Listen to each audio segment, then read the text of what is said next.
The True George Washington, 10th edition. By Paul Leicester Ford. Contents. Note. Chapter 1. Family Relations. Chapter 2.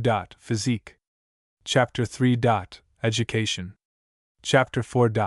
Relations with the fair sex. Chapter 5. Farmer and proprietor. Chapter 6. Master and employer. Chapter 7. Social life. Chapter 8. Tastes and amusements. Chapter 9. Friends. Chapter 10. Enemies. Chapter 11. Soldier. Chapter 12. Citizen and office holder. Index. List of illustrations with notes. Miniature of Washington. By James Sharpless, painted for Washington in 1795, and presented by him to Nellie Calvert Stewart, widow of John Parke Custis, Washington's adopted son. Her son George Washington Parke Custis, in whose presence the sittings were made, often spoke of the likeness as almost perfect. Miniature of Washington. By James Sharpless.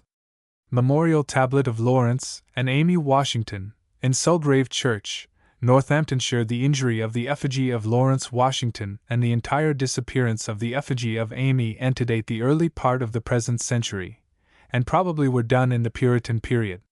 Since the above tracing was made, the brasses of the 11 children have been stolen, leaving nothing but the lettering and the shield of the Washington arms. Memorial tablet of Lawrence and Amy Washington, in Sulgrave Church, Northamptonshire. Betty Washington, wife of Fielding Lewis, painted about 1750, and erroneously alleged to be by Copley. Original in the possession of Mr. R. Bird Lewis, of Marmion, Virginia. Betty Washington, wife of Fielding Lewis. John and Martha Custis, original in the possession of General G. W. Custis Lee, of Lexington, Virginia. John and Martha Custis. Miniature of Eleanor Parke Custis, from the miniature by Gilbert Stuart, in the possession of her grandson, Edward Parke Lewis Custis, of Hoboken, New Jersey. Miniature of Eleanor Parke Custis. Fictitious portrait of Washington. The lettering reads, done from an original drawn from the life, by Alex R. Campbell of Williamsburg in Virginia. Published as the Actor X 9 Separ 1775 by C. Shepard. It is the first engraved portrait of Washington, and was issued to satisfy the English curiosity concerning the new commander-in-chief of the rebels. From the original print in the possession of Mr. W. F. Havmeyer, of New York. Fictitious portrait of Washington. Copy sheet from Young Man's Companion, the sheet from which Washington modeled his handwriting, and to which his earliest script shows a marked resemblance. From the original in the possession of the author. Copy sheet from Young Man's Companion. Letter to Mrs. Fairfax, showing changes and corrections made by Washington at a later date. From original copybook in the Washington Mrs. in the Department of State. Letter to Mrs. Fairfax. Portrait of Mary Phillips, from the original formerly in the possession of Mr. Frederick Phillips. Portrait of Mary Phillips. Portrait of Martha Custis, alleged to have been painted by Wollaston about 1757. It has been asserted by Mr. L. W. Washington and Mr. Montgomery D. Conway that this is a portrait of Betty Washington Lewis, but in this they are wholly in error, as proof exists that it is a portrait of Mrs. Washington before her second marriage. Portrait of Martha Custis. Survey of Mount Vernon Hills, made by Washington as a boy, and one of the earliest specimens of his work. The small drawing of the house represents it as it was before Washington enlarged it, and is the only picture of it known. Original in the Department of State. Survey of Mount Vernon Hills. Mountain Road lottery ticket, from the original in the Historical Society of Pennsylvania. Mountain Road lottery ticket. Family group, painted by Edward Savage about 1795, and issued as a large engraving in 1798. The original picture is now in the possession of Mr. William F. Havmeyer, of New York. Family group. Dinner invitation, the official invitation while president, from the original in the possession of the author. Dinner invitation. Dancing agreement, this gives only the first few names, many more following. The original was formerly in the possession of Mr. Thomas Biddle, of Philadelphia. Dancing agreement. Bookplate of Washington, this is a slight variation from the true Washington coat of arms, the changes being introduced by Washington. From the original in the possession of the author. Bookplate of Washington. Survey of Wakefield, Washington's birthplace. The survey was made in 1743, on the property coming into the possession of Augustine Washington, II, from his father, with the object of readjusting the boundary lines. Original in the possession of Mr. William F. Havmeyer, of New York. Survey of Wakefield. Washington Family Bible. This record, with the exception of the interline note concerning Betty Washington Lewis, is in the handwriting of George Washington, and was written when he was about 16 years old. Original in the possession of Mrs. Lewis Washington, of Charlestown, West Virginia. Washington Family Bible. Miniature of Mrs. Washington by an unknown artist. From the original in the possession of General G. W. Custis Lee, of Lexington, Virginia. Miniature of Mrs. Washington. Earliest autograph of Washington on a flyleaf of the volume to which this title belongs is written. This autograph of G.N.L. Washington's name is believed to be the earliest specimen of his writing, when he was probably not more than 8 or 9 years of age. This is a note by G.C. Washington, to whom Washington's library descended. Original in the possession of the Boston Athenaeum. Earliest autograph of Washington. Rules of Civility. First page of Washington's boyish transcript, written when he was about 13 years of age. Used here by courtesy of Mr. S. M. Hamilton and Public Opinion, who are preparing a facsimile edition of the entire rules. Rules of Civility. Life Mask by Houdon, taken by Houdon in October, 1785. From the replica in the Historical Society of Pennsylvania. Life Mask by Houdon. Title page of Journal of George Washington, 1754 of this first edition, but 2 copies are known. From the original in the Lenox Library. Title page of Journal of George Washington, 1754. Presidential House in Philadelphia. Philadelphia offered to furnish the house for the President during the time Congress sat in that city, but Washington wholly declined living in any public building, and rented this house from Robert Morris. Though it was considered one of the finest in the city, Washington several times complained of being cramped. Presidential House in Philadelphia. Note: in every country boasting a history there may be observed a tendency to make its leaders or great men superhuman. Whether we turn to the legends of the East, the folklore of Europe, or the traditions of the native races of America, we find a mythology based upon the acts of man gifted with superhuman powers. In the unscientific, primeval periods in which these beliefs were born and elaborated into oral and written form, their origin is not surprising.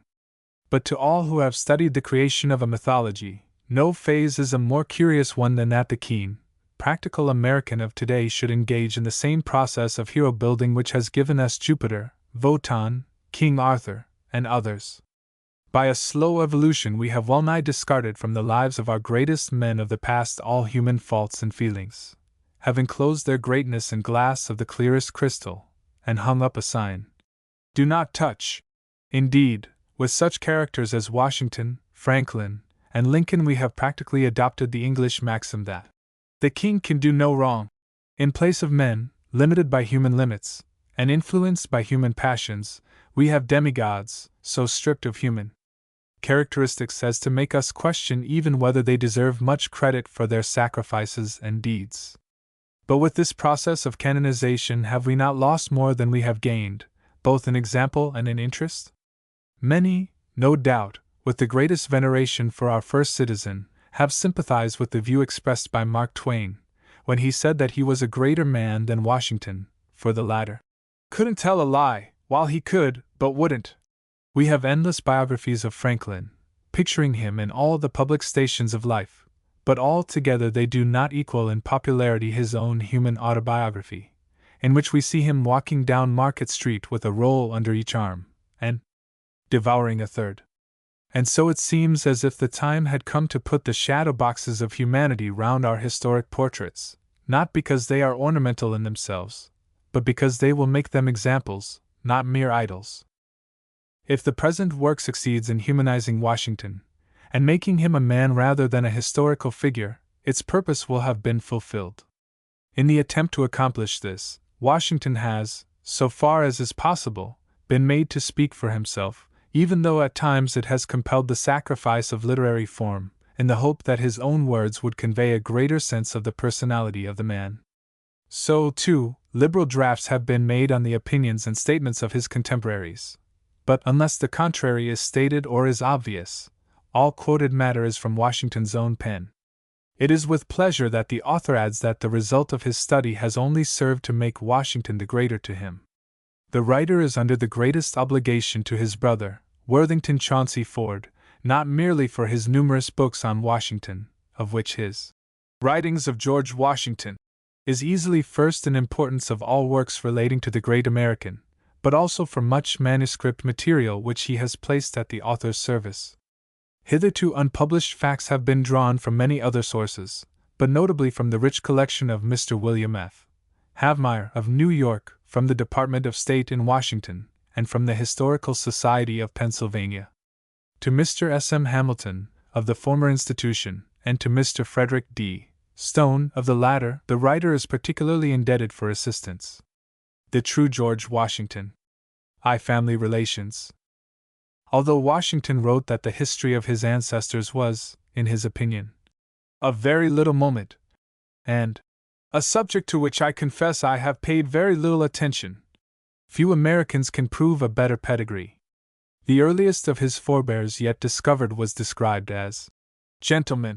The family were granted lands by Henry VIII, held various offices of honor, married into good families, and under the Stuarts 2 were knighted and a third served as page to Prince Charles. Lawrence, a brother of the three thus distinguished, matriculated at Oxford as a generosi filius, the intermediate class between sons of the nobility, armigeri filius, and of the people, plebei filius, or as of the minor gentry. In time he became a fellow and lector of Brasenose College, and presently obtained the good living of Purley. Strong royalists, the fortunes of the family waned along with King Charles, and sank into insignificance with the passing of the Stuart dynasty. Not the least sufferer was the rector of Purley, for the Puritan Parliament ejected him from his living on the charge that he was a common frequenter of alehouses, not only himself sitting daily tippling there, but hath oft been drunk, a charge indignantly denied by the royalists, who asserted that he was a worthy pious man, always a very modest, sober person.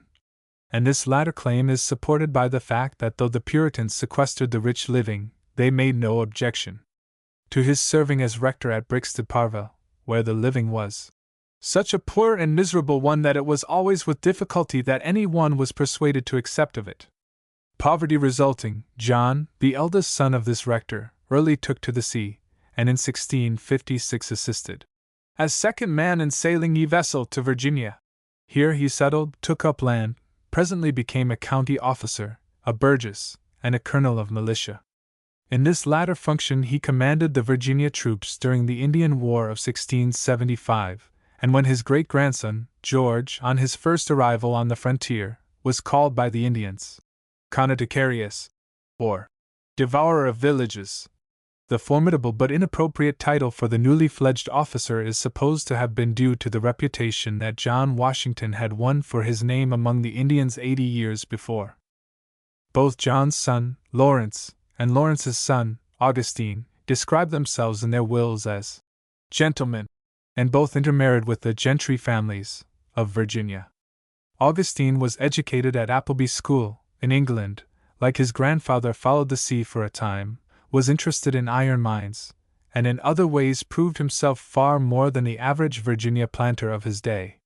He was twice married, which marriages, with unconscious humor, he describes in his will as several ventures, had 10 children, and died in 1743, when George, his 5th child and the first by his 2nd venture, was a boy of 11. The father thus took little part in the life of the lad, and almost the only mention of him by his sons still extant is the one recorded in Washington's round schoolboy hand in the family Bible, to the effect that Augustine Washington and Mary Ball was married the 6th of March 1730/31. Augustine Washington departed this life ye 12th day of April 1743, aged 49 years. The mother, Mary Washington, was more of a factor, though chiefly by mere length of life, for she lived to be 83, and died but 10 years before her son. That Washington owed his personal appearance to the balls is true, but otherwise the sentimentality that has been lavished about the relations between the two and her influence upon him partakes of fiction rather than of truth. After his father's death, the boy passed most of his time at the homes of his 2 elder brothers, and this was fortunate, for they were educated men, of some colonial consequence, while his mother lived in comparatively straitened circumstances, was illiterate and untidy, and moreover, if tradition is to be believed, smoked a pipe. Her course with the lad was blamed by a contemporary as fond and unthinking, and this is borne out by such facts as can be gleaned, for when his brothers wished to send him to sea she made trifling objections, and prevented his taking what they thought an advantageous opening. When the brilliant offer of a position on Braddock's staff was tendered to Washington, his mother, alarmed at the report, hurried to Mount Vernon and endeavored to prevent him from accepting it. Still again, after Braddock's defeat, she so wearied her son with pleas not to risk the dangers of another campaign that Washington finally wrote her, "It would reflect dishonor upon me to refuse, and that, I am sure, must or ought to give you greater uneasiness than my going in an honorable command." After he inherited Mount Vernon, the two seem to have seen little of each other, though, when occasion took him near Fredericksburg, he usually stopped to see her for a few hours, or even for a night. Though Washington always wrote to his mother as "Honored Madam," and signed himself "Your dutiful and son," she none the less tried him not a little. He never claimed from her a part of the share of his father's estate which was his due on becoming of age, and, in addition, a year or 2 before I left Virginia, to make her latter days comfortable and free from care, I did, at her request, but at my own expense, purchase a commodious house, garden and lots, of her own choosing, in Fredericksburg, that she might be near my sister Louis, her only daughter, and did moreover agree to take her land and negroes at a certain yearly rent, to be fixed by Colorado Louis and others, of her own nomination, which has been an annual expense to me ever since, as the estate never raised 1/2 the rent I was to pay. Before I left Virginia I answered all her calls for money, and since that period have directed my steward to do the same. Furthermore, he gave her a phaeton, and when she complained of her want of comfort he wrote her, "My house is at your service, and I would press you most sincerely and most devoutly to accept it, but I am sure, and candor requires me to say, it will never answer your purposes in any shape whatsoever. For in truth it may be compared to a well-resorted tavern, as scarcely any strangers who are going from north to south, or from south to north, do not spend a day or 2 at it. This would, were you to be an inhabitant of it, oblige you to do one of 3 things: first, to be always dressing to appear in company; 2d, to come into the room in a dishabille; or 3d, to be as it were a prisoner in your own chamber. The first you'll not like. Indeed, for a person at your time of life it would be too fatiguing. The 2d, I should not like, because those who resort here are, as I observed before, strangers and people of the first distinction. And the 3d, more than probably, would not be pleasing to either of us." Under these circumstances it was with real indignation that Washington learned that complaints of hers that she never lived so poor in all my life were so well known that there was a project to grant her a pension. The pain this caused a man who always showed such intense dislike to taking even money earned from public coffers, and who refused everything in the nature of a gift, can easily be understood. He at once wrote a letter to a friend in the Virginia Assembly, in which, after reciting enough of what he had done for her to prove that she was under no necessity of a pension, or, in other words, receiving charity from the public, he continued, "But putting these things aside, which I could not avoid mentioning in exculpation of a presumptive want of duty on my part, confident I am that she has not a child that would not divide the last 6 pence to relieve her from real distress. This she has been repeatedly assured of by me, and all of us, I am certain, would feel much hurt at having our mother a pensioner, while we had the means of supporting her, but in fact she has an ample income of her own. I lament accordingly that your letter, which conveyed the first hint of this matter, did not come to my hands sooner, but I request, in pointed terms, if the matter is now in agitation in your assembly, that all proceedings on it may be stopped, or in case of a decision in her favor, that it may be done away and repealed at my request. Still greater mortification was in store for him, when he was told that she was borrowing and accepting gifts from her neighbors, and learned, on good authority, that she is, upon all occasions and in all companies, complaining of her wants and difficulties, and if not in direct terms, at least by strong innuendos, endeavors to excite a belief that times are much altered, and which not only makes her appear in an unfavorable point of view, but those also who are connected with her. To save her feelings, he did not express the pain he felt to her, but he wrote a brother asking him to ascertain if there was the slightest basis in her complaints, and see what is necessary to make her comfortable. For, while I have anything, I will part with it to make her so, but begging him, at the same time, to represent to her in delicate terms the impropriety of her complaints, and acceptance of favors, even when they are voluntarily offered, from any but relations. Though he did not touch upon this subject in a letter to her, he was enough fretted to end the renting of her plantation, not because to withhold any aid or support I can give from you, for whilst I have a shilling left, you shall have part, but because what I shall then give, I shall have credit for, and not be viewed as a delinquent, and considered perhaps by the world as an unjust and undutiful son. In the last years of her life a cancer developed, which she refused to have dressed, and over which, as her doctor wrote Washington, the old lady, and he had a small battle every day. Once Washington was summoned by an express to her bedside, to bid, as I was prepared to expect, the last adieu to an honored parent. But it was a false alarm. Her health was so bad, however, that just before he started to New York to be inaugurated, he rode to Fredericksburg, and took a final leave of my mother, never expecting to see her more. A surmise that proved correct. Only Elizabeth, or Betty, of Washington's sisters grew to womanhood, and it is said that she was so strikingly like her brother that, disguised with a long cloak and a military hat, the difference between them was scarcely detectable. She married Fielding Lewis, and lived at Kenmore House, on the Rappahannock, where Washington spent many a night, as did the Lewises at Mount Vernon. During the Revolution, while visiting there, she wrote her brother, "Oh, when will that day arrive when we shall meet again? Trust in the Lord it will be soon, till when, you have the prayers and kind wishes for your health and happiness of your loving and sincerely affectionate sister." Her husband died, much indebted, and from that time her brother gave her occasional sums of money, and helped her in other ways. Her eldest son followed in his father's footsteps, and displeased Washington with requests for loans.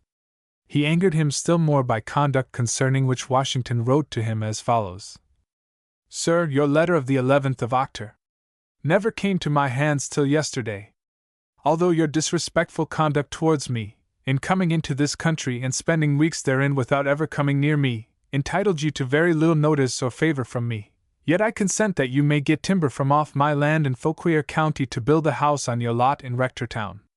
Having granted this, now let me ask you what your views were in purchasing a lot in a place which, I presume, originated with and will end in 2 or 3 gin shops, which probably will exist no longer than they serve to ruin the proprietors, and those who make the most frequent applications to them. I am N.C." Other of the Lewis boys pleased him better, and he appointed one an officer in his own Life Guard.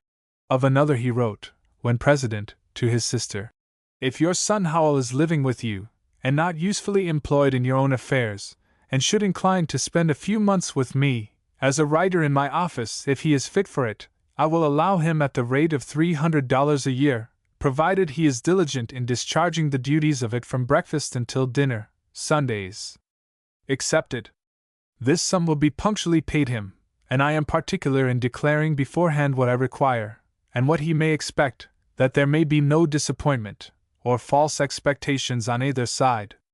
He will live in the family in the same manner his brother Robert did."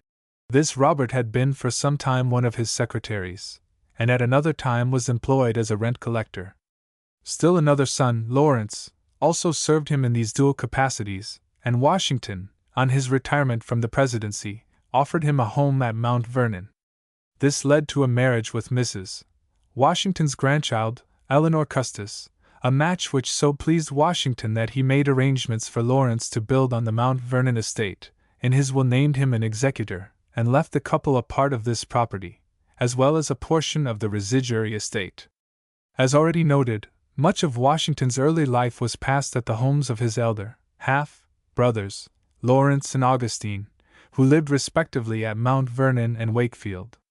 When Lawrence developed consumption, George was his traveling companion in a trip to Barbados, and from him, when he died of that disease, in 1752, came the bequest of Mount Vernon to my loving brother George. To Augustine, in the only letter now extant, Washington wrote, "The pleasure of your company at Mount Vernon always did, and always will afford me infinite satisfaction," and signed himself, "Your most affectionate brother." Surviving this brother, he left handsome bequests to all his children. Samuel, the eldest of his own brothers, and his junior by but 2 years, though constantly corresponded with, was not a favorite. He seems to have had extravagant tendencies, variously indicated by 5 marriages, and by, perhaps as a consequence, pecuniary difficulties. In 1781, Washington wrote to another brother, "In God's name, how did my brother Samuel get himself so enormously in debt?" Very quickly requests for loans followed, than which nothing was more irritating to Washington. Yet, though he replied that it would be very inconvenient to him, his ledger shows that at least $2,000 were advanced, and in a letter to this brother, on the danger of borrowing at interest, Washington wrote, "I do not make these observations on account of the money I purpose to lend you, because all I shall require is that you return the net sum when in your power, without interest." Better even than this, in his will Washington discharged the debt. To the family of Samuel, Washington was equally helpful. For the eldest son he obtained an ensigncy, and, "To save Thornton and you, Samuel, the expense of buying a horse to ride home on, I have lent him a mare." 2 other sons he assumed all the expenses of, and showed an almost fatherly interest in them. He placed them at school, and when the lads proved somewhat unruly he wrote them long admonitory letters, which became stern when actual misconduct ensued, and when one of them ran away to Mount Vernon to escape a whipping, Washington himself prepared to correct him, but he begged so earnestly and promised so faithfully that there should be no cause for complaint in the future, that I have suspended punishment. Later the 2 were sent to college, and in all cost Washington near $5,000. An even greater trouble was their sister Harriet, whose care was assumed in 1785, and who was a member of Washington's household, with only a slight interruption, till her marriage in 1796. Her chief failing was no disposition to be careful of her clothes, which were dabbed about in every hole and corner, and her best things always in use. So that Washington said, "She costs me enough." To her uncle she wrote on one occasion, "How shall I apologize to my dear and honored for intruding on his goodness so soon again, but being sensible for your kindness to me, which I shall ever remember with the most heartfelt gratitude, induces me to make known my wants. I have not had a pair of stays since I first came here. If you could let me have a pair I should be very much obliged to you, and also a hat and a few other articles. I hope my dear uncle will not think me extravagant, for really I take as much care of my clothes as I possibly can." Probably the expense that pleased him best in her case was that which he recorded in his ledger. By Miss Harriet Washington gave her to buy wedding clothes $100. His second and favorite brother, John Augustine, who was 4 years his junior, Washington described as the intimate companion of my youth and the friend of my ripened age. While the Virginia colonel was on the frontier, from 1754 to 1759, he left John in charge of all his business affairs, giving him a residence at and management of Mount Vernon. With this brother he constantly corresponded, addressing him as "Dear Jack," and writing in the most intimate and affectionate terms, not merely to him, but when John had taken unto himself a wife, to her, and to the little ones, and signing himself, "Your loving brother." Visits between the 2 were frequent, and invitations for the same still more so, and in one letter, written during the most trying moment of the Revolution, Washington said, "God grant you all health and happiness. Nothing in this world could contribute so to mine as to be fixed among you. John died in 1787, and Washington wrote with simple but undisguised grief of the death of my beloved brother. The eldest son of this brother, Bushrod, was his favorite nephew, and Washington took much interest in his career, getting the lad admitted to study law with Judge James Wilson, in Philadelphia, and taking genuine pride in him when he became a lawyer and judge of repute. He made this nephew his traveling companion in the western journey of 1784, and at other times not merely sent him money, but wrote him letters of advice, dwelling on the dangers that beset young men, though confessing that he was himself not such a stoic as to expect too much of youthful blood. To Bushrod, also, he appealed on legal matters, adding, "You may think me an unprofitable applicant in asking opinions and requiring services of you without dousing my money, but payday may come." And in this he was as good as his word, for in his will Washington left Bushrod, partly in consideration of an intimation to his deceased father, while we were bachelors and he had kindly undertaken to superintend my estates, during my military services in the former war between Great Britain and France, that if I should fall therein, Mt. Vernon should become his property, the home and mansion house farm, one share of the residuary estate, his private papers, and his library, and named him an executor of the instrument. Of Washington's relations with his youngest brother, Charles, little can be learned. He was the last of his brothers to die, and Washington outlived him so short a time that he was named in his will, though only for a mere token of remembrance. I add nothing to it because of the ample provision I have made for his issue. Of the children so mentioned, Washington was particularly fond of George Augustine Washington. As a mere lad he used his influence to procure for him an ensigncy in a Virginia regiment, and an appointment on Lafayette's staff. When in 1784 the young fellow was threatened with consumption, his uncle's purse supplied him with the funds by which he was enabled to travel, even while Washington wrote, "Poor fellow! His pursuit after health is, I fear, altogether fruitless." When better health came, and with it a renewal of a troth with a niece of Mrs. Washington's, the marriage was made possible by Washington appointing the young fellow his manager, and not merely did it take place at Mount Vernon, but the young couple took up their home there. More than this, that their outlook might be more stable and pleasing, Washington promised them that on his death they should not be forgotten. When the disease again developed, Washington wrote his nephew in genuine anxiety, and ended his letter, "At all times and under all circumstances you and yours will possess my affectionate regards." Only a few days later the news of his nephew's death reached him, and he wrote his widow, "To you who so well know the affectionate regard I had for our departed friend, it is unnecessary to describe the sorrow with which I was afflicted at the news of his death." He asked her and her children to return to your old habitation at Mount Vernon. "You can go to no place where you can be more welcome, nor to any where you can live at less expense and trouble. An offer," he adds, "made to you with my whole heart." Furthermore, Washington served as executor, assumed the expense of educating one of the sons, and in his will left the 2 children part of the Mount Vernon estate, as well as other bequests.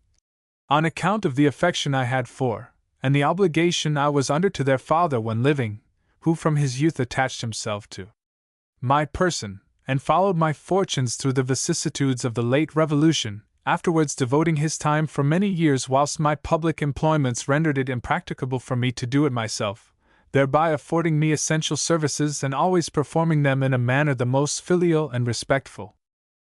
Of his wife's kith and kin Washington was equally fond.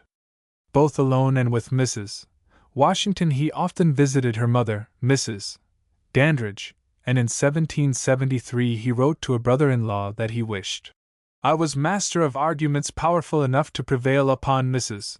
Dandridge to make this place her entire and absolute home.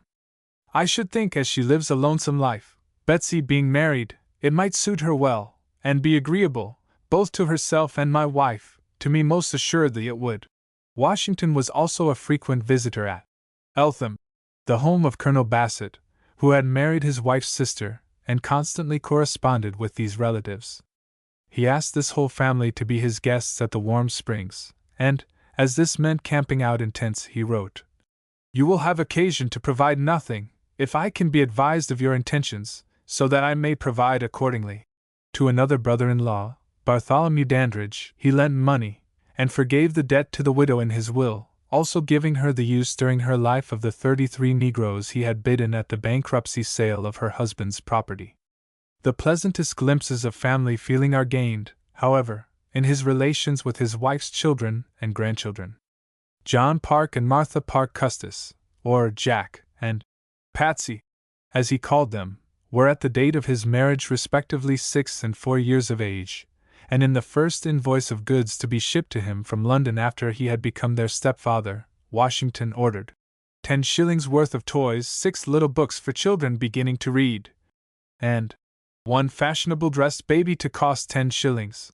When this latter shared the usual fate, he further wrote for 1 fashionable dressed doll to cost a guinea, and for a box of gingerbread toys and sugar images or comfits. A little later he ordered a Bible and prayer book for each, neatly bound in Turkey, with names in gilt letters on the inside of the cover, followed ere long by an order for 1 very good spinet. As Patsy grew to girlhood she developed fits, and, solely on her account to try, by the advice of her physician, the effect of the waters on her complaint, Washington took the family over the mountains and camped at the Warm Springs, in 1769, with little benefit, for, after ailing 4 years longer, she was seized with one of her usual fits and expired in it, in less than 2 minutes, without uttering a word, or groan, or scarce a sigh. The sweet innocent girl, Washington wrote, entered into a more happy and peaceful abode than she has met with in the afflicted path she has hitherto trod. But none the less, it is an easier matter to conceive than to describe the distress of this family at the loss of dear Patsy Custis. The care of Jack Custis was a worry to Washington in quite another way. As a lad, Custis signed his letters to him as your most affectionate and dutiful son, yet I conceive, Washington wrote, there is much greater circumspection to be observed by a guardian than a natural parent. Soon after assuming charge of the boy, a tutor was secured, who lived at Mount Vernon, but the boy showed little inclination to study, and when 14, Washington wrote that his mind is more turned to dogs, horses, and guns, indeed upon dress and equipage. Having his well-being much at heart, Washington wished to make him fit for more useful purposes than a horse racer. And so Jack was placed with a clergyman, who agreed to instruct him, and with him he lived, except for some home visits, for 3 years. Unfortunately, the lad, like the true Virginian planter of his day, had no taste for study, and had a propensity for the fair sex. After 2 or 3 flirtations, he engaged himself, without the knowledge of his mother or guardian, to Nellie Calvert, a match to which no objection could be made, except that, owing to his youth and fickleness, he may either change and therefore injure the young lady, or that it may precipitate him into a marriage before, I am certain, he has ever bestowed a serious thought of the consequences, by which means his education is interrupted. To avoid this danger, Washington took his ward to New York and entered him in King's College, but the death of Patsy Custis put a termination to study, for Mrs. Washington could not bear to have the lad at such a distance, and Washington did not care, as he is the last of the family, to push my opposition too far. Accordingly, Jack returned to Virginia and promptly married. The young couple were much at Mount Vernon from this time on, and Washington wrote to Dear Jack, I am always pleased with yours and Nellie's abidance at Mount Vernon. When the winter snows made the siege of Boston purely passive, the couple journeyed with Mrs. Washington to Cambridge, and visited at headquarters for some months. The arrival of children prevented the repetition of such visits, but frequent letters, which rarely failed to send love to Nellie and the little girls, were exchanged. The acceptance of command compelled Washington to resign the care of Custis's estate, for which service I have never charged him or his sister, from the day of my connection with them to this hour, 1 farthing for all the trouble I have had in managing their estates, nor for any expense they have been to me, notwithstanding some hundreds of pounds would not reimburse the moneys I have actually paid in attending the public meetings in Williamsburg to collect their debts, and transact these several matters appertaining to the respective estates. Washington, however, continued his advice as to its management, and in other letters advised him concerning his conduct when Custis was elected a member of the Virginia House of Delegates. In the siege of Yorktown, Jack served as an officer of militia, and the exposure proved too much for him. Immediately after the surrender, news reached Washington of his serious illness, and by riding 30 miles in one day he succeeded in reaching Eltham in time enough to see poor Mr. Custis breathe his last, leaving behind him 4 lovely children, 3 girls and a boy. Owing to his public employment, Washington refused to be guardian for these little ones, writing that it would be injurious to the children and madness in me to undertake, as a principal, a trust which I could not discharge. Such aid, however, as it ever may be with me to give to the children, especially the boy, I will afford with all my heart, and on this assurance you may rely. Yet, from their earliest infancy, 2 of Jack's children, George Washington Parke and Eleanor Parke Custis, lived at Mount Vernon, for, as Washington wrote in his will, "It has always been my intention, since my expectation of having issue has ceased, to consider the grandchildren of my wife in the same light as my own relations, and to act a friendly part by them." Though the cares of war prevented his watching their property interests, his 8 years' absence could not make him forget them, and on his way to Annapolis, in 1783, to tender Congress his resignation, he spent sundry hours of his time in the purchase of gifts obviously intended to increase the joy of his homecoming to the family circle at Mount Vernon, set forth in his notebook as follows: By sundries bow. In fill. A locket. £5 5. 3 small pocked books. 110. 3 sashes. 150. Dress cap. 28. Hat. 310. Handkerchief. 1. Children's books. 4/6. Whirligig. 1/6. Fiddle. 2/6. Quadrille boxes. 117/6. Indeed, in every way Washington showed how entirely he considered himself as a father, not merely speaking of them frequently as the children, but even alluding to himself in a letter to the boy as your papa. Both were much his companions during the presidency. A frequent sight in New York and Philadelphia was Washington taking exercise in the coach with Mrs. Washington and the 2 children, and several times they were taken to the theater and on picnics. For Eleanor, or Nellie, who grew into a great beauty, Washington showed the utmost tenderness, and on occasion interfered to save her from her grandmother, who at moments was inclined to be severe, in one case to bring the storm upon himself. For her was bought a forte piano, and later, at the cost of $1,000, a very fine imported harpsichord, and one of Washington's great pleasures was to have her play and sing to him. His ledger constantly shows gifts to her ranging from The Wayworn Traveler, a song for Miss Custis, to a PR of gold eardrops, and a watch. The 2 corresponded. One letter from Washington merits quotation. Let me touch a little now on your Georgetown ball, and happy, thrice happy, for the fair who assembled on the occasion, that there was a man to spare, for had there been 79 ladies and only 78 gentlemen, there might, in the course of the evening, have been some disorder among the caps, notwithstanding the apathy which one of the company entertains for the youth of the present day, and her determination never to give herself a moment's uneasiness on account of any of them.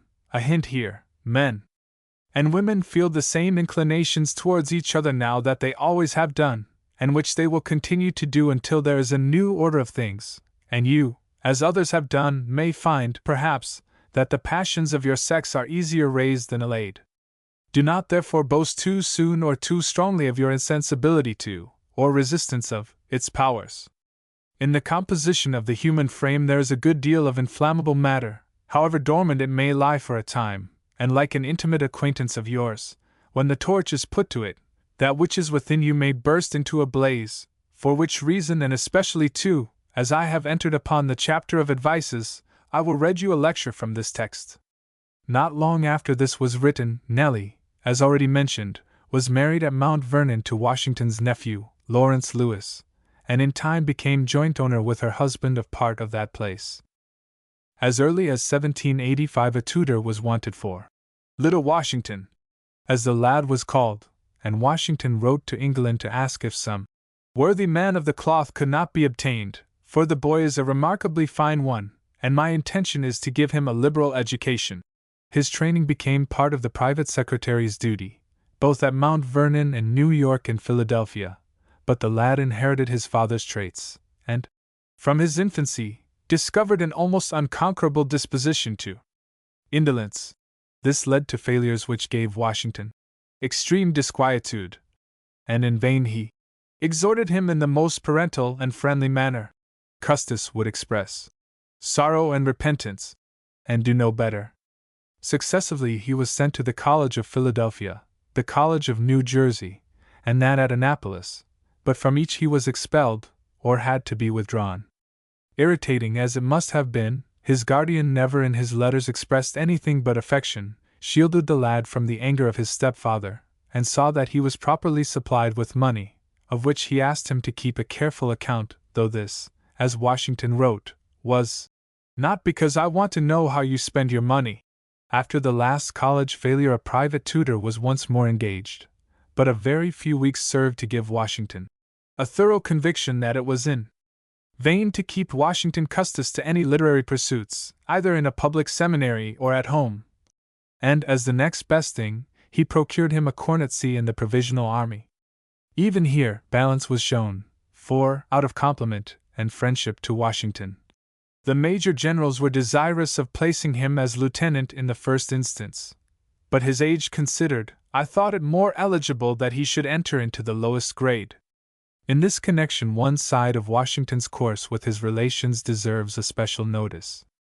As early as 1756 he applied for a commission in the Virginia forces for his brother, and, as already shown, he placed several of his nephews and other connections in the Revolutionary or Provisional armies.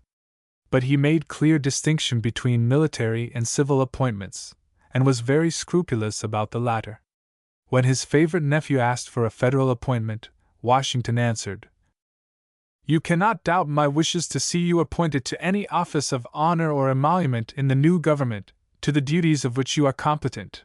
But however deserving you may be of the one you have suggested, your standing at the bar would not justify my nomination of you as attorney to the Federal District Court in preference to some of the oldest and most esteemed general court lawyers in your state, who are desirous of this appointment. My political conduct in nominations, even if I were uninfluenced by principle, must be exceedingly circumspect and proof against just criticism, for the eyes of Argus are upon me, and no slip will pass unnoticed that can be improved into a supposed partiality for friends or relations." And that in this policy he was consistent is shown by a letter of Jefferson, who wrote to an office-seeking relative. The public will never be made to believe that an appointment of a relative is made on the ground of merit alone, uninfluenced by family views, nor can they ever see with approbation offices, the disposal of which they entrust to their presidents for public purposes, divided out as family property. Mr. Adams degraded himself infinitely by his conduct on this subject, as G.N.L. Washington had done himself the greatest honor. With two such examples to proceed by, I should be doubly inexcusable to err. There were many other more distant relatives with whom pleasant relations were maintained, but enough has been said to indicate the intercourse. Frequent were the house parties at Mount Vernon, and how unstinted hospitality was to kith and kin is shown by many entries in Washington's diary, a single one of which will indicate the rest. I set out for my return home, at which I arrived a little after noon, and found my brother John Augustine, his wife, daughter Millie, and sons Bushrod and Corbin, and the wife of the first, Mr. William Washington, and his wife and 4 children. His will left bequests to 41 of his own and his wife's relations. God left him childless that he might be the father of his country. 2 Physique.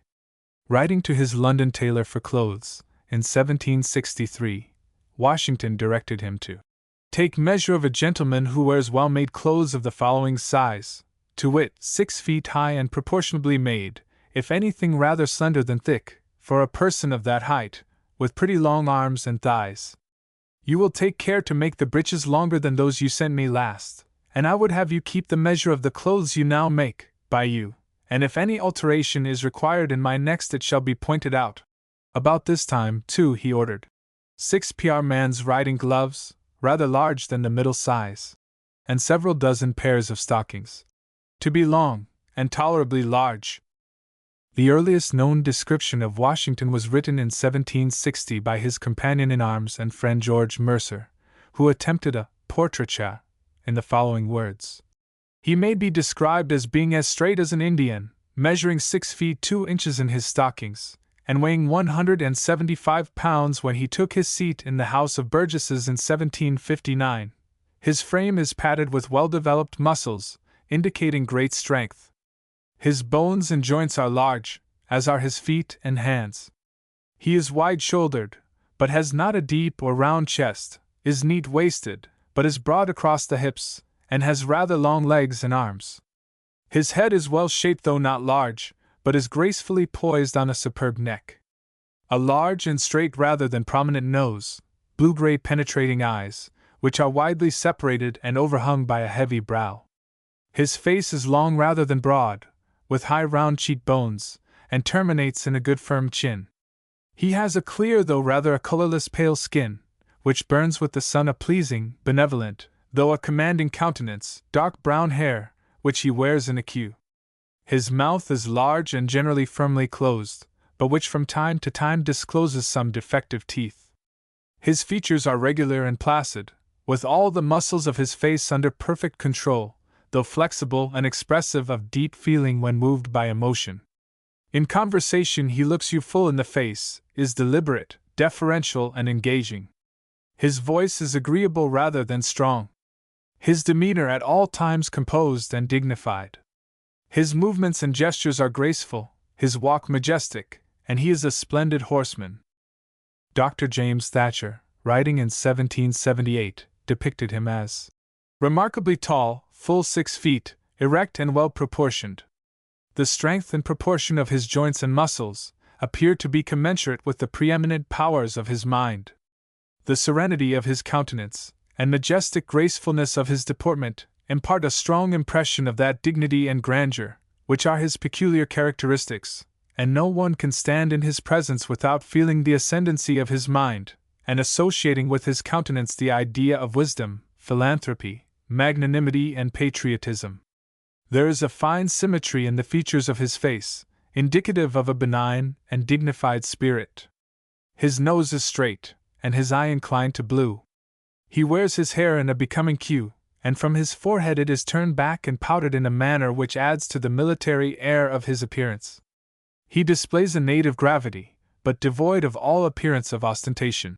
In this same year a friend wrote, General Washington is now in the 47th year of his age. He is a well-made man, rather large-boned, and has a tolerably genteel address. His features are manly and bold, his eyes of a bluish cast and very lively, his hair a deep brown, his face rather long and marked with the smallpox, his complexion sunburnt and without much color, and his countenance sensible, composed, and thoughtful. There is a remarkable air of dignity about him, with a striking degree of gracefulness. In 1789 Senator Maclay saw him as he really is. In stature about 6 feet, with an unexceptionable make, but lacks appearance. His frame would seem to want filling up. His motions rather slow than lively, though he showed no signs of having suffered by gout or rheumatism. His complexion pale, nay, almost cadaverous. His voice hollow and indistinct, owing, as I believe, to artificial teeth before his upper jaw, which occasions a flatness. From frequent opportunity of seeing Washington between 1794 and 1797, William Sullivan described him as over 6 feet in stature, of strong, bony, muscular frame, without fullness of covering, well-formed and straight. He was a man of most extraordinary strength. In his own house, his action was calm, deliberate, and dignified, without pretension to gracefulness, or peculiar manner, but merely natural, and such as one would think it should be in such a man. When walking in the street, his movement had not the soldierly air which might be expected. His habitual motions had been formed, long before he took command of the American armies, in the wars of the interior and in the surveying of wilderness lands, employments in which grace and elegance were not likely to be acquired. At the age of 65, time had done nothing towards bending him out of his natural erectness. His deportment was invariably grave. It was sobriety that stopped short of sadness. The French officers and travelers supply other descriptions. The Abbé Robin found him of tall and noble stature, well proportioned, a fine, cheerful, open countenance, a simple and modest carriage, and his whole mien has something in it that interests the French, the Americans, and even enemies themselves in his favor. The Marquis de Chastellux wrote enthusiastically. In speaking of this perfect whole of which General Washington furnishes the idea, I have not excluded exterior form. His stature is noble and lofty, he is well made, and exactly proportionate, his physiognomy mild and agreeable, but such as to render it impossible to speak particularly of any of his features, so that in quitting him you have only the recollection of a fine face. He has neither a grave nor a familiar face, his brow is sometimes marked with thought, but never with inquietude. In inspiring respect he inspires confidence, and his smile is always the smile of benevolence. To this description, however, Brisset de Warville took exception, and supplied his own picture by writing in 1791. You have often heard me blame M. Chastellux for putting too much sprightliness in the character he has drawn of this general. To give pretensions to the portrait of a man who has none is truly absurd. The general's goodness appears in his looks. They have nothing of that brilliancy which his officers found in them when he was at the head of his army, but in conversation they become animated. He has no characteristic traits in his figure, and this has rendered it always so difficult to describe it. There are few portraits which resemble him. All his answers are pertinent. He shows the utmost reserve, and is very diffident, but, at the same time, he is firm and unchangeable in whatever he undertakes. His modesty must be very astonishing, especially to a Frenchman. British travelers have left a number of pen portraits.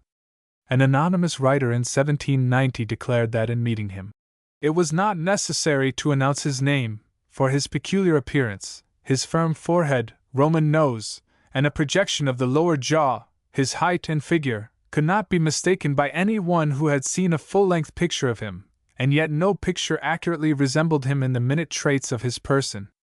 His features, however, were so marked by prominent characteristics, which appear in all likenesses of him, that a stranger could not be mistaken in the man. He was remarkably dignified in his manners, and had an air of benignity over his features which his visitant did not expect, being rather prepared for sternness of countenance. His smile was extraordinarily attractive. It was observed to me that there was an expression in Washington's face that no painter had succeeded in taking. It struck me no man could be better formed for command. A stature of 6 feet, a robust, but well-proportioned frame, calculated to sustain fatigue, without that heaviness which generally attends great muscular strength, and abates active exertion, displayed bodily power of no mean standard. A light eye and full, the very eye of genius and reflection rather than of blind passionate impulse.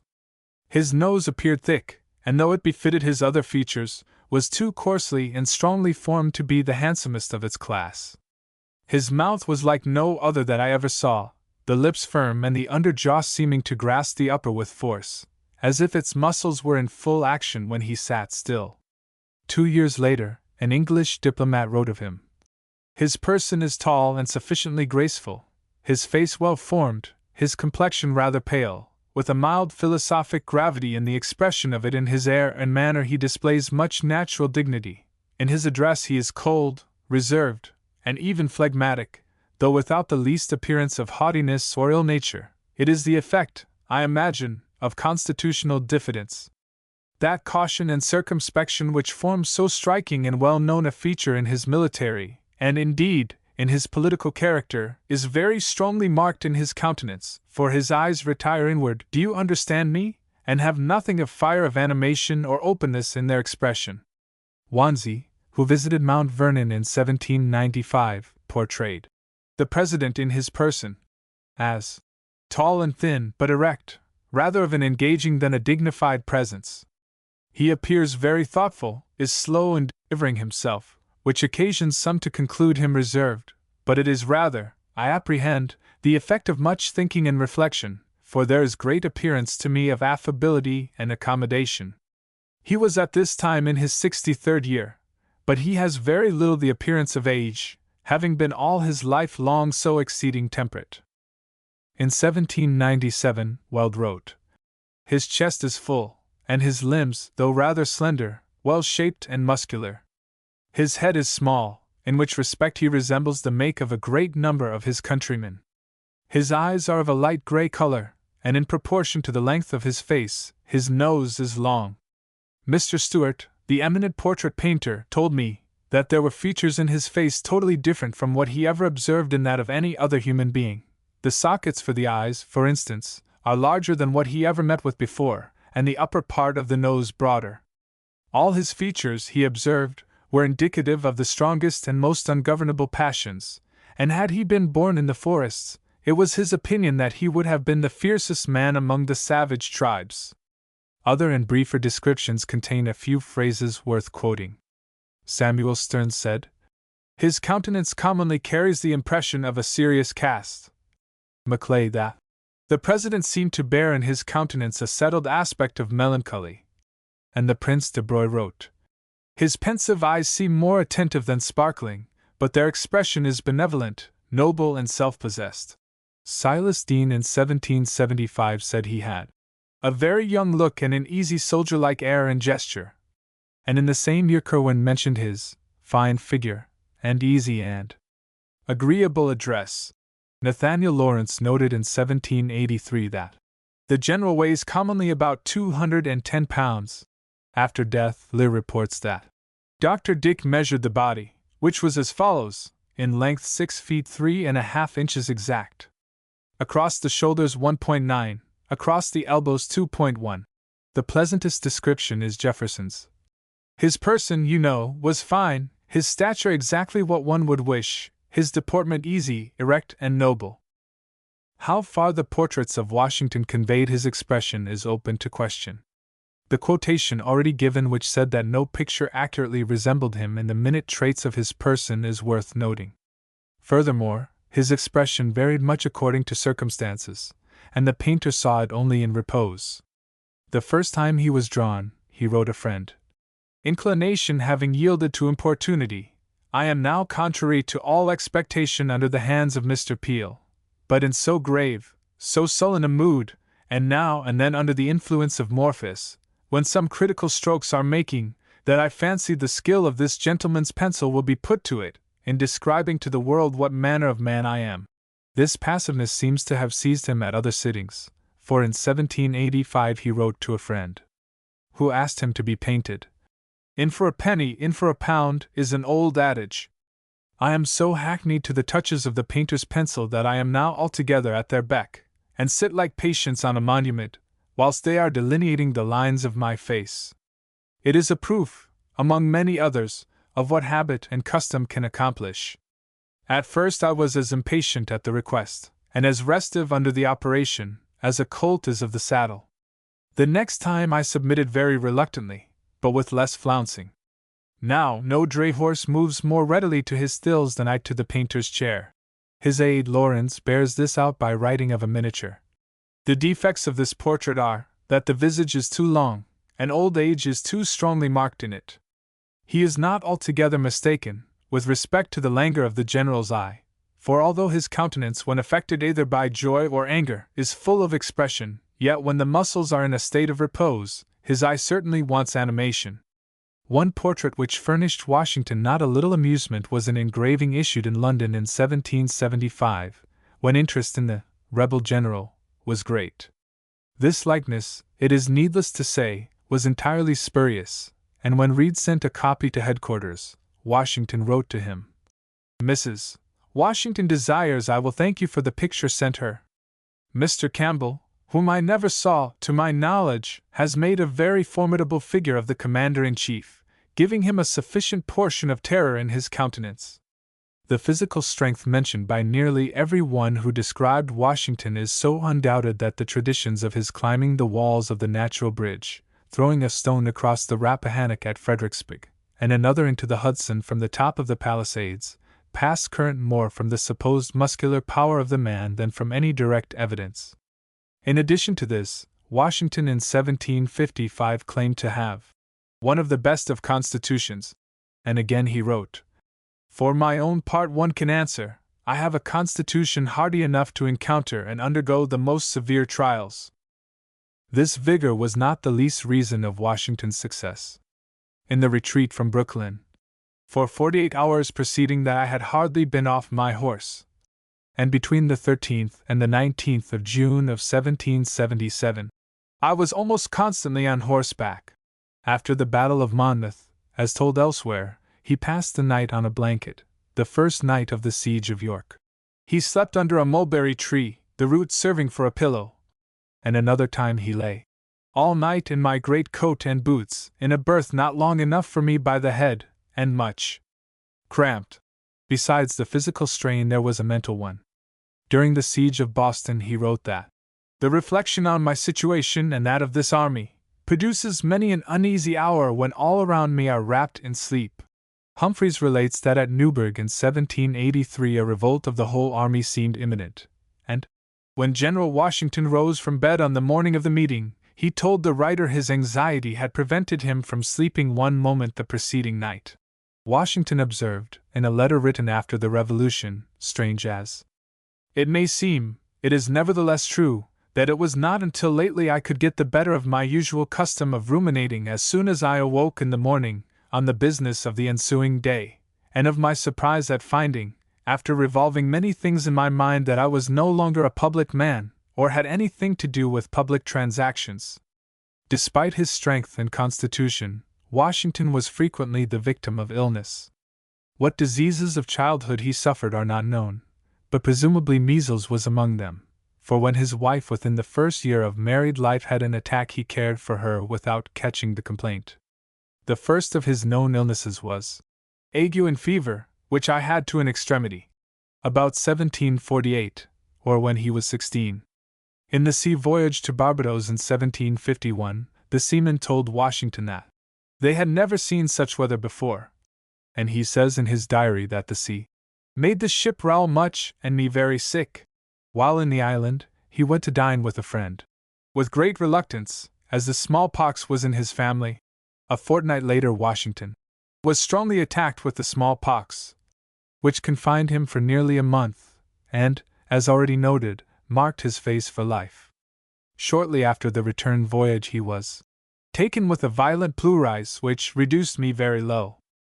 During the Braddock March, immediately upon our leaving the camp at George's Creek, on the 14th, I was seized with violent fevers and pains in my head, which continued without intermission till the 23d following, when I was relieved by the generals, Braddock absolutely ordering the physicians to give me Dr. James powders, one of the most excellent medicines in the world, for it gave me immediate ease, and removed my fevers and other complaints in 4 days' time.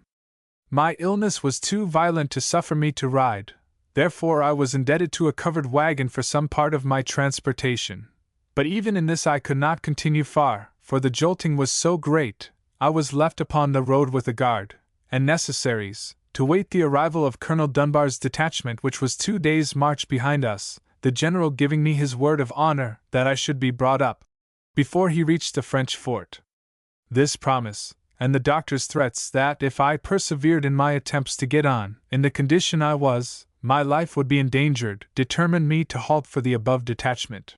Immediately upon his return from that campaign, he told a brother, "I am not able, were I ever so willing, to meet you in town, for I assure you it is with some difficulty, and with much fatigue, that I visit my plantations in the neck, so much has a sickness of 5 weeks' continuance reduced me."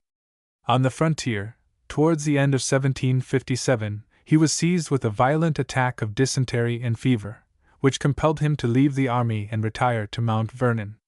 3 months later he said, "I have never been able to return to my command, my disorder at times returning obstinately upon me, in spite of the efforts of all the sons of Aesculapius, whom I have hitherto consulted.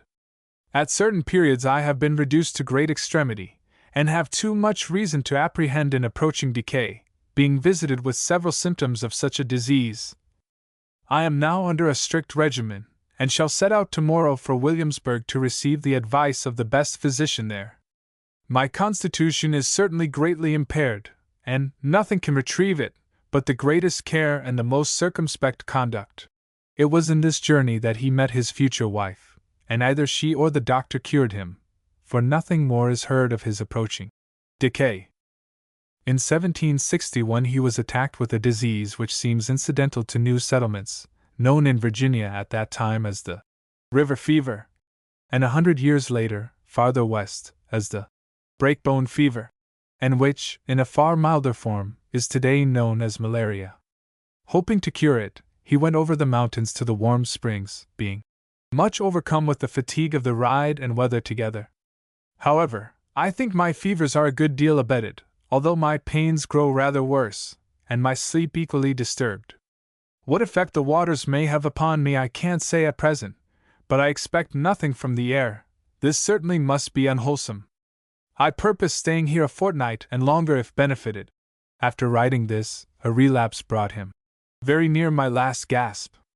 The indisposition increased upon me, and I fell into a very low and dangerous state. I once thought the grim king would certainly master my utmost efforts, and that I must sink, in spite of a noble struggle. But thank God, I have now got the better of the disorder, and shall soon be restored, I hope, to perfect health again.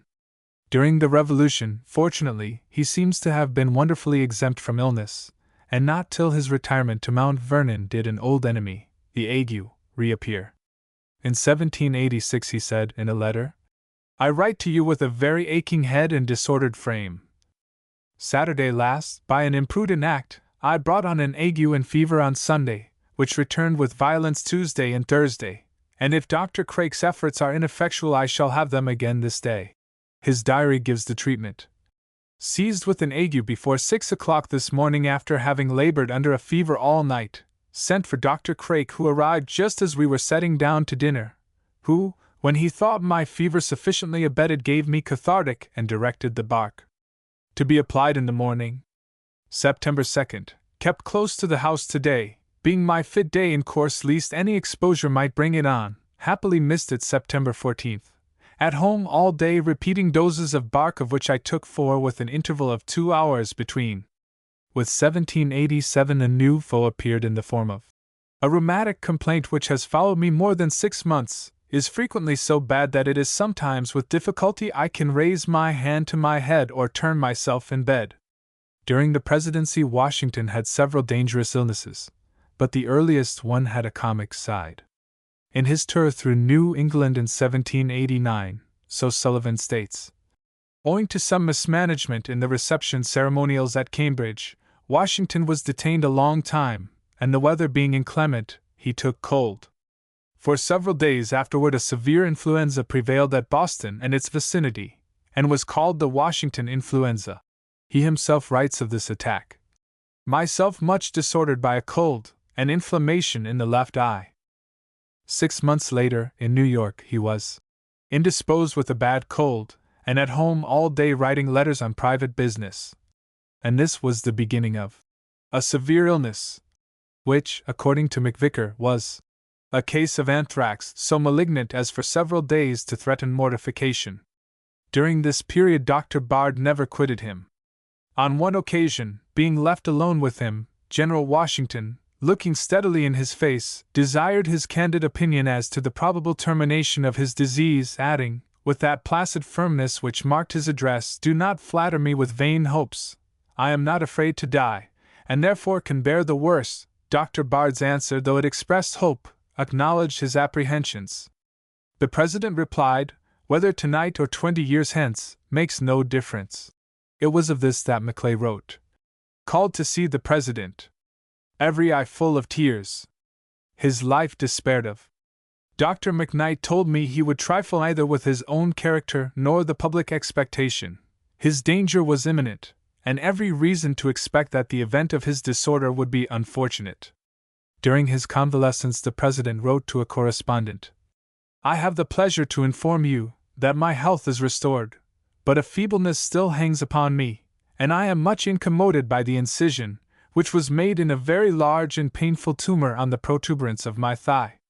This prevents me from walking or sitting. However, the physicians assure me that it has had a happy effect in removing my fever, and will tend very much to the establishment of my general health. It is in a fair way of healing, and time and patience only are wanting to remove this evil. I am able to take exercise in my coach, by having it so contrived as to extend myself the full length of it.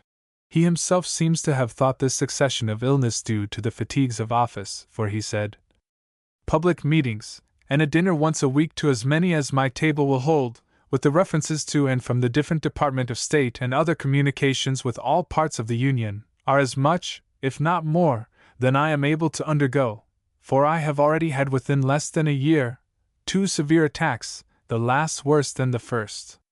A third, more than probable, will put me to sleep with my fathers. At what distance this may be I know not. Within the last 12 months I have undergone more and severer sickness than 30 preceding years afflicted me with. Put it all together, I have abundant reason, however, to be thankful that I am so well recovered, though I still feel the remains of the violent affection of my lungs, the cough, pain in my breast, and shortness in breathing not having entirely left me. While at Mount Vernon in 1794, an exertion to save myself and horse from falling among the rocks at the lower falls of the Potomac, whither I went on Sunday morning to see the canal and locks, wrenched my back in such a manner as to prevent my riding. The hurt confined me whilst I was at Mount Vernon, and it was some time before he could again ride with ease and safety. In this same year Washington was operated on by Dr. Tate for cancer, the same disorder from which his mother had suffered. After his retirement from office, in 1798, he was seized with a fever, of which I took little notice until I was obliged to call for the aid of medicine, and with difficulty a remission thereof was so far effected as to dose me all night on Thursday with bark, which having stopped it, and weakness only remaining, will soon wear off as my appetite is returning. And to a correspondent he apologized for not sooner replying, and pleaded debilitated health, occasioned by the fever WCH. Deprived me of 20 pounds, of the weight I had when you and I were at Troy Mill scales, and rendered riding irksome. A glance at Washington's medical knowledge and opinions may not lack interest. In the rules of civility he had taken so to heart, the boy had been taught that, in visiting the sick, do not presently play the physician if you be not knowing therein. But plantation life trained every man to a certain extent in physicking, and the yearly invoice sent to London always ordered such drugs as were needed: ipecacuanha, jalap, Venice treacle, rhubarb, diacordium, etc., as well as medicines for horses and dogs. In 1755 Washington received great benefit from one quack medicine, Dr. James's powders. He once bought a quantity of another, Godfrey's cordial, and at a later time Mrs. Washington tried a third, anatypic pills. More unenlightened still was a treatment prescribed for Patsy Custis, when Joshua Evans, who came here last night, put a metal ring on Patsy for fits. A not much higher order of treatment was Washington sending for Dr. Lorry to bleed his wife, and, as his diary notes, the doctor came here, I may add, drunk, so that a night's sleep was necessary before the service could be rendered. When the smallpox was raging in the Continental Army, even Washington's earnest request could not get the Virginia Assembly to repeal a law which forbade inoculation, and he had to urge his wife for over 4 years before he could bring her to the point of submitting to the operation. One quality which implies greatness is told by a visitor, who states that in his call, an allusion was made to a serious fit of illness he had recently suffered, but he took no notice of it. Custis notes that his aversion to the use of medicine was extreme, and even when in great suffering, it was only by the entreaties of his lady, and the respectful, yet beseeching look of his oldest friend and companion in arms, Dr. James Craik, that he could be prevailed upon to take the slightest preparation of medicine. In line with this was his refusal to take anything for a cold, saying, "Let it go as it came," though this good sense was apparently restricted to his own colds, for Watson relates that in a visit to Mount Vernon, "I was extremely oppressed by a severe cold and excessive coughing, contracted by the exposure of a harsh journey. He pressed me to use some remedies, but I declined doing so. As usual, after retiring my coughing increased. When some time had elapsed, the door of my room was gently opened, and on drawing my bed curtains, to my utter astonishment, I beheld Washington himself, standing at my bedside, with a bowl of hot tea in his hand. The acute attacks of illness already touched upon by no means represent all the physical debility and suffering of Washington's life. During the Revolution his sight became poor, so that in 1778 he first put on glasses for reading, and Cobb relates that in the officers' meeting in 1783, which Washington attended in order to check an appeal to arms, when the general took his station at the desk or pulpit, which, you may recollect, was in the Temple, he took out his written address from his coat pocket, and then addressed the officers in the following manner: "Gentlemen, you will permit me to put on my spectacles, for I have not only grown gray, but almost blind, in the service of my country." This little address, with the mode and manner of delivering it, drew tears from many of the officers. Nor did his hearing remain entirely good. Maclay noted, at one of the President's dinners in 1789, that he seemed in more good humor than I ever saw him, though he was so deaf that I believe he heard little of the conversation. And 3 years later the President is reported as saying to Jefferson that he was sensible, too, of the decay of his hearing. Perhaps his other faculties might fall off and he not be sensible of it. Washington's teeth were even more troublesome. Mercer in 1760 alluded to his showing, when his mouth was open, some defective teeth, and as early as 1754 one of his teeth was extracted.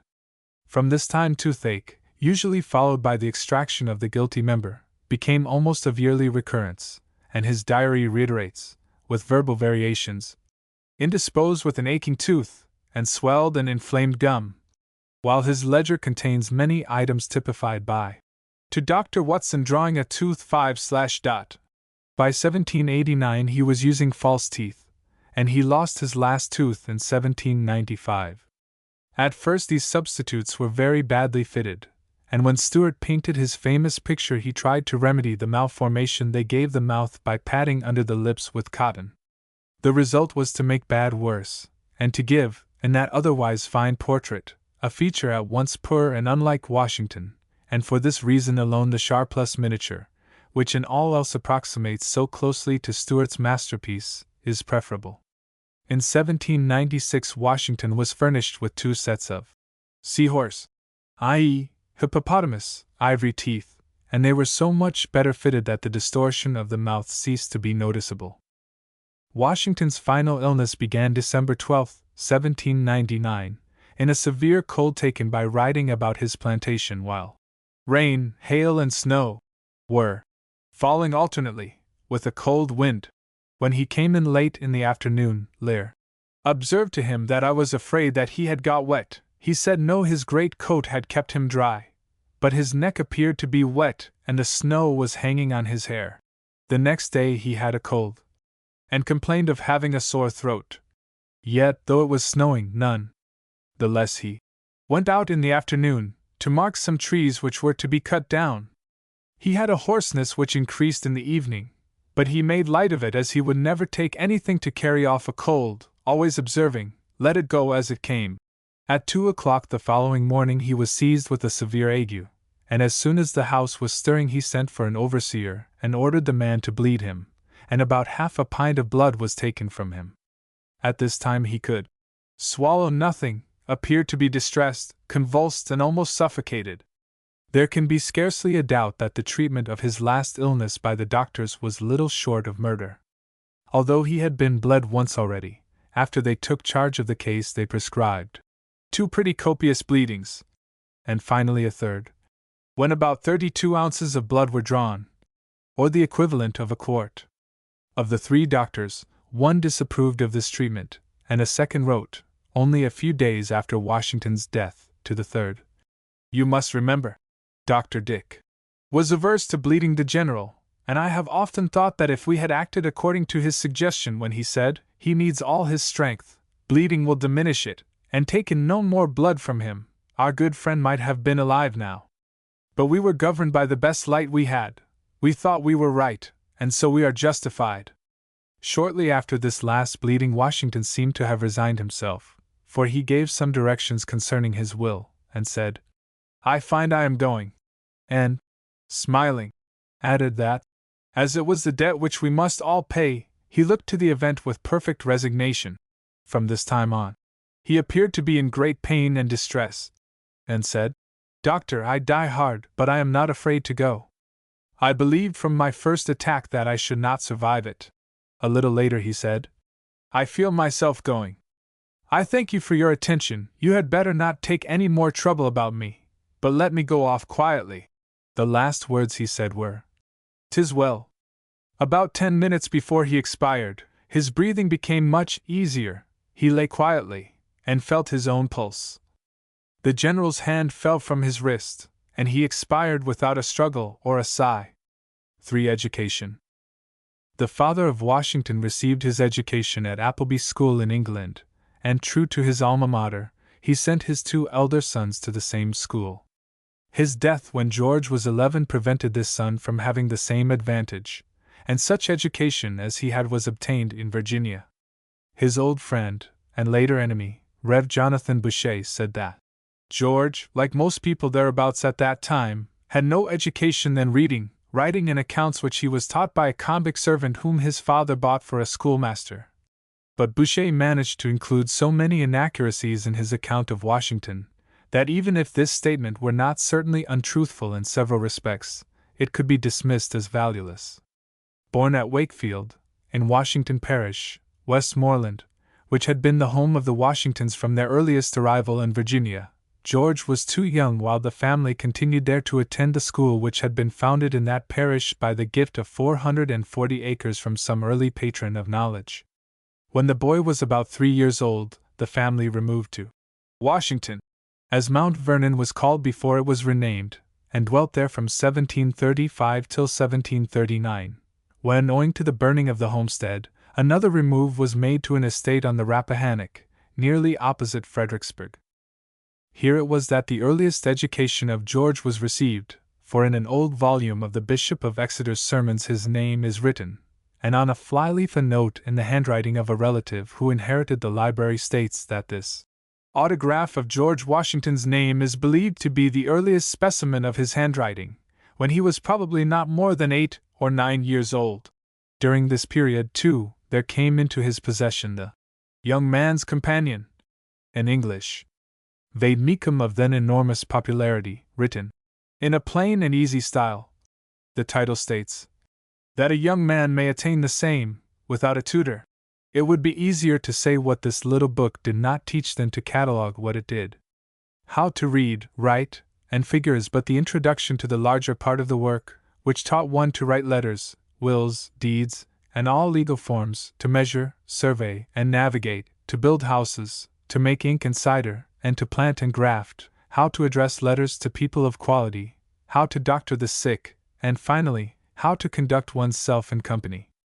The evidence still exists of how carefully Washington studied this book, in the form of copybooks, in which are transcribed problem after problem and rule after rule, not to exclude the famous rules of civility, which biographers of Washington have asserted were written by the boy himself. Schoolmates thought fit, after Washington became famous, to remember his industry and assiduity at school as very remarkable. And the copies certainly bear out the statement, but even these prove that the lad was as human as the man, for scattered here and there among the logarithms, geometrical problems, and legal forms are crude drawings of birds, faces, and other typical schoolboy attempts. From this book, too, came 2 qualities which clung to him through life. His handwriting, so easy, flowing, and legible, was modeled from the engraved copy, sheet, and certain forms of spelling were acquired here that were never corrected, though not the common usage of his time. To the end of his life, Washington wrote lie, lie, liar, liar, ceiling, ceiling, oil, oil, and blue, blue, as in his boyhood he had learned to do from this book. Even in his carefully prepared will, lie, was the form in which he wrote the word. It must be acknowledged that, aside from these errors which he had been taught through his whole life, Washington was a nonconformist as regarded the King's English. Struggle as he undoubtedly did, the instinct of correct spelling was absent, and thus every now and then a verbal slip appeared. Extravagance, let Ely, for lately, glue, riffle, for rifle, Latin, for Latin, imagine, winder, reef, for rife, opportunity. Spermaceti, yellow ochre, such are types of his lapses late in life, while his earlier letters and journals are far more inaccurate. It must be borne in mind, however, that of these latter we have only the drafts, which were undoubtedly written carelessly, and the 2 letters actually sent which are now known, and the text of his surveys before he was 20, are quite as well written as his later epistles. On the death of his father, Washington went to live with his brother Augustine, in order, it is presumed, that he might take advantage of a good school near Wakefield, kept by one Williams. But after a time he returned to his mother's, and attended the school kept by the Rev. James Mary, in Fredericksburg. It has been universally asserted by his biographers that he studied no foreign language, but direct proof to the contrary exists in a copy of Patrick's Latin translation of Homer, printed in 1742, the fly-leaf of a copy of which bears, in a schoolboy hand, the inscription: Est mihi nomen, Georgio Washington, George Washington, Fredericksburg, Virginia. It is thus evident that the reverend teacher gave Washington at least the first elements of Latin, but it is equally clear that the boy, like most others, forgot it with the greatest facility as soon as he ceased studying. The end of Washington's schooldays left him, if a good cipher, a bad speller, and a still worse grammarian, but fortunately, the termination of instruction did not by any means end his education. From that time there is to be noted a steady improvement in both these failings. Pickering stated that, when I first became acquainted with the General, in 1777, his writing was defective in grammar, and even spelling, owing to the insufficiency of his early education, of which, however, he gradually got the better in the subsequent years of his life by the official perusal of some excellent models, particularly those of Hamilton, by writing with care and patient attention, and reading numerous, indeed multitudes of letters to and from his friends and correspondents. This obvious improvement was begun during the war.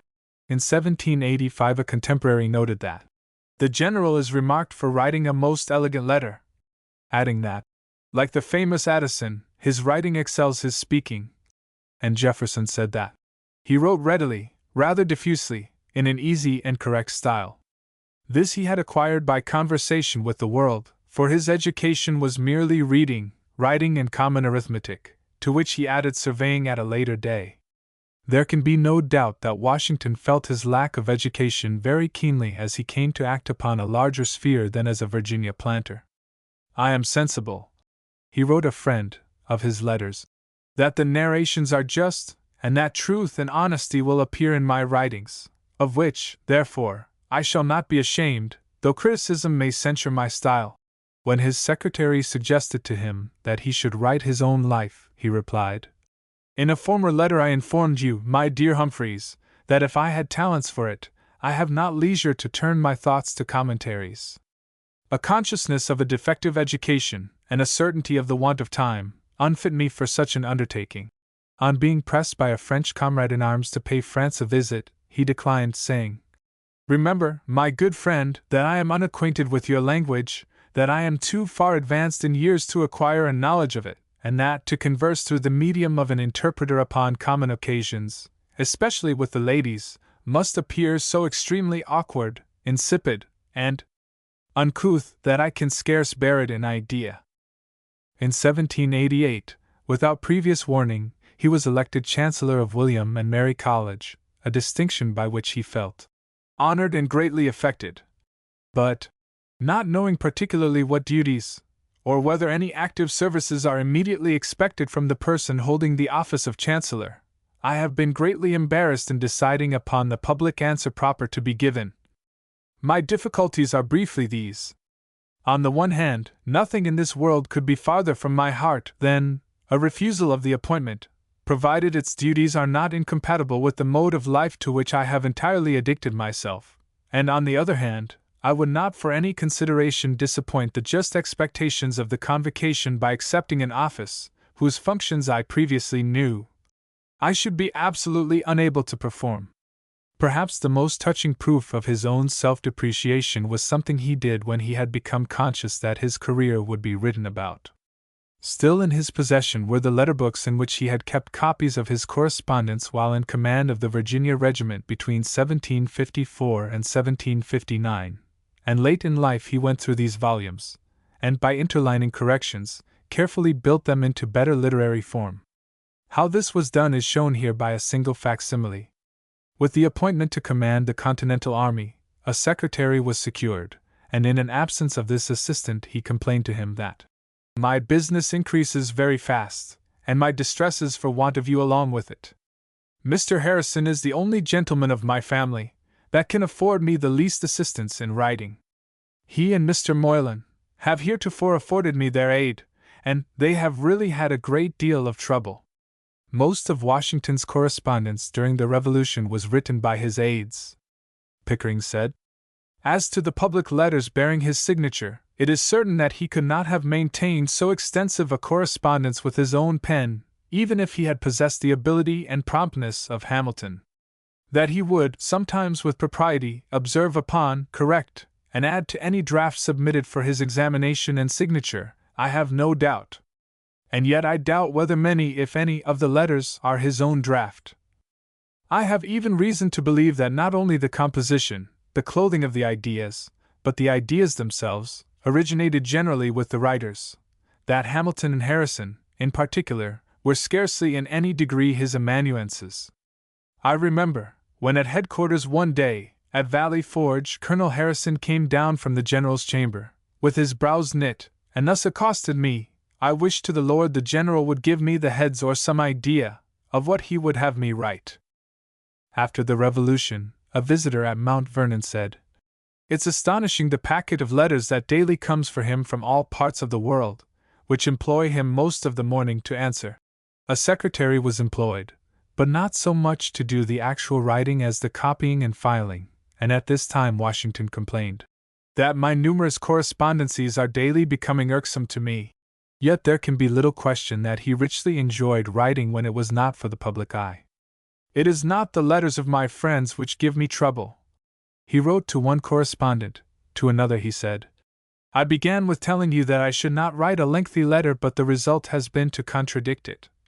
And to a third, when I look back to the length of this letter, I am so much astonished and frightened at it myself that I have not the courage to give it a careful reading for the purpose of correction.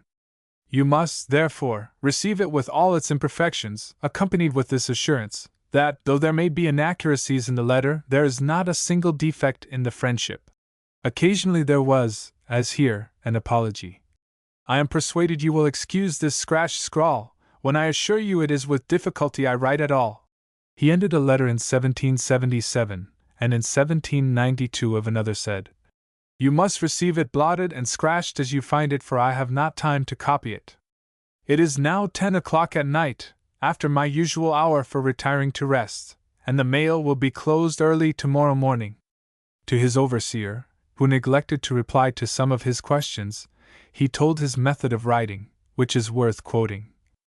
Whenever I set down to write you, I read your letter, or letters carefully over, and as soon as I come to a part that requires to be noticed, I make a short note on the cover of a letter or piece of waste paper, then read on the next, noting that in like manner, and so on until I have got through the whole letter and reports.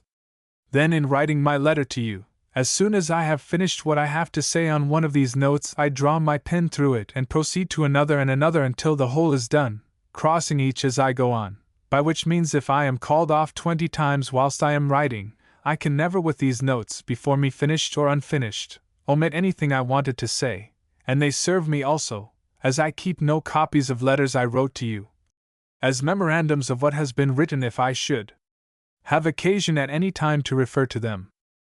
Another indication of his own knowledge of defects is shown by his fear about his public papers. When his journal to the Ohio was printed by order of the governor, in 1754, in the preface the young author said, I think I can do no less than apologize, in some measure, for the numberless imperfections of it. There intervened but one day between my arrival in Williamsburg and the time for the council's meeting, for me to prepare and transcribe, from the rough minutes I had taken in my travels, this journal, the writing of which only was sufficient to employ me closely the whole time, consequently admitted of no leisure to consult of a new and proper form to offer it in, or to correct or amend the diction of the old. Boucher states that the publication, in Virginia at least, drew on him some ridicule. This anxiety about his writings was shown all through life, and led Washington to rely greatly on such of his friends as would assist him, even to the point, so Reed thought, that he sometimes adopted drafts of writing when his own would have been better, from an extreme diffidence in himself.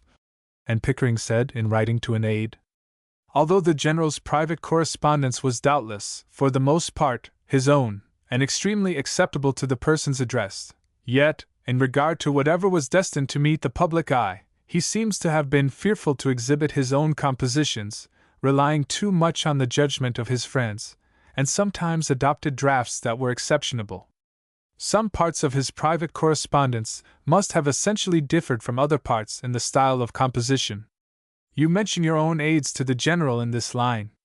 Now, if I had your drafts before me, mingled with the General's to the same persons, nothing would be more easy than to assign to each his own proper offspring. You could neither restrain your courser, nor conceal your imagery, nor express your ideas otherwise than in the language of a scholar. The General's compositions would be perfectly plain and didactic, and not always correct.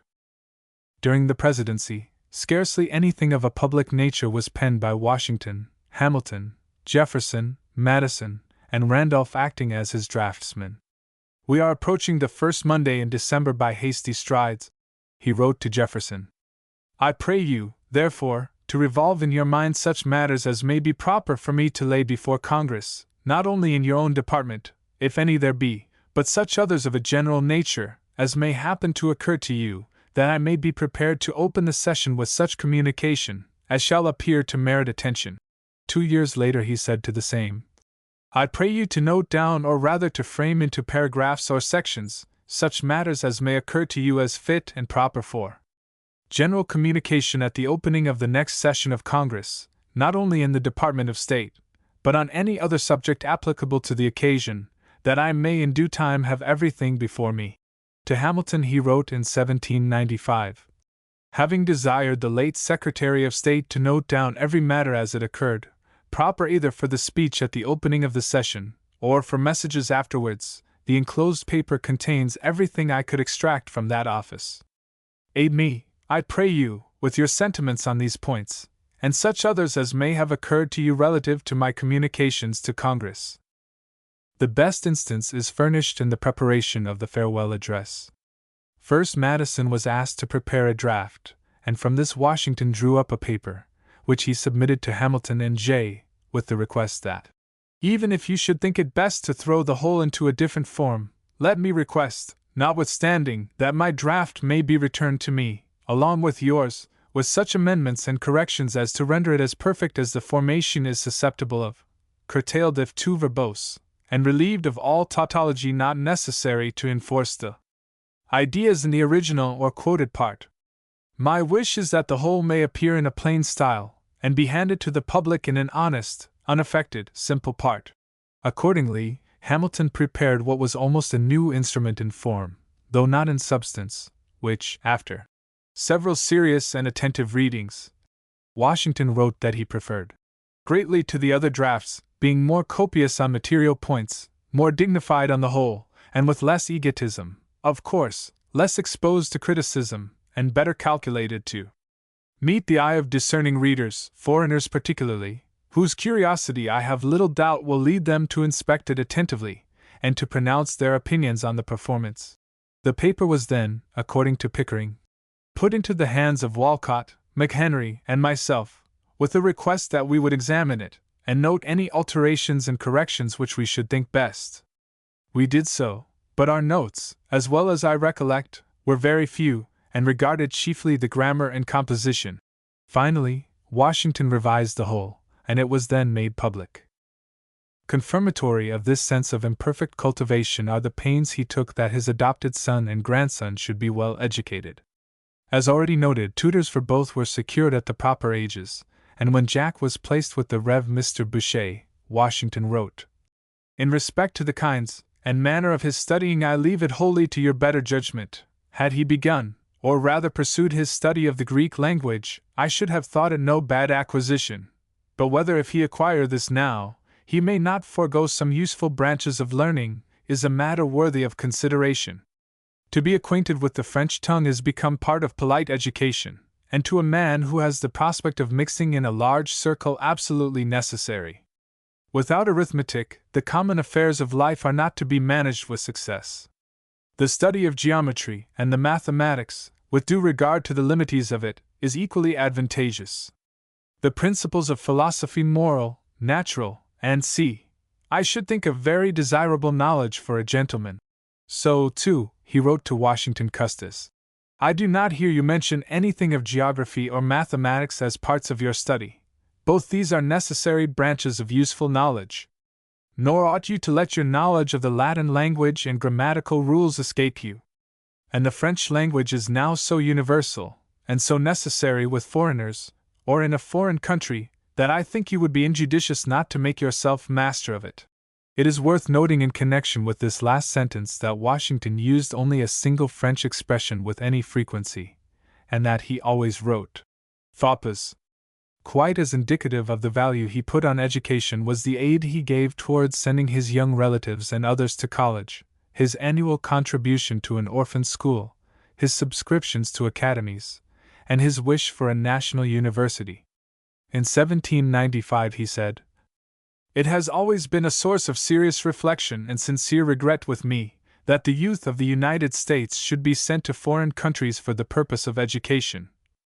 For this reason I have greatly wished to see a plan adopted, by which the arts, sciences, and belles lettres could be taught in their fullest extent, thereby embracing all the advantages of European tuition, with the means of acquiring the liberal knowledge, which is necessary to qualify our citizens for the exigencies of public as well as private life, and which with me is a consideration of great magnitude.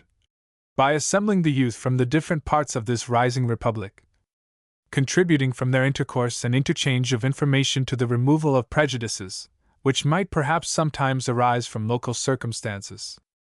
In framing his farewell address, revolving on the various matters it contained and on the first expression of the advice or recommendation which was given in it, I have regretted that another subject, which in my estimation is of interesting concern to the well-being of this country, was not touched upon also. I mean education generally, as one of the surest means of enlightening and giving just ways of thinking to our citizens, but particularly the establishment of a university, where the youth from all parts of the United States might receive the polish of erudition in the arts, sciences, and belles lettres. Eventually he reduced this idea to a plea for the people to promote, then, as an object of primary importance, institutions for the general diffusion of knowledge, because, in proportion as the structure of a government gives force to public opinion, it is essential that public opinion should be enlightened. By his will he left to the endowment of a university in the District of Columbia the shares in the Potomac Company which had been given him by the state of Virginia, but the clause was never carried into effect.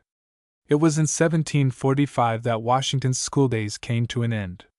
His share of his father's property being his mother's till he was 21, a livelihood had to be found, and so at about 14 years of age the work of life began.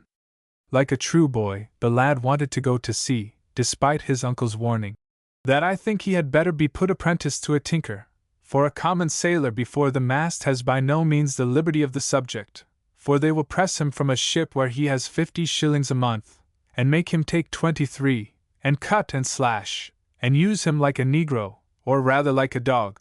His mother, however, would not consent, and to this was due his becoming a surveyor. From his young man's companion, Washington had already learned the use of Gunter's rule and how it should be used in surveying, and to complete his knowledge he seems to have taken lessons of the licensed surveyor of Westmoreland County, James Jen, for transcripts of some of the surveys drawn by Jen still exist in the handwriting of his pupil.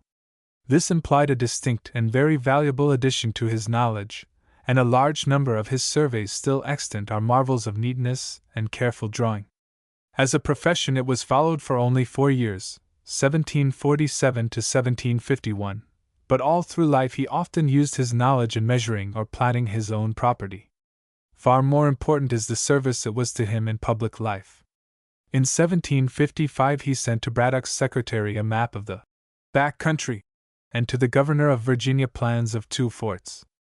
During the Revolution it helped him not merely in the study of maps, but also in the facility it gave him to take in the topographical features of the country.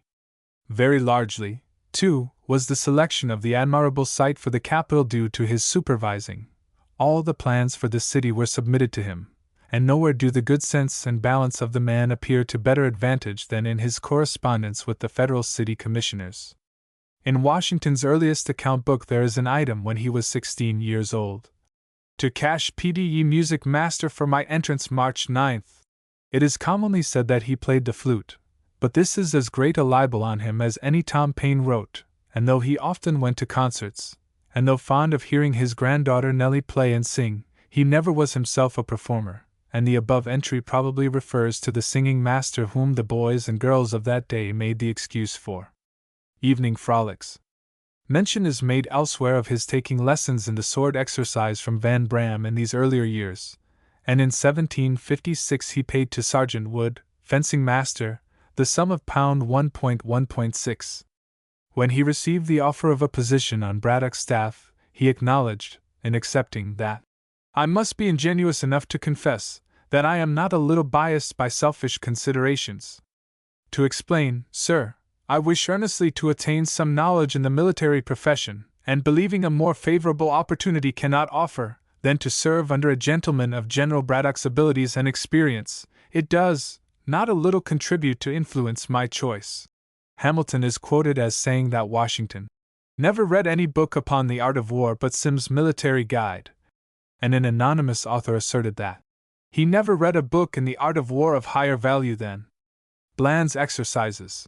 Certain it is that nearly all the military knowledge he possessed was derived from practice rather than from books, and though, late in life, he purchased a number of works on the subject, it was after his army service was over. One factor in Washington's education which must not go unnoticed was his religious belief. When only 2 months old he was baptized, presumably by the Rev. Lawrence de Butts, the clergyman of Washington Parish. The removal from that locality prevented any further religious influence from this clergyman, and it probably first came from the Rev. Charles Green, of Truro Parish, who had received his appointment through the friendship of Washington's father, and who later was on such friendly terms with Washington that he doctored Mrs. Washington in an attack of the measles, and caught and returned 2 of his parishioners' runaway slaves. As early as 1724 the clergyman of the parish in which Mount Vernon was situated reported that he catechized the youth of his congregation in Lent and a great part of the summer, and George, as the son of one of his vestrymen, undoubtedly received a due amount of questioning. From 1748 till 1759 there was little church-going for the young surveyor or soldier, but after his marriage and settling at Mount Vernon he was elected vestryman in the 2 parishes of Truro and Fairfax, and from that election he was quite active in church affairs. It may be worth noting that in the elections of 1765 the new vestryman stood 3rd in popularity in the Truro church and 5th in that of Fairfax. He drew the plans for a new church in Truro, and subscribed to its building, intending to lay the foundation of a family pew. But by a vote of the vestry it was decided that there should be no private pews, and this breach of contract angered Washington so greatly that he withdrew from the church in 1773. Sparks quotes Madison to the effect that there was a tradition that, when he, Washington, belonged to the vestry of a church in his neighborhood, and several little difficulties grew out of some division of the society, he sometimes spoke with great force, animation, and eloquence on the topics that came before them. After this withdrawal he bought a pew in Christ Church in Alexandria, Fairfax Parish, paying £36.10, which was the largest price paid by any parishioner. To this church he was quite liberal, subscribing several times towards repairs, etc. The Rev. Lee Massey, who was rector at Pohick, Truro, church before the Revolution, is quoted by Bishop Meade as saying that I never knew so constant an attendant in church as Washington, and his behavior in the house of God was ever so deeply reverential that it produced the happiest effect on my congregation, and greatly assisted me in my pulpit labors. No company ever withheld him from church. I have often been at Mount Vernon on Sabbath morning, when his breakfast table was filled with guests, but to him they furnished no pretext for neglecting his God and losing the satisfaction of setting a good example. For instead of staying at home, out of false complaisance to them, he used constantly to invite them to accompany him. This seems to have been written more with an eye to its influence on others than to its strict accuracy. During the time Washington attended at Pohick Church, he was by no means a regular churchgoer. His daily "Where and how my time is spent" enables us to know exactly how often he attended church, and in the year 1760 he went just 16 times, and in 1768 he went 14, these years being fairly typical of the period 1760 to 1773.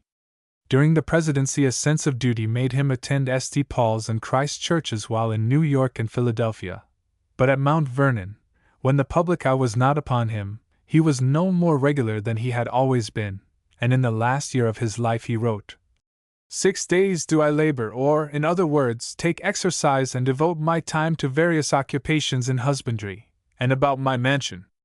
On the 7th, now called the first day, for want of a place of worship, within less than 9 miles, such letters as do not require immediate acknowledgment I give answers to. But it hath so happened, that on the 2 last Sundays, call them the 1st or the 7th as you please, I have been unable to perform the latter duty on account of visits from strangers, with whom I could not use the freedom to leave alone, or recommend to the care of each other, for their amusement." What he said here was more or less typical of his whole life. Sunday was always the day on which he wrote his private letters, even prepared his invoices, and he wrote to one of his overseers that his letters should be mailed so as to reach him Saturday, as by so doing they could be answered the following day. Nor did he limit himself to this, for he entertained company, closed land purchases, sold wheat, and while a Virginia planter, went fox hunting on Sunday. It is to be noted, however, that he considered the scruples of others as to the day. When he went among his western tenants, rent collecting, he entered in his diary that it being Sunday and the people living on my land apparently very religious, it was thought best to postpone going among them till tomorrow. And in his journey through New England, because it was contrary to the law and disagreeable to the people of this state, Connecticut, to travel on the Sabbath day, and my horses, after passing through such intolerable roads, wanting rest, I stayed at Perkins' Tavern, which, by the by, is not a good one, all day, and a meeting house being within a few rods of the door, I attended the morning and evening services, and heard very lame discourses from a Mr. Pond. It is of this experience that tradition says the President started to travel, but was promptly arrested by a Connecticut tithing man. The story, however, lacks authentication. There can be no doubt that religious intolerance was not a part of Washington's character. In 1775, when the New England troops intended to celebrate Guy Fawkes' Day, as usual, the general orders declared that, as the commander-in-chief has been apprised of a design, formed for the observance of that ridiculous and childish custom of burning the effigy of the Pope, he cannot help expressing his surprise that there should be officers and soldiers in this army so void of common sense as not to see the impropriety of such a step. When trying to secure some servants too, he wrote that, if they are good workmen, they may be from Asia, Africa, or Europe, they may be Mahometans, Jews, or Christians of any sect, or they may be atheists. When the bill taxing all the people of Virginia to support the Episcopal Church, his own, was under discussion, he threw his weight against it, as far as concerned the taxing of other sectaries, but adding, although no man's sentiments are more opposed to any kind of restraint upon religious principles than mine are, yet I must confess that I am not amongst the number of those who are so much alarmed at the thoughts of making people pay towards the support of that which they profess, if of the denomination of Christians, or to declare themselves Jews, Mahometans, or otherwise, and thereby obtain proper relief. As the matter now stands, I wish an assessment had never been agitated, and as it has gone so far that the bill could die an easy death, because I think it will be productive of more quiet to the state than by enacting it into a law, which in my opinion would be impolitic, admitting there is a decided majority for it, to the disquiet of a respectable minority.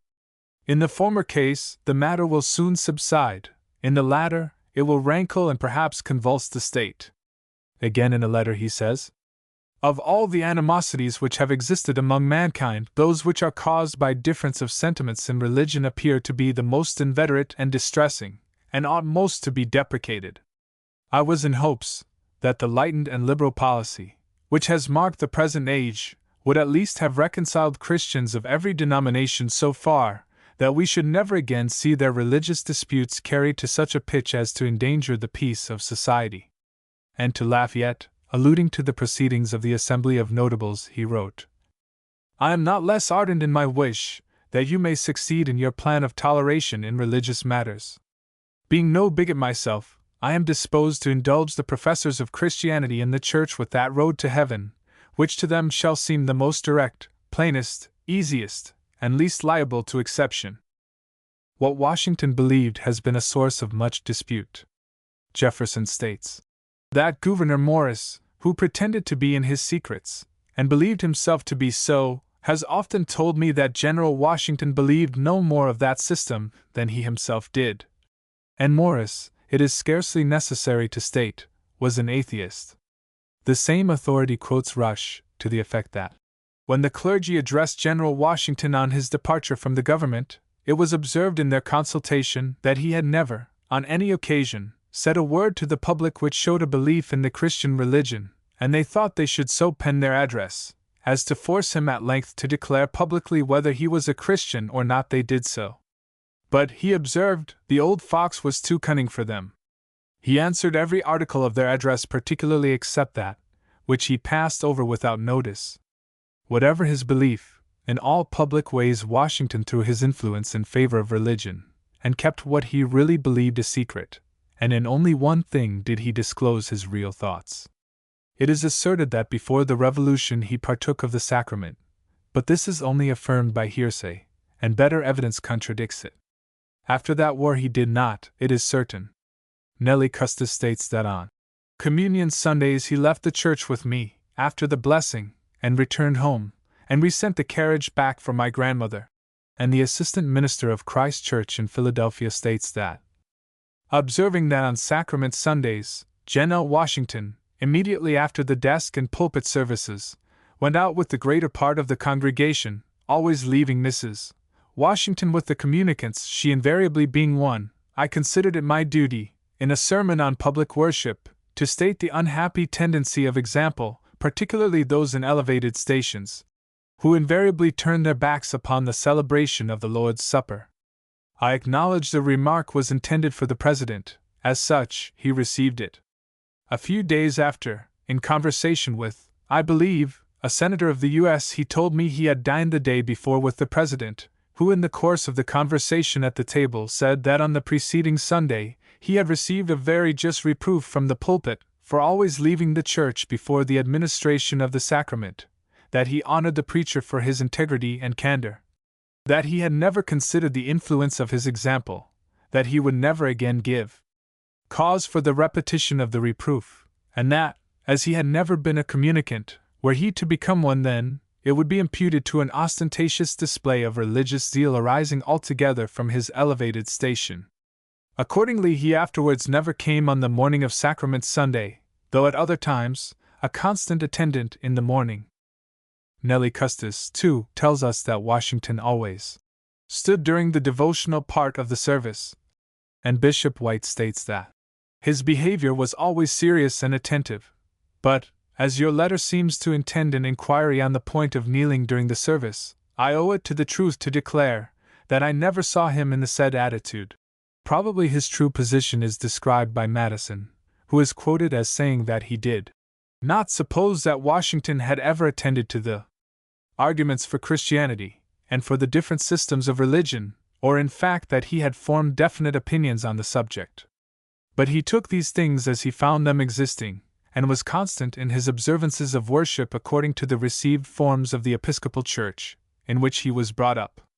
If there was proof needed that it is mind and not education which pushes a man to the front, it is to be found in the case of Washington.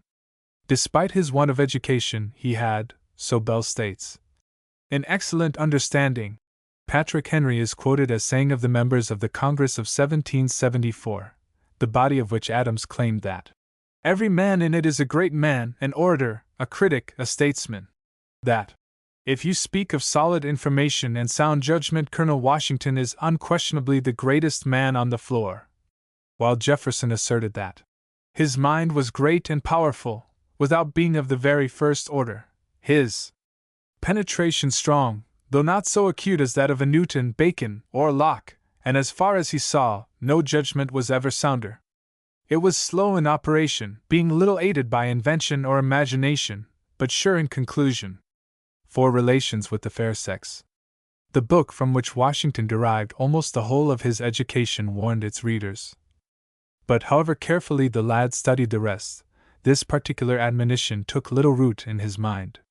There can be no doubt that Washington during the whole of his life had a soft heart for women, and especially for good-looking ones, and both in his personal intercourse and in his letters he shows himself very much more at ease with them than in his relations with his own sex. Late in life, when the strong passions of his earlier years were under better control, he was able to write. Love is said to be an involuntary passion, and it is, therefore, contended that it cannot be resisted. This is true in part only, for like all things else, when nourished and supplied plentifully with aliment, it is rapid in its progress. But let these be withdrawn and it may be stifled in its birth or much stinted in its growth. For example, a woman, the same may be said of the other sex, all beautiful and accomplished will, while her hand and heart are undisposed of, turn the heads and set the circle in which she moves on fire. Let her marry, and what is the consequence? The madness ceases and all is quiet again. Why? Not because there is any diminution in the charms of the lady, but because there is an end of hope. Hence it follows, that love may and therefore ought to be under the guidance of reason, for although we cannot avoid first impressions, we may assuredly place them under guard. To write thus in one's 66th year and to practice one's theory in youth were, however, very different undertakings. Even while discussing love so philosophically, the writer had to acknowledge that, in the composition of the human frame, there is a good deal of inflammable matter, and few have had better cause to know it. When he saw in the premature engagement of his ward, Jack Custis, the one advantage that it would, in a great measure, avoid those little flirtations with other young ladies that may, by dividing the attention, contribute not a little to divide the affection, it is easy to think of him as looking back to his own boyhood, and remembering, it is to be hoped with a smile, the sufferings he owed to pretty faces and neatly turned ankles. While still a schoolboy, Washington was one day caught romping with one of the largest girls, and very quickly more serious likings followed. As early as 1748, when only 16 years of age, his heart was so engaged that while at Lord Fairfax's and enjoying the society of Mary Carey he poured out his feelings to his youthful correspondents, dear Robin, and dear John, and dear Sally, as follows. My place of residence is at present at his lordship's, where I might was my heart disengaged pass my time very pleasantly, as there's a very agreeable young lady lives in the same house, Colorado George Fairfax's wife's sister. But as that's only adding fuel to fire, it makes me the more uneasy, for by often and unavoidably being in company with her revives my former passion for your lowland beauty, whereas was I to live more retired from young women I might in some measure alleviate my sorrows by burying that chaste and troublesome passion in the grave of oblivion or eternal forgetfulness, for as I am very well assured that's the only antidote or remedy that I shall be relieved by, or only recess that can administer any cure or help to me, as I am well convinced was I ever to attempt anything I should only get a denial which would be only adding grief to uneasiness. Was my affections disengaged, I might perhaps form some pleasure in the conversation of an agreeable young lady, as there's one now lives in the same house with me, but as that is only nourishment to my former affection, for by often seeing her brings the other into my remembrance, whereas perhaps was she not often and unavoidably presenting herself to my view, I might in some measure alleviate my sorrows by burying the other in the grave of oblivion. I am well convinced my heart stands in defiance of all others, but only she that's given it cause enough to dread a second assault, and from a different quarter, though I well know let it have as many attacks as it will from others, they can't be more fierce than it has been. I passed a time of much more agreeabler than what I imagine I should, as there's a very agreeable young lady lives in the same house where I reside, Colorado George Fairfax's wife's sister. That in a great measure cheats my thoughts altogether from your parts. One could wish to be with you down there with all my heart, but as it is a thing almost impracticable, shall rest myself where I am with hopes of shortly having some minutes of your transactions in your parts, which will be very welcomely received. Who this Lowland beauty was has been the source of much speculation, but the question is still unsolved. Every suggested damsel, Lucy Grimes, Mary Bland, Betsy Fauntleroy, et al., being either impossible or the evidence wholly inadequate. But in the same journal which contains the drafts of these letters is a motto poem, followed by the words, Young M.A. his W. Ife? And as it was a fashion of the time to couple the initials of one's well-beloved with such sentiments, a slight clue is possibly furnished. Nor was this the only rhyme that his emotions led to his inscribing in his journal, and he confided to it the following. However woebegone the young lover was, he does not seem to have been wholly lost to others of the sex, and at this same time he was able to indite an acrostic to another charmer, which, if incomplete, nevertheless proves that there was a Midland beauty as well, the lady being presumptively some member of the family of Alexanders, who had a plantation near Mount Vernon. When visiting Barbados, in 1751, Washington noted in his journal his meeting a Miss Roberts, an agreeable young lady, and later he went with her to see some fireworks on Guy Fawkes' Day. Apparently, however, the ladies of that island made little impression on him, for he further noted, The lattice generally are very agreeable, but by ill custom or t affect the Negro style. This sudden insensibility is explained by a letter he wrote to William Fauntleroy a few weeks after his return to Virginia. Sir, I should have been down long before this, but my business in Frederick detained me somewhat longer than I expected, and immediately upon my return from thence I was taken with a violent pleurise, but purpose as soon as I recover my strength, to wait on Miss Betsy, in hopes of a revocation of the former cruel sentence, and see if I can meet with any alteration in my favor. I have enclosed a letter to her, which should be much obliged to you for the delivery of it. I have nothing to add but my best respects to your good lady and family, and that I am, sir, your most obedient humble servant.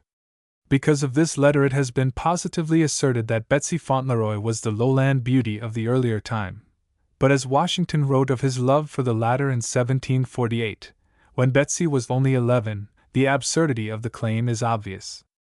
In 1753, while on his mission to deliver the governor's letter to the French, one duty which fell to the young soldier was a visit to royalty, in the person of Queen Aliquippa, an Indian majesty who had expressed great concern that she had formerly been slighted.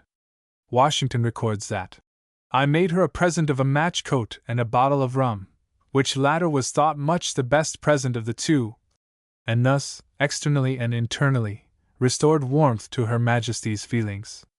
When returned from his first campaign, and resting at Mount Vernon, the time seems to have been beguiled by some charmer, for one of Washington's officers and intimates writes from Williamsburg, I imagine you by this time plunged in the midst of delight heaven can afford and enchanted by charms even stranger to the Cyprian dame.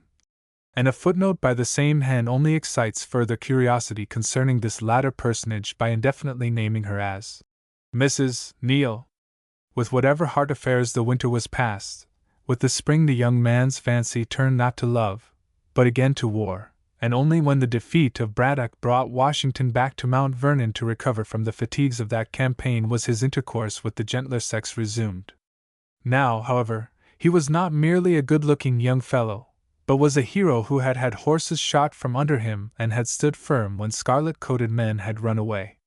No longer did he have to sue for the favor of the fair ones, and Fairfax wrote him that, if a Saturday night's rest cannot be sufficient to enable your coming hither tomorrow, the ladies will try to get horses to equip our chair or attempt their strength on foot to salute you, so desirous are they with loving speed to have an ocular demonstration of your being the same identical gent that lately departed to defend his country's cause. Furthermore, to this letter was appended the following. Dear Sir, after thanking heaven for your safe return, I must accuse you of great unkindness in refusing us the pleasure of seeing you this night. I do assure you nothing but our being satisfied that our company would be disagreeable should prevent us from trying if our legs would not carry us to Mount Vernon this night, but if you will not come to us tomorrow morning very early, we shall be at Mount Vernon. S. Ally F. Fairfax. A NNS pairing. Elizthdent. Nor is this the only feminine postscript of this time, for in the postscript of a letter from Archibald Carey, a leading Virginian, he is told that Mrs. Carey and Miss Randolph join in wishing you that sort of glory which will most endear you to the fair sex. In 1756 Washington had occasion to journey on military business to Boston, and both in coming and in going he tarried in New York, passing 10 days in his first visit and about a week on his return. This time was spent with a Virginian friend, Beverly Robinson, who had had the good luck to marry Susanna Phillips, a daughter of Frederick Phillips, one of the largest landed proprietors of the colony of New York. Here he met the sister, Mary Phillips, then a girl of 25, and short as was the time, it was sufficient to engage his heart. To this interest no doubt are due the entries in his accounts of sundry pounds spent for treating ladies, and for the large tailor's bills then incurred. But neither treats nor clothes won the lady, who declined his proposals, and gave her heart 2 years later to Lieutenant Colonel Roger Morris. A curious sequel to this disappointment was the accident that made the Roger Morris House Washington's headquarters in 1776, both Morris and his wife being fugitive Tories. Again, Washington was a chance visitor in 1790, when, as part of a picnic, he dined on a dinner provided by Mr. Mariner at the house lately Colorado.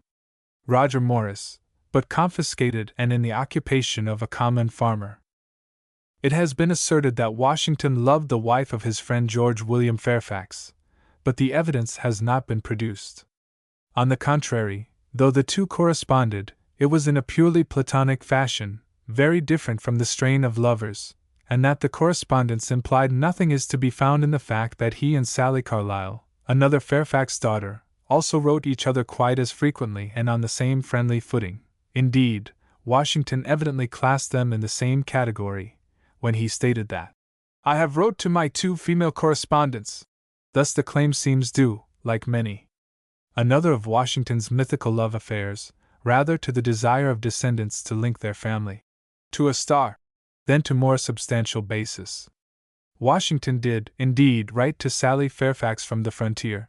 "I should think our time more agreeably spent, believe me, in playing a part in Cato, with the company you mention, and myself doubly happy in being the Juba to such a Marcia, as you must make."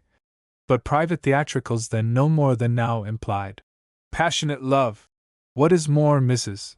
Fairfax was at this very time teasing him about another woman, and to her hints Washington replied, "If you allow that any honor can be derived from my opposition, you destroy the merit of it entirely in me by attributing my anxiety to the animating prospect of possessing Mrs. Custis, when, I need not tell you, guess yourself. Should not my own honor and country's welfare be the excitement? 'Tis true I profess myself a votary of love. I acknowledge that a lady is in the case, and further I confess that this lady is known to you. Yes, madam, as well as she is to one who is too sensible of her charms to deny the power whose influence he feels and must ever submit to.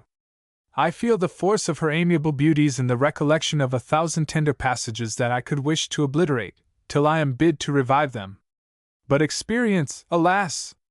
sadly reminds me how impossible this is, and evinces an opinion which I have long entertained, that there is a destiny which has the control of our actions, not to be resisted by the strongest efforts of human nature. You have drawn me, dear madam, or rather I have drawn myself, into an honest confession of a simple fact. Misconstrue not my meaning, doubt it not, nor expose it. The world has no business to know the object of my love, declared in this manner to you, when I want to conceal it. One thing above all things in this world I wish to know, and only one person of your acquaintance can solve me that, or guess my meaning." The love affair thus alluded to had begun in March, 1758, when ill health had taken Washington to Williamsburg to consult physicians, thinking, indeed, of himself as a doomed man. In this trip he met Mrs. Martha Dandridge Custis, widow of Daniel Parke Custis, one of the wealthiest planters of the colony. She was at this time 26 years of age, or Washington's senior by 9 months, and had been a widow but 7, yet in spite of this fact, and of his own expected decay, He pressed his love-making with an impetuosity akin to that with which he had urged his suit of Miss Phillips, and widows being proverbial, with better success. The invalid had left Mount Vernon on March 5th, and by April 1st he was back at Fort Loudon, an engaged man, having as well so far recovered his health as to be able to join his command. Early in May he ordered a ring from Philadelphia, at a cost of £2.16.0. Soon after receiving it he found that army affairs once more called him down to Williamsburg, and, as love-making is generally considered a military duty, the excuse was sufficient. But sterner duties on the frontier were awaiting him, and very quickly he was back there and writing to his fiancée. "We have begun our march for the Ohio. A courier is starting for Williamsburg, and I embrace the opportunity to send a few words to one whose life is now inseparable from mine. Since that happy hour when we made our pledges to each other, my thoughts have been continually going to you as another self. That an all-powerful Providence may keep us both in safety is the prayer of your ever faithful and affectionate friend." 5 months after this letter was written, Washington was able to date another from Fort Duquesne, and the fall of that post putting an end to his military service. Only 4 weeks later he was back in Williamsburg, and on January 6, 1759, he was married. Very little is really known of his wife, beyond the facts that she was petite, overfond, hot-tempered, obstinate, and a poor speller. In 1778 she was described as a sociable, pretty kind of woman, and she seems to have been but little more. One who knew her well described her as not possessing much sense, though a perfect lady and remarkably well calculated for her position. And confirmatory of this is the opinion of an English traveler that there was nothing remarkable in the person of the lady of the President. She was matronly and kind, with perfect good breeding. None the less she satisfied Washington. Even after the proverbial 6 months were over he refused to wander from Mount Vernon, writing that, "I am now, I believe, fixed at this seat with an agreeable consort for life." And in 1783 he spoke of her as the partner of all my domestic enjoyments. John Adams, in one of his recurrent moods of bitterness and jealousy towards Washington, demanded, "Would Washington have ever been commander of the Revolutionary Army or President of the United States if he had not married the rich widow of Mr. Custis?" To ask such a question is to overlook the fact that Washington's colonial military fame was entirely achieved before his marriage. It is not to be denied that the match was a good one from a worldly point of view. Mrs. Washington's third of the Custis property equaling 15,000 acres of land, a good part of it adjoining the city of Williamsburg, several lots in the said city, between 200 and 300 Negroes, and about 8 or 10,000 pounds upon bond, estimated at the time as about 20,000 pounds in all, which was further increased on the death of Patsy Custis in 1773 by a half of her fortune, which added 10,000 pounds to the sum. Nevertheless, the advantage was fairly equal, for Mrs. Custis's lawyer had written before her marriage of the impossibility of her managing the property, advising that she employ a trusty steward, and as the estate is large and very extensive, it is Mr. Waller's and my own opinion that you had better not engage any but a very able man, though he should require large wages. Of the management of this property, to which, indeed, she was unequal, Washington entirely relieved her, taking charge also of her children's share and acting for their interests with the same care with which he managed the part he was more directly concerned in. He further saved her much of the detail of ordering her own clothing, and we find him sending for a salmon-colored tabby of the enclosed pattern, with satin flowers, to be made in a sack, 1 cap, handkerchief, tucker and ruffles, to be made of Brussels lace or point, proper to wear with the above negligee, to cost £20, 1 pair black, and 1 pair white satin shoes, of the smallest, and 1 black mask. Again he writes his London agent, "Mrs. Washington sends home a green sack to get cleaned, or fresh dyed of the same color, made up into a handsome sack again, would be her choice, but if the cloth won't afford that, then to be thrown into a genteel nightgown." At another time he wants a pair of clogs, and when the wrong kind are sent he writes that she intended to have leathern galoshes. When she was asked to present a pair of colors to a company, he attended to every detail of obtaining the flag, and when Mrs. Washington perceived the tomb of her father to be much out of sorts. He wrote to get a workman to repair it. The care of the Mount Vernon household proving beyond his wife's ability, a housekeeper was very quickly engaged, and when one who filled this position was on the point of leaving, Washington wrote his agent to find another without the least delay, for the vacancy would throw a great additional weight on Mrs. Washington. Again, writing in another domestic difficulty. Your aunt's distresses for want of a good housekeeper are such as to render the wages demanded by Mrs. Forbes, though unusually high, of no consideration. Her letters of form, which required better orthography than she was mistress of, he drafted for her, pen-weary though he was. It has already been shown how he fathered her little progeny, as he once called them. Mrs. Washington was a worrying mother, as is shown by a letter to her sister, speaking of a visit in which I carried my little Pat with me and left Jackie at home for a trial to see how well I could stay without him though we were gone but one fortnight. I was quite impatient to get home. If I at any time heard the dogs bark or a noise out, I thought there was a person sent for me. I often fancied he was sick or some accident had happened to him, so that I think it is impossible for me to leave him as long as Mr. Washington must stay when he comes down.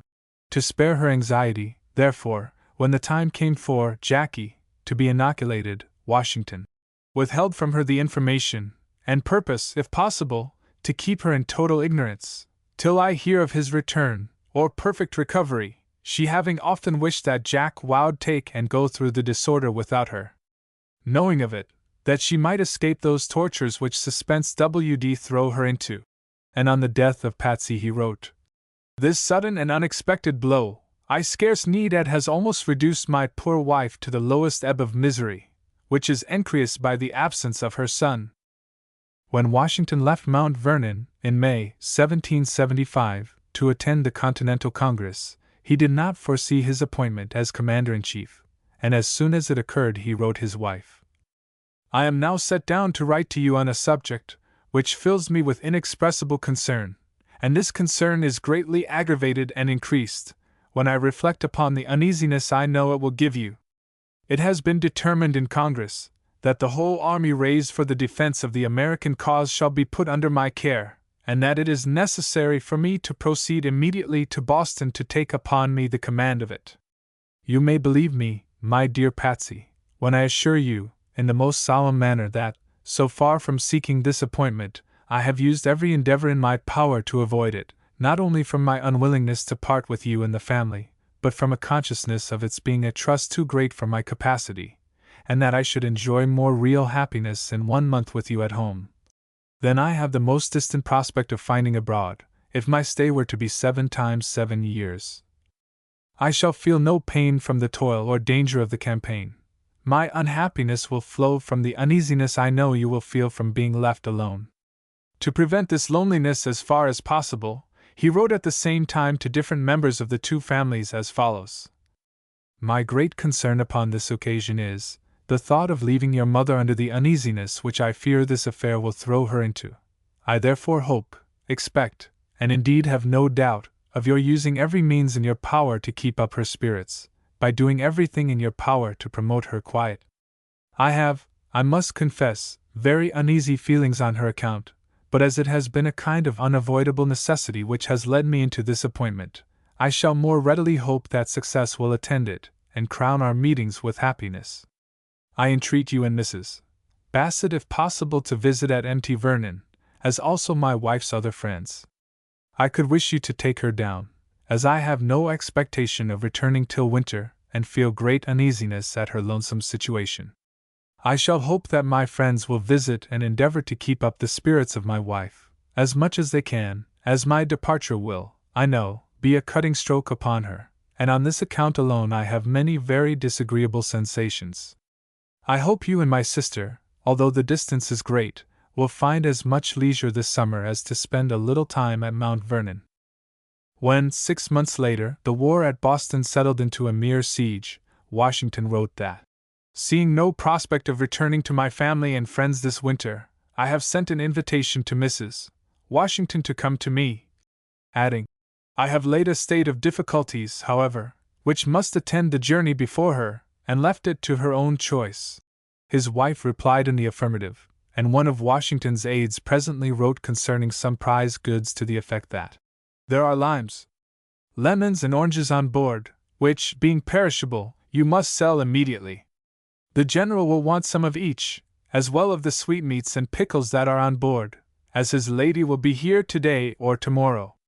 You will please to pick up such things on board as you think will be acceptable to her, and send them as soon as possible. He does not mean to receive anything without payment. Lodged at headquarters, then the Craigie House in Cambridge, the discomforts of war were reduced to a minimum, but none the less it was a trying time to Mrs. Washington, who complained that she could not get used to the distant cannonading, and she marveled that those about her paid so little heed to it. With the opening of the campaign in the following summer she returned to Mount Vernon, but when the army was safely in winter quarters at Valley Forge she once more journeyed northward, a trip alluded to by Washington in a letter to Jack, as follows. Your mamma is not yet arrived, but expected every hour. My aide Meade set off yesterday as soon as I got notice of her intention to meet her. We are in a dreary kind of place, and uncomfortably provided. And of this reunion Mrs. Washington wrote, I came to this place, some time about the 1st of February, where I found the general very well, in camp in what is called the Great Valley on the banks of the Schuylkill. Officers and men are chiefly in huts, which they say is tolerably comfortable. The army are as healthy as can be well expected in general. The general's apartment is very small. He has had a log cabin built to dine in, which has made our quarters much more tolerable than they were at first. Such winterings became the regular custom, and brief references in various letters served to illustrate them. Thus, in 1779, Washington informed a friend that Mrs. Washington, according to custom, marched home when the campaign was about to open. In July, 1782, he noted that his wife sets out this day from Mount Vernon. And later in the same year he wrote, As I despair of seeing my home this winter, I have sent for Mrs. Washington. And finally, in a letter he drafted for his wife, he made her describe herself as a kind of perambulator during 8 or 9 years of the war. Another pleasant glimpse during these stormy years is the couple, during a brief stay in Philadelphia, being entertained almost to death, described as follows by Franklin's daughter in a letter to her father. I have lately been several times abroad with the General and Mrs. Washington. He always inquires after you in the most affectionate manner, and speaks of you highly. We danced at Mrs. Powell's your birthday, or night I should say, in company together, and he told me it was the anniversary of his marriage. It was just 20 years that night. Again there was junketing in Philadelphia after the surrender at Yorktown, and one bit of this is shadowed in a line from Washington to Robert Morris, telling the latter that Mrs. Washington, myself and family, will have the honor of dining with you in the way proposed, tomorrow, being Christmas Day. With the retirement to Mount Vernon at the close of the war, little more companionship was obtained, for, as already stated, Washington could only describe his home henceforth as a well-resorted tavern, and 2 years after his return he entered in his diary, dined with only Mrs. Washington, which I believe is the first instance of it since my retirement from public life. Even this was only a furlough, for in 6 years they were both in public life again. Mrs. Washington was inclined to sulk over the necessary restraints of official life, writing to a friend, Mrs. Sins will give you a better account of the fashions than I can. I live a very dull life here and know nothing that passes in the town. I never go to any public place. Indeed, I think I am more like a state prisoner than anything else. There is certain bounds set for me which I must not depart from, and as I cannot do as I like, I am obstinate and stay at home a great deal. None the less she did her duties well, and in these, Lady Washington was more at home, for, according to Thatcher, she combined, in an uncommon degree, great dignity of manner with most pleasing affability, though possessing no striking marks of beauty. And there is no doubt that she lightened Washington's shoulders of social demands materially. At the receptions of Mrs. Washington, which were held every Friday evening, so a contemporary states, the President did not consider himself as visited. On these occasions he appeared as a private gentleman, with neither hat nor sword, conversing without restraint. From other formal society, Mrs. Washington also saved her husband, for a visitor on New Year's tells of her setting the General, by which title she always designated her husband, at liberty. Mrs. Washington had stood by his side as the visitors arrived and were presented, and when the clock in the hall was heard striking 9, she advanced and with a complacent smile said, "The General always retires at 9, and I usually precede him," upon which all arose, made their parting salutations, and withdrew. Nor was it only from the fatigues of formal entertaining that the wife saved her husband, Washington writing in 1793. "We remain in Philadelphia until the 10th instant. It was my wish to have continued there longer, but as Mrs. Washington was unwilling to leave me surrounded by the malignant fever which prevailed, I could not think of hazarding her and the children any longer by my continuance in the city, the house in which we lived being in a manner blockaded by the disorder, and was becoming every day more and more fatal. I therefore came off with them." Finally, from these scenes more busy, though not more happy, than the tranquil enjoyment of rural life, they returned to Mount Vernon, hoping that in the latter their days will close. Not quite 3 years of this life brought an end to their 40 years of married life. On the night that Washington's illness first became serious, his secretary narrates that between 2 and 3 o'clock on Saturday morning he, Washington, awoke Mrs. Washington and told her he was very unwell, and had had an ague. She would have got up to call a servant, but he would not permit her lest she should take cold. As a consequence of this care for her, her husband lay for nearly 4 hours in a chill in a cold bedroom before receiving any attention, or before even a fire was lighted. When death came, she said, "'Tis well, all is now over. I have no more trials to pass through, I shall soon follow him." In his will he left, "To my dearly beloved wife," the use of his whole property, and named her an executrix. As a man's views of matrimony are more or less colored by his personal experience, what Washington had to say on the institution is of interest. As concerned himself, he wrote to his nephew, "If Mrs. Washington should survive me, there is a moral certainty of my dying without issue, and should I be the longest liver, the matter, in my opinion, is hardly less certain, for while I retain the faculty of reasoning, I shall never marry a girl, and it is not probable that I should have children by a woman of an age suitable to my own, should I be disposed to enter into a second marriage." And in a less personal sense he wrote to Chastellux, "In reading your very friendly and acceptable letter, I was, as you may well suppose, not less delighted than surprised to meet the plain American words, 'my wife,' a wife. Well, my dear Marquis, I can hardly refrain from smiling to find you are caught at last. I saw, by the eulogium you often made on the happiness of domestic life in America, that you had swallowed the bait, and that you would as surely be taken, one day or another, as that you were a philosopher and a soldier. So your day has at length come. I am glad of it, with all my heart and soul. It is quite good enough for you. Now you are well served for coming to fight in favor of the American rebels, all the way across the Atlantic Ocean, by catching that terrible contagion, domestic felicity, which same, like the smallpox or the plague, a man can have only once in his life, because it commonly lasts him, at least with us in America.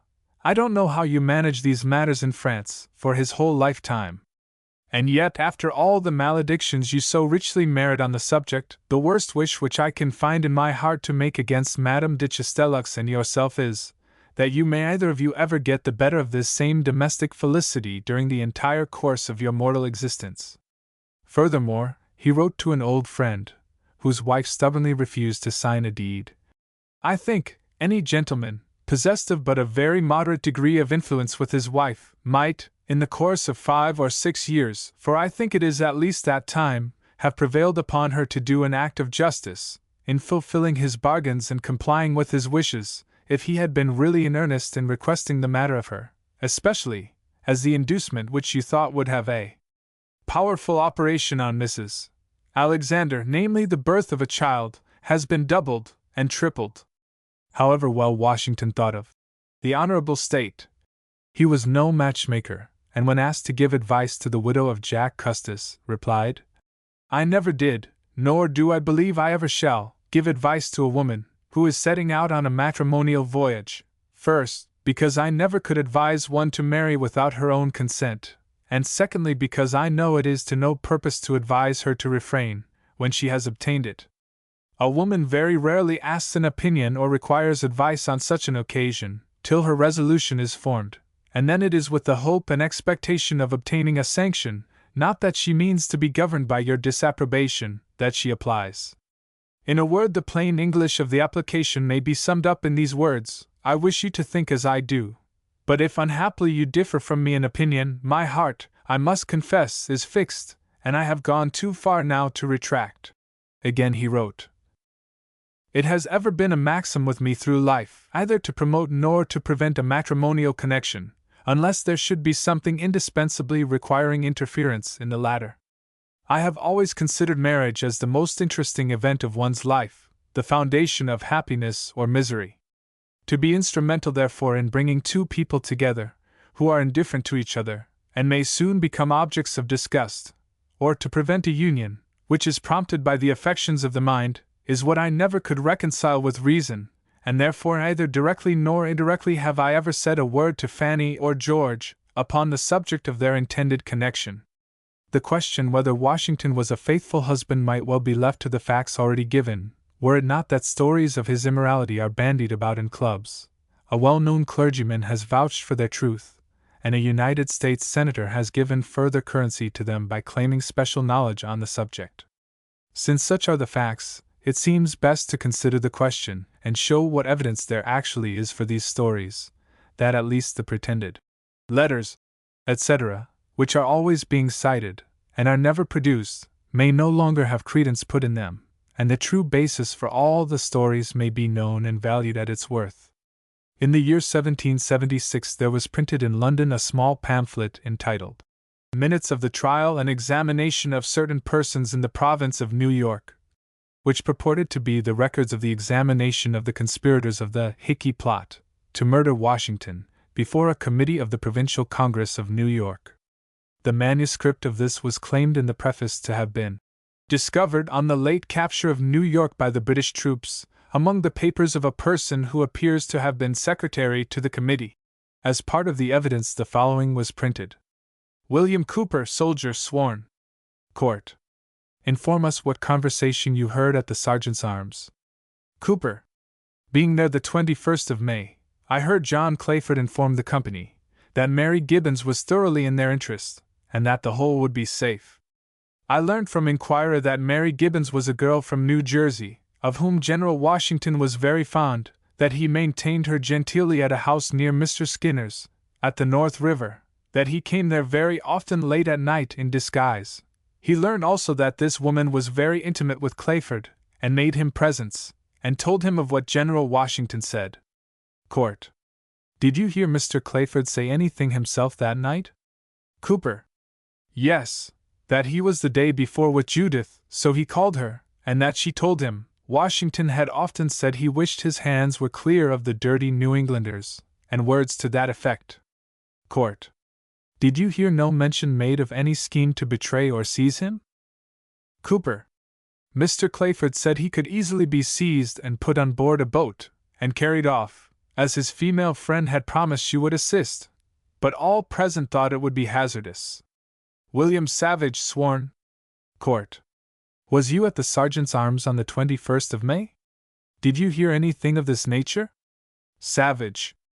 I did, and nearly as the last evidence has declared, the society in general refused to be concerned in it, and thought it a mad scheme. Mr. Abiel. Pray, Mr. Savage, have not you heard nothing of an information that was to be given to Governor Tryon? Savage. Yes, papers and letters were at different times shown to the society, which were taken out of General Washington's pockets by Mrs. Gibbons, and given, as she pretended some occasion of going out, to Mr. Clayford, who always copied them, and they were put into his pockets again. The authenticity of this pamphlet thus becomes of importance, and over this little time need be spent. The committee named in it differs from the committee really named by the Provincial Congress, and the proceedings nowhere implicate the men actually proved guilty. In other words, the whole publication is a clumsy Tory forgery, put forward with the same idle story of captured papers, employed in the spurious letters of Washington, and sent forth from the same press, J. Boo, from which that forgery and several others issued. The source from which the English fabricator drew this scandal is fortunately known. In 1775 a letter to Washington from his friend Benjamin Harrison was intercepted by the British, and at once printed broadcast in the newspapers. In this the writer gossips to Washington, to amuse you and unbend your minds from the cares of war, as follows: As I was in the pleasing task of writing to you, a little noise occasioned me to turn my head around, and who should appear but pretty little Kate, the washerwoman's daughter, over the way, clean, trim, and as rosy as the morning. I snatched the golden, glorious opportunity, and, but for the cursed antidote to love, Suki, I had fitted her for my general against his return. We were obliged to part, but not till we had contrived to meet again. If she keeps the appointment, I shall relish a week's longer stay. From this originated the stories of Washington's infidelity, as already given, and also a coarser version of the same, printed in 1776 in a Tory farce entitled The Battle of Brooklyn. Jonathan Boucher, who knew Washington well before the Revolution, yet who, as a loyalist, wrote in no friendly spirit of him, asserted that, in his moral character, he is regular. A man who disliked him far more, General Charles Lee, in the excess of his hatred, charged Washington in 1778 with immorality, a rather amusing impeachment, since at the very time Lee was flaunting the evidence of his own incontinence without apparent shame, and a mutual friend of the accused and accuser, Joseph Reed, whose service on Washington's staff enabled him to speak wittingly, advised that Lee forbear any reflections upon the commander-in-chief, of whom for the first time I have heard slander on his private character, viz., great cruelty to his slaves in Virginia and immorality of life, though they acknowledge so very secret that it is difficult to detect. To me, who have had so good opportunities to know the purity of the latter and equally believing the falsehood of the former from the known excellence of his disposition, it appears so nearly bordering upon frenzy, that I can pity the wretches rather than despise them. Washington was too much of a man, however, to have his marriage lessen his liking for other women, and Yeats repeats that Mr. Washington once told me, on a charge which I once made against the President at his own table, that the admiration he warmly professed for Mrs. Hartley was a proof of his homage to the worthy part of the sex, and highly respectful to his wife. Every now and then there is an allusion in his letters which shows his appreciation of beauty, as when he wrote to General Schuyler, your fair daughter, for whose visit Mrs. Washington and myself are greatly obliged. And again, to one of his aides, the fair hand, to whom your letter was committed, presented it safe. His diary, in the notes of the balls and assemblies which he attended, usually had a word for the sex, as exampled in at which there were between 60 and 70 well-dressed ladies, at which there was about 100 well-dressed and handsome ladies, at which were 256 elegantly dressed ladies, where there was a select company of ladies, where, it is said, there were upwards of 100 ladies. Their appearance was elegant, and many of them very handsome. At WCH there were about 400 ladies. The number and appearance of WCH exceeded anything of the kind I have ever seen, where there were about 75 well-dressed, and many of them very handsome ladies, among whom, as was also the case at the Salem and Boston assemblies, were a greater proportion with much blacker hair than are usually seen in the Southern States. At his wife's receptions, as already said, Washington did not view himself as host, and conversed without restraint, generally with women, who rarely had other opportunity of seeing him, which perhaps accounts for the statement of another eyewitness that Washington looked very much more at ease than at his own official levees. Sullivan adds that the young ladies used to throng around him, and engaged him in conversation. There were some of the well-remembered belles of the day who imagined themselves to be favorites with him. As these were the only opportunities which they had of conversing with him, they were disposed to use them. In his southern trip of 1791, Washington noted, with evident pleasure, that he was visited about 2 o'clock by a great number of the most respectable ladies of Charleston, the first honor of the kind I had ever experienced, and it was flattering as it was singular. and that this attention was not merely the respect due to a great man is shown in the letter of a Virginian woman, who wrote to her correspondent in 1777 that when General Washington throws off the hero and takes up the chatty agreeable companion, he can be downright impudent sometimes, such impudence, Fanny, as you and I like. Another feminine compliment paid him was a highly laudatory poem which was enclosed to him, with a letter begging forgiveness, to which he playfully answered, "You apply to me, my dear madam, for absolution as though I was your father confessor, and as though you had committed a crime, great in itself, yet of the venial class. You have reason good, for I find myself strangely disposed to be a very indulgent ghostly adviser on this occasion, and notwithstanding you are the most offending soul alive, that is, if it is a crime to write elegant poetry, yet if you will come and dine with me on Thursday, and go through the proper course of penitence which shall be prescribed, I will strive hard to assist you in expiating these poetical trespasses on this side of purgatory. Nay more, if it rests with me to direct your future lucubrations, I shall certainly urge you to a repetition of the same conduct, on purpose to shew what an admirable knack you have at confession and reformation, and so without more hesitation, I shall venture to command the muse, not to be restrained by ill-grounded timidity, but to go on and prosper. You see, madam, when once the woman has tempted us, and we have tasted the forbidden fruit, there is no such thing as checking our appetites, whatever the consequences may be. You will, I dare say, recognize our being the genuine descendants of those who are reputed to be our great progenitors." Nor was Washington open only to beauty and flattery. From the rude frontier in 1756 he wrote, "The supplicating tears of the women melt me into such deadly sorrow, that I solemnly declare, if I know my own mind, I could offer myself a willing sacrifice to the butchering enemy, provided that would contribute to the people's ease." And in 1776 he said, "When I consider that the city of New York will in all human probability very soon be the scene of a bloody conflict, I cannot but view the great numbers of women, children, and infirm persons remaining in it, with the most melancholy concern. When the men of war passed up the river, the shrieks and cries of these poor creatures running every way with their children were truly distressing. Can no method be devised for their removal?" Nevertheless, though liked by and liking the fair sex, Washington was human, and after experience concluded that, "I never again will have two women in my house when I am there myself." The farmer and proprietor. The earliest known Washington coat of arms had blazoned upon it 3 cinquefoils, which was the herald's way of saying that the bearer was a landholder and cultivator, and when Washington had a bookplate made for himself he added to the conventional design of the arms spears of wheat and other plants, as an indication of his favorite labor.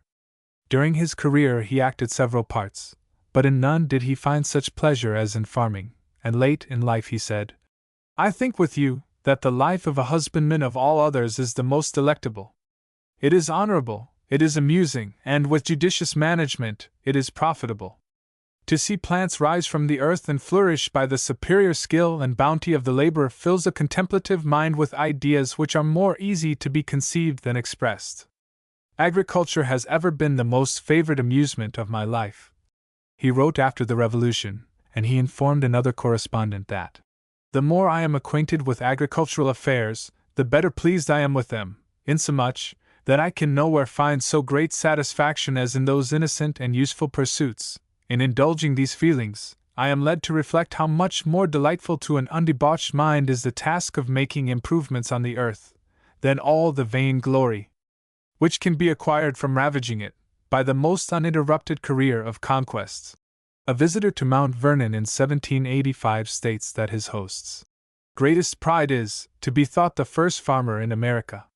He is quite a Cincinnatus. Undoubtedly a part of this liking flowed from his strong affection for Mount Vernon. Such was his feeling for the place that he never seems to have been entirely happy away from it, and over again, during his various and enforced absences, he sighs, or pants, for his own vine and fig tree. In writing to an English correspondent, he shows his feeling for the place by saying, "No estate in United America is more pleasantly situated than this. It lies in a high, dry and healthy country, 300 miles by water from the sea, and, as you will see by the plan, on one of the finest rivers in the world. The history of the Mount Vernon estate begins in 1674, when Lord Culpeper conveyed to Nicholas Spencer and Lieutenant Colonel John Washington 5,000 acres of land, situate lying and being within the said territory in the county of Stafford in the freshes of the Potomac River and bounded betwixt two creeks. Colonel John's half was bequeathed to his son Lawrence, and by Lawrence's will it was left to his daughter Mildred. She sold it to the father of George, who by his will left it to his son Lawrence, with a reversion to George should Lawrence die without issue. The original house was built about 1740, and the place was named Mount Vernon by Lawrence, in honor of Admiral Vernon, under whom he had served at Carthagena.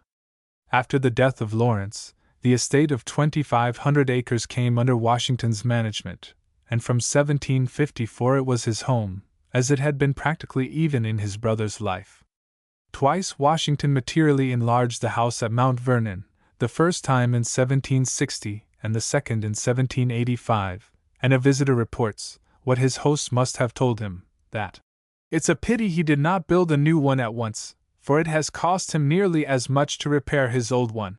These alterations consisted in the addition of a banquet hall at one end, by far the finest room in the house, and a library and dining room at the other, with the addition of an entire story to the whole. The grounds, too, were very much improved. A fine approach, or bowling green, was laid out, a botanical garden, a shrubbery, and greenhouses were added, and in every way possible the place was improved.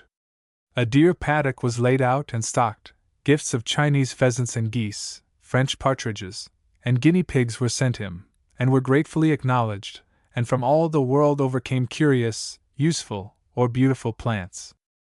The original tract did not satisfy the ambition of the farmer, and from the time he came into the possession of Mount Vernon he was a persistent purchaser of lands adjoining the property.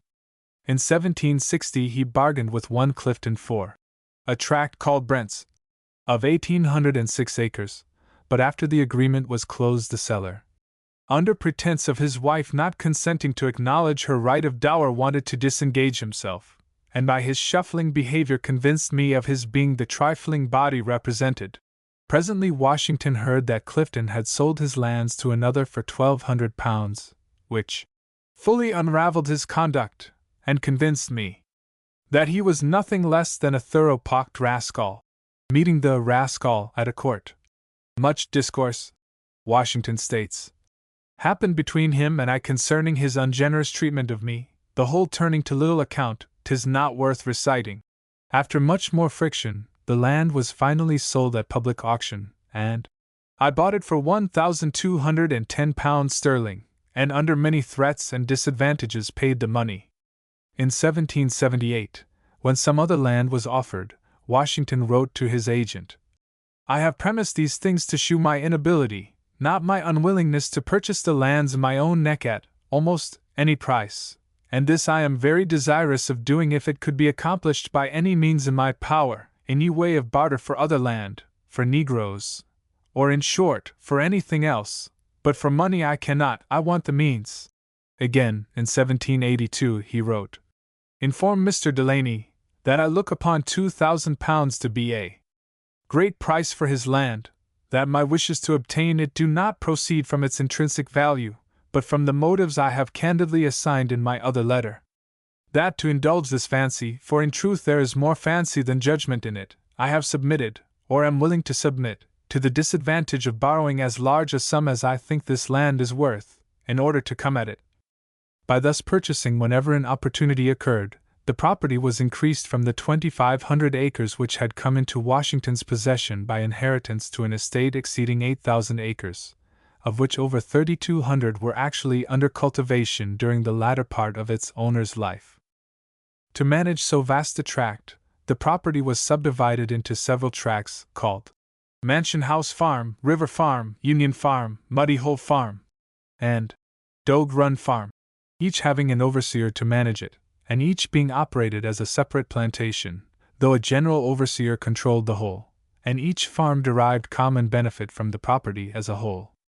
On Saturday in the afternoon, every week, reports are made by all his overseers, and registered in books kept for the purpose. And these accounts were so schemed as to show how every Negro's and laborer's time had been employed during the whole week, what crops had been planted or gathered, what increase or loss of stock had occurred, and every other detail of farm work.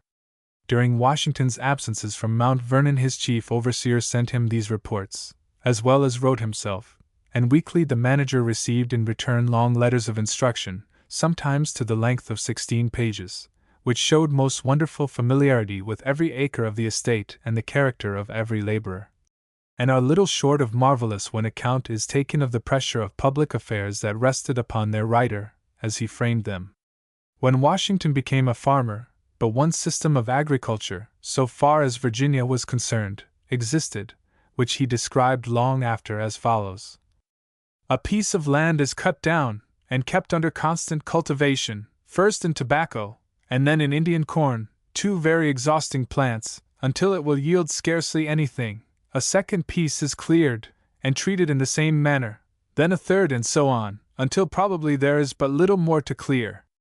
When this happens, the owner finds himself reduced to the choice of one of three things: either to recover the land which he has ruined, to accomplish which he has perhaps neither the skill, the industry, nor the means, or to retire beyond the mountains, or to substitute quantity for quality, in order to raise something.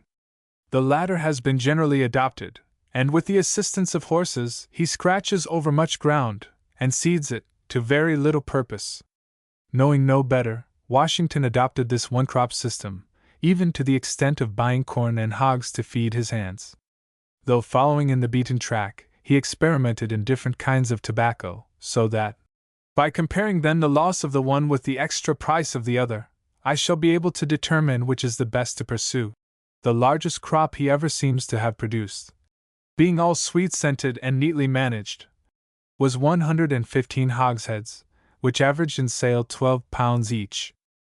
From a very early time Washington had been a careful student of such books on agriculture as he could obtain, even preparing lengthy abstracts of them, and the knowledge he thus obtained, combined with his own practical experience, soon convinced him that the Virginian system was wrong. "I never ride on my plantations," he wrote, "without seeing something which makes me regret having continued so long in the ruinous mode of farming which we are in." And he soon discontinued the growth of tobacco myself, and except at a plantation or two upon York River, I make no more of that article than barely serves to furnish me with goods.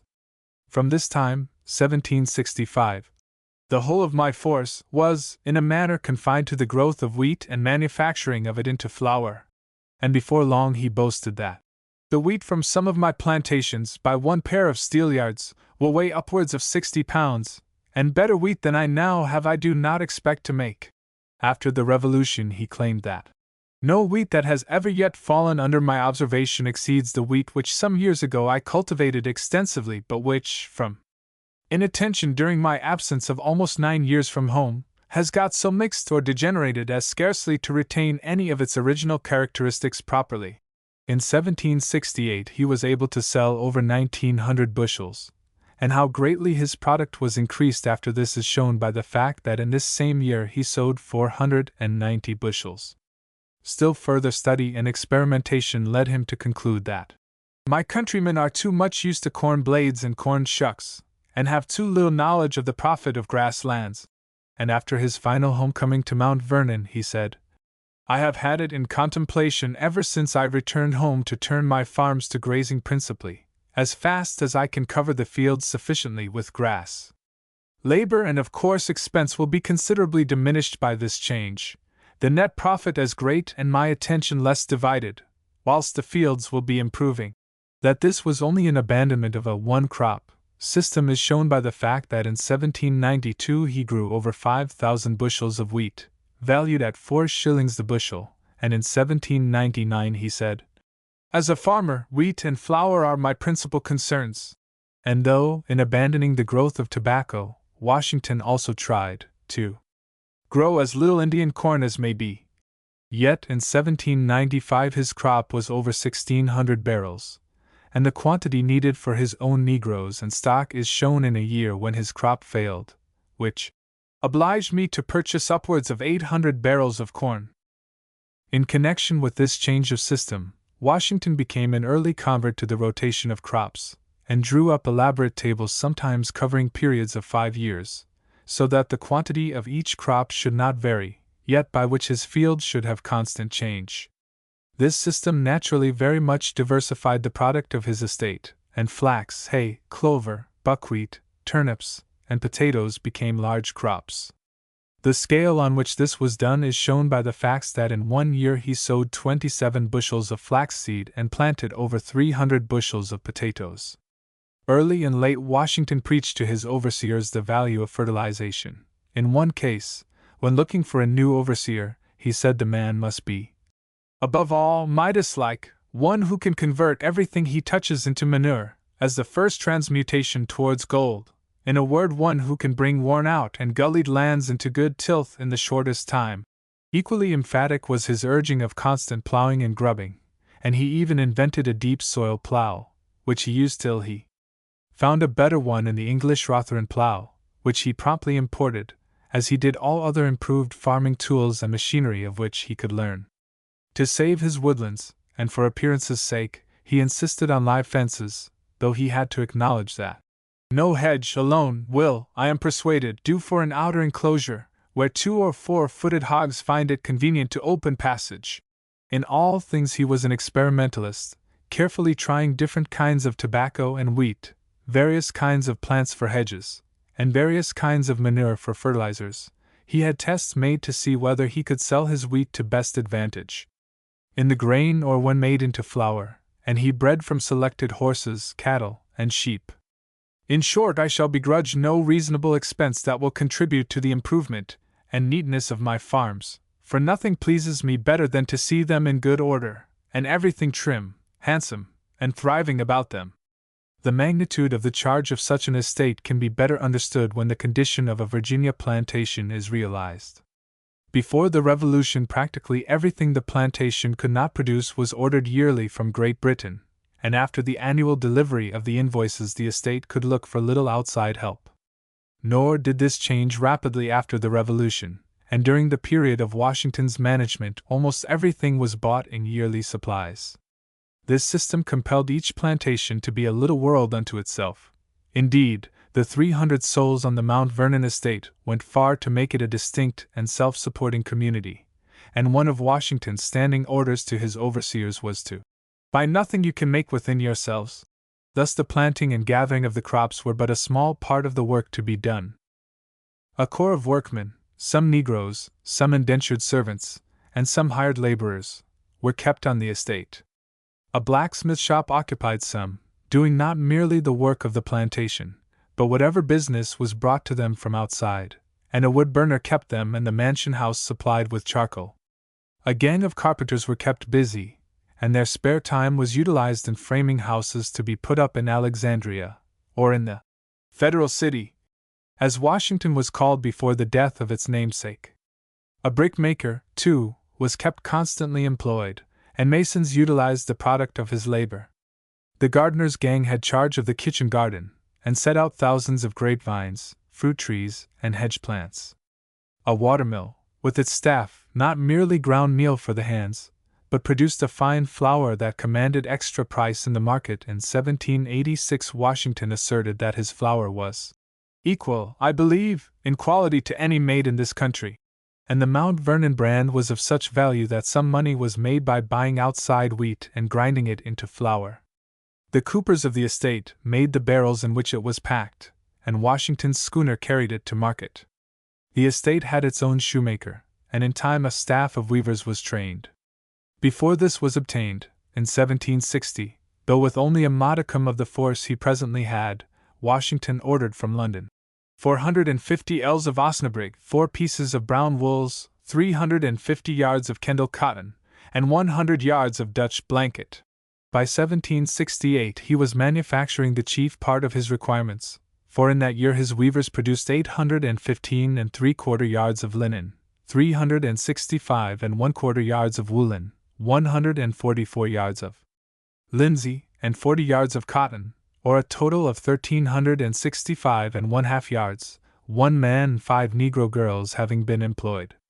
When once the looms were well organized, an infinite variety of cloths was produced, the accounts mentioning striped woolen, woolen plaid, cotton striped, linen, wool birdseye, cotton filled with wool, linsey, MS and OS, cotton India dimity, cotton jump stripe, linen filled with tow, cotton striped with silk, Roman M, Jane's twilled, huckaback, broadcloth, counterpane, birdseye diaper, kersey wool, baragon, fustian, bed ticking, herring box, and shalun.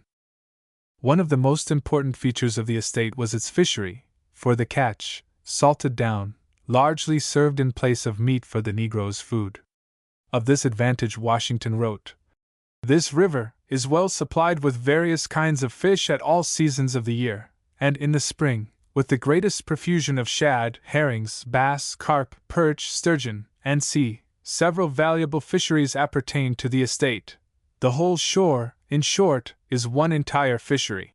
Whenever there was a run of fish, the seine was drawn, chiefly for herring and shad, and in good years this not merely amply supplied the home requirements, but allowed of sales. 4 or 5 shillings the thousand for herring and 10 shillings the hundred for shad were the average prices, and sales of as high as 85,000 herring were made in a single year.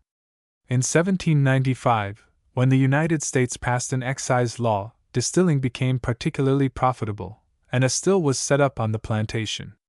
In this whiskey was made from rye chiefly and Indian corn in a certain proportion, and this not merely used much of the estate's product of those two grains, but quantities were purchased from elsewhere.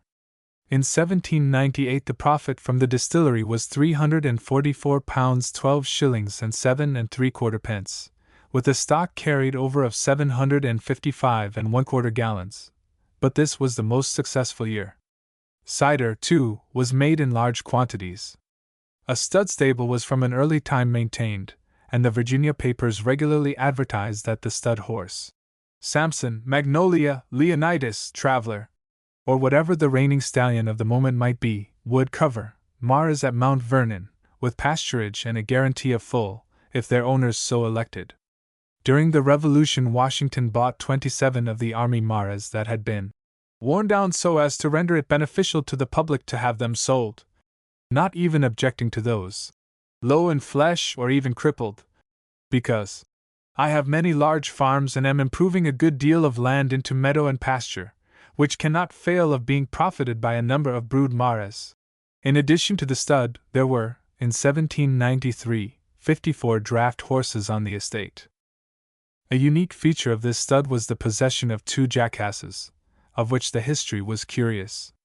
At that time there was a law in Spain, where the best breed was to be found, which forbade the exportation of asses, but the king, hearing of Washington's wish to possess a jack, sent him one of the finest obtainable as a present, which was promptly christened Royal Gift.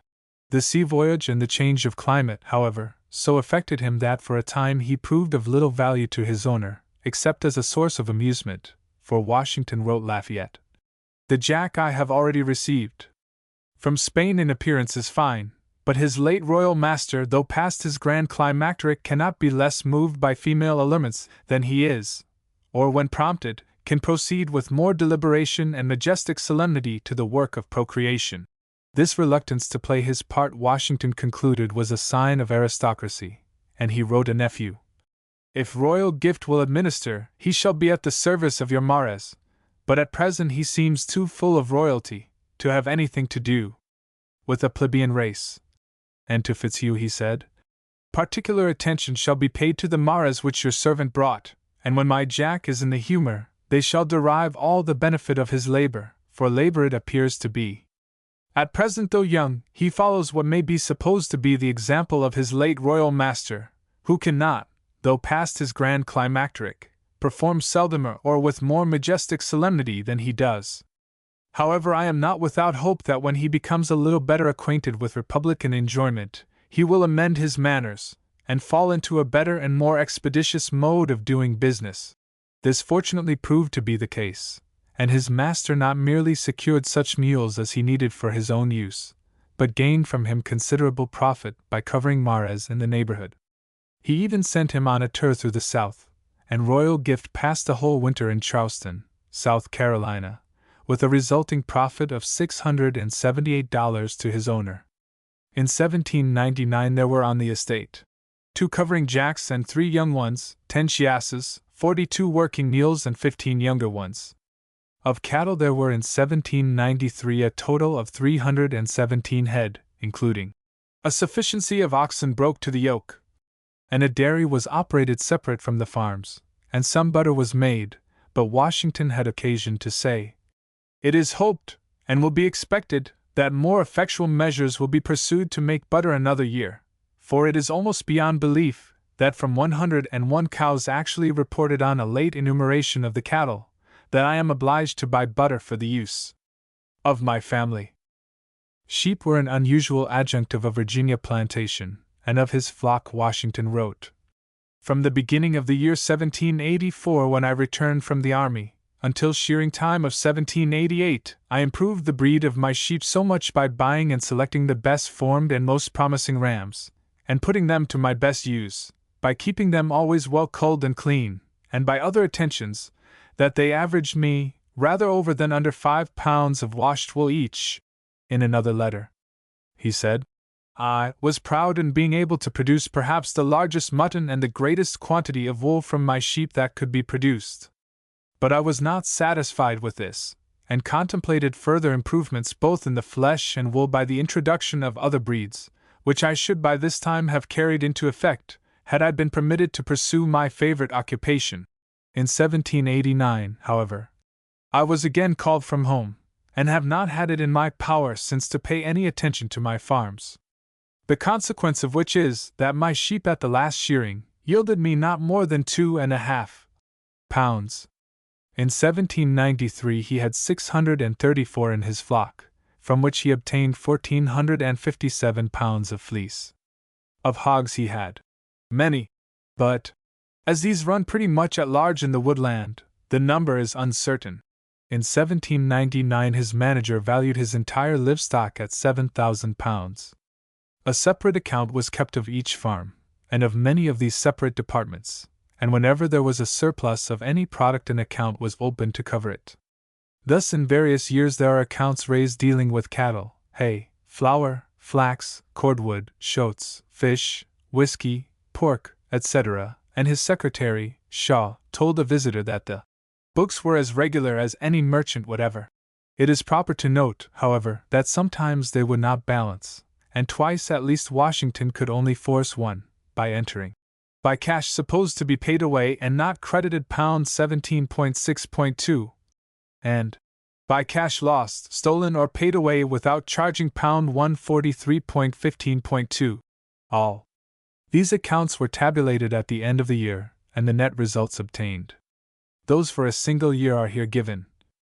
Dogue Run Farm 397.11.02. Union Farm 529.10.11 River Farm 234, 4.11. Smith's Shop 34.12.09 Distillery 83.13.01. Jacks 56.01. Traveler Stud Horse 9.17.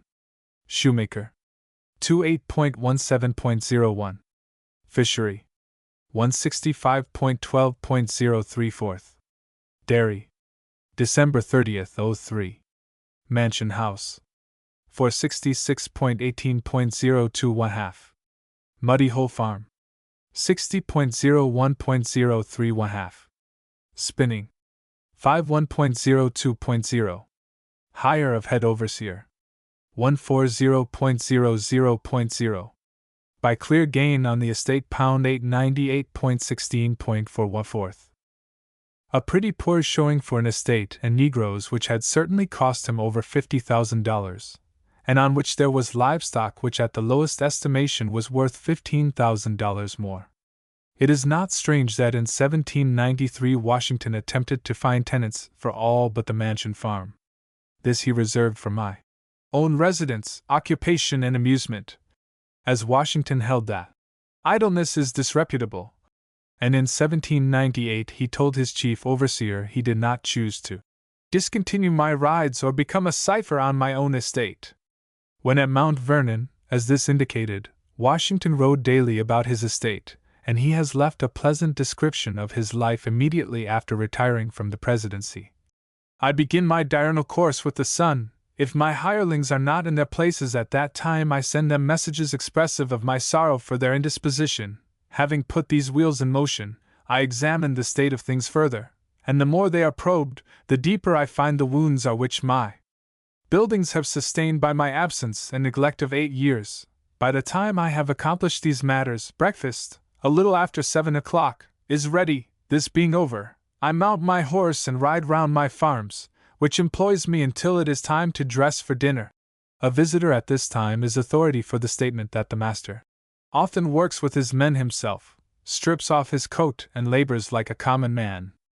The general has a great turn for mechanics. It's astonishing with what niceness he directs everything in the building way, condescending even to measure the things himself, that all may be perfectly uniform. This personal attention Washington was able to give only with very serious interruptions. From 1754 till 1759 he was most of the time on the frontier. For nearly 9 years his revolutionary service separated him absolutely from his property, and during the 2 terms of his presidency he had only brief and infrequent visits. Just 1/2 of his 46 years' occupancy of Mount Vernon was given to public service. The result was that in 1757 he wrote, "I am so little acquainted with the business relative to my private affairs that I can scarce give you any information concerning it." And this was hardly less true of the whole period of his absences. In 1775 he engaged overseers to manage his various estates in his absence, upon shares, but during the whole war the plantations barely supported themselves, even with depletion of stock and fertility, and he was able to draw nothing from them. One overseer, and a Confederate, he wrote, "I believe, divided the profits of my estate on the York River, tolerably beton. Them, for the devil of anything do I get." Well might he advise knowingly that. I have no doubt myself but that middling land under a man's own eyes is more profitable than rich land at a distance. No Virginia estate, except a very few under the best of management, can stand simple interest, he declared, and went even further when he wrote, "The nature of a Virginia estate being such, that without close application, it never fails bringing the proprietors in debt annually. To speak within bounds," he said, £10,000 will not compensate the losses I might have avoided by being at home, and attending a little to my own concerns." During the Revolution, fortunately for the farmer, the Mount Vernon estate was but a small part of his property. His father had left him a plantation of 280 acres on the Rappahannock, 1 moiety of my land lying on Deep Run, 3 lots in Frederick, with all the houses and appurtenances thereto belonging, and 1/4 of the residuary estate. While surveying for Lord Fairfax in 1748, as part of his compensation Washington patented a tract of 550 acres in Frederick County, which he always spoke of as my bullskin plantation. As a military bounty in the French and Indian War, the governor of Virginia issued a proclamation granting western lands to the soldiers, and under this Washington not merely secured 15,000 acres in his own right, but by buying the claims of some of his fellow officers doubled that quantity. A further tract was also obtained under the kindred proclamation of 1763. 5,000 acres of land in my own right, and by purchase from Captain Roots, Posey, and some other officers, I obtained rights to several thousand more. In 1786, after sales, he had over 30,000 acres, which he then offered to sell at 30,000 guineas, and in 1799, when still more had been sold, his inventory valued the holdings at nearly $300,000. In addition, Washington was a partner in several great land speculations: the Ohio Company, the Walpole Grant, the Mississippi Company, the Military Company of Adventures, and the Dismal Swamp Company. But all these ventures except the last collapsed at the beginning of the Revolution and proved valueless. His interest in the Dismal Swamp Company he held at the time of his death, and it was valued in the inventory at $20,000. The properties that came to him from his brother Lawrence, and with his wife, have already been described. It may be worth noting that with the widow of Lawrence there was a dispute over the will, but apparently it was never carried into the courts, and that owing to the great depreciation of paper money during the Revolution the Custis' personal property was materially lessened, for I am now receiving a shilling in the pound in discharge of bonds which ought to have been paid me, and would have been realized before I left Virginia, but for my indulgences to the debtors. Washington wrote, and in 1778, he said, by the comparative worth of money, 6 or 7,000 pounds which I have in bonds upon interest is now reduced to as many hundreds because I can get no more for 1,000 at this day than 100 would have fetched when I left Virginia, bonds, debts, rents, &c., undergoing no change while the currency is depreciating in value and for aught I know may in a little time be totally sunk.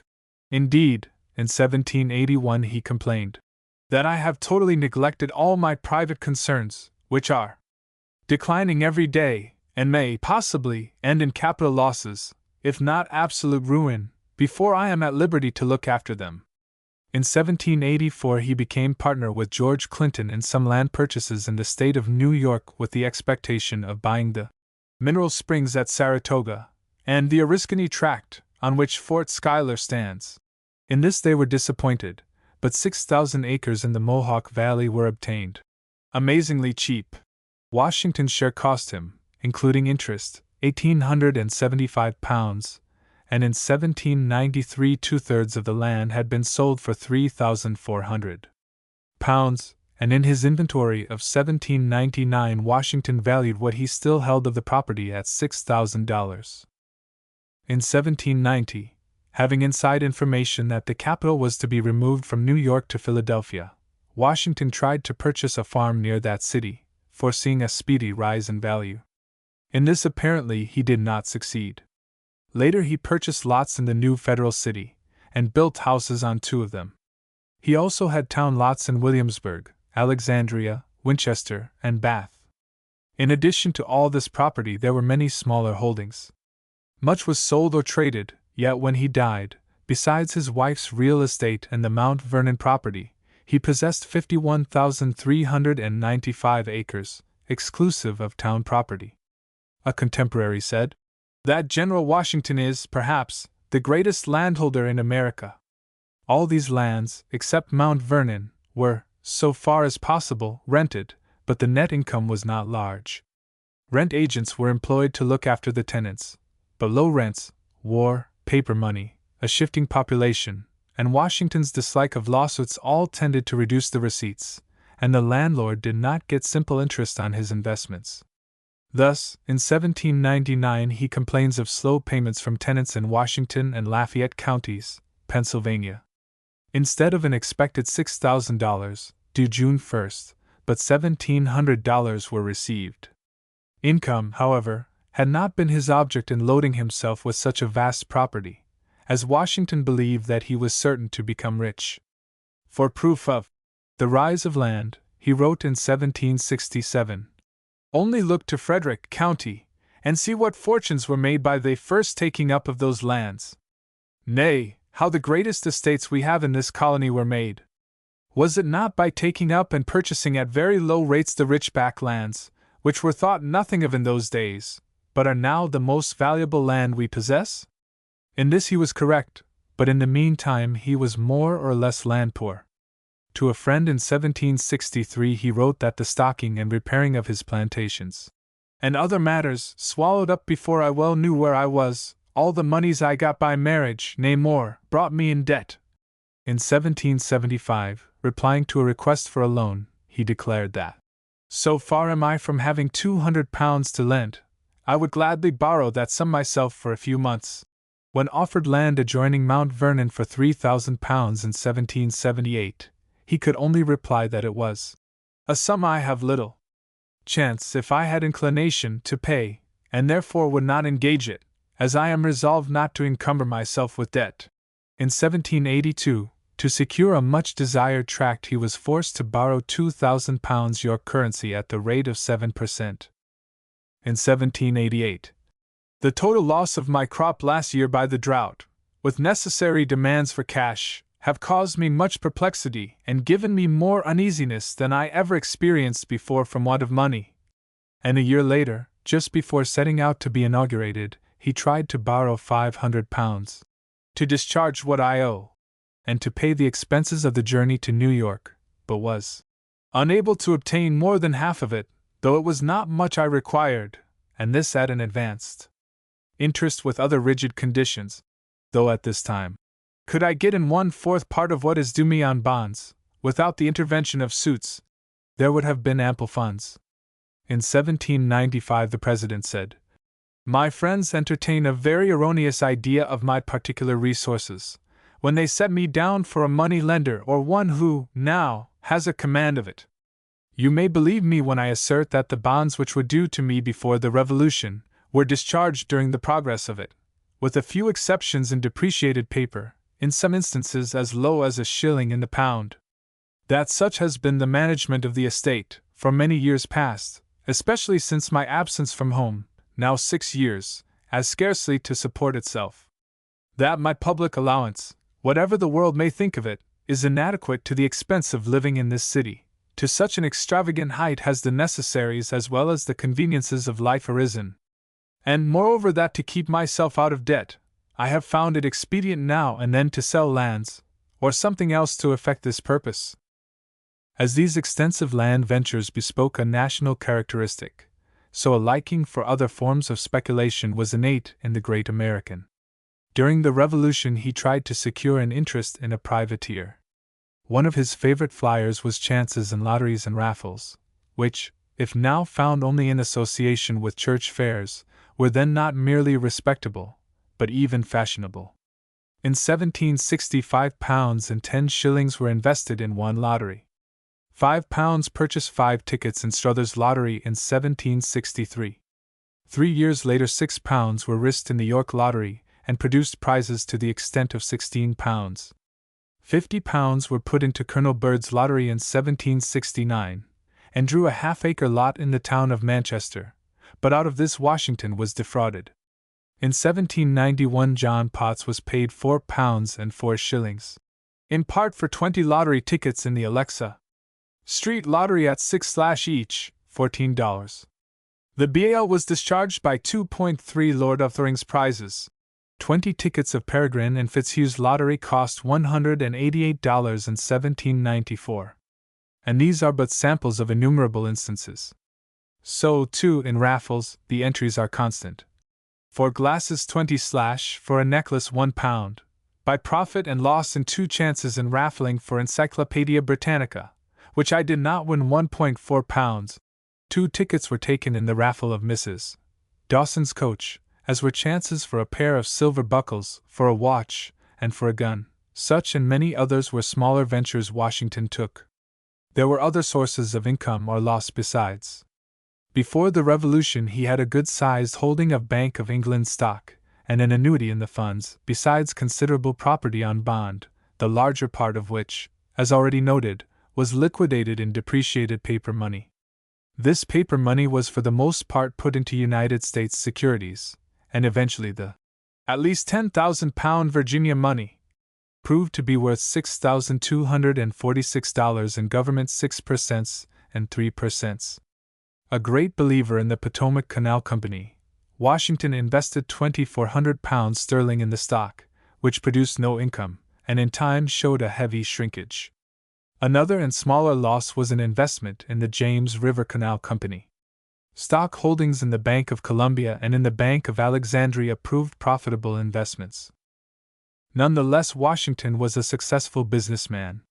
Though his property rarely produced a net income, and though he served the public with practically no profit, except as regards bounty lands, and thus was compelled frequently to dip into his capital to pay current expenses, yet, from being a surveyor only too glad to earn a doubloon, $7.40, a day, he grew steadily in wealth, and when he died his property, exclusive of his wife's and the Mount Vernon estate, was valued at $530,000. This made him one of the wealthiest Americans of his time, and it is to be questioned if a fortune was ever more honestly acquired or more thoroughly deserved. 6. Master and employer. In his Rules of Civility, Washington enjoined that those of high degree ought to treat artificers and persons of low degree with affability and courtesy, without arrogancy, and it was a needed lesson to every young Virginian, for, as Jefferson wrote, the whole commerce between master and slave is a perpetual exercise of the most boisterous passions, the most insulting despotism on the one part, and degrading submissions on the other. Augustine Washington's will left to his son George 10 Negro slaves, with an additional share of those not herein particularly devised, but all to remain in the possession of Mary Washington until the boy was 21 years of age. With his taking possession of the Mount Vernon estate in his 22nd year, 18 more came under Washington's direction. In 1754 he bought a fellow for £40.5, another, Jack, for £52.5, and a Negro woman, Cleo, for £50. In 1756 he purchased of the governor a Negro woman and child for £60, and 2 years later a fellow, Gregory, for £60.9. In the following year, the year of his marriage, he bought largely, a Negro, Will, for £50, another for £60, 9 for £406, an average of £45, and a woman, Hannah, and child, £80. In 1762 he added to the number by purchasing 7 of Lee Massey for £300, an average of £43, and 2 of Colonel Fielding Lewis at £115, or £57 and 10 pence apiece.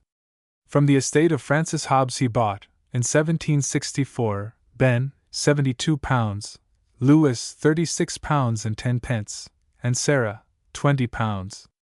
Another fellow, bought of Sarah Alexander, cost him £76, and a Negro, Judy, and child, sold by Garvin Corbin, £63. In 1768 Mary Lee sold him 2 mulattoes, Will and Frank, for £61 and 15 pence and £50, respectively, and 2 boys, Negroes, Adam and Frank, for £19 apiece. 5 more were purchased in 1772, and after that no more were bought. In 1760 Washington paid tithes on 49 slaves, 5 years later on 78, in 1770 on 87, and in 1774 on 135, besides which must be included the dower slaves of his wife. Soon after this there was an overplus, and Washington in 1778 offered to barter for some land. Negroes, of whom I every day long more to get clear of. And even before this he had learned the economic fact that except on the richest of soils slaves only add to the expense. In 1791 he had 115 hands on the Mount Vernon estate, besides house servants, and a Warrill, describing his estate in the same year, speaks of his having 300 Negroes. At this time Washington declared that, "I never mean, unless some particular circumstance compel me to it, to possess another slave by purchase." But this intention was broken, for the running off of my cook has been a most inconvenient thing to this family, and what rendered it more disagreeable is that I had resolved never to become the master of another slave by purchase, but this resolution I fear I must break. I have endeavored to hire, black or white, but am not yet supplied. A few more slaves were taken in payment of a debt, but it was from necessity rather than choice, for at this very time Washington had decided that it is demonstratively clear that on this estate, Mount Vernon, I have more working Negroes by a full moiety than can be employed to any advantage in the farming system, and I shall never turn planter thereon. To sell the overplus I cannot, because I am principled against this kind of traffic in the human species. To hire them out is almost as bad, because they could not be disposed of in families to any advantage, and to disperse the families I have an aversion. What then is to be done? Something must, or I shall be ruined, for all the money, in addition to what I raise by crops and rents, that have been received for lands, sold within the last 4 years, to the amount of $50,000, has scarcely been able to keep me afloat. And writing of one said, he said, "It would be for my interest to set them free, rather than give them victuals and clothes." The loss by runaways was not apparently large. In October 1760, his ledger contains an item of 7 shillings. To the printing office, for advertising a runaway Negro. In 1761 he pays his clergyman, Rev. Mr. Green, for taking up one of my runaway Negroes £4. In 1766 rewards are paid for the taking up of Negro Tom and Negro Bet, the taking up of Harry when run away. In 1771 cost £1 and 16 pence. When the British invaded Virginia in 1781, a number escaped or were carried away by the enemy. By the Treaty of Peace these should have been returned, and their owner wrote, "Some of my own slaves, and those of Mr. Lund Washington who lives at my house may probably be in New York, but I am unable to give you their description, their names being so easily changed, will be fruitless to give you. If by chance you should come at the knowledge of any of them, I will be much obliged by your securing them, so that I may obtain them again." In 1796 a girl absconded to New England, and Washington made inquiries of a friend as to the possibility of recovering her, adding, "However well disposed I might be to a gradual abolition, or even to an entire emancipation of that description of people, if the latter was in itself practicable, at this moment, it would neither be politic nor just to reward unfaithfulness with a premature preference, and thereby discontent beforehand the minds of all her fellow servants, who, by their steady attachment, are far more deserving than herself of favor." And at this time Washington wrote to a relative, "I am sorry to hear of the loss of your servant, but it is my opinion these elopements will be much more, before they are less frequent, and that the persons making them should never be retained, if they are recovered, as they are sure to contaminate and discontent others." Another source of loss was sickness, which, in spite of all Washington could do, made constant inroads on the numbers. A doctor to care for them was engaged by the year, and in the contracts with his overseers clauses were always inserted that each was to take all necessary and proper care of the Negroes committed to his management, using them with proper humanity and discretion, or that he will take all necessary and proper care of the Negroes committed to his management, treating them with humanity and tenderness when sick, and preventing them when well, from running about and visiting without his consent. As also forbids strange Negroes frequenting their quarters without lawful excuses for so doing. Furthermore, in writing to his manager, while absent from Mount Vernon, Washington reiterated that, "Although it is last mentioned, it is foremost in my thoughts, to desire you will be particularly attentive to my Negroes in their sickness, and to order every overseer positively to be so likewise, for I am sorry to observe that the generality of them view these poor creatures in scarcely any other light than they do a draft horse or ox, neglecting them as much when they are unable to work, instead of comforting and nursing them when they lie on a sick bed." And in another letter he added, "When I recommended care of, and attention to my Negroes in sickness, it was at the first stage of, and the whole progress through the disorders with which they might be seized, if more than a slight indisposition, should be closely watched, and timely applications and remedies be administered, especially in the pleurisy, and all inflammatory disorders accompanied with pain, when a few days' neglect or want of bleeding might render the ailment incurable. In such cases sweetened teas, broths, and, according to the nature of the complaint, and the doctor's prescription, sometimes a little wine, may be necessary to nourish and restore the patient, and these I am perfectly willing to allow, when it is requisite. My fear is, as I expressed to you in a former letter, that the under-overseers are so unfeeling, in short viewing the Negroes in no other light than as a better kind of cattle, the moment they cease to work, they cease their care of them. At Mount Vernon his care for the slaves was more personal. At a time when the smallpox was rife in Virginia he instructed his overseer what to do if the smallpox should come amongst them. And when he received letters from Winchester, informing me that the smallpox had got among my quarters in Frederick, I determined to leave town as soon as possible, and proceed up to them. After taking the doctor's directions in regard to my people, I set out from my quarters about 12 o'clock, time enough to go over them, and found everything in the utmost confusion, disorder, and backwardness. Got blankets and every other requisite from Winchester, and settled things on the best footing I could, Val Crawford agreeing, if any of those at the upper quarter got it, to have them removed into my room and the nurse sent for. Other sickness was equally attended to, as the following entries in his diary show. Visited my plantations and found 2 Negroes sick, ordered them to be blooded, found that lightning had struck my quarters and near 10 Negroes in it, some very bad, but with letting blood they recovered. ordered Lucy down to the house to be physicked, and found the new Negro Cupid, ill of a pleurisy at Dogue Run Quarter, and had him brought home in a cart for better care of him. Cupid extremely ill all this day, and at night when I went to bed I thought him within a few hours of breathing his last.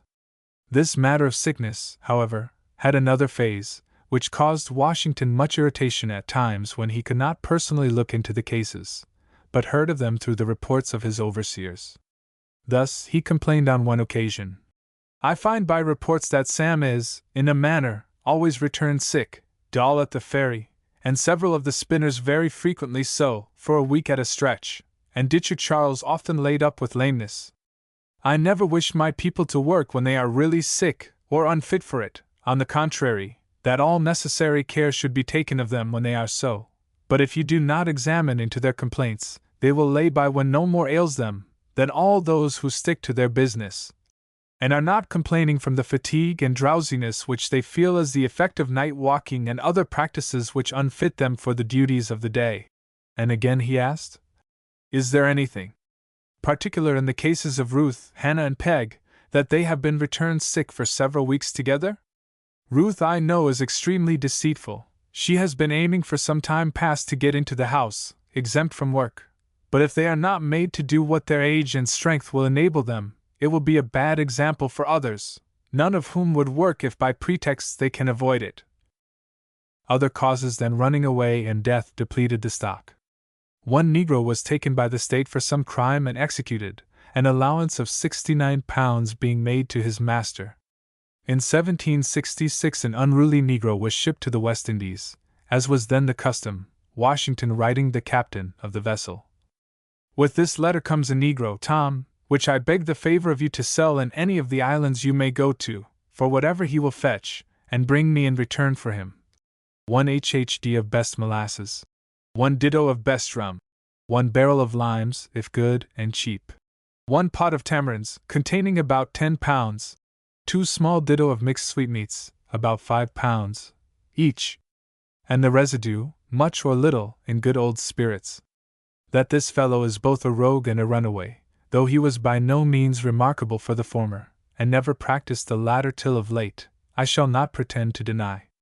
But that he is exceeding healthy, strong, and good at the whole neighborhood can testify, and particularly Mr. Johnson and his son, who have both had him under them as foreman of the gang, which gives me reason to hope he may with your good management sell well, if kept clean and trimmed up a little when offered for sale. Another misbehaving fellow was shipped off in 1791, and was sold for 1 pipe and quarter cask of wine from the West Indies. Sometimes only the threat of such riddance was used, as when an overseer complained of one slave, and his master replied, "I am very sorry that so likely a fellow as Matilda's Ben should addict himself to such courses as he is pursuing. If he should be guilty of any atrocious crime that would affect his life, he might be given up to the civil authority for trial. But for such offenses as most of his color are guilty of, you had better try further correction, accompanied with admonition and advice. The two latter sometimes succeed where the first has failed. He, his father and mother, who I dare say are his receivers, may be told in explicit language, that if a stop is not put to his rogueries and other villainies, by fair means and shortly, that I will ship him off, as I did Wagoner Jack, for the West Indies, where he will have no opportunity of playing such pranks as he is at present engaged in." It is interesting to note, in connection with this conclusion, that admonition and advice were able to do what correction sometimes failed to achieve, that there is not a single order to whip, and that the above case, and that which follows, are the only known cases where punishment was approved. The correction you gave Ben for his assault on Sambo was just and proper. It is my earnest desire that quarrels may be stopped or punishment of both parties follow, unless it shall appear clearly that one only is to blame, and the other forced into a quarrel from self-defense. In one other instance Washington wrote, "If Isaac had his deserts he would receive a severe punishment for the house, tools and seasoned stuff, which has been burned by his carelessness. But instead of ordering their deserts," he continued, "I wish you to inform him that I sustain injury enough by their idleness, they need not add to it by their carelessness." This is the more remarkable, because his slaves gave him constant annoyance by their wastefulness and sloth and dishonesty. Thus, Paris has grown to be so lazy and self-willed that his master does not know what to with him. Doll at the ferry must be taught to knit, and made to do a sufficient day's work of it. Otherwise, if suffered to be idle, many more will walk in her steps. It is observed by the weekly reports that the sewers make only 6 shirts a week, and the last week Carolina, without being sick, made only 5. Mrs. Washington says their usual task was to make 9 with shoulder straps and good sewing. Tell them therefore from me, that what has been done shall be done. None I think call louder for attention than the Smiths, who, from a variety of instances which fell within my own observation whilst I was at home, I take to be 2 very idle fellows. A daily account, which ought to be regularly taken of their work, would alone go a great way towards checking their idleness. And the overseer was told to watch closely the people who are at work with the gardener, some of whom I know to be as lazy and deceitful as any in the world, Sam particularly. Furthermore, the overseers were warned to endeavor to make the servants and negroes take care of their clothes, to give them a weekly allowance of meat, because the annual one is not taken care of but either profusely used or stolen, and to note the delivery to and the application of nails by the carpenters.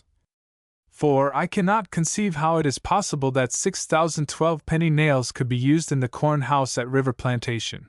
But of one thing I have no great doubt, and that is, if they can be applied to other uses, or converted into cash, rum, or other things, there will be no scruple in doing it. When robbed of some potatoes, Washington complained that the deception is of a piece with other practices of a similar kind by which I have suffered hitherto, and may serve to evince to you, in strong colors, first how little confidence can be placed in any one round you, and secondly the necessity of an accurate inspection into these things yourself, for to be plain, Alexandria is such a receptacle for everything that can be filched from the right owners, by either blacks or whites. And I have such an opinion of my negroes, 2 or 3 only excepted, and not much better of some of the whites, that I am perfectly sure not a single thing that can be disposed of at any price, at that place, that will not, and is not stolen, where it is possible, and carried thither to some of the underlying keepers, who support themselves by this kind of traffic. He dared not leave wine unlocked, even for the use of his guests, because the knowledge I have of my servants is such, as to believe that if opportunities are given them, they will take off 2 glasses of wine for every one that is drank by such visitors, and tell you they were used by them. And when he had some work to do requiring very ordinary qualities, he had to confess that I know not a Negro among all mine, whose capacity, integrity, and attention could be relied on for such a trust as this. Whatever his opinion of his slaves, Washington was a kind master. In one case he wrote a letter for one of them when the fellow was parted from his wife in the service of his master, and at another time he enclosed letters to a wife and to James's del Toboso for 2 of his servants, to save them postage. In reference to their rations he wrote, "Whether this addition is sufficient, I will not undertake to decide, but in most explicit language I desire they may have plenty, for I will not have my feelings hurt with complaints of this sort, nor lie under the imputation of starving my negroes, and thereby driving them to the necessity of thieving to supply the deficiency. To prevent waste or embezzlement is the only inducement to allowancing of them at all, for if, instead of a peck, they could eat a bushel of meal a week fairly, and required it, I would not withhold or begrudge it them." At Christmas time there are entries in his ledger for whiskey or rum for the negroes, and towards the end of his life he ordered the overseer, "Although others are getting out of the practice of using spirits at harvest, yet, as my people have always been accustomed to it, a hogshead of rum must be purchased, but I request at the same time that it may be used sparingly." A greater kindness of his was, in 1787, when he very much desired a Negro mason offered for sale, yet directed his agent that, if he has a family, with which he is to be sold, or from whom he would reluctantly part, I decline the purchase. His feelings I would not be the means of hurting in the latter case, nor at any rate be encumbered with the former. The kindness thus indicated bore fruit in a real attachment of the slaves for their master.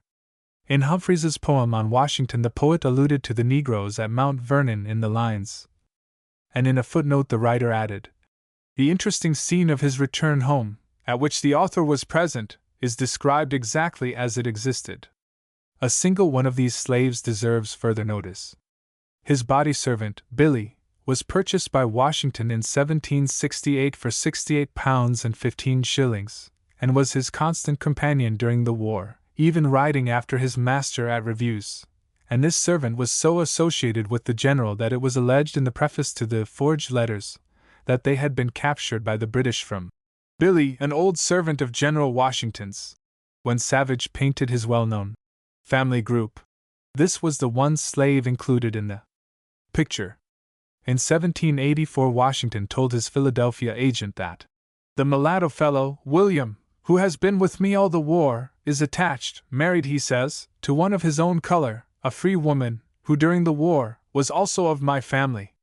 She has been in an infirm condition for some time, and I had conceived that the connection between them had ceased, but I am mistaken, it seems.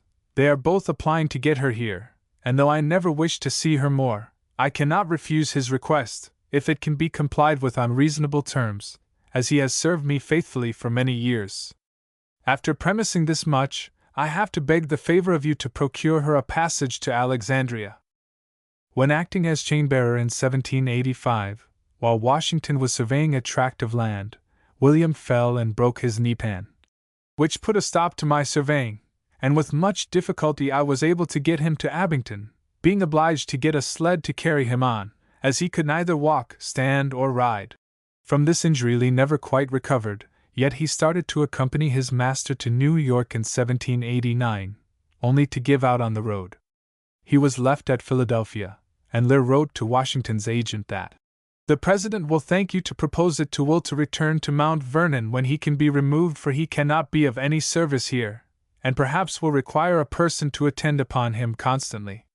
If he should incline to return to Mount Vernon, you will be so kind as to have him sent in the first vessel that sails for Alexandria after he can be moved with safety. But if he is still anxious to come on here, the President would gratify him, although he will be troublesome. He has been an old and faithful servant. This is enough for the President to gratify him in every reasonable wish. By his will Washington gave Lee his immediate freedom, or if he should prefer it, on account of the accidents which have befallen him, and which have rendered him incapable of walking more of any active employment, to remain in the situation he now is. It shall be optional in him to do so. In either case, however, I allow him an annuity of $30 during his natural life, which shall be independent of the victuals and clothes he has been accustomed to receive, if he chooses the last alternative, but in full with his freedom, if he prefers the first. And this I give him as a testimony of my sense of his attachment to me and for his faithful services during the Revolutionary War. Two small incidents connected with Washington's last illness are worth noting. The afternoon before the night he was taken ill, although he had himself been superintending his affairs on horseback in the storm most of the day, yet when his secretary carried some letters to him to Frank, intending to send them to the post office in the evening, Lear tells us, he franked the letters, but said the weather was too bad to send a servant up to the office that evening. Lear continues, the general's servant, Christopher, attended his bedside and in the room, when he was sitting up through his whole illness. In the last afternoon, the general, observing that Christopher had been standing by his bedside for a long time, made a motion for him to sit in a chair which stood by the bedside. A clause in Washington's will directed that upon the decease of my wife it is my will and desire that all the slaves which I hold in my own right shall receive their freedom. To emancipate them during her life would, though earnestly wished by me, be attended with such insuperable difficulties, on account of their intermixture of marriages with the dour Negroes, as to excite the most painful sensations, if not disagreeable consequences from the latter. While both descriptions are in the occupancy of the same proprietor, it not being in my power under the tenure by which the dour Negroes are held to manumit them, and whereas among those who will receive freedom according to this devise there may be some who from old age, or bodily infirmities, and others who on account of their infancy, that will be unable to support themselves, It is my will and desire that all who come under the first and second description shall be comfortably clothed and fed by my heirs while they live, and that such of the latter description as have no parents living, or if living are unable or unwilling to provide for them, shall be bound by the court until they shall arrive at the age of 25 years. The Negroes thus bound are, by their masters and mistresses, to be taught to read and write and to be brought up to some useful occupation. In this connection, Washington's sentiments on slavery as an institution may be glanced at. As early as 1784 he replied to Lafayette, when told of a colonizing plan, "The scheme, my dear Marx, which you propose as a precedent to encourage the emancipation of the black people of this country from that state of bondage in which they are held, is a striking evidence of the benevolence of your heart. I shall be happy to join you in so laudable a work, but will defer going into a detail of the business till I have the pleasure of seeing you." A year later, when Francis Asbury was spending a day in Mount Vernon, the clergyman asked his host if he thought it wise to sign a petition for the emancipation of slaves.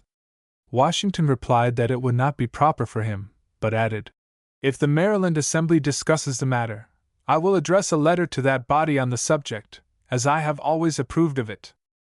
When South Carolina refused to pass an act to end the slave trade, he wrote to a friend in that state, "I must say that I lament the decision of your legislature upon the question of importing slaves after March 1793. I was in hopes that motives of policy as well as other good reasons, supported by the direful effects of slavery, which at this moment are presented, would have operated to produce a total prohibition of the importation of slaves, whenever the question came to be agitated in any state that might be interested in the measure. For his own state he expressed the wish from my soul that the legislature of this state could see the policy of a gradual abolition of slavery. It would prevent much future mischief." And to a Pennsylvanian he expressed the sentiment, "I hope it will not be conceived from these observations that it is my wish to hold the unhappy people, who are the subject of this letter, in slavery. I can only say, that there is not a man living, who wishes more sincerely than I do to see a plan adopted for the abolition of it, but there is only one proper and effectual mode by which it can be accomplished, and that is by legislative authority, and this, as far as my suffrage will go, shall never be wanting."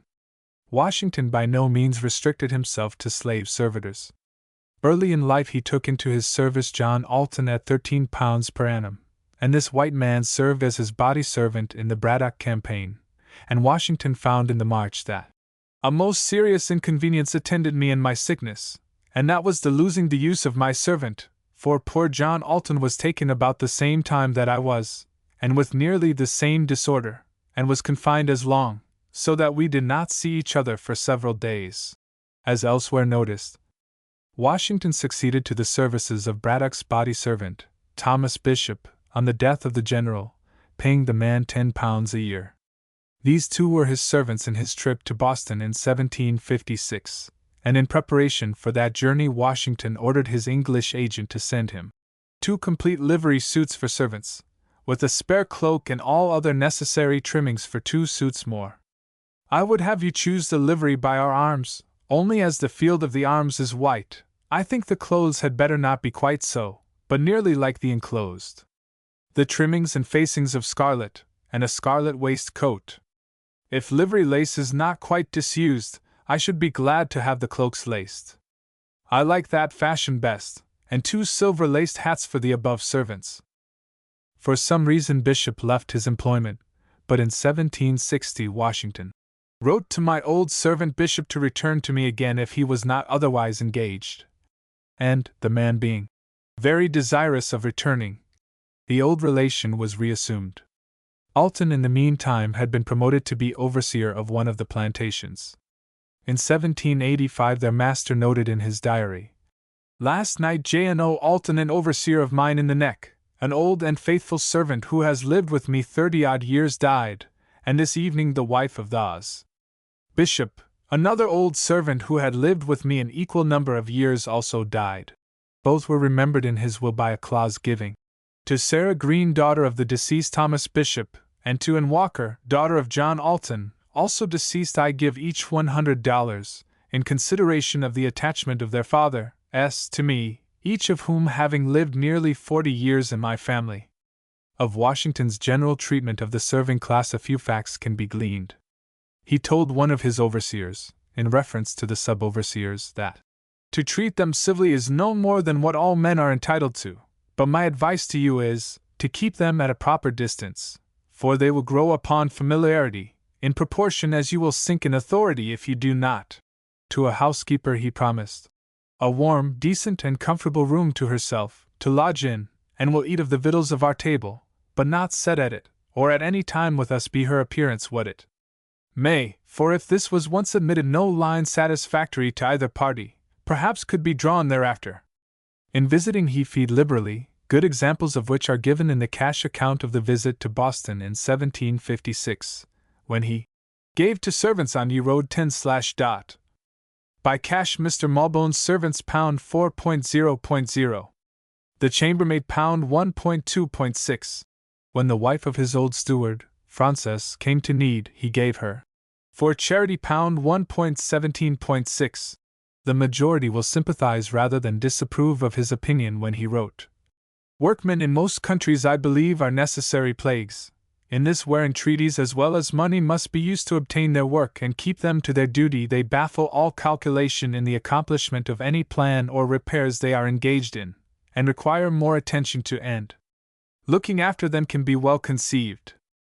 The overseers of his many plantations, and his master, carpenters, millers, and gardeners, were quite as great trials as his slaves. First, young Stevens gave him much trouble, which his diary reports in a number of sententious entries. Visited my plantation. Severely reprimanded young Stevens for his indolence, and his father for suffering it. Forbid Stevens keeping any horses upon my expense. Visited my quarters and Ye Mill. According to custom found young Stevens absent. Visited my plantation and found to my great surprise Stevens constantly at work. Rid out to my plantain. And to my carpenters.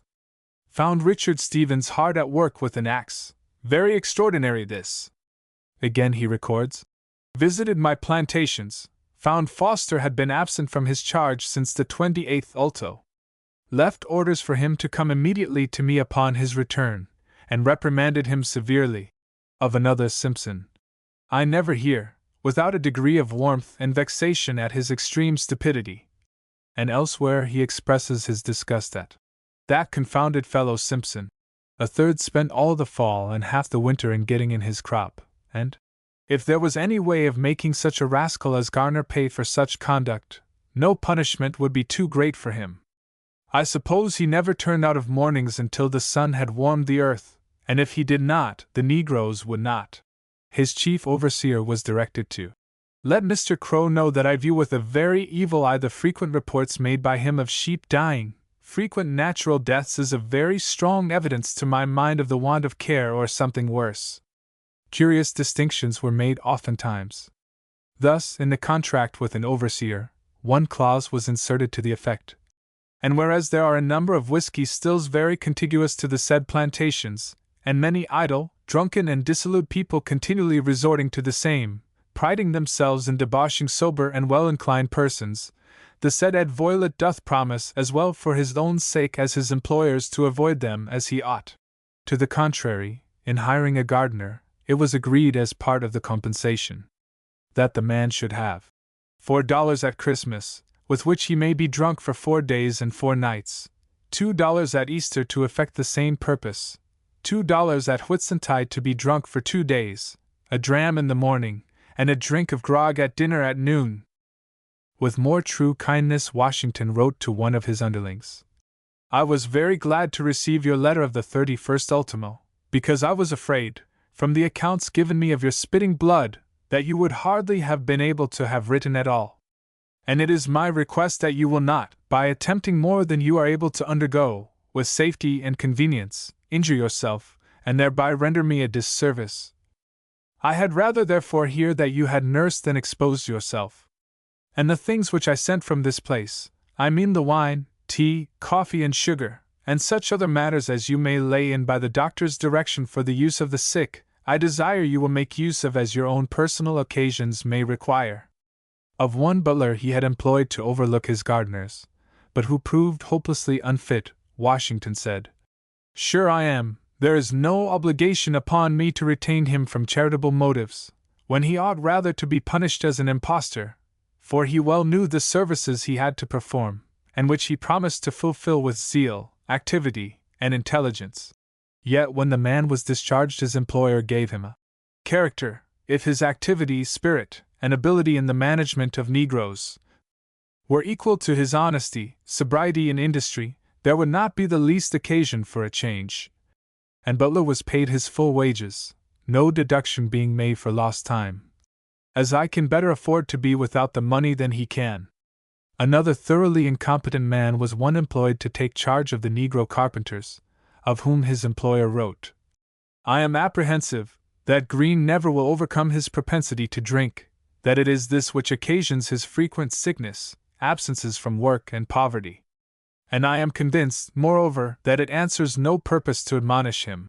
Yet, though I am so well satisfied of Thomas Green's unfitness to look after carpenters, for a time, the helpless situation in which you find his family has prevailed on me to retain him." And when he finally had to be discharged for drinking, Washington said, "Nothing but compassion for his helpless family has hitherto induced me to keep him a moment in my service, so bad is the example he sets, but if he has no regard for them himself, it is not to be expected that I am to be a continual sufferer on this account for his misconduct." His successor needed the house the family lived in, but Washington could not bear the thought of adding to the distress I know they must be in, by turning them adrift. It would be better, therefore, on all accounts if they were removed to some other place, even if I was to pay the rent, provided it was low, or make some allowance towards it. To many others, besides family, friends, and employees, Washington was charitable. From an early date his ledger contains frequent items covering gifts to the needy. To mention a tenth of them would take too much space, but a few typical entries are worth quoting. By cash gave a soldier's wife 5/ to a crippled man 5/ gave a man who had his house burnt £1, by a begging woman /5, by cash gave for the sufferers at Boston by fire £12, by a wounded soldier 10/ Alexandria Academy, support of a teacher of orphan children £50, by charity to an invalid wounded soldier who came from Redzon with a petition for charity 18/ gave a poor man by the President's order $2, delivered to the President to send to 2 distressed French women at Newcastle $25, gave Poe the poor old man by the President's order $2, gave a poor sailor by the pressed order $1, gave a poor blind man by the pressed order $1.50, by Madame de Seguet a French lady in distress gave her $50, by subscription paid to Mr. J. S. Blythe towards erecting and supporting an academy in the state of Kentucky $100, by subscription towards an academy in the Southwestern Territory $100, by charity sent G.N.L. Charles Pinckney in Columbus banknotes, for the sufferers by the fire in Charleston so Carolina $300, by charity gave to the sufferers by fire in Geotown $10, by an annual donation to the Academy at Alexandria P.D. Dr. Cook $166.67, by charity to the poor of Alexandria Deld. To the Rev. Dr. Muir $100. To an overseer he said, concerning a distant relative, "Mrs. Haney should endeavor to do what she can for herself. This is a duty incumbent on every one. But you must not let her suffer, as she has thrown herself upon me. Your advances on this account will be allowed always, at settlement, and I agree readily to furnish her with provisions, and for the good character you give of her daughter make the latter a present in my name of a handsome but not costly gown, and other things which she may stand most in need of. You may charge me also with the worth of your tenement in which she is placed, and where perhaps it is better she should be than at a great distance from your attentions to her." After the terrible attack of fever in Philadelphia in 1793, Washington wrote to a clergyman of that city, "It has been my intention ever since my return to the city, to contribute my mite towards the relief of the most needy inhabitants of it. The pressure of public business hitherto has suspended, but not altered my resolution. I am at a loss, however, for whose benefit to apply the little I can give, and in whose hands to place it, whether for the use of the fatherless children and widows, made so by the late calamity, who may find it difficult, whilst provisions, wood, and other necessaries are so dear, to support themselves, or to other and better purposes, if any, I know not, and therefore have taken the liberty of asking your advice. I persuade myself justice will be done to my motives for giving you this trouble. To obtain information, and to render the little I can afford, without ostentation or mention of my name, are the sole objects of these inquiries. With great and sincere esteem and regard I am, N.C. His adopted grandson. He advised to never let an indigent person ask, without receiving something if you have the means, always recollecting in what light the widow's mite was viewed. And when he took command of the army in 1775, the relative who took charge of his affairs was told to let the hospitality of the house, with respect to the poor, be kept up. Let no one go hungry away. If any of this kind of people should be in want of corn, supply their necessities, provided it does not encourage them in idleness.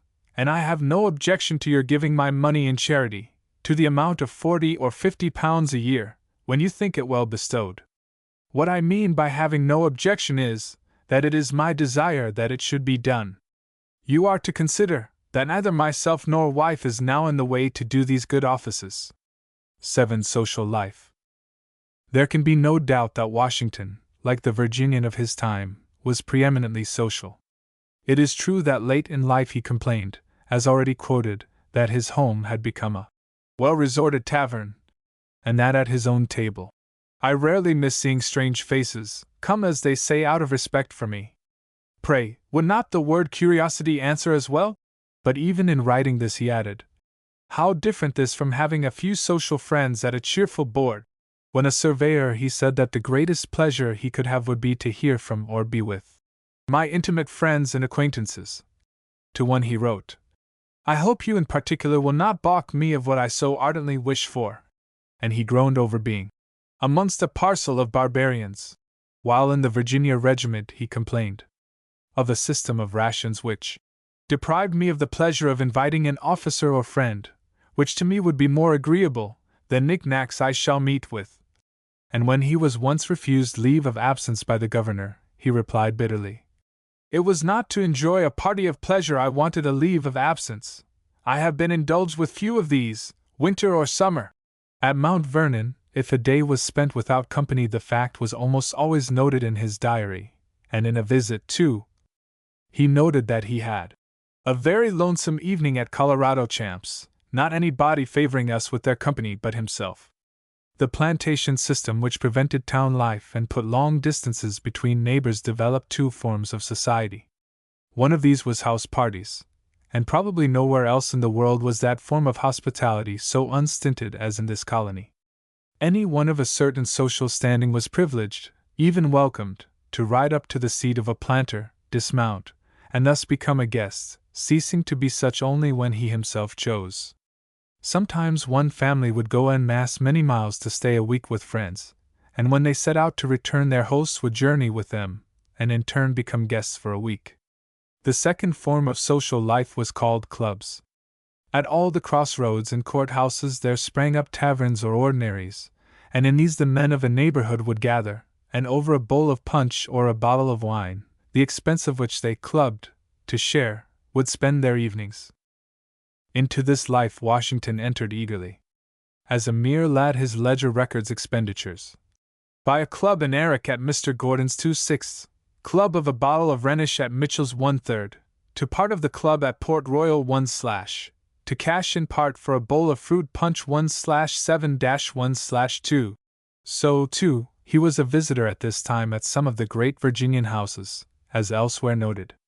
When he came into possession of Mount Vernon he offered the same unstinted welcome that he had met with, and even as a bachelor he writes of his having much company, and again of being occupied with a good deal of company. In 2 months of 1768 Washington had company to dinner, or to spend the night, on 29 days, and dined or visited away from home on 7, and this is typical. Whenever, too, trips were made to Williamsburg, Annapolis, Philadelphia, or elsewhere, it was a rare occurrence when the various stages of the journey were not spent with friends, and in those cities he was dined and wined to a surfeit. During the Revolution, all of Washington's aides and his secretary lived with him at headquarters, and constituted what he always called my family. In addition, many others sat down at table, those who came on business from a distance, as well as bidden guests, which frequently included ladies from the neighborhood, who must have been belles among the 16 to 20 men who customarily sat down to dinner. "If convenient and agreeable to you to take pot luck with me today," the general wrote John Adams in 1776, "I shall be glad of your company." Pot luck it was for commander-in-chief and staff. Mention has been made of how sometimes Washington slept on the ground, and even when under cover there was not occasionally much more comfort. Pickering relates that one night was passed in headquarters at Galloway's, an old log house. The general lodged in a bed, and his family on the floor about him. "We had plenty of suppawn and milk, and all were contented." Oftentimes there were difficulties in the hospitality. "I have been at my pressed quarters since the first day of December," Washington complained to the commissary general, "and have not a kitchen to cook a dinner in, although the logs have been put together some considerable time by my own guard. Nor is there a place at this moment in which a servant can lodge, with the smallest degree of comfort. 18 belonging to my family, and all Mrs. Ford's, are crowded together in her kitchen, and scarce one of them able to speak for the cold they have caught." Pickering, in telling how he tried to secure lodgings away from headquarters, gave for his reasons that they are exceedingly pinched for room. "Had I conceived how much satisfaction, quiet, and even leisure I should have enjoyed at separate quarters, I would have taken them 6 months ago. For at headquarters there is a continual throng, and my room, in particular, when I was happy enough to get one, was always crowded by all that came to headquarters on business, because there was no other for them, we having, for the most part, been in such small houses. There were other difficulties. I cannot get as much cloth," the general wrote, "as will make clothes for my servants, notwithstanding one of them that attends my person and table is indecently and most shamefully naked." One of his aides said to a correspondent, jocularly, "I take your caution to me in regard to my health very kindly, but I assure you, you need be under no apprehension of my losing it on the score of excess of living. That vice is banished from this army and the general's family in particular. We never sup, but go to bed and are early up. Only conceive," Washington complained to Congress, "the mortification they, even the general officers, must suffer, when they cannot invite a French officer, a visiting friend, or a traveling acquaintance, to a better repast than stinking whiskey, and not always that, and a bit of beef without vegetables." At times, too, it was necessary to be an exemplar. "Our truly Republican general," said Lawrence, "has declared to his officers that he will set the example of passing the winter in a hut himself." And John Adams, in a time of famine, declared that General Washington sets a fine example. He has banished wine from his table, and entertains his friends with rum and water. Whenever it was possible, however, there was company at headquarters. "Since the general left Germantown in the middle of September last," the general orders once read, "he has been without his baggage, and on that account is unable to receive company in the manner he could wish. He nevertheless desires the generals, field officers, and brigades major of the day to dine with him in future, at 3 o'clock in the afternoon." Again, the same vehicle informed the army that the hurry of business often preventing particular invitations being given to officers to dine with the general, he presents his compliments to the brigadiers and field officers of the day, and requests while the camp continues settled in the city, they will favor him with their company to dinner, without further or special invitation. Mrs. Drinker, who went with a committee of women to camp at Valley Forge, has left a brief description of headquarters hospitality. Dinner was served, to which he invited us. There were 15 officers, besides E.G.L. and his wife, Jen Green and Jen Lee. We had an elegant dinner, which was soon over, when we went out with E.G.L.'s wife, up to her chamber, and saw no more of him. Claude Blanchard, too, describes a dinner, at which there was 25 covers used by some officers of the army and a lady to whom the house belonged in which the general lodged. We dined under the tent. I was placed alongside of the general. One of his aides-de-camp did the honors. The table was served in the American style and pretty abundantly: vegetables, roast beef, lamb, chickens, salad dressed with nothing but vinegar, green peas, puddings, and some pie, a kind of tart, greatly in use in England and among the Americans, all this being put upon the table at the same time. They gave us on the same plate beef, green peas, lamb, and sea. Nor was the menage of the general unequal to unexpected calls. Chastellux tells of his first arrival in camp and introduction to Washington. He conducted me to his house, where I found the company still at table, although the dinner had been long over. He presented me to the Generals Knox, Wayne, Howe, and C., and to his family, then composed of Colonels Hamilton and Tilghman, his secretaries and his aides-de-camp, and of Major Gibbs, commander of his guards, for in England and America, the aides-de-camp, adjutants, and other officers attached to the general form what is called his family. A fresh dinner was prepared for me and mine, and the present was prolonged to keep me company. At 9, he elsewhere writes, supper was served, and when the hour of bedtime came, I found that the chamber, to which the general conducted me, was the very parlor I speak of, wherein he had made them place a camp bed. Of his hospitality Washington himself wrote, I have asked Mrs. Cochrane and Mrs. Livingston to dine with me tomorrow, but am I not in honor bound to apprise them of their fate? As I hate deception, even where the imagination only is concerned, I will. It is needless to premise that my table is large enough to hold the ladies. Of this they had ocular proof yesterday. To say how it is usually covered is rather more essential, and this shall be the purport of my letter. Since our arrival at this happy spot, we have had a ham, sometimes a shoulder, of bacon, to grace the head of the table, a piece of roast beef adorns the foot, a dish of beans, or greens, almost imperceptible, decorates the center. When the cook has a mind to cut a figure, which, I presume will be the case tomorrow, we have 2 beefsteak pies, or dishes of crabs, in addition, one on each side of the center dish, dividing the space and reducing the distance between dish and dish to about 6 feet, which without them would be near 12 feet apart. Of late he has had the surprising sagacity to discover that apples will make pies, and it's a question, if, in the violence of his efforts, we do not get one of apples, instead of having both of beefsteaks. If the ladies can put up with such entertainment, and will submit to partake of it in plates, once tin but now iron, not become so by the labor of scouring, I shall be happy to see them. Dinners were not the only form of entertaining. In Cambridge, when Mrs. Washington and Mrs. Jack Custis were at headquarters, a reception was held on the anniversary of Washington's marriage, and at other times when there was anything to celebrate, the capitulation of Burgoyne, the alliance with France, the birth of a dauphin, etc., parades, balls, receptions, feux de joie, or cold collations were given.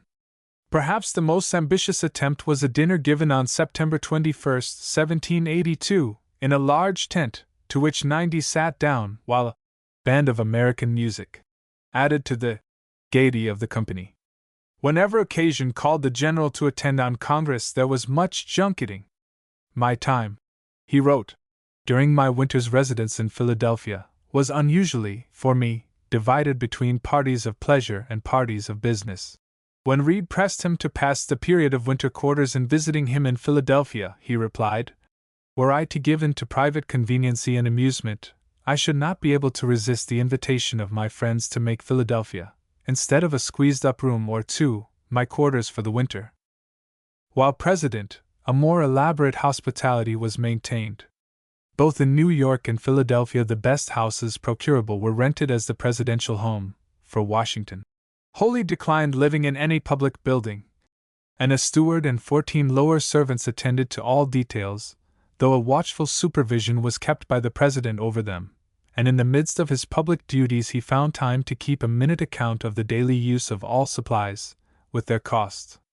His payments to his stewards for mere servants' wages and food, exclusive of wine, were over $600 a month, and there can be little doubt that Washington, who had no expense paid by the public, more than spent his salary during his term of office. It was the president's custom to give a public dinner once a week. to as many as my table will hold. And there was also a bi-weekly levee, to which any one might come, as well as evening receptions by Mrs. Washington, which were more distinctly social and far more exclusive. Ashbel Green states that Washington's dining parties were entertained in a very handsome style. His weekly dining day for company was Thursday, and his dining hour was always 4 o'clock in the afternoon. His rule was to allow 5 minutes for the variations of clocks and watches, and then go to the table, be present or absent, whoever might. He kept his own clock in the hall, just within the outward door, and always exactly regulated.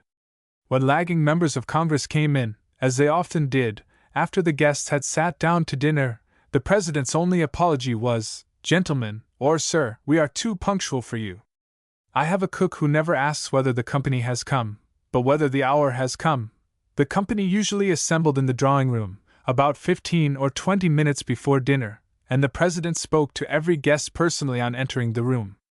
Maclay attended several of the dinners, and has left descriptions of them. "Dined this day with the President," he writes. "It was a great dinner, all in the tastes of high life.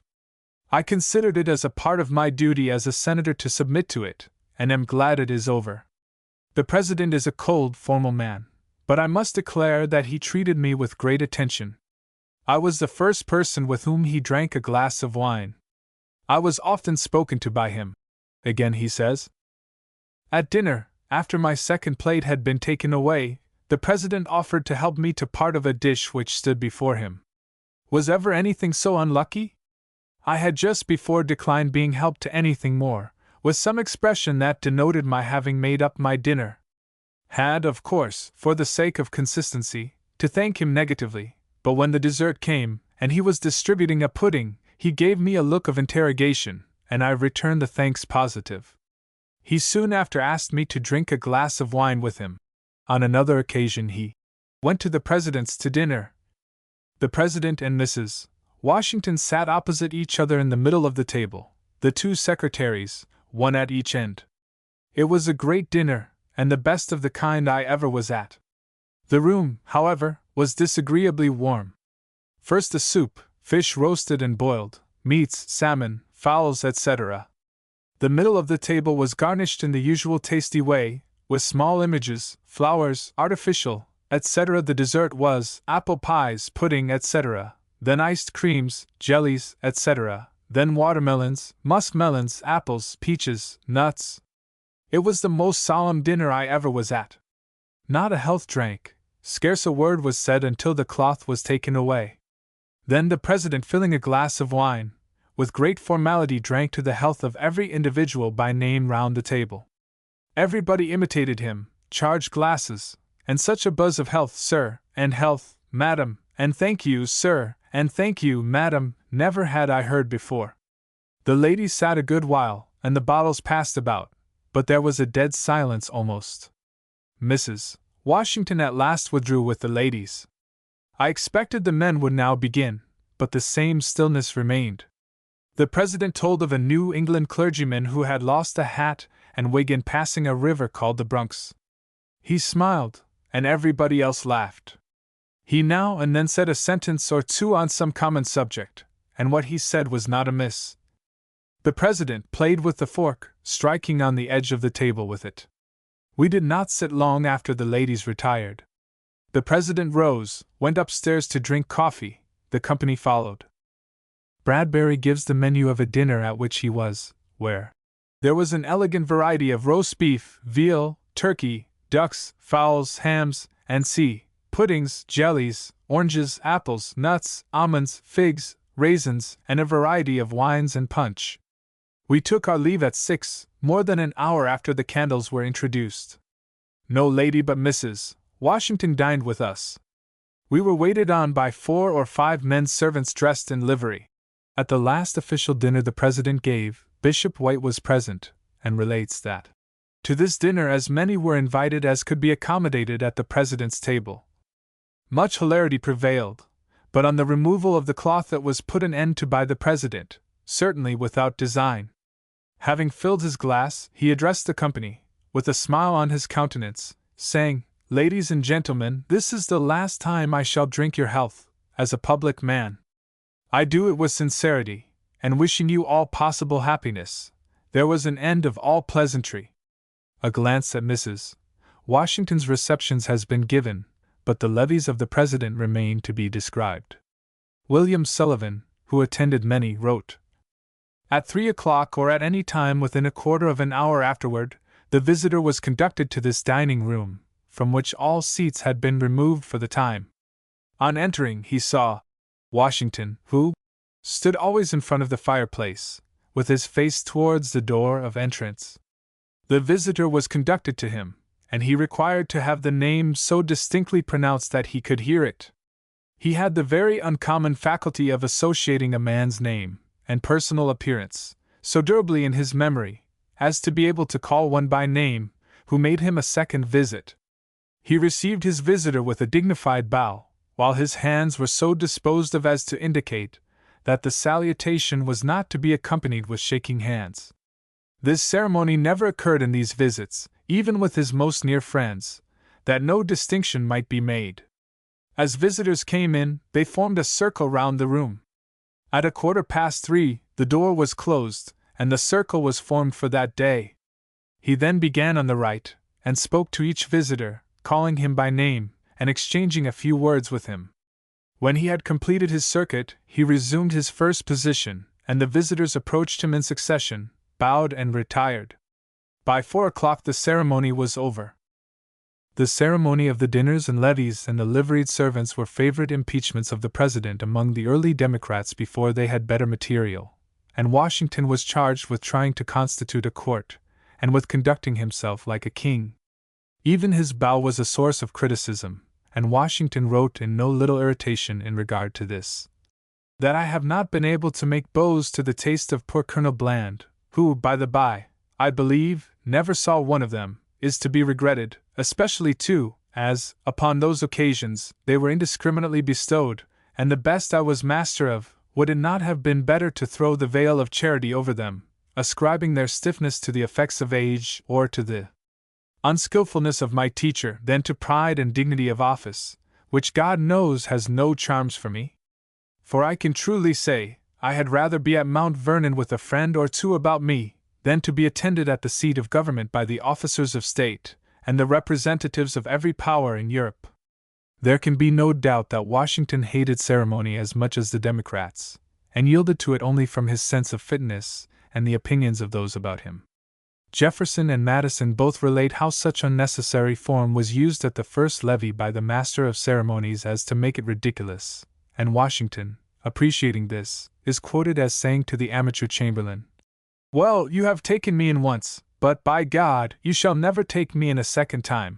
His secretary, in writing to secure lodgings in Philadelphia, when the President and family were on their way to Mount Vernon, said, "I must repeat what I observed in a former letter, that as little ceremony and parade may be made as possible, for the President wishes to command his own time, which these things always forbid in a greater or less degree, and they are to him fatiguing and oftentimes painful. He wishes not to exclude himself from the sight or conversation of his fellow citizens, but their eagerness to show their affection frequently imposes a heavy tax on him." This was still further shown in his diary of his tours through New England and the Southern States. Nothing would do but for Boston to receive him with troops, etc., and Washington noted, "Finding this ceremony not to be avoided, though I had made every effort to do it, I named the hour. In leaving Portsmouth he went quietly, and without any attendants, having earnestly entreated that all parade and ceremony might be avoided on my return. When traveling through North Carolina, a small party of horse under one Simpson met us at Greenville, and in spite of every endeavor which could comport with decent civility, to excuse myself from it, they would attend me to Newbern." During the few years that Washington was at Mount Vernon subsequent to the Revolution, the same unbounded hospitality was dispensed as in earlier times, while a far greater demand was made upon it, and one so variegated that at times the host was not a little embarrassed. Thus he notes that a gentleman calling himself the Count de Chaize d'Artigan, officer of the French Guards, came here to dinner, but bringing no letters of introduction, nor any authentic testimonials of his being either I was at a loss how to receive or treat him. He stayed to dinner and the evening, and the next day departed in Washington's carriage to Alexandria. A farmer came here to see, he says, my drill plow, and stayed all night. In another instance, he records that a woman whose name was unknown to me dined here. Only once were visitors frowned on, and this was when a British marauding party came to Mount Vernon during the Revolution. Even they, in Washington's absence, were entertained by his overseer, but his master wrote him, on hearing of this, I am little sorry of my own loss, but that which gives me most concern is, that you should go on board the enemy's vessels and furnish them with refreshments. It would have been a less painful circumstance to me to have heard, that in consequence of your noncompliance with their request, they had burnt my house and laid the plantation in ruins.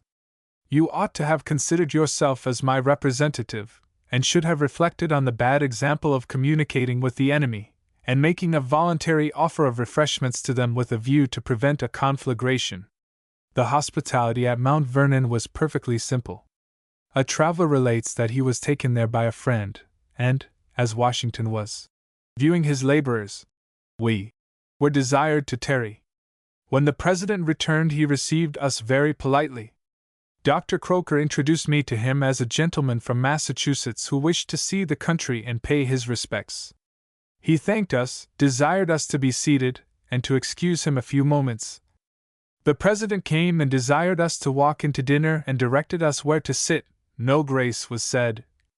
The dinner was very good: a small roasted pig, boiled leg of lamb, roasted fowls, beef, peas, lettuce, cucumbers, artichokes, etc., puddings, tarts, etc., etc. We were desired to call for what drink we chose. He took a glass of wine with Mrs. Law first, which example was followed by Dr. Croker and Mrs. Washington, myself and Mrs. Peters, Mr. Fayette, and the young lady whose name is Custis.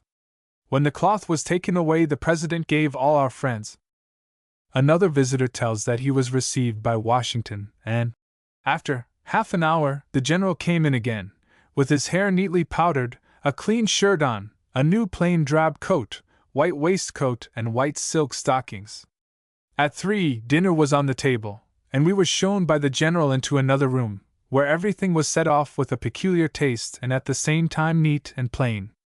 The general sent the bottle about pretty freely after dinner, and gave success to the navigation of the Potomac for his toasts, which he has very much at heart. After tea, General Washington retired to his study and left us with the rest of the company. If he had not been anxious to hear the news of Congress from Mr. Lee, most probably he would not have returned to supper, but gone to bed at his usual hour, 9 o'clock, for he seldom makes any ceremony.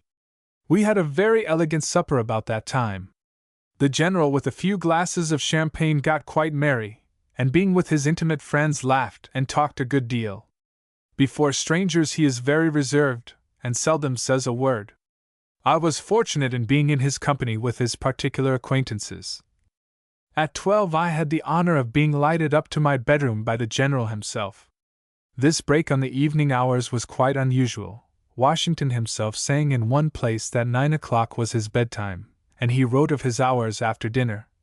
The usual time of setting at table, a walk, and tea, brings me within the dawn of candlelight, previous to which, if not prevented by company, I resolve that as soon as the glimmering taper supplies the place of the great luminary, I will retire to my writing table and acknowledge the letters I have received. But when the lights were brought, I feel tired and disinclined to engage in this work, conceiving that the next night will do as well. The next comes, and with it the same causes for postponement and effect, and so on. The foregoing allusion to Washington's conversation is undoubtedly just. All who met him formerly spoke of him as taciturn, but this was not a natural quality. Jefferson states that, in the circle of his friends, where he might be unreserved with safety, he took a free share in conversation. And Madison told Sparks that though Washington was not fluent nor ready in conversation, and was inclined to be taciturn in general society, yet, in the company of 2 or 3 intimate friends he was talkative, and when a little excited was sometimes fluent and even eloquent. The story so often repeated of his never laughing, Madison said, was wholly untrue. No man seemed more to enjoy gay conversation, though he took little part in it himself. He was particularly pleased with the jokes, good humor, and hilarity of his companions. Washington certainly did enjoy a joke, Nellie Custis said. I have sometimes made him laugh most heartily from sympathy with my joyous and extravagant spirits, and many other instances of his laughing are recorded. He himself wrote in 1775 concerning the running away of some British soldiers. We laugh at his idea of chasing the royal fusiliers with the stores. Does he consider them as inanimate or as treasure?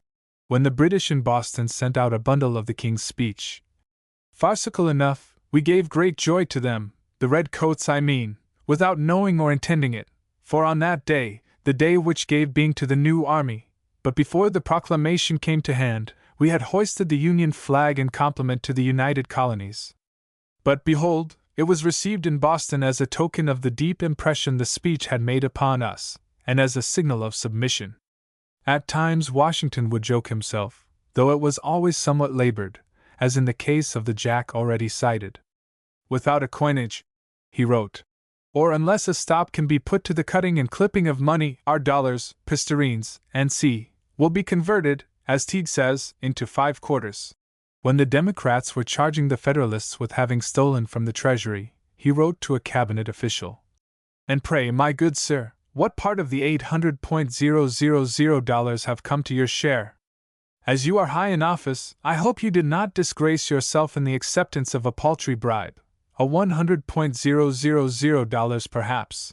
He once even attempted a pun by writing, our enterprise will be ruined, and we shall be stopped at the Laurel Hill this winter, but not to gather laurels, except of the kind that covers the mountains. Probably the neatest turn was his course on one occasion with General Tryon, who sent him some British proclamations with the request that through your means, the officers and men under your command may be acquainted with their contents. Washington promptly replied that he had given them free currency among the officers and men under my command, and enclosed to Tryon a lot of the counter-proclamation, asking him to be instrumental in communicating its contents, so far as it may be in your power, to the persons who are the objects of its operation. The benevolent purpose it is intended to answer will, I persuade myself, sufficiently recommend it to your candor.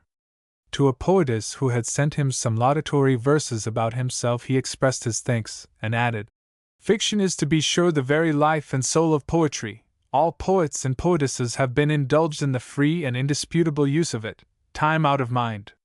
And to oblige you to make such an excellent poem on such a subject without any materials but those of simple reality, would be as cruel as the edict of Pharaoh which compelled the children of Israel to manufacture bricks without the necessary ingredients. Twice he joked about his own death. As I have heard, he said after Braddock's defeat, since my arrival at this place, a circumstantial account of my death and dying speech, I take this early opportunity of contradicting the first, and of assuring you that I have not as yet composed the latter. Many years later, in drafting a letter for his wife, he wrote, I am now by desire of the General to add a few words on his behalf, which he desires may be expressed in the terms following, that is to say, that despairing of hearing what may be said of him, if he should really go off in an apoplectic, or any other fit, for he thinks all fits that issue in death are worse than a love fit, a fit of laughter, and many other kinds which he could name. He is glad to hear beforehand what will be said of him on that occasion, conceiving that nothing extra will happen between this and then to make a change in his character for better or for worse. And besides, as he has entered into an engagement not to quit this world before the year 1800, it may be relied upon that no breach of contract shall be laid to him on that account, unless dire necessity should bring it about, maugre all his exertions to the contrary.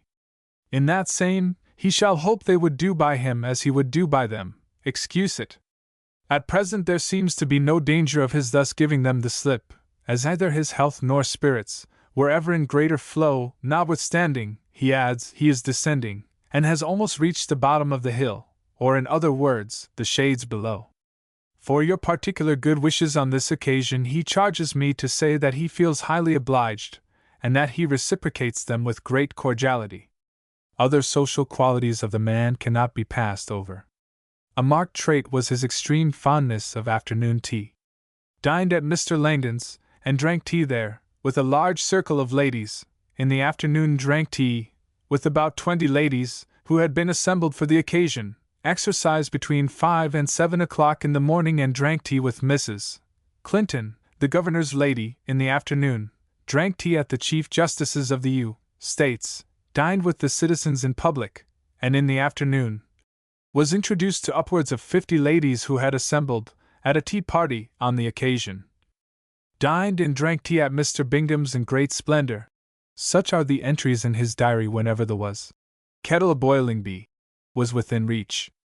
Pickering's journal shows that tea served regularly at headquarters, and at Mount Vernon it was drunk in summer on the veranda.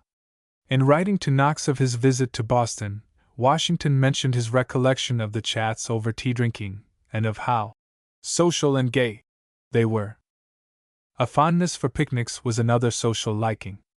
Rid with Fanny Bassett, Mr. Taylor, and Mr. Shaw to meet a party from Alexandria at Johnson's Spring, where we dined on a cold dinner brought from town by water and spent the afternoon agreeably, returning home by sundown or a little after it, is noted in his diary on one occasion, and on another he wrote, having formed a party, consisting of the Vice President, his lady, son, and Miss Smith, the Secretaries of State, Treasury, and War, and the ladies of the two latter, with all the gentlemen of my family, Mrs.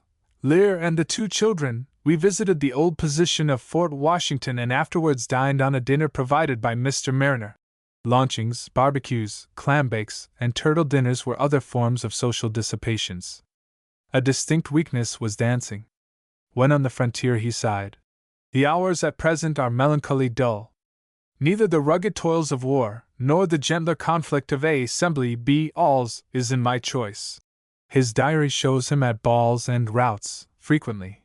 When he was president he was a constant attendant at the regular dancing assemblies in New York and Philadelphia, and when at Mount Vernon he frequently went 10 miles to Alexandria to attend dances.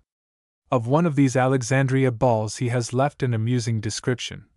Went to a ball at Alexandria, where music and dancing was the chief entertainment. However, in a convenient room detached for the purpose abounded great plenty of bread and butter, some biscuits, with tea and coffee, which the drinkers of could not distinguish from hot water sweetened. Be it remembered that pocket handkerchiefs served the purposes of tablecloths and napkins, and that no apologies were made for either. I shall therefore distinguish this ball by the style and title of the bread and butter ball. During the Revolution, too, he killed many a weary hour of winter quarters by dancing.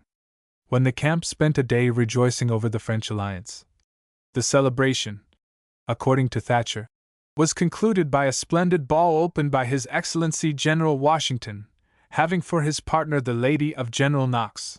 Green describes how, "We had a little dance at my quarters a few evenings past. His Excellency and Mrs. Green danced upwards of 3 hours without once sitting down." Knox, too, tells of a most genteel entertainment given by self and officers, at which Washington danced. Everybody allows it to be the first of the kind ever exhibited in this state, at least. We had above 70 ladies, all of the first ton in the state, and between 300 and 400 gentlemen. We danced all night. An elegant room, the illuminating, fireworks, and were more than pretty. And at Newport, when Rochambeau gave a ball, by request it was opened by Washington. The dance selected by his partner was a successful campaign, then in high favor, and the French officers took the instruments from the musicians and played while he danced the first figure. While in winter quarters he subscribed $400, paper money, equal to $11 in gold, to get up a series of balls, of which Green wrote, "We have opened an assembly in camp. From this apparent ease, I suppose it is thought we must be in happy circumstances. I wish it was so, but alas, it is not. Our provisions are in a manner gone. We have not a ton of hay at command, nor magazine to draw from. Money is extremely scarce and worth little when we get it. We have been so poor in camp for a fortnight, that we could not forward the public dispatches, for want of cash to support the expresses." At the farewell ball given at Annapolis, when the commander-in-chief resigned his command, Tilton relates that the general danced in every set, that all the ladies might have the pleasure of dancing with him, or as it has since been handsomely expressed, get a touch of him. He still danced in 1796, when 64 years of age, but when invited to the Alexandria Assembly in 1799, he wrote to the managers, Mrs. Washington and myself have been honored with your polite invitation to the assemblies of Alexandria this winter, and thank you for this mark of your attention. But, alas! Our dancing days are no more. We wish, however, all those who have a relish for so agreeable and innocent an amusement all the pleasure the season will afford them, and I am, gentlemen, your most obedient and obliged humble servant, G.O. W. Ashington. 8 Tastes and Amusements. A marked trait of Washington's character was his particularity about his clothes. There can be little question that he was early in life a good deal of a dandy, and that this liking for fine feathers never quite left him. When he was about 16 years old, he wrote in his journal, Memorandum to have my coat made by the following directions: to be made a frock with a lapel breast, a lapel to contain on each side 6 buttonholes and to be about 5 or 6 inches wide all the way equal, and to turn as the breast on the coat does, to have it made very long-waisted, and in length to come down to or below the bent of the knee, the waist from the armpit to the fold to be exactly as long or longer than from thence to the bottom, not to have more than 1 fold in the skirt, and the top to be made just to turn in, and 3 buttonholes, the lapel at the top to turn as the cape of the coat, and bottom to come parallel with the buttonholes, the last buttonhole in the breast to be right opposite to the button on the hip. In 1754 he bought a superfine blue broadcloth coat, with silver trimmings, a fine scarlet waistcoat full lacked, and a quantity of silver lace for a hat. And from another source it is learned that at this time he was the possessor of ruffled shirts. A little later he ordered from London as much of the best superfine blue cotton velvet as will make a coat, waistcoat, and breeches for a tall man, with a fine silk button to suit it, and all other necessary trimmings and linings, together with garters for the breeches, and other orders at different times were for 6 prs. Of the very neatest shoes, a riding waistcoat of superfine scarlet cloth and gold lace, 2 prs. Of fashionable mixed or marble-colored silk hose, 1 piece of finest and fashionable stock tape, 1 suit of the finest cloth and fashionable color, a new market great coat with a loose hood to it, made of blue drab or broadcloth, with straps before according to the present taste, 3 gold and scarlet sword knots, 3 silver and blue dew, 1 fashionable gold-laced hat. As these orders indicated, the young fellow strove to be in the fashion. In 1755 he wrote his brother, As wearing boots is quite the mode, and mine are in a declining state, I must beg the favor of you to procure me a pair that is good and neat. Whatever goods you may send me, he wrote his London agent, let them be fashionable, neat, and good of their several kinds. It was a great trial to him that his clothes did not fit him. I should have enclosed you my measure, he wrote to London, but in a general way they are so badly taken here, that I am convinced that it would be of very little service. I have hitherto had my clothes made by one Charles Lawrence in Old Fish Street, he wrote his English factor. But whether it be the fault of the tailor or the measure sent, I can't say, but certain it is, my clothes have never fitted me well. It must not be inferred, however, that Washington carried his dandyism to weakness. When fine clothes were not in place, they were promptly discarded.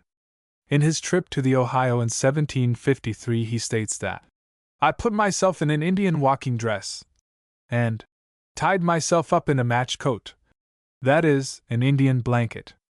In the campaign of 1758 he wrote to his superior officer, that were I left to pursue my own inclinations, I would not only order the men to adopt the Indian dress, but cause the officers to do it also, and be at the first to set the example myself. Nothing but the uncertainty of its taking what the general causes me to hesitate a moment at leaving my regimentals at this place, and proceeding as light as any Indian in the woods. 'Tis an unbecoming dress, I confess, for an officer, but convenience, rather than shoe, I think should be consulted. And this was such good sense that the general gave him leave, and it was done.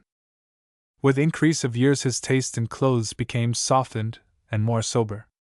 On the other side is an invoice of clothes which I beg the favor of you to purchase for me, he wrote to London.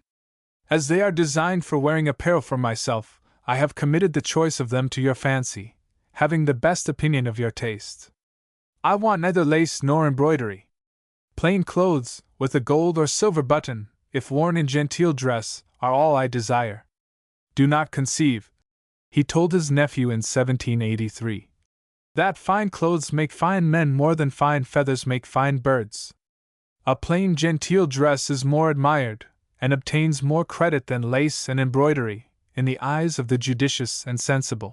And in connection with the Provisional Army he decided that, on reconsidering the uniform of the Commander-in-Chief, it has become a matter of doubt with me, although, as it respects myself personally, I was against all embroidery, whether embroidery on the cape, cuffs, and pockets of the coat, and none on the buff waistcoat would not have a disjointed and awkward appearance. Probably nowhere did he show his good taste more than in his treatment of the idea of putting him in classic garments when his bust was made by Houdon. In answer to your obliging inquiries respecting the dress, attitude, and he wrote, which I would wish to have given to the statue in question, I have only to observe that, not having sufficient knowledge in the art of sculpture to oppose my judgment to the taste of connoisseurs, I do not desire to dictate in the matter. On the contrary, I shall be perfectly satisfied with whatever may be judged decent and proper. I should even scarcely have ventured to suggest that perhaps a servile adherence to the garb of antiquity might not be altogether so expedient as some little deviation in favor of the modern costume. Washington, as noted, bought his clothes in England, but it was from necessity more than choice. If there be any homespun cloths in Philadelphia which are tolerably fine, that you can come reasonably at, he said to his Philadelphia agent in 1784, I would be obliged to you to send me patterns of some of the best kinds.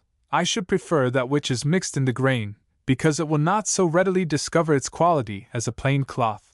Before he was inaugurated he wrote, General Knox this day to procure me homespun broadcloth of the Hartford fabric, to make a suit of clothes for myself, adding, I hope it will not be a great while before it will be unfashionable for a gentleman to appear in any other dress. Indeed, we have already been too long subject to British prejudices. At another time he noted in his diary with evident pride, on this occasion I was dressed in a suit made at the woolen manufactory at Hartford, as the buttons also were. But then, as now, the foreign clothes were so much finer that his taste overcame his patriotism, and his secretary wrote that the President is desirous of getting as much superfine BLK broadcloth as will make him a suit of clothes, and desires me to request that you would send him that quantity, the best superfine French or Dutch black, exceedingly fine, of a soft, silky texture, not glossy like the ink cloths. A caller during the presidency spoke of him as dressed in purple satin, and at his levees he is described by Sullivan as clad in black velvet, his hair in full dress, powdered and gathered behind in a large silk bag, yellow gloves on his hands, holding a cocked hat with a cockade in it, and the edges adorned with a black feather about an inch deep. He wore knee and shoe buckles, and a long sword, with a finely wrought and polished steel hilt, which appeared at the left hip, the coat worn over the sword, so that the hilt, and the part below the coat behind, were in view. The scabbard was white polished leather. About his person Washington was as neat as he desired his clothes to be. At 17, when surveying, he records that he was lighted into a room, and I, not being so good a woodsman as ye rest of my company, striped myself very orderly, and went into ye bed, as they called it, when to my surprise I found it to be nothing but a little straw, matted together without sheets or anything else, but only one threadbare blanket with double its weight of vermin such as lice, fleas, and I was glad to get up, as soon as ye light was carried from us. I put on my cloths and lay as my companions. Had we not have been very tired, I am sure we should not have slept much that night.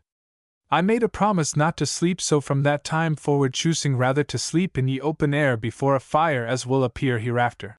The next day he notes that the party travelled up to Fredericktown, where our baggage came to us. We cleaned ourselves, to get rid of ye game we had catched night before, and slept in a good feather bed with clean sheets, which was a very agreeable regale. Wherever he happened to be, the laundress was in constant demand. His bill from the washerlady for the week succeeding his inauguration as president, and before his domestic menage was in running order, was 6 ruffled shirts, 2 plain shirts, 8 stocks, 3 pair silk hose, 2 white hand, 2 silk hanks, 1 PR flannel, drawers, 1 hair net. The barber, too, was a constant need, and Washington's ledger shows constant expenditures for perfumed hair powder and pomatum, and also for powder bags and puffs. Apparently the services of this individual were only for the arranging of his hair, for he seems never to have shaved Washington, that being done either by himself or by his valet.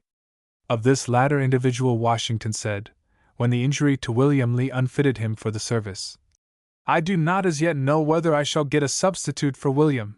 Nothing short of excellent qualities and a man of good appearance would induce me to do it, and under my present view of the matter, too, who would employ himself otherwise than William did, that is as a butler as well as a valet, for my wants of the latter are so trifling that any man, as William was, would soon be ruined by idleness, who had only them to attend to."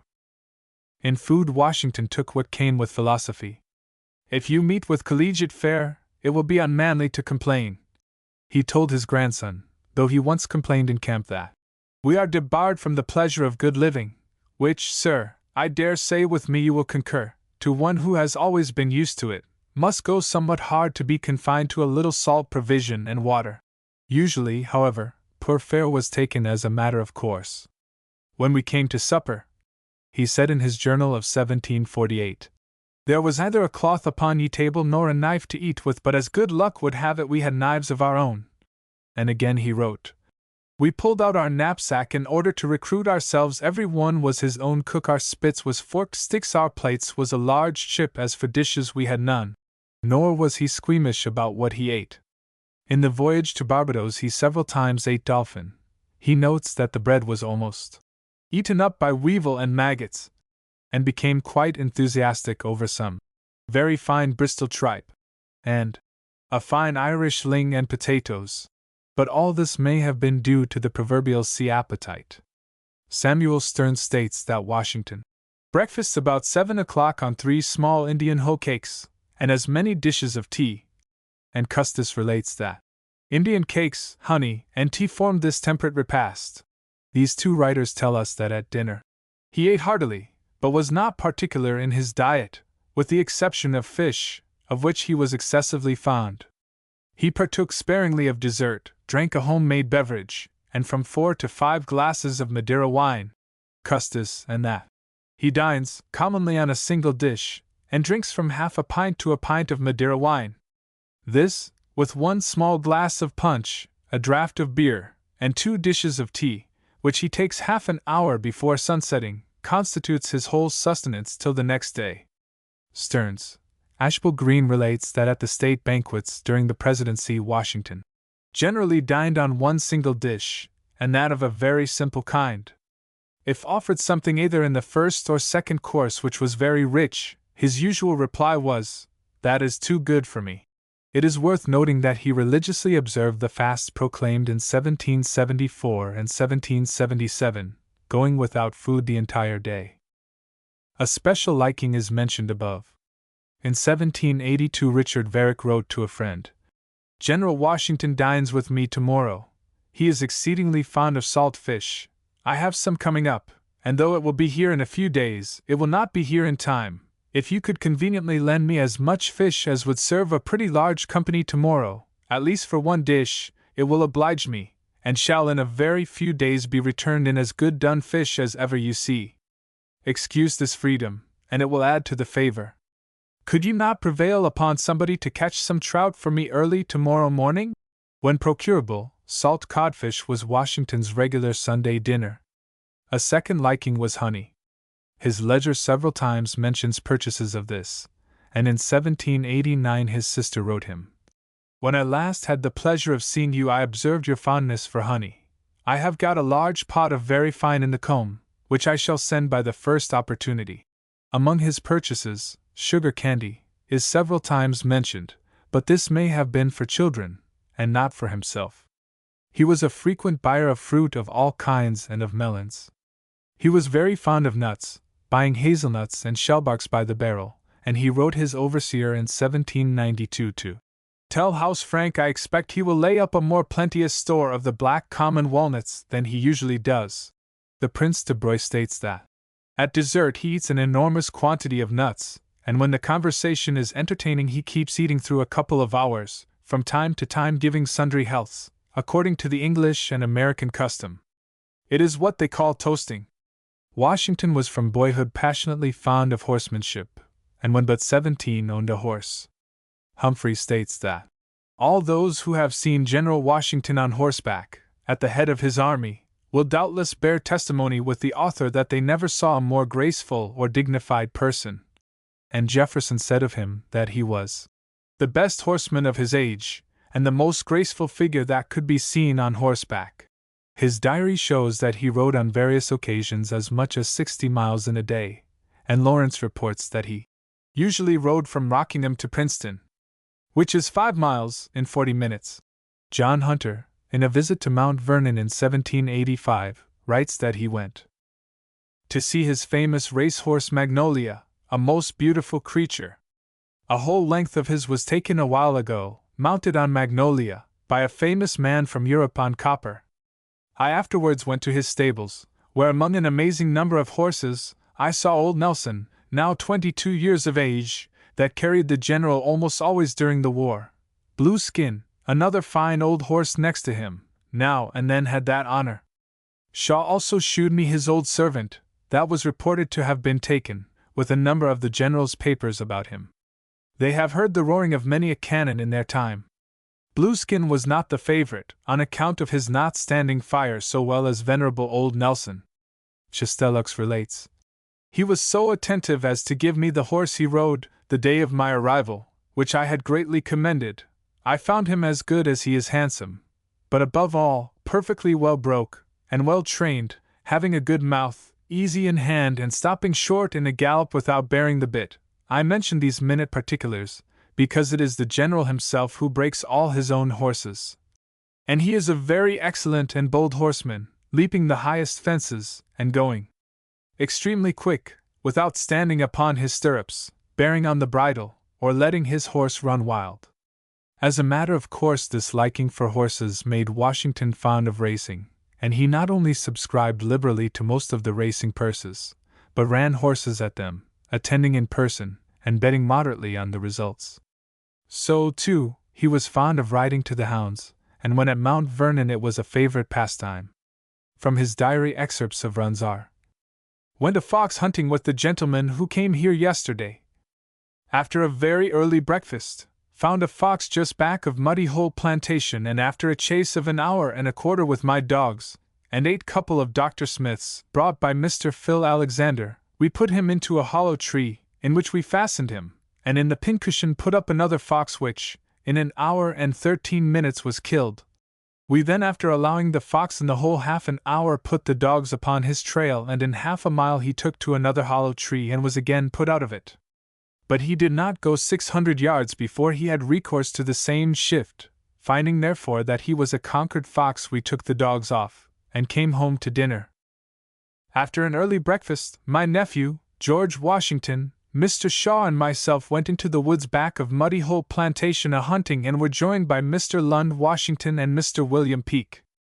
About half after 10 o'clock, being first plagued with the dogs running hogs, we found a fox near Colorado Mason's plantation on Little Hunting Creek, West Fork, having followed on his drag more than half a mile, and run him with 8 dogs, the other 4 getting, as was supposed after a second fox, close and well for 1 hour.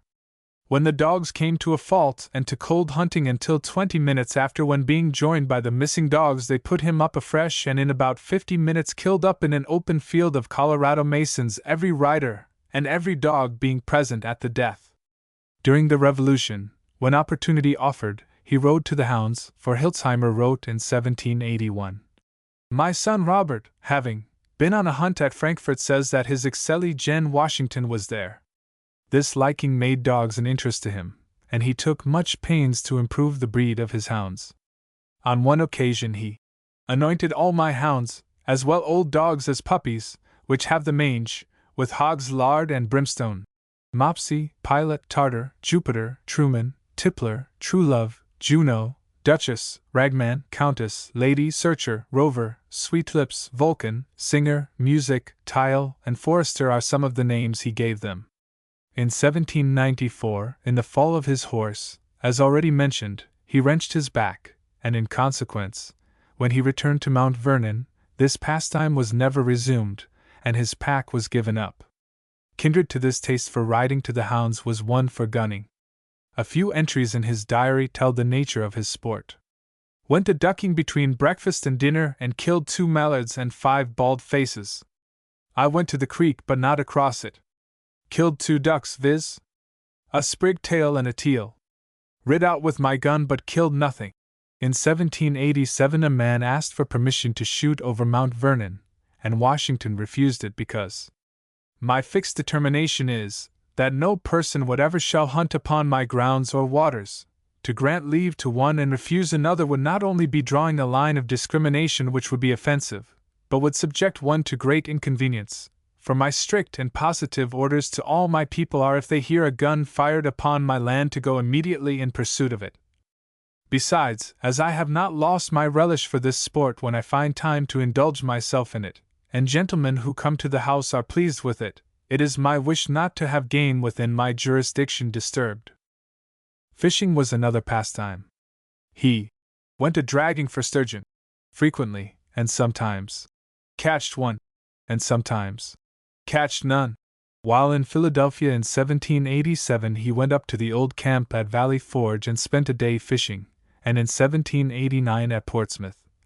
Having lines, we proceeded to the fishing banks a little without the harbor and fished for cod, but it not being a proper time of tide, we only caught 2. After his serious sickness in 1790 a newspaper reports that yesterday afternoon the President of the United States returned from Sandy Hook and the fishing banks, where he had been for the benefit of the sea air, and to amuse himself in the delightful recreation of fishing. We are told he has had excellent sport, having himself caught a great number of sea bass and black fish. The weather proved remarkably fine, which, together with the salubrity of the air and wholesome exercise, rendered this little voyage extremely agreeable, and cannot fail, we hope, of being serviceable to a speedy and complete restoration of his health. Washington was fond of cards, and in bad weather even records. At home all day, over cards. How much time must have been spent in this way is shown by the innumerable purchases of 12 packs playing cards, noted in his ledger.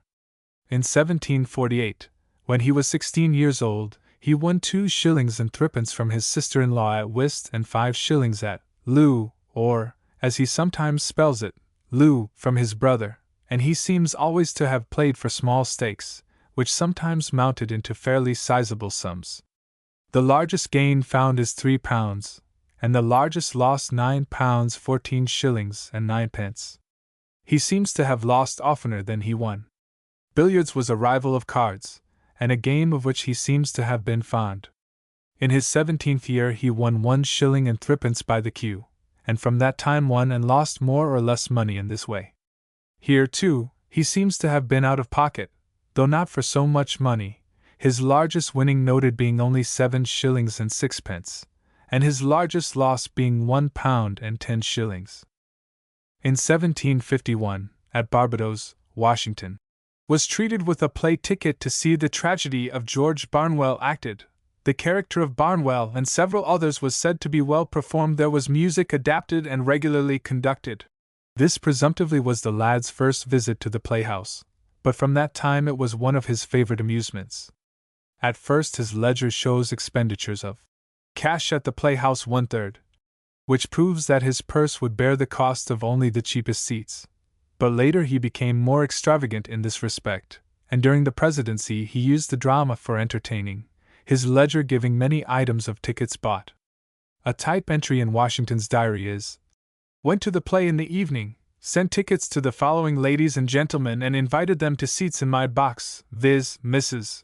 Adams, Lady of the Vice President, General Schuyler and Lady, Mr. King and Lady Madge Butler and Lady Colorado Hamilton and Lady Mrs. Green, all of whom accepted and came except Mrs. Butler, who was indisposed." Maclay describes the first of these theater parties as follows. I received a ticket from the President of the United States to use his box this evening at the theater, being the first of his appearances at the Playhouse since his entering on his office. Went the President, Governor of the state, foreign ministers, senators from New Hampshire, Connecticut, Pennsylvania, Maryland, and South Carolina, and some ladies in the same box. I am old, and notices or attentions are lost on me. I could have wished some of my dear children in my place. They are young and would have enjoyed it. Long might they live to boast of having been seated in the same box with the first character in the world. The play was The School for Scandal.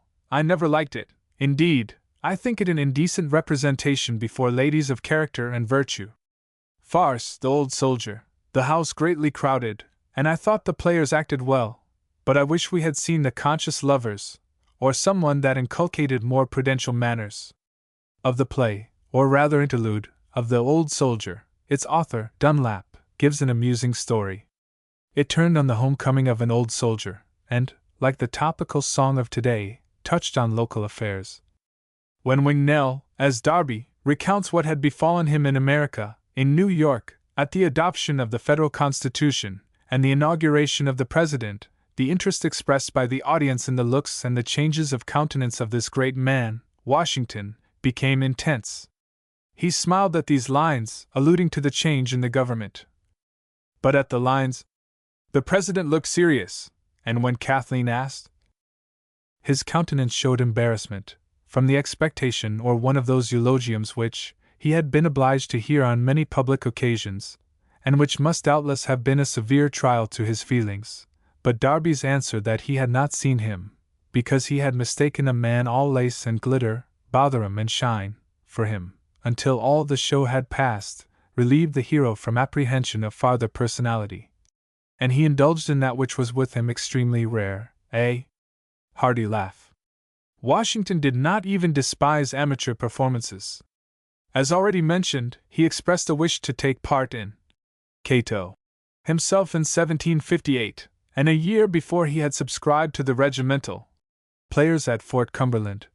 His diary shows that in 1768 the couple at Mount Vernon and ye 2 children were up to Alexandria to see the Inconstant or the Way to Win Him acted, which was probably an amateur performance. Furthermore, Dewar tells us that I was not only frequently admitted to the presence of this most august of men, in propria persona, but once had the honor of appearing before him as one of the dramatis personae in the tragedy of Julius Caesar, enacted by a young American company, the theatrical corps then performing in New York being called the Old American Company, in the garret of the presidential mansion, wherein before the magnates of the land and the elite of the city, I performed the part of Brutus to the Cassius of my old schoolfellow, Washington Custis. The theater was by no means the only show that appealed to Washington. He went to the circus when opportunity offered, gave 9 shillings to a man who brought an elk as a show, 3 shillings and 9 pence to hear the harmonica, $2 for tickets to see the automaton, treated the ladies to ye microcosm, and paid to see waxworks, puppet shows, a dancing bear, and a lioness and tiger. Nor did he avoid a favorite Virginia pastime, but attended cockfights when able. His frequent going to concerts has been already mentioned. Washington seems to have been little of a reader except of books on agriculture, which he bought, read, and even made careful abstracts of many, and on this subject alone did he ever seem to write from pleasure. As a lad, he notes in his journal that he is reading The Spectator and a History of England, but after those 2 brief entries there is no further mention of books or reading in his daily memorandum of where and how my time is spent.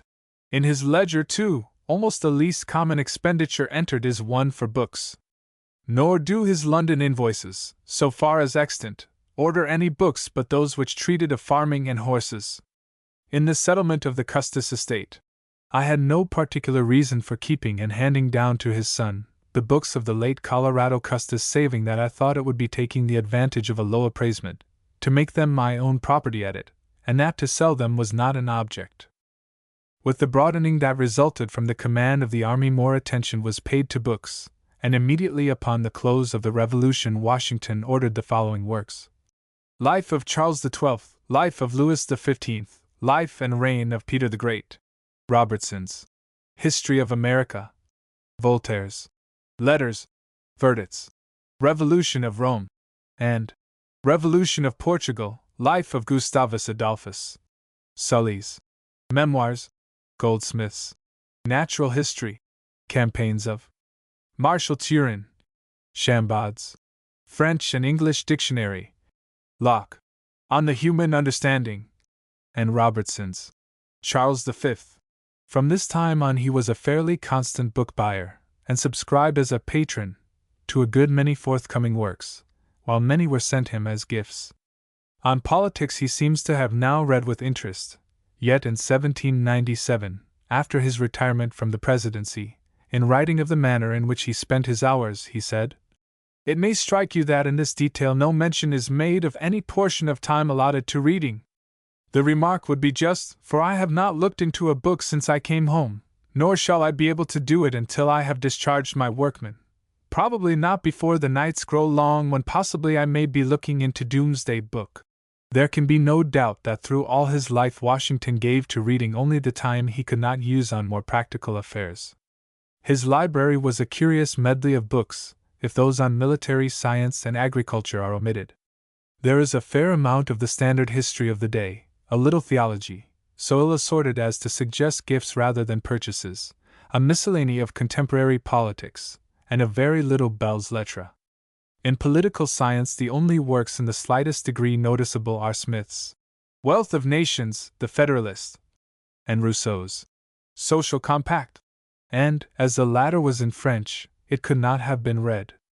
In lighter literature Homer, Shakespeare, and Burns, Lord Chesterfield, Swift, Smollett, Fielding, and Sterne, and Don Quixote are the only ones deserving notice. It is worthy of mention that Washington's favorite quotation was Addison's, "'Tis not in mortals to command success," but he also utilized with considerable aptitude quotations from Shakespeare and Sterne. There were half a dozen of the ephemeral novels of the day, but these were probably Mrs. Washington's, as her name is written in one, and her husband's in none. Writing to his grandson, Washington warned him that light reading, by this I mean books of little importance, may amuse for the moment, but leaves nothing solid behind. One element of Washington's reading which cannot be passed over without notice is that of newspapers.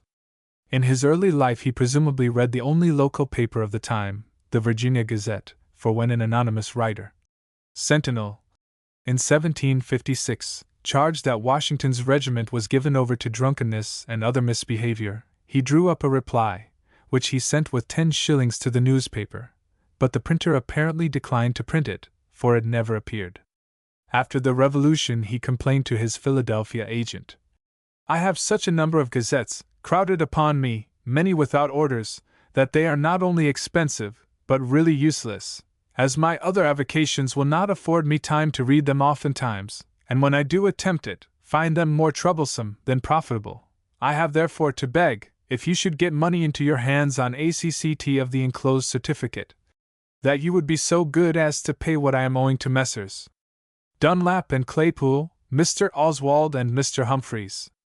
If they consider me, however, as engaged for the year, I am content to let the matter run on to the expiration of it." During the presidency he subscribed to the Gazette of the United States, Brown's Gazette, Dunlap's American Advertiser, the Pennsylvania Gazette, Batch's Aurora, and the New York Magazine, Carey's Museum, and the Universal Asylum, though at this time he lamented that the editors of the different gazettes in the Union do not more generally and more correctly, instead of stuffing their papers with scurrility and nonsensical declamation, which few would read if they were apprised of the contents, publish the debates in Congress on all great national questions. Presently, for personal and party reasons, certain of the papers began to attack him, and Jefferson wrote to Madison that the president was extremely affected by the attacks made and kept up on him in the public papers. "I think he feels these things more than any person I ever met with." Later the Secretary of State noted that at an interview Washington adverted to a piece in Freneau's paper of yesterday. He said that he despised all their attacks on him personally, but that there never had been an act of government that paper had not abused. He was evidently sore and warm. At a cabinet meeting, too, according to the same writer, The Prizit was much inflamed, got into one of those passions when he cannot command himself, ran on much on the personal abuse which had been bestowed on him, defied any man on earth to produce a single act of his since he had been in the government which was not done on the purest motives, that he had never repented but once to having slipped the moment of resigning his office, and that was every moment since, that by God he had rather be in his grave than in his present situation, that he had rather be on his farm than to be made emperor of the world, and yet that they were charging him with wanting to be a king, that rascal Freneau sent him 3 of his papers every day, as if he thought he would become the distributor of his papers, that he could see in this nothing but an impudent design to insult him. He ended in this high tone. There was a pause. To correspondence, too, Washington showed how keenly he felt the attacks upon him, writing that the publications in Freneau's and Batch's papers are outrages on common decency, and they progress in that style in proportion as their pieces are treated with contempt, and are passed by in silence, by those at whom they are aimed. And asked, in what will this abuse terminate? The result, as it respects myself, I care not, for I have consolation within, that no earthly efforts can deprive me of, and that is, that neither ambitious nor interested motives have influenced my conduct. The arrows of malevolence, therefore, however barbed and well pointed, never can reach the most vulnerable part of me, though, whilst I am up as a mark, they will be continually aimed. On another occasion he said, I am beginning to receive, what I had made my mind up for on this occasion, the abuse of Mr. Back, and his correspondence. He wrote a friend, if you read the Aurora of this city, or those gazettes, which are under the same influence, you cannot but have perceived with what malignant industry and persevering falsehoods I am assailed, in order to weaken if not destroy the confidence of the public. When he retired from office he apparently cut off his subscriptions to papers, for a few months later he inquired, what is the character of Porcupine's Gazette? I had thought when I left Philadelphia, of ordering it to be sent to me, then again, I thought it best not to do it, and although I should like to see both his and Batch's, the latter may, under all circumstances, be the best decision, I mean not subscribing to either of them. This decision to have no more to do with papers did not last, for on the night he was seized with his last illness Laird describes how, in the evening the papers having come from the post office, he sat in the room with Mrs. Washington and myself, reading them, till about 9 o'clock when Mrs. Washington went up into Mrs. Lewis's room, who was confined, and left the General and myself reading the papers. He was very cheerful, and when he met with anything which he thought diverting or interesting, he would read it aloud as well as his hoarseness would permit. He desired me to read to him the debates of the Virginia Assembly on the election of a senator and governor, which I did, and on hearing Mr. Madison's observations respecting Mr. Monroe, he appeared much affected, and spoke with some degree of asperity on the subject, which I endeavored to moderate, as I always did on such occasions. 9 friends. The frequently repeated statement that Washington was a man without friends is not the least curious of the myths that have obtained general credence. That it should be asserted only goes to show how absolutely his private life has been neglected in the study of his public career. In his will Washington left tokens of remembrance. To the acquaintances and friends of my juvenile years, Lawrence Washington and Robert Washington of Shotank. The latter presumably the dear Robin, of his earliest letter, and these 2 very distant kinsmen, whom he had come to know while staying at Wakefield, are the earliest friends of whom any record exists. Contemporary with them was a dear Richard, whose letters gave Washington unspeakable pleasure, as I am convinced I am still in the memory of so worthy a friendship I shall ever be proud of increasing. Next in time came his intimacy with the Fairfaxes and Carlyles, which began with Washington's visits to his brother Lawrence at Mount Vernon. About 4 miles from that place, at Belvoir, lived the Fairfaxes, and their kinspeople, the Carlyles, lived at Alexandria. Lawrence Washington had married in Fairfax, and through his influence his brother George was taken into the employment of Lord Fairfax, half as clerk and half as surveyor of his great tract of land, the Northern Neck, which he had obtained by marriage with the daughter of Lord Culpeper, who in turn had obtained it from the Merry Monarch, by means so disreputable that they are best left unstated. From that time till his death, Washington corresponded with several of the family and was a constant visitor at Belvoir, as the Fairfaxes were at Mount Vernon. In 1755, Washington told his brother that, "To that family I am under many obligations, particularly the old gentleman." But as time went on, he more than paid the debt. In 1757, he acted as pallbearer to William Fairfax, and 12 years later his diary records: "Set off with Mrs. Washington and Patsy, in order to stand for Mr. B. Fairfax's third son, which I did together with my wife, Mr. Warner Washington, and his lady." For one of the family he obtained an army commission, and for another he undertook the care of his property during a visit to England, a care which unexpectedly lengthened, and was resigned only when Washington's time became public property. Nor did that lessen his services or the Fairfaxes' need of them, for in the Revolution that family were Loyalists. Despite this, the friendship, Washington assured them, which I ever professed and felt for you, met no diminution from the difference in our political sentiments.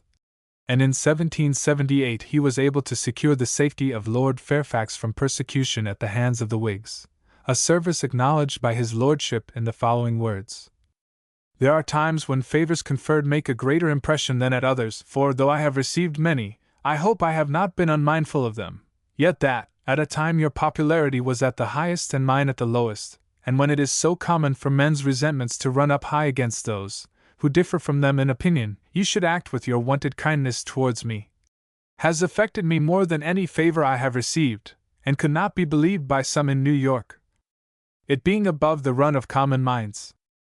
In behalf of another member of the family, threatened with confiscation, he wrote to a member of the House of Delegates: "I hope, I trust, that no act of legislation in the state of Virginia has affected, or can affect, the property of this gentleman, otherwise than in common with that of every good and well-disposed citizen of America." And this was sufficient to put an end to the project. At the close of the war he wrote to this absentee: "There was nothing wanting in your letter to give complete satisfaction to Mrs. Washington and myself, but some expression to induce us to believe you would once more become our neighbors. Your house at Belvoir, I am sorry to add, is no more, but mine, which is enlarged since you saw it, is most sincerely and heartily at your service till you could rebuild it. As the path, after being closed by a long, arduous, and painful contest, is, to use an Indian metaphor, now opened and made smooth, I shall please myself with the hope of hearing from you frequently, and till you forbid me to indulge the wish, I shall not despair of seeing you and Mrs. Fairfax once more, the inhabitants of Belvoir, and greeting you both there, the intimate companions of our old age, as you have been of our younger years." And to another he left a token of remembrance in his will. One of the most curious circle of friends was that composed of Indians. After his mission among them in 1753, Washington wrote to a tribe and signed himself, "Your friend and brother." In a less general sense he requested an Indian agent to recommend me kindly to Mononcatucha and others, tell them how happy it would make Conoticarius to have an opportunity of taking them by the hand. A little later he had this pleasure, and he wrote the governor: "The Indians are all around teasing and perplexing me for one thing or another, so that I scarce know what I write." When Washington left the frontier this intercourse ceased, but he was not forgotten, for in descending the Ohio in his western trip of 1770 a hunting party was met, and, in the person of Kishudo, I found an old acquaintance, he being one of the Indians that went, with me, to the French in 1753. He expressed satisfaction at seeing me, and treated us with great kindness, giving us a quarter of very fine buffalo. He insisted upon our spending that night with him, and in order to retard us as little as possible moved his camp down the river. With his appointment to the Virginia regiment came military friends.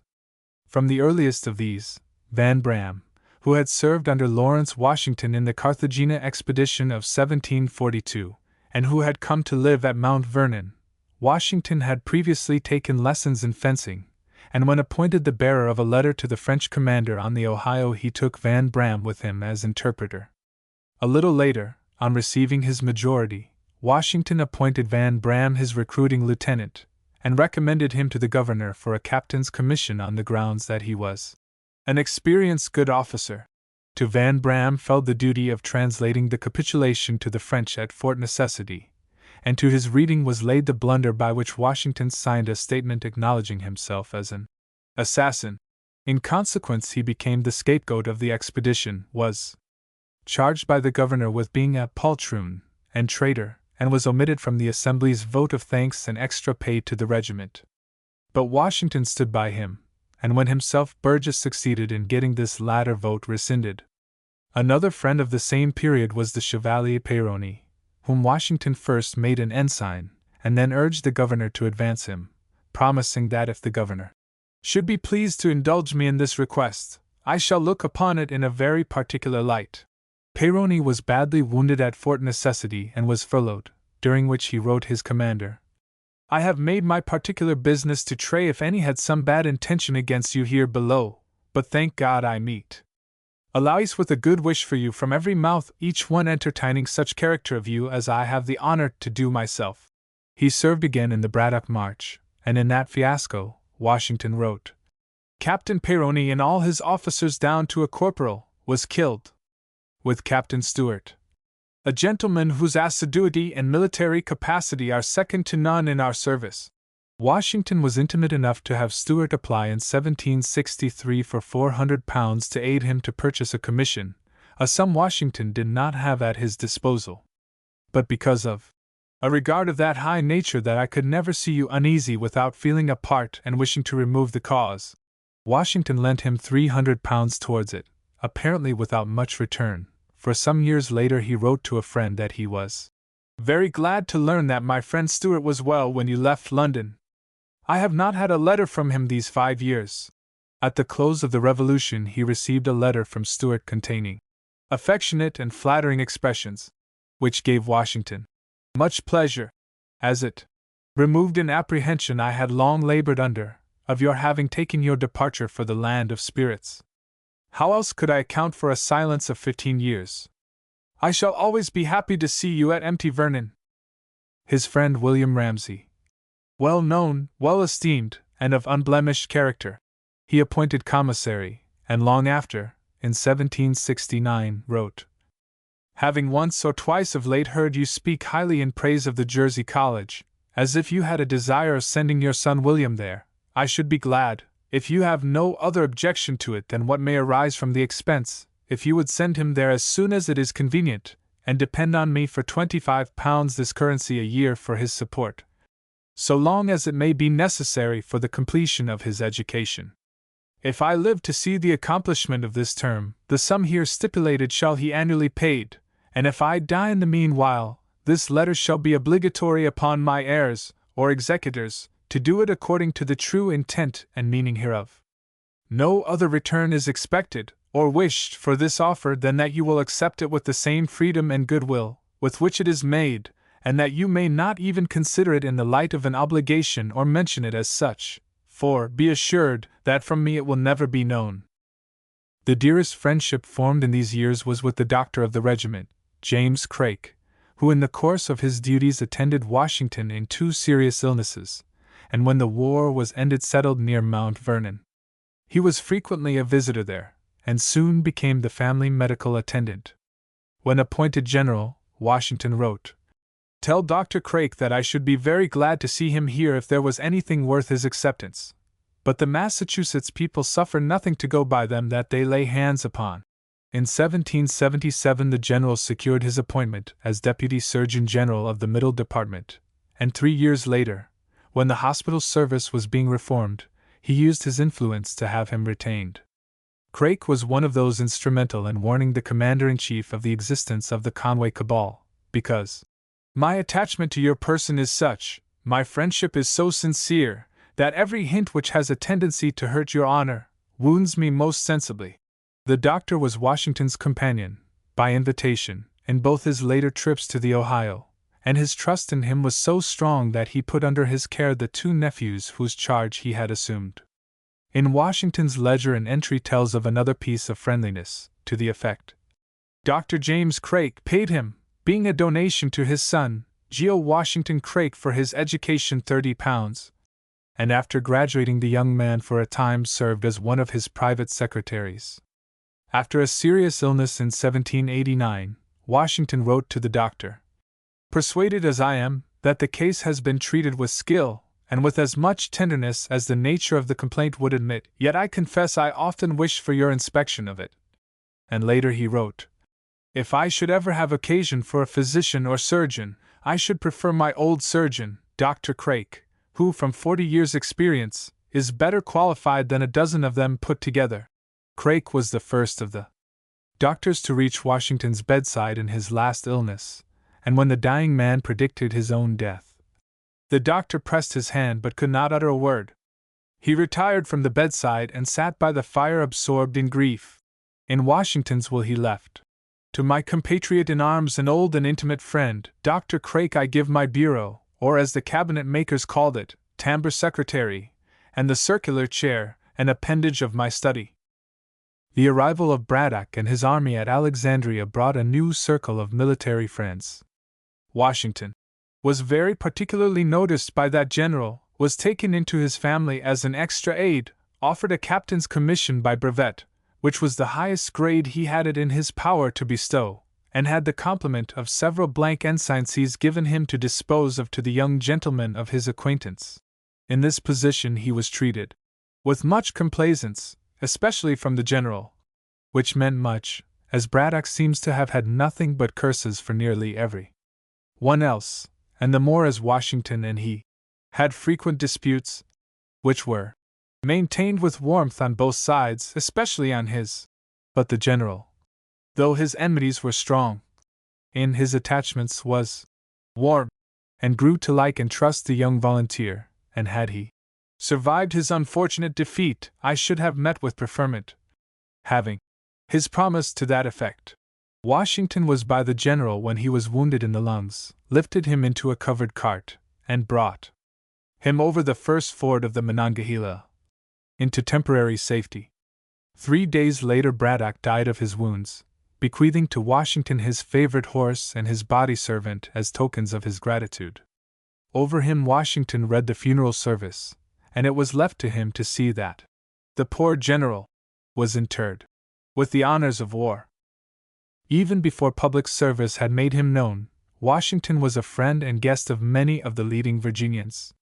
Between 1747 and 1754 he visited the Carters of Shirley, Nominee, and Sabine Hall, the Lewises of Warner Hall, the Lees of Stratford, and the Birds of Westover, and there was acquaintance at least with the Spotswoods, Fauntleroys, Corbins, Randolphs, Harrisons, Robinsons, Nicholases, and other prominent families. In fact, one friend wrote him, "Your health and good fortune are the toast of every table," and another that the council and burgesses are mostly your friends, and those two bodies included every Virginian of real influence. It was Richard Corbin who enclosed him his first commission, in a brief note, beginning, "Dear George," and ending, "Your friend." But in time relations became more or less strained, and Washington suspected him of representing my character with ungentlemanly freedom. With John Robinson, Speaker and Treasurer of Virginia, who wrote Washington in 1756, "Our hopes, dear George, are all fixed on you." A close correspondence was maintained, and when Washington complained of the governor's course towards him, Robinson replied, "I beg, dear friend, that you will bear, so far as a man of honor ought, the discouragements and slights you have too often met with." The son, Beverly Robinson, was a fellow soldier, and, as already mentioned, was Washington's host on his visit to New York in 1756. The Revolution interrupted the friendship, but it is alleged that Robinson, who was deep in the Arnold plot, made an appeal to the old-time relation in an endeavor to save Andre. The appeal was in vain, but Auld Lang Syne had its influence, for the sons of Beverly, British officers taken prisoners in 1779, were promptly exchanged, so one of them asserted, in consequence of the embers of friendship that still remained unextinguished in the breasts of my father and General Washington. Outside of his own colony, too, Washington made friends of many prominent families, with whom there was more or less interchange of hospitality. Before the Revolution there had been visiting or breaking of bread with the Galloways, Delaneys, Carrolls, Calverts, Jennifers, Edens, Ringolds, and Tilghmans of Maryland, the Penns, Cadwalladers, Morrises, Shippens, Aliens, Dickinsons, Chews, and Willings of Pennsylvania, and the Delanceys and Bayards of New York. Election to the Continental Congress strengthened some friendships and added new ones. With Benjamin Harrison he was already on terms of intimacy, and as long as the latter was in Congress he was the member most in the confidence of the general. Later they differed in politics, but Washington assured Harrison that, "My friendship is not in the least lessened by the difference which has taken place in our political sentiments, nor is my regard for you diminished by the part you have acted." Joseph Jones and Patrick Henry both took his part against the cabal, and the latter did him a special service in forwarding to him the famous anonymous letter, an act for which Washington felt most grateful obligations. Henry and Washington differed later in politics, and it was reported that the latter spoke disparagingly of the former, but this Washington denied, and not long after offered Henry the Secretaryship of State. Still later he made a personal appeal to him to come forward and combat the Virginia resolutions of 1798, an appeal to which Henry responded. The intimacy with Robert Morris was close, and, as already noted, Washington and his family were several times inmates of his home. Gouverneur Morris was one of his most trusted advisers, and it is claimed, gave the casting vote which saved Washington from being arrested in 1778, when the cabal was fiercest. While president, Washington sent him on a most important mission to Great Britain, and on its completion made him minister to France. From that post the president was, at the request of France, compelled to recall him, but in doing so Washington wrote him a private letter assuring Morris that he held the same place in my estimation as ever, and signed himself, "Yours affectionately." Charles Carroll of Carrollton was a partisan of the general, and very much disgusted a member of the cabal by telling him, almost literally, that anybody who displeased or did not admire the commander-in-chief ought not to be kept in the army. And to Edward Rutledge Washington wrote, "I can but love and thank you, and I do it sincerely for your polite and friendly letter. The sentiments contained in it are such as have uniformly flowed from your pen, and they are not the less flattering than pleasing to me." The command of the Continental Army brought a new kind of friend, in the young aides of his staff. One of his earliest appointments was Joseph Reed, and though he remained but 5 months in the service, a close friendship was formed. Almost weekly Washington wrote him in the most confidential and affectionate manner, and twice he appealed to Reed to take the position once more, in one instance adding that if you are disposed to continue with me, I shall think myself too fortunate and happy to wish for a change. Yet Washington none the less sent Reed congratulations on his election to the Pennsylvania Assembly. "Although I consider it the coup de grace to my ever seeing you again a member of my family." To help him he asked a friend to endeavor to get Reed legal business, and when all law business ceased and the would-be lawyer was without occupation or means of support, he used his influence to secure him the appointment of adjutant. Reed kept him informed as to the news of Philadelphia, and wrote even such adverse criticism of the general as he heard, which Washington, gratefully, acknowledged. But one criticism Reed did not write was what he himself was saying of his general after the fall of Fort Washington, for which he blamed the commander-in-chief in a letter to Lee, and probably to others, for when later Reed and Arnold quarreled, the latter boasted that, "I can say I never basked in the sunshine of my general's favor, and courted him to his face, when I was at the same time treating him with the greatest disrespect and vilifying his character when absent. This is more than a ruling member of the Council of Pennsylvania can say." Washington learned of this criticism in a letter from Lee to Reed, which was opened at headquarters on the supposition that it was on army matters, and, with no idea of its being a private letter, much less the tendency of the correspondence. As Washington explained in a letter to Reed, which had not a word of reproach for the double-dealing that must have cut the general keenly, coming as it did at a moment of misfortune and discouragement.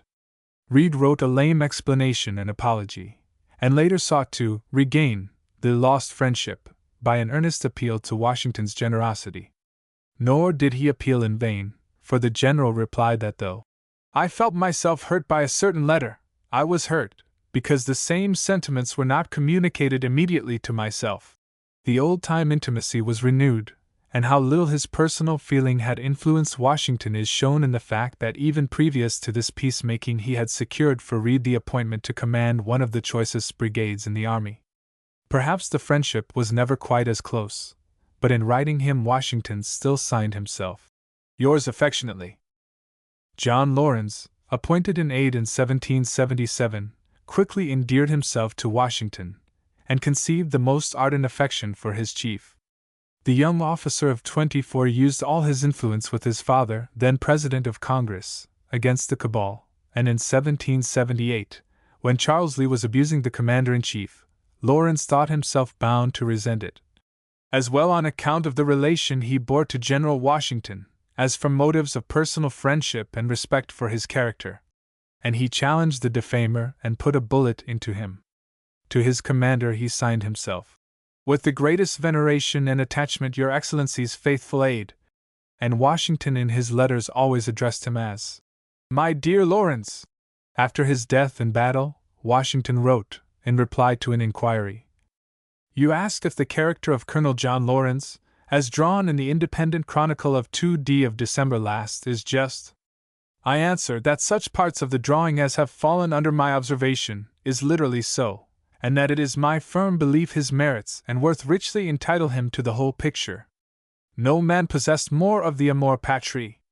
In a word, he had not a fault, that I could discover, unless intrepidity bordering upon rashness could come under that denomination, and to this he was excited by the purest motives." Of another aide, Tench Tillman, Washington said, "He has been a zealous servant and slave to the public, and a faithful assistant to me for near 5 years, great part of which time he refused to receive pay. Honor and gratitude interest me in his favor." As an instance of this, the commander-in-chief gave to him the distinction of bearing to Congress the news of the surrender of Cornwallis, with the request to that body that Tillman should be honored in some manner.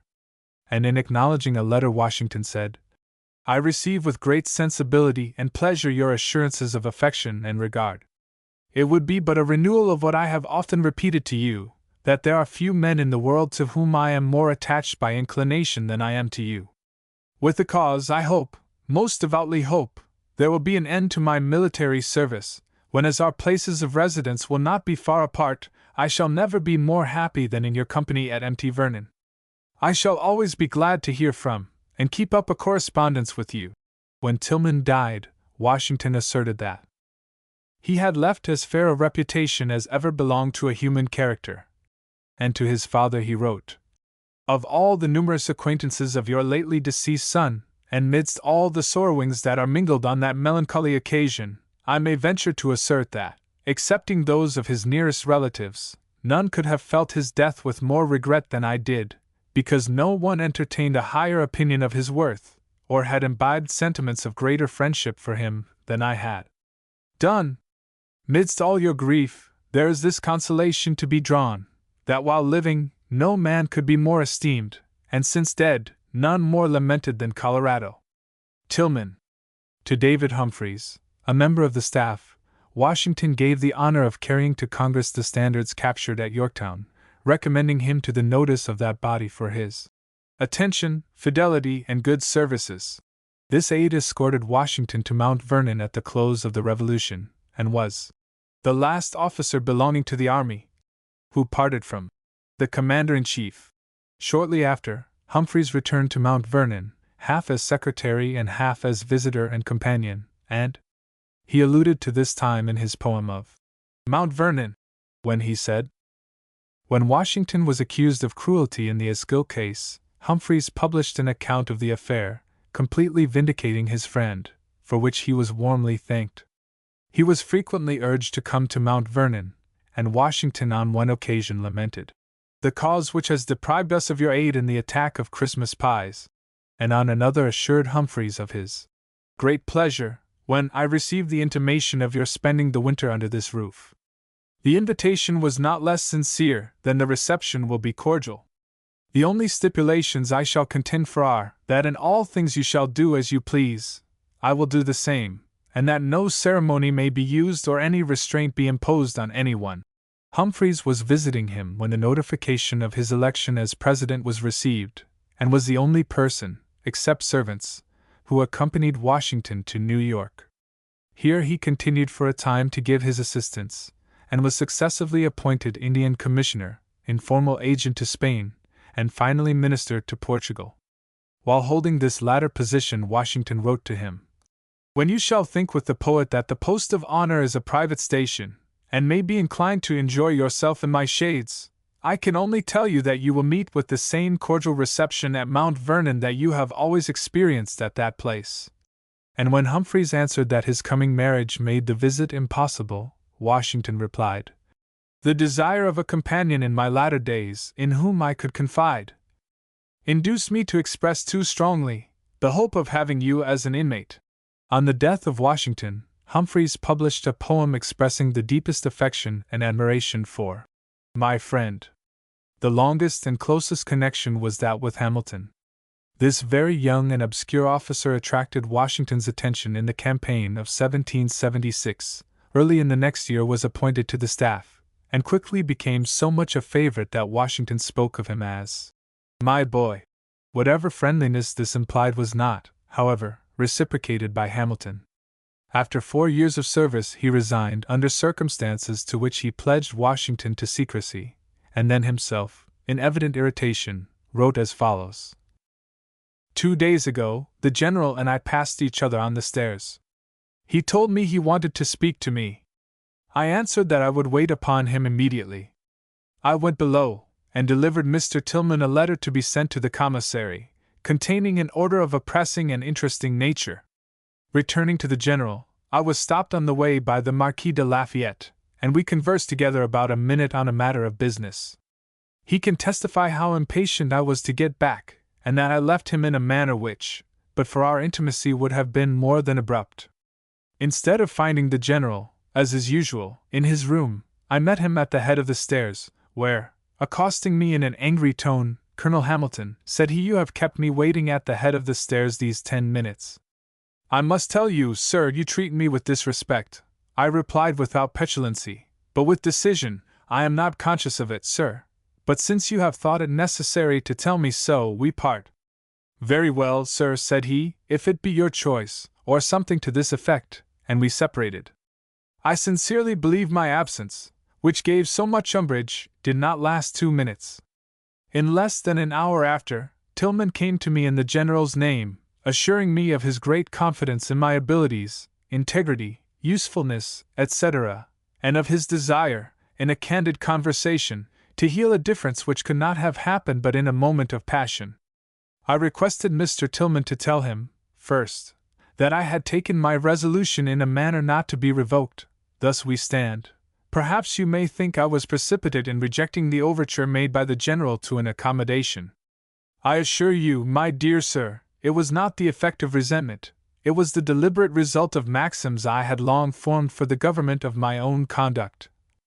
I believe you know the place I held in the General's confidence and counsels, which will make more extraordinary to you to learn that for 3 years past I have felt no friendship for him and have professed none.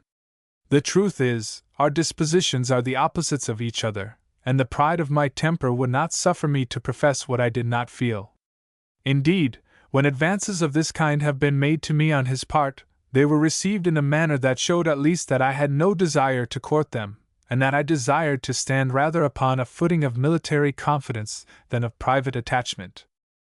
Had Washington been the man this letter described, he would never have forgiven this treatment. On the contrary, only 2 months later, when compelled to refuse for military reasons a favor Hamilton asked, he said that, "My principal concern arises from an apprehension that you will impute my refusal to your request to other motives." On this refusal Hamilton enclosed his commission to Washington, but Tillman came to me in his name, pressed me to retain my commission, with an assurance that he would endeavor, by all means, to give me a command. Later Washington did more than Hamilton himself had asked, when he gave him the leading of the storming party at Yorktown, a post envied by every officer in the army. Apparently this generosity lessened Hamilton's resentment, for a correspondence on public affairs was maintained from this time on, though Madison stated long after that Hamilton often spoke disparagingly of Washington's talents, particularly after the Revolution and at the first part of the presidency. And Benjamin Rush confirms this by a note to the effect that Hamilton often spoke with contempt of General Washington. He said that his heart was a stone. The rumor of the ill feeling was turned to advantage by Hamilton's political opponents in 1787, and compelled the former to appeal to Washington to save him from the injury the story was doing.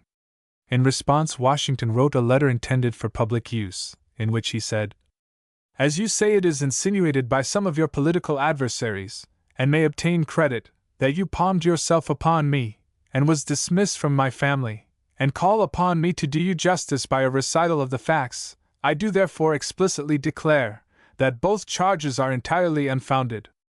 With respect to the first, I have no cause to believe that you took a single step to accomplish, or had the most distant idea of receiving an appointment in my family till you were invited in it, and with respect to the second, that your quitting it was altogether the effect of your own choice."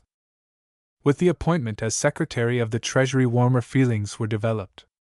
Hamilton became the President's most trusted official, and was tireless in the aid he gave his superior.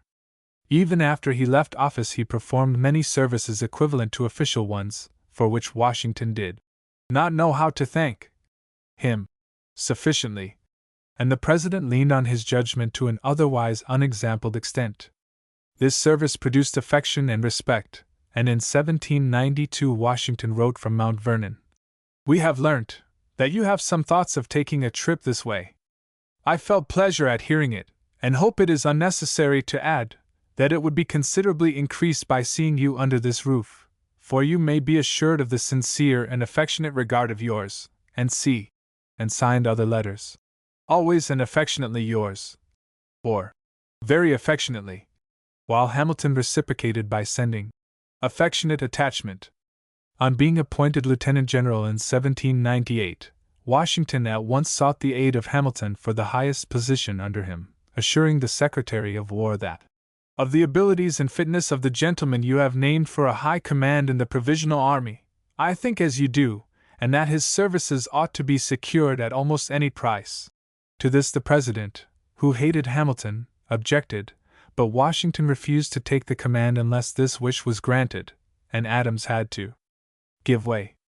They stood in this relation when Washington died, and almost the last letter he penned was to this friend. On learning of the death, Hamilton wrote of our beloved Commander-in-Chief, "The very painful event filled my heart with bitterness. Perhaps no man in this community has equal cause with myself to deplore the loss. I have been much indebted to the kindness of the General, and he was an aegis very essential to me. But regrets are unavailing. For great misfortunes it is the business of reason to seek consolation. The friends of General Washington have very noble ones. If virtue can secure happiness in another world, he is happy." Knox was the earliest army friend of those who rose to the rank of general, and was honored by Washington with absolute trust. After the war the two corresponded, and Knox expressed unalterable affection for the 1,000 evidences of your friendship. He was appointed Secretary of War in the first administration, and in taking command of the Provisional Army Washington secured his appointment as a Major General, and at this time asserted that, "With respect to General Knox I can say with truth there is no man in the United States with whom I have been in habits of greater intimacy, no one whom I have loved more sincerely, nor any for whom I have had a greater friendship." Greene was perhaps the closest to Washington of all the generals, and their relations might be dwelt upon at much length. But the best evidence of friendship is in Washington's treatment of a story involving his financial honesty, of which he said, "Persuaded as I always have been of G.N.O. Greene's integrity and worth, I spurned those reports which tended to calumniate his conduct, being perfectly convinced that whenever the matter should be investigated, his motives would appear pure and unimpeachable." When on Greene's death Washington heard that his family was left in embarrassed circumstances, he offered, if Mrs. Greene would entrust my namesake G. Washington Greene to my care, I will give him as good an education as this country, I mean the United States, will afford, and will bring him up to either of the genteel professions that his FRDS may choose, or his own inclination shall lead him to pursue, at my own cost and expense. 4. Light Horse Harry. Lee, an affection more like that given to the youngsters of the staff was felt long after the war was over. Lee began a letter to him. Dear General, and then continued, although the exalted station, which your love of us and our love of you has placed you in, calls for change in mode of address, yet I cannot so quickly relinquish the old manner. Your military rank holds its place in my mind, notwithstanding your civic glory, and whenever I do abandon the title which used to distinguish you, I shall do it with awkwardness. My reluctance to trespass a moment on your time would have operated to a further procrastination of my wishes, had I not been roused above every feeling of ceremony by the heart-rending intelligence, received yesterday, that your life was despaired of. Had I had wings in the moment, I should have wafted myself to your bedside, only again to see the first of men, but alas! Despairing as I was, from the account received, after the affliction of one day and night, I was made most happy by receiving a letter, now before me from New York, announcing the restoration of your health. May Heaven preserve it! It was Lee who first warned Washington that Jefferson was slandering him in secret, and who kept him closely informed as to the political maneuvers in Virginia. Washington entrusted to him the command of the army in the Whiskey insurrection, and gave him an appointment in the Provisional Army. Lee was in Congress when the death of the great American was announced to that body, and it was he who coined the famous "first in war, first in peace, and first in the hearts of his countrymen." As need hardly be said, however, the strongest affection among the general officers was that between Washington and Lafayette. In the advent of this young Frenchman the commander saw only embarrassment, but he received the young volunteer, so Lafayette said, in the most friendly manner, invited him to reside in his house as a member of his military family, and as soon as he came to know him he recommended Congress to give him a command.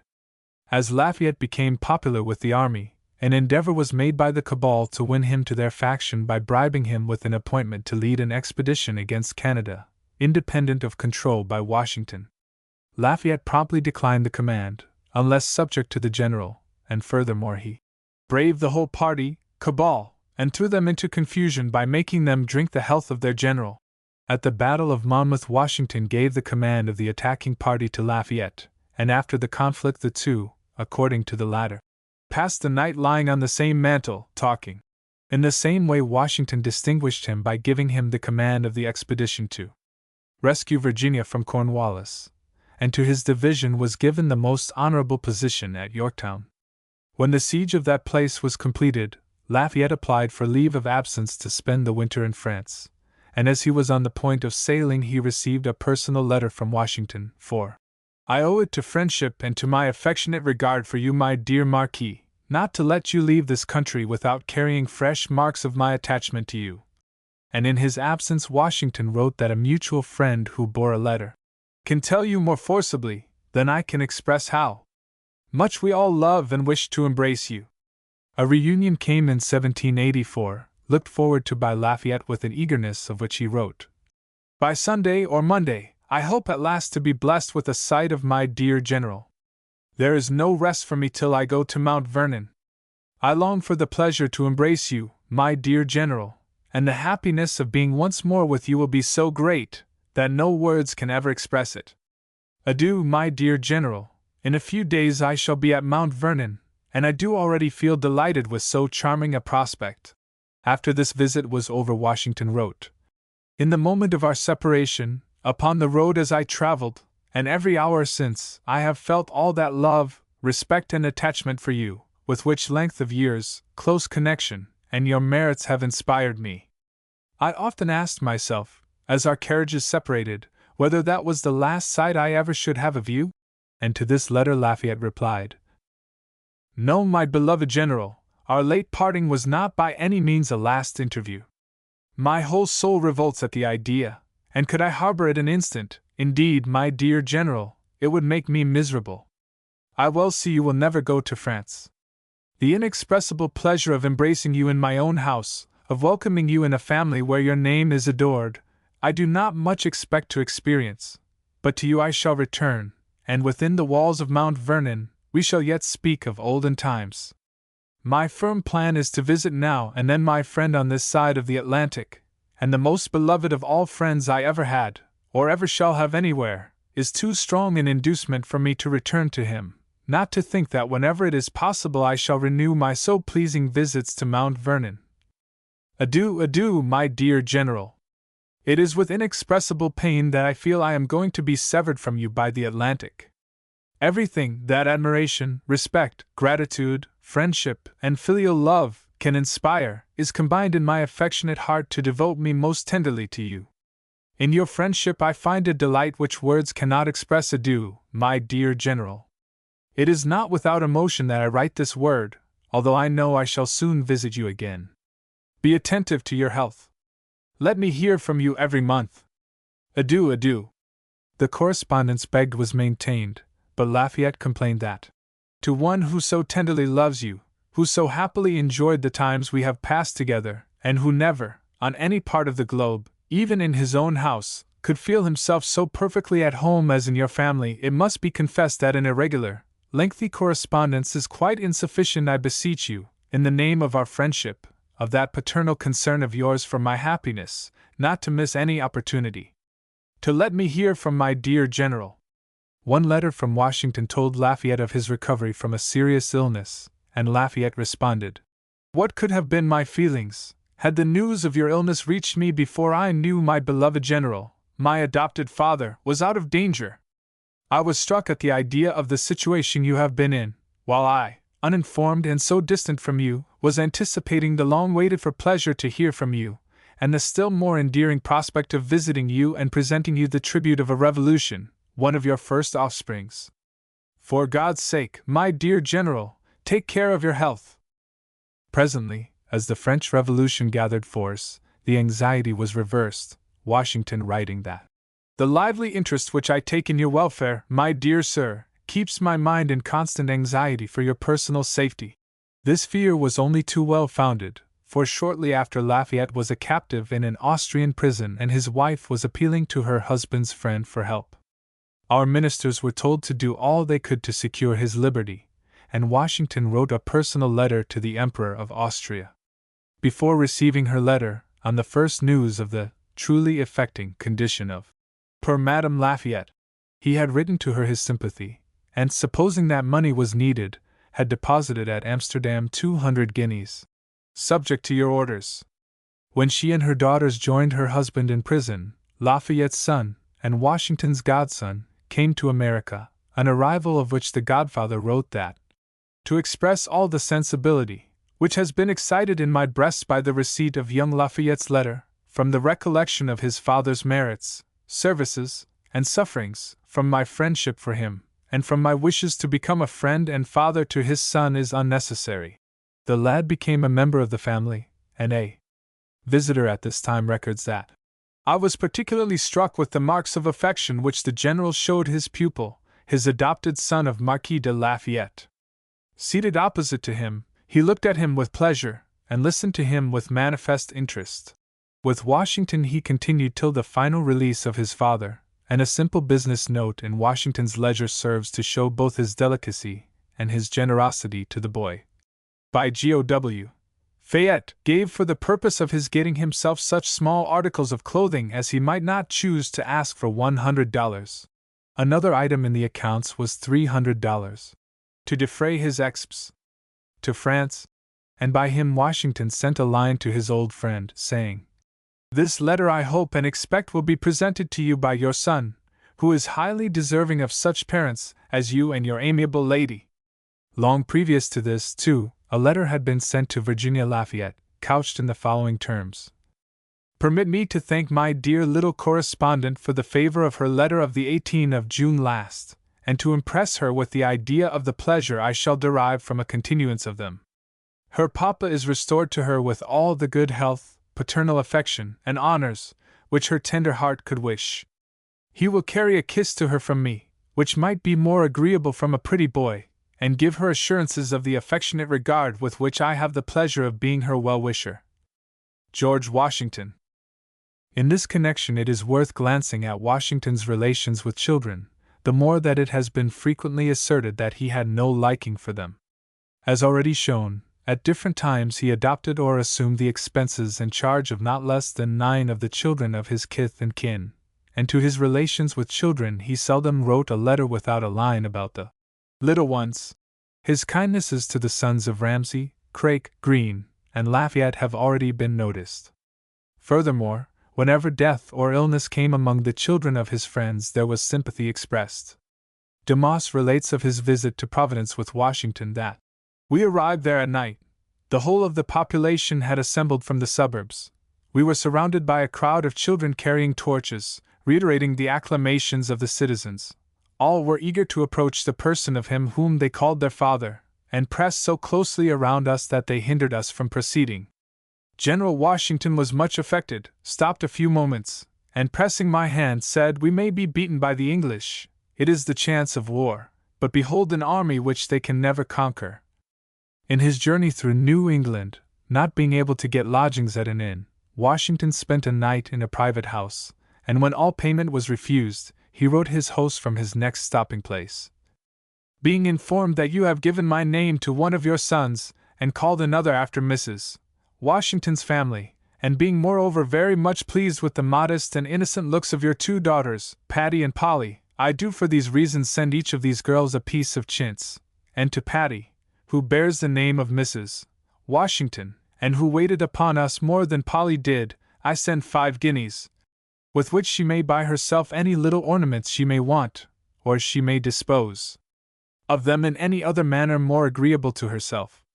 As I do not give these things with a view to have it talked of, or even of its being known, the less there is said about the matter the better you will please me. But that I may be sure the chintz and money have got safe to hand, let Patty, who I dare say is equal to it, write me a line informing me thereof, directed to the President of the United States at New York." Miss Stewart relates that, "One morning while Mr. Washington was sitting for his picture, a little brother of mine ran into the room, when my father, thinking it would annoy the general, told him he must leave. But the general took him upon his knee, held him for some time, and had quite a little chat with him, and in fact, they seemed to be pleased with each other. My brother remembered with pride, as long as he lived, that Washington had talked with him."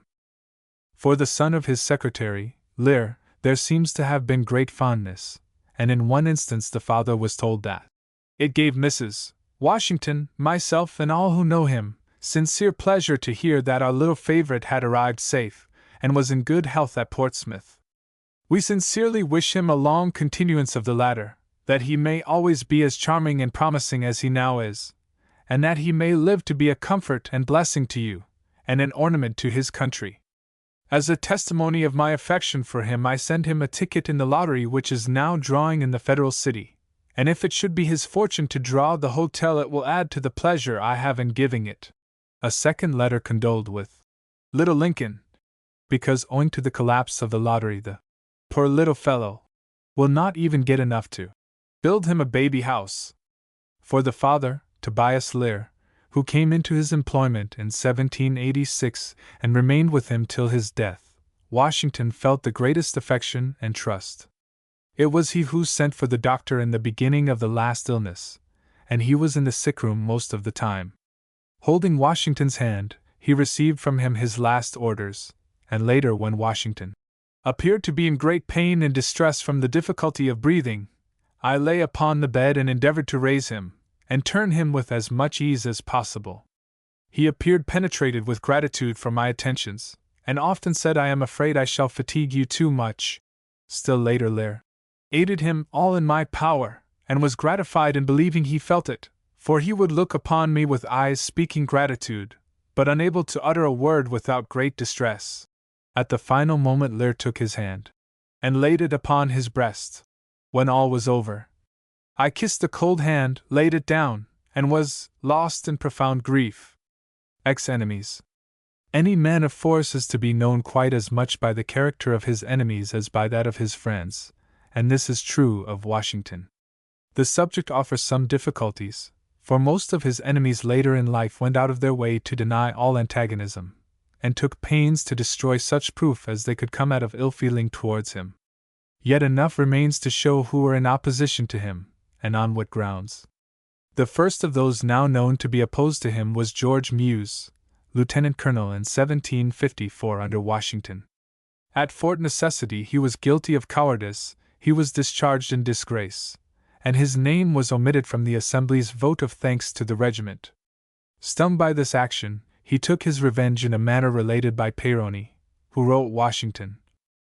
Many inquired to me about Muse's braveries. Poor body, I had pity him until he had the weakness to confess his courtiers himself, and the impudence to tax all the rest of the officers without exception of the same imperfection, for he said to many of the councillors and burgesses that he was bad, but the rest was as bad as he. To speak frankly, had I been in town at that time, I couldn't help to make use of my horse's whip, whereas for to vindicate the injury of that villain, he contrived his business so that several asked me if it was true that he had challenged you to fight.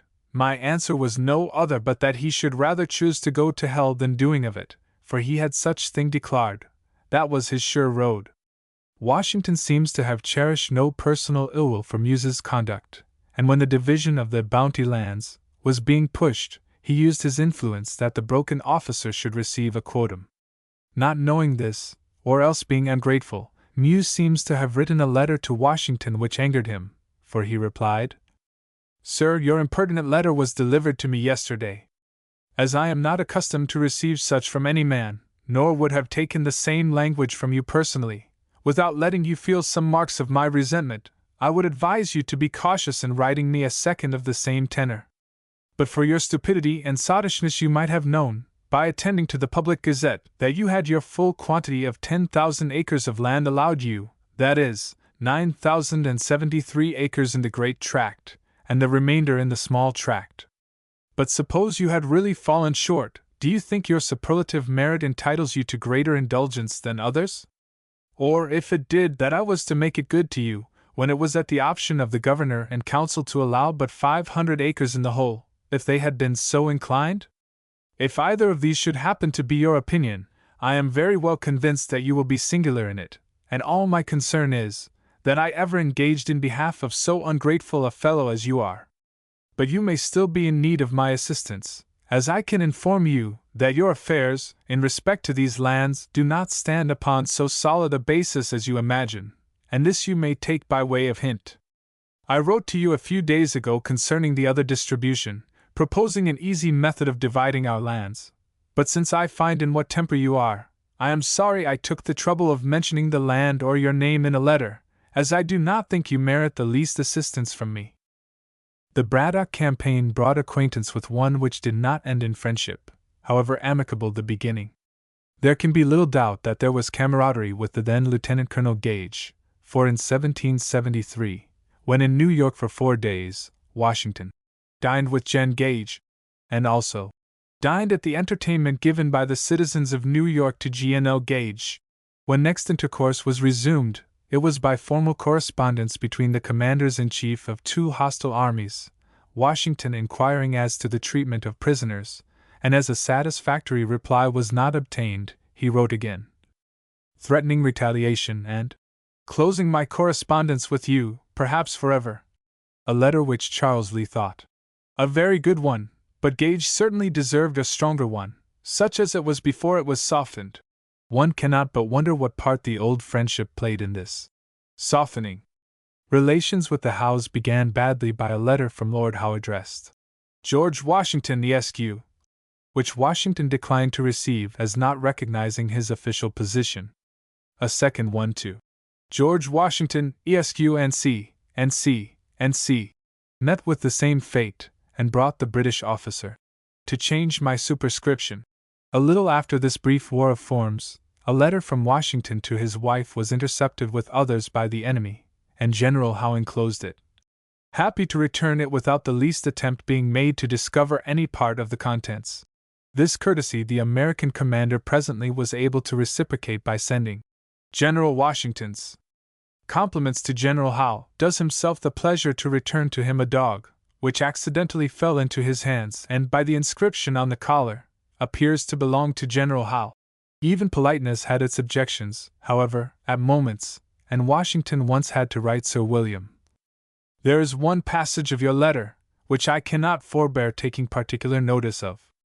No expression of personal politeness to me can be acceptable, accompanied by reflections on the representatives of a free people, under whose authority I have the honor to act. The delicacy I have observed in refraining from everything offensive in this way entitles me to expect a similar treatment from you. I have not indulged myself in invective against the present rulers of Great Britain in the course of our correspondence, nor will I even now avail myself of so fruitful a theme.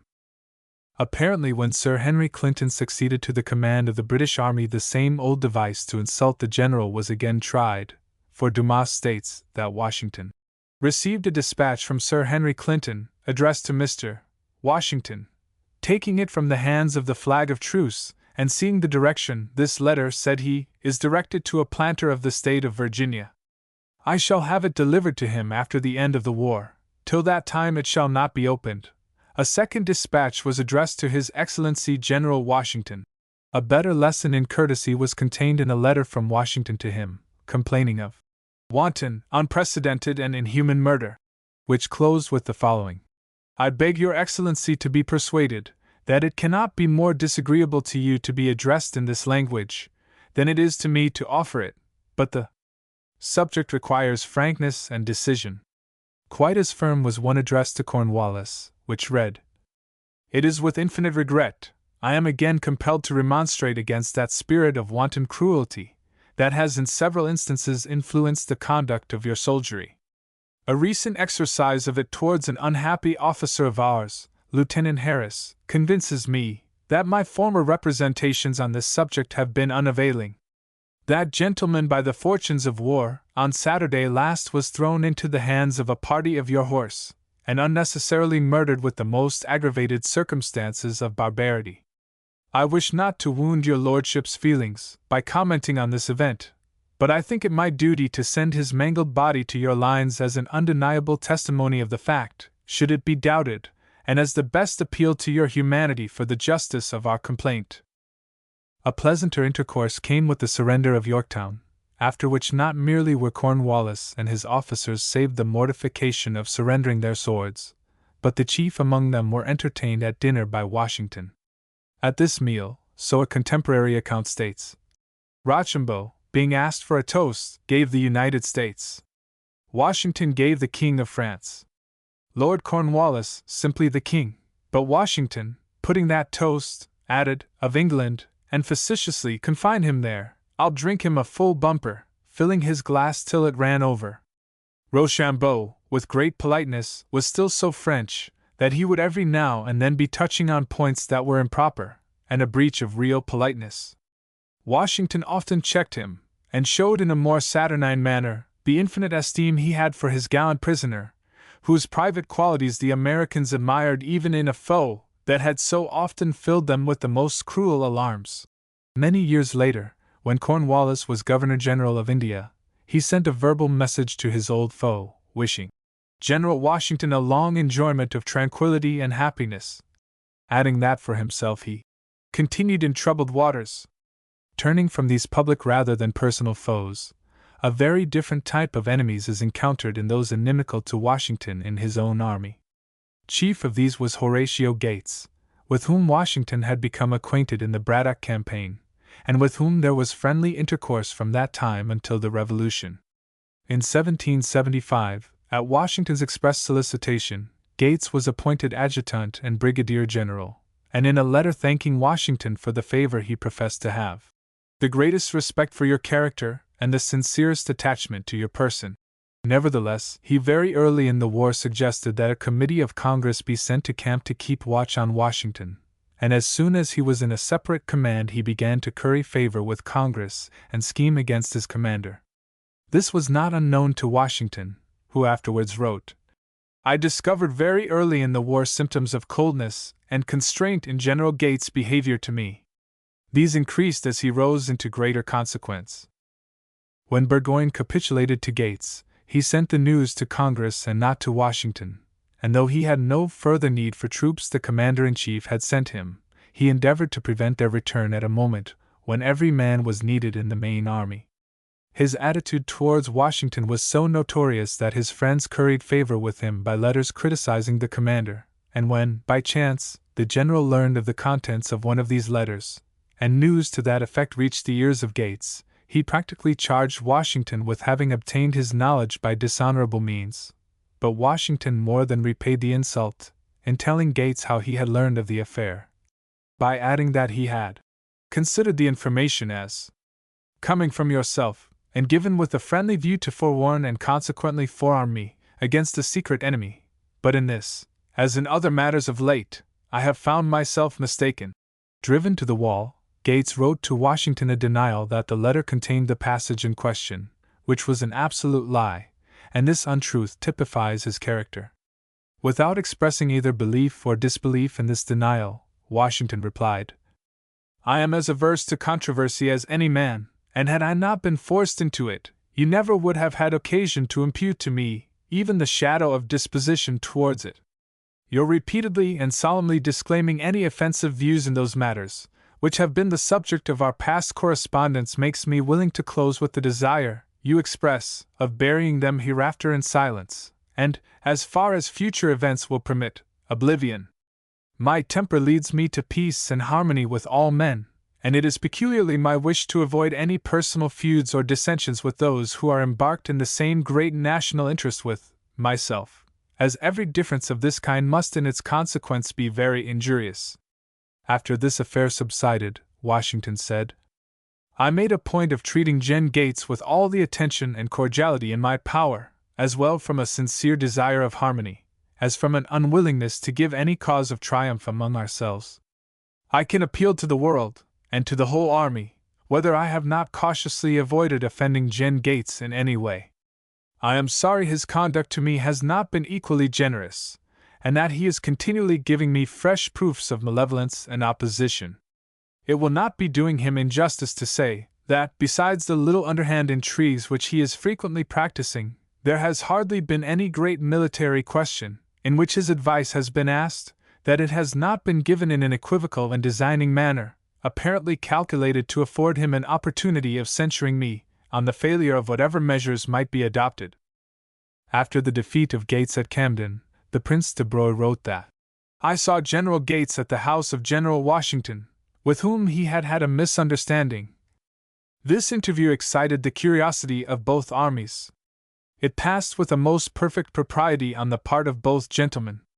Mr. Washington treated Mr. Gates with a politeness which had a frank and easy air, while the other responded with that shade of respect which was proper towards his general. And how fair-minded Washington was is shown by his refusal to interfere in an army matter, because, considering the delicate situation in which I stand with respect to General Gates, I feel an unwillingness to give any opinion, even in a confidential way, in a matter in which he is concerned, lest my sentiments, being known, should have unfavorable interpretations ascribed to them by illiberal minds. Yet the friendship was never restored, and when the two after the war were associated in the Potomac Company, Washington's sense of the old treachery was still so keen that he alluded to the appointment of my bosom friend G.N.L. Gites, who being at Richmond, contrived to edge himself into the commission. Thomas Conway was Washington's traducer to Gates. He was an Irish-French soldier of fortune who unfortunately had been made a brigadier general in the Continental Army.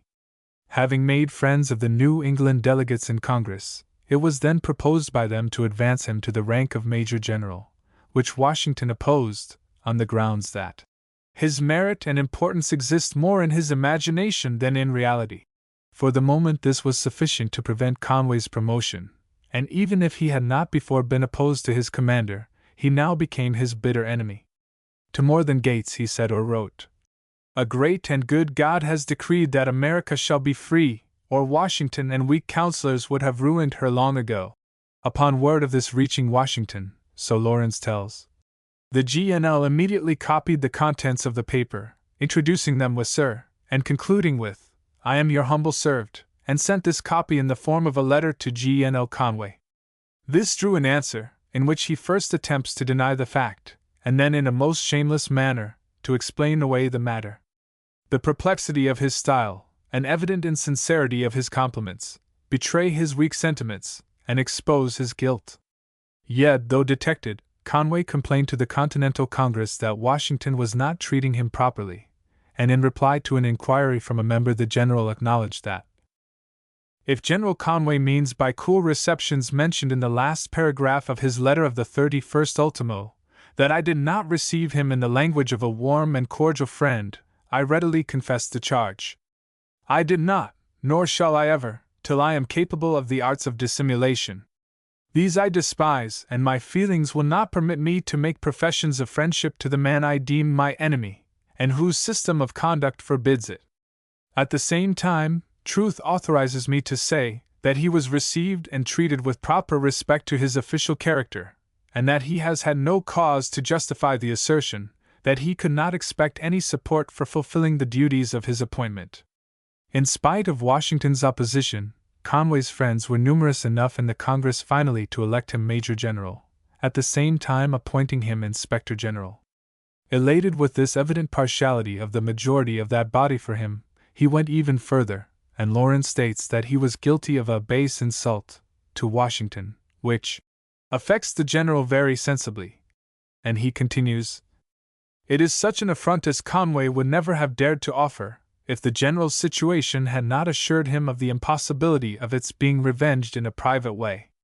The GNL, therefore, has determined to return him no answer at all, but to lay the whole matter before Congress. They will determine whether GNLW is to be sacrificed to GNLC, for the former can never consent to be concerned in any transaction with the latter, from whom he has received such unpardonable insults." Fortunately, Conway did not limit his insulting letters to the Commander-in-Chief alone, and presently he sent one to Congress threatening to resign, which so angered that body that they took him at his word. Moreover, his open abuse of Washington led an old-time friend of the latter to challenge him, and to lodge a ball, with almost poetic justice, in Conway's mouth. Thinking himself on the point of death, he wrote a farewell line to Washington, expressing my sincere grief for having done, written or said anything disagreeable to your Excellency. You are in my eyes a great and good man. And with this recantation he disappeared from the army. A third officer in this cabal was Thomas Mifflin. He was the first man appointed on Washington's staff at the beginning of the war, but did not long remain in that position, being promoted by Washington to be quartermaster general.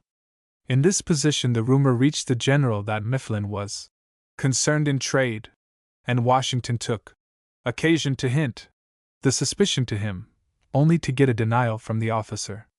Whether this inquiry was a cause for ill feeling or not, Mifflin was one of the most outspoken against the Commander-in-Chief as his opponents gathered force, and Washington informed Henry that he bore the second part in the cabal. Mifflin resigned from the army and took a position on the Board of War, but when the influence of that body broke down with the collapse of the cabal, he applied for a reappointment, a course described by Washington in plain English as follows: "I was not a little surprised to find a certain gentleman, who some time ago, when a cloud of darkness hung heavy over us, and our affairs looked gloomy, was desirous of resigning, now stepping forward in the line of the army. But if he can reconcile such conduct to his own feelings, as an officer and a man of honor, and Congress hath no objections to his leaving his seat in another department, I have nothing personally to oppose it. Yet I must think that gentlemen stepping in and out, as the sun happens to beam forth or obscure, is not quite the thing, nor quite just, with respect to those officers, who take ye bitter with the sweet." Not long after Greene wrote that, "I learn that General Mifflin has publicly declared that he looked upon His Excellency as the best friend he ever had in his life, so that is a plain sign that the junto has given up all ideas of supplanting our excellent general from a confidence of the impracticability of such an attempt." A very minor but most malignant enemy was Dr. Benjamin Rush. In 1774 Washington dined with him in Philadelphia, which implied friendship. Very early in the war, however, an attempt was made to remove the Director General of Hospitals, in which, so John Armstrong claimed, Morgan was the ostensible, Rush the real prosecutor of Shippen, the former acting from revenge, the latter from a desire to obtain the directorship. In approving the sentence of the court, Washington stigmatized the prosecution as one originating in bad motives, which made Rush his enemy and defamer as long as he lived. Certain it is he wrote savage letters of criticism about his commander-in-chief, of which the following extract is a sample. "I have heard several officers who have served under General Gates compare his army to a well-regulated family. The same gentlemen have compared General Washington's imitation of an army to an unformed mob. Look at the characters of both. The one on the pinnacle of military glory, exulting in the success of schemes planned with wisdom and executed with vigor and bravery, and above all see a country saved by his exertions. See the other outgeneraled and twice heated, obliged to witness the march of a body of men only half their number through 140 miles of a thick-settled country, forced to give up a city the capital of a state, and after all outwitted by the same army in a retreat. Had Rush written only this, there would be no grounds for questioning his methods. But not content with spreading his opinions among his friends, he took to anonymous letter writing, and sent an unsigned letter abusing Washington to the governor of Virginia, and probably to others, with the request that the letter should be burned. Instead of this, Henry sent it to Washington, who recognized at once the handwriting, and wrote to Henry that Rush has been elaborate and studied in his professions of regard to me, and long since the letter to you. An amusing sequel to this incident is to be found in Rush moving heaven and earth on the publication of Marshall's Life of Washington, to prevent his name from appearing as one of the commander-in-chief's enemies. After the collapse of the attempt, Washington wrote to a friend, "I thank you sincerely for the part you acted at York respecting C.Y., and believe with you that matters have and will turn out very different to what that party expected. G.S. has involved himself in his letters to me in the most absurd contradictions. M. has brought himself into a scrape that he does not know how to get out of with a gentleman of this state, and C.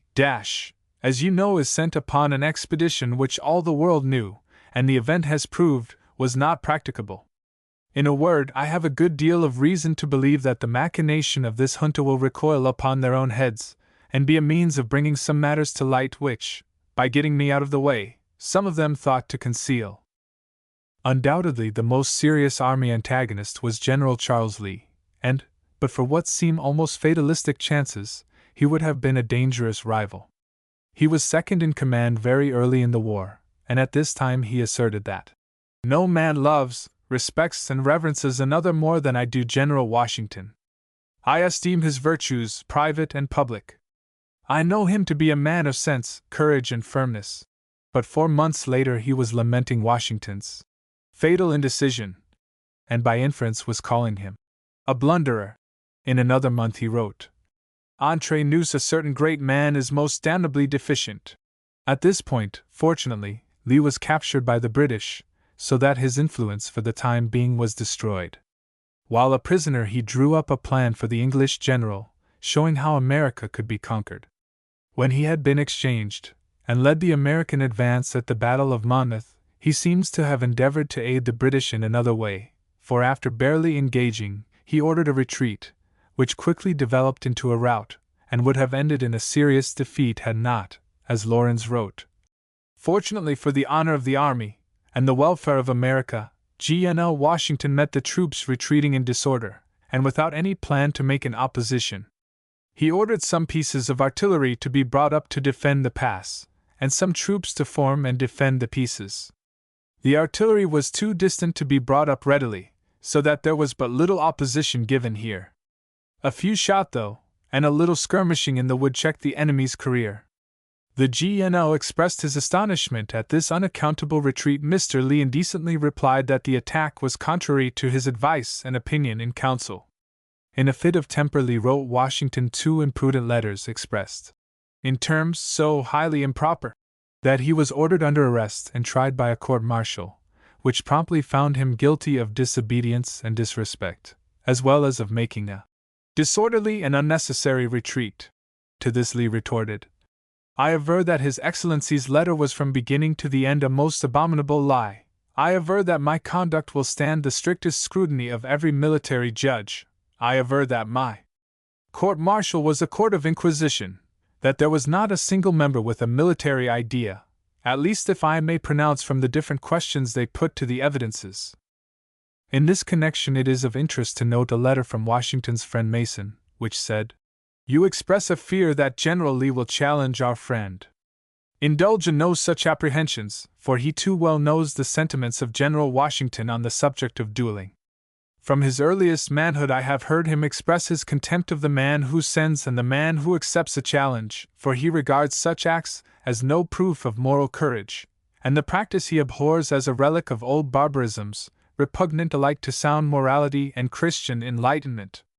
A little later, still smarting from this court-martial, Lee wrote to a newspaper a savage attack on his late commander, apparently in the belief, as he said in a private letter, that there is a visible revolution in the minds of men. I mean that our great Gargantua, or Lama Babak, for I know not which title is the properest, begins to be no longer considered as an infallible divinity, and that those who have been sacrificed or near sacrificed on his altar begin to be esteemed as wantonly and foolishly offered up.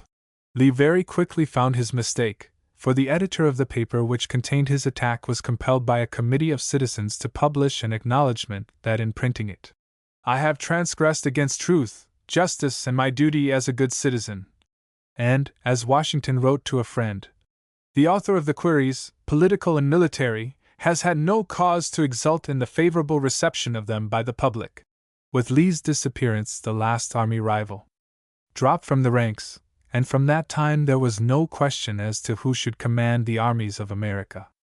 Long after, a would-be editor of Lee's papers wrote to Washington to ask if he had any wishes in regard to the publication, and was told in the reply that, I never had a difference with that gentleman, but on public ground, and my conduct towards him upon this occasion was such only, as I conceived myself indispensably bound to adopt in discharge of the public trust reposed in me. If this produced in him unfavorable sentiments of me, I yet can never consider the conduct I pursued, with respect to him, either wrong or improper, however I may regret that it may have been differently viewed by him, and that it excited his censure and animadversions.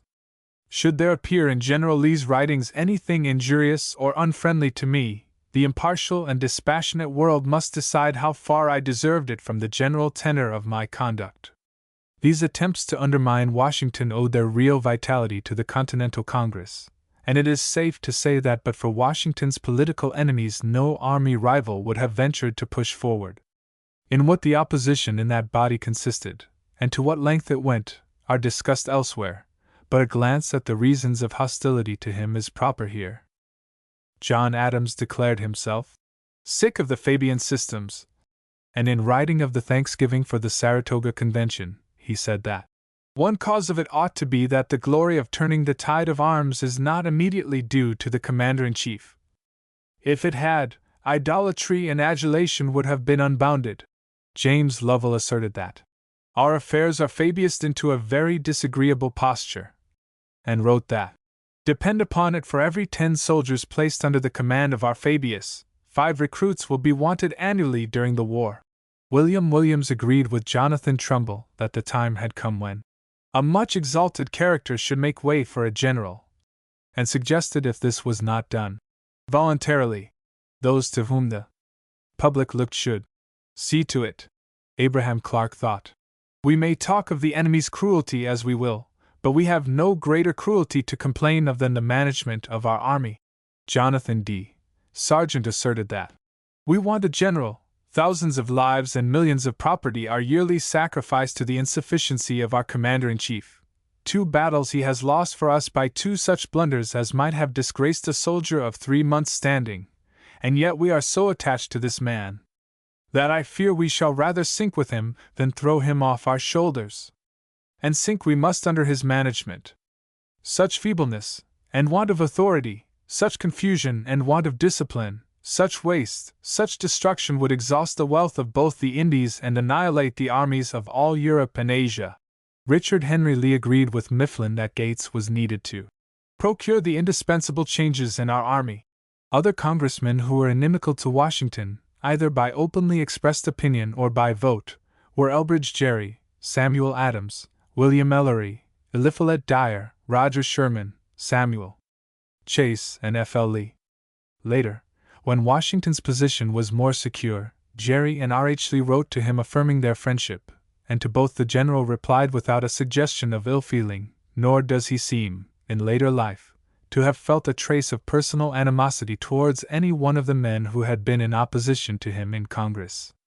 Of this enmity in the army and Congress Washington wrote, it is easy to bear the first, and even the devices of private enemies whose ill will only arises from their common hatred to the cause we are engaged in, are to me tolerable. Yet I confess I cannot help feeling the most painful sensations, whenever I have reason to believe I am the object of persecution to men, who are embarked in the same general interests, and whose friendship my heart does not reproach me with ever having done anything to forfeit. But with many it is a sufficient cause to hate and wish the ruin of a man, because he has been happy enough to be the object of his country's favor. The political course of Washington while president produced the alienation of the two Virginians whom he most closely associated with himself in the early part of his administration. With Madison the break does not seem to have come from any positive ill feeling, but was rather an abandonment of intercourse as the differences of opinion became more pronounced. The disagreement with Jefferson was more acute, though probably never forced to an open rupture. To his political friends Jefferson in 1796 wrote that the measures pursued by the administration were carried out under the sanction of a name which has done too much good not to be sufficient to cover harm also, and that he hoped the President's honesty and his political errors may not furnish a second occasion to exclaim, "Curse on his virtues, they've undone his country." Henry Lee warned Washington of the undercurrent of criticism, and when Jefferson heard indirectly of this he wrote his former chief that, "I learn that Lee has thought it worth his while to try to sow tares between you and me, by representing me as still engaged in the bustle of politics and in turbulence and intrigue against the government. I never believed for a moment that this could make any impression on you, or that your knowledge of me would not overweigh the slander of an intriguer dirtily employed in sifting the conversations of my table."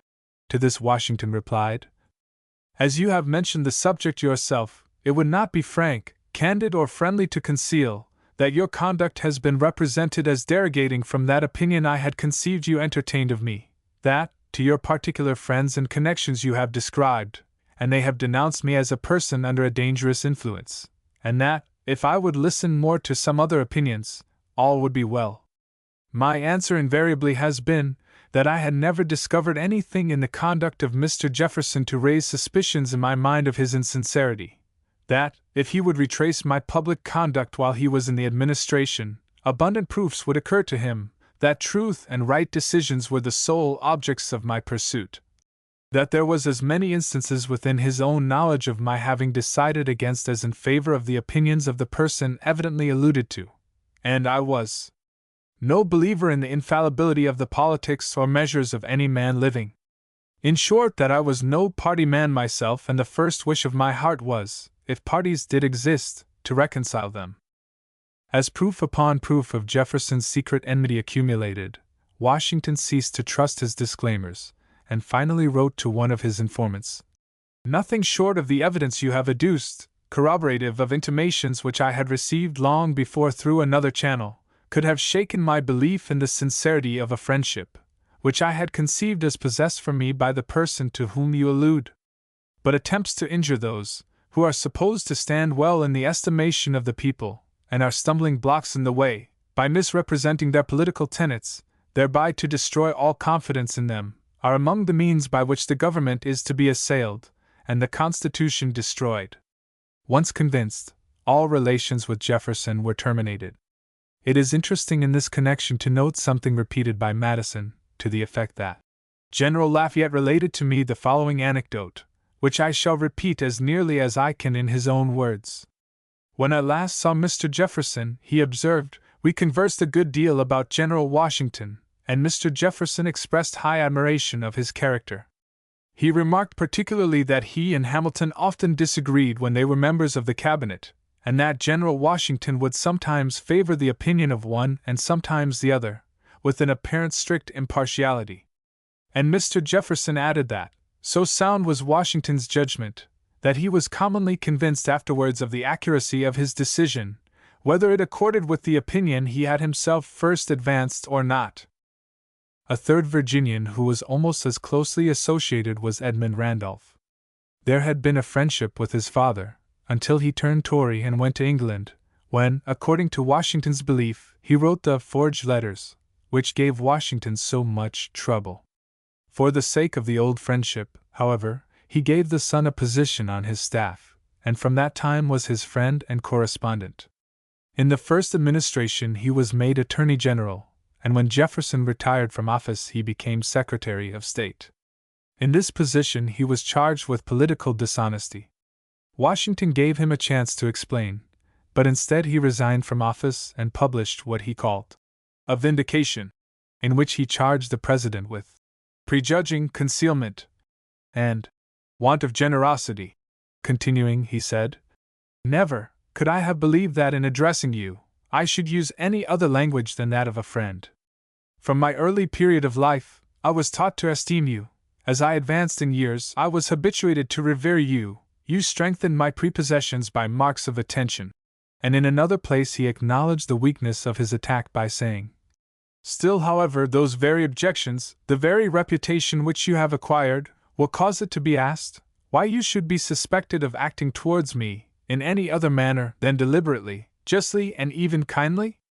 In the preparation of this pamphlet Randolph wrote the president a letter which the latter asserted was full of innuendos, and one statement in the pamphlet he denounced as being as impudent and insolent an assertion as it is false, and his irritation at this treatment from one he had always befriended gave rise to an incident, narrated by James Ross, at a breakfast at the president's, when, after a little while, the Secretary of War came in, and said to Washington, "Have you seen Mr.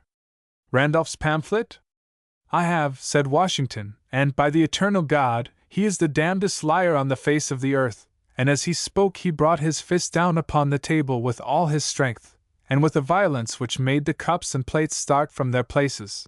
Fortunately, the attack was ineffective. Indeed, Hamilton wrote that, "I consider it as amounting to a confession of guilt, and I am persuaded this will be the universal opinion. His attempts against you are viewed by all whom I have seen as base. They will certainly fail of their aim, and will do good rather than harm to the public cause and to yourself. It appears to me that by you no notice can be, or ought to be, taken of the publication. It contains its own antidote."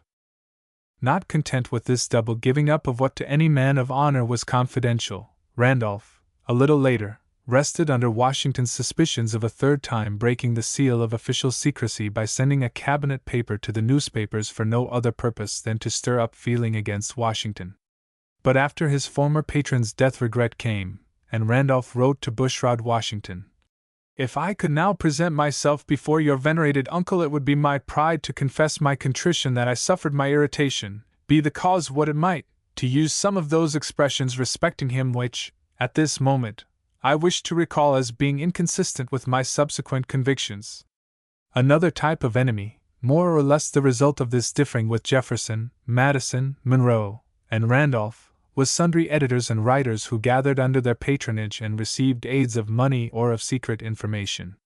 One who prospered for a time by abusing Washington was Philip Freneau. He was a college friend of Madison's, and was induced to undertake the task by his and Jefferson's urging, though the latter denied this later.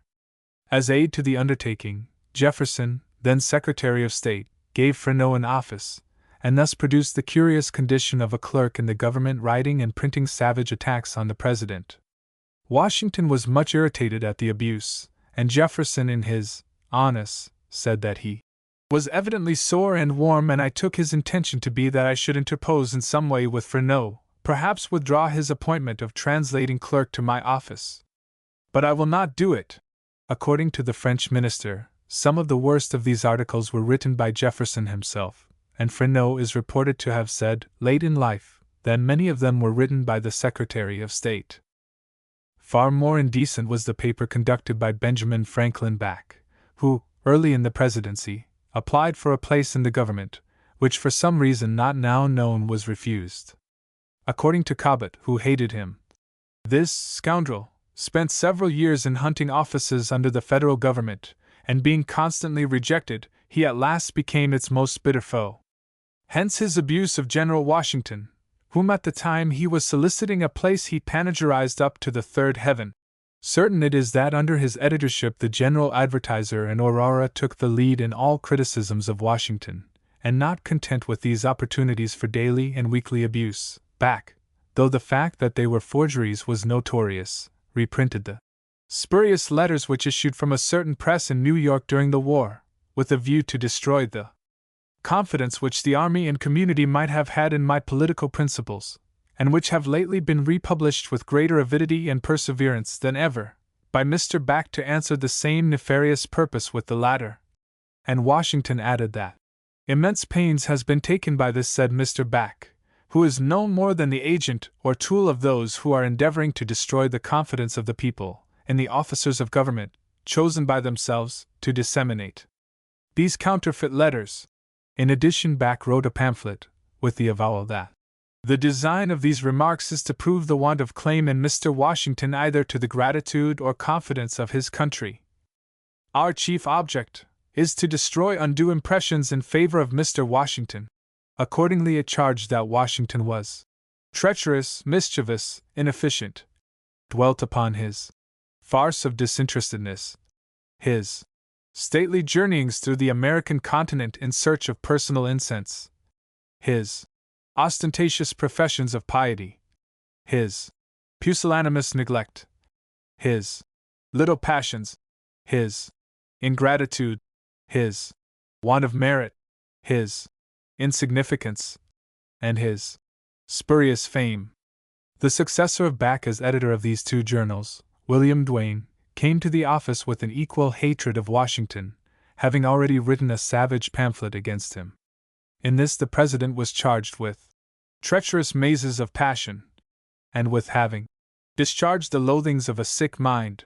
Furthermore, it asserted that had you obtained promotion, after Braddock's defeat, your sword would have been drawn against your country, that Washington retained the barbarous usages of the feudal system and kept men in livery, and that posterity will in vain search for the monuments of wisdom in your administration.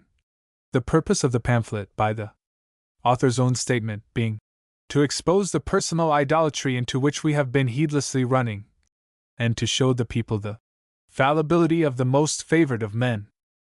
A fourth in this quartet of editors was the notorious James Thomson Callender, whose publications were numerous, as were also his impeachments against Washington.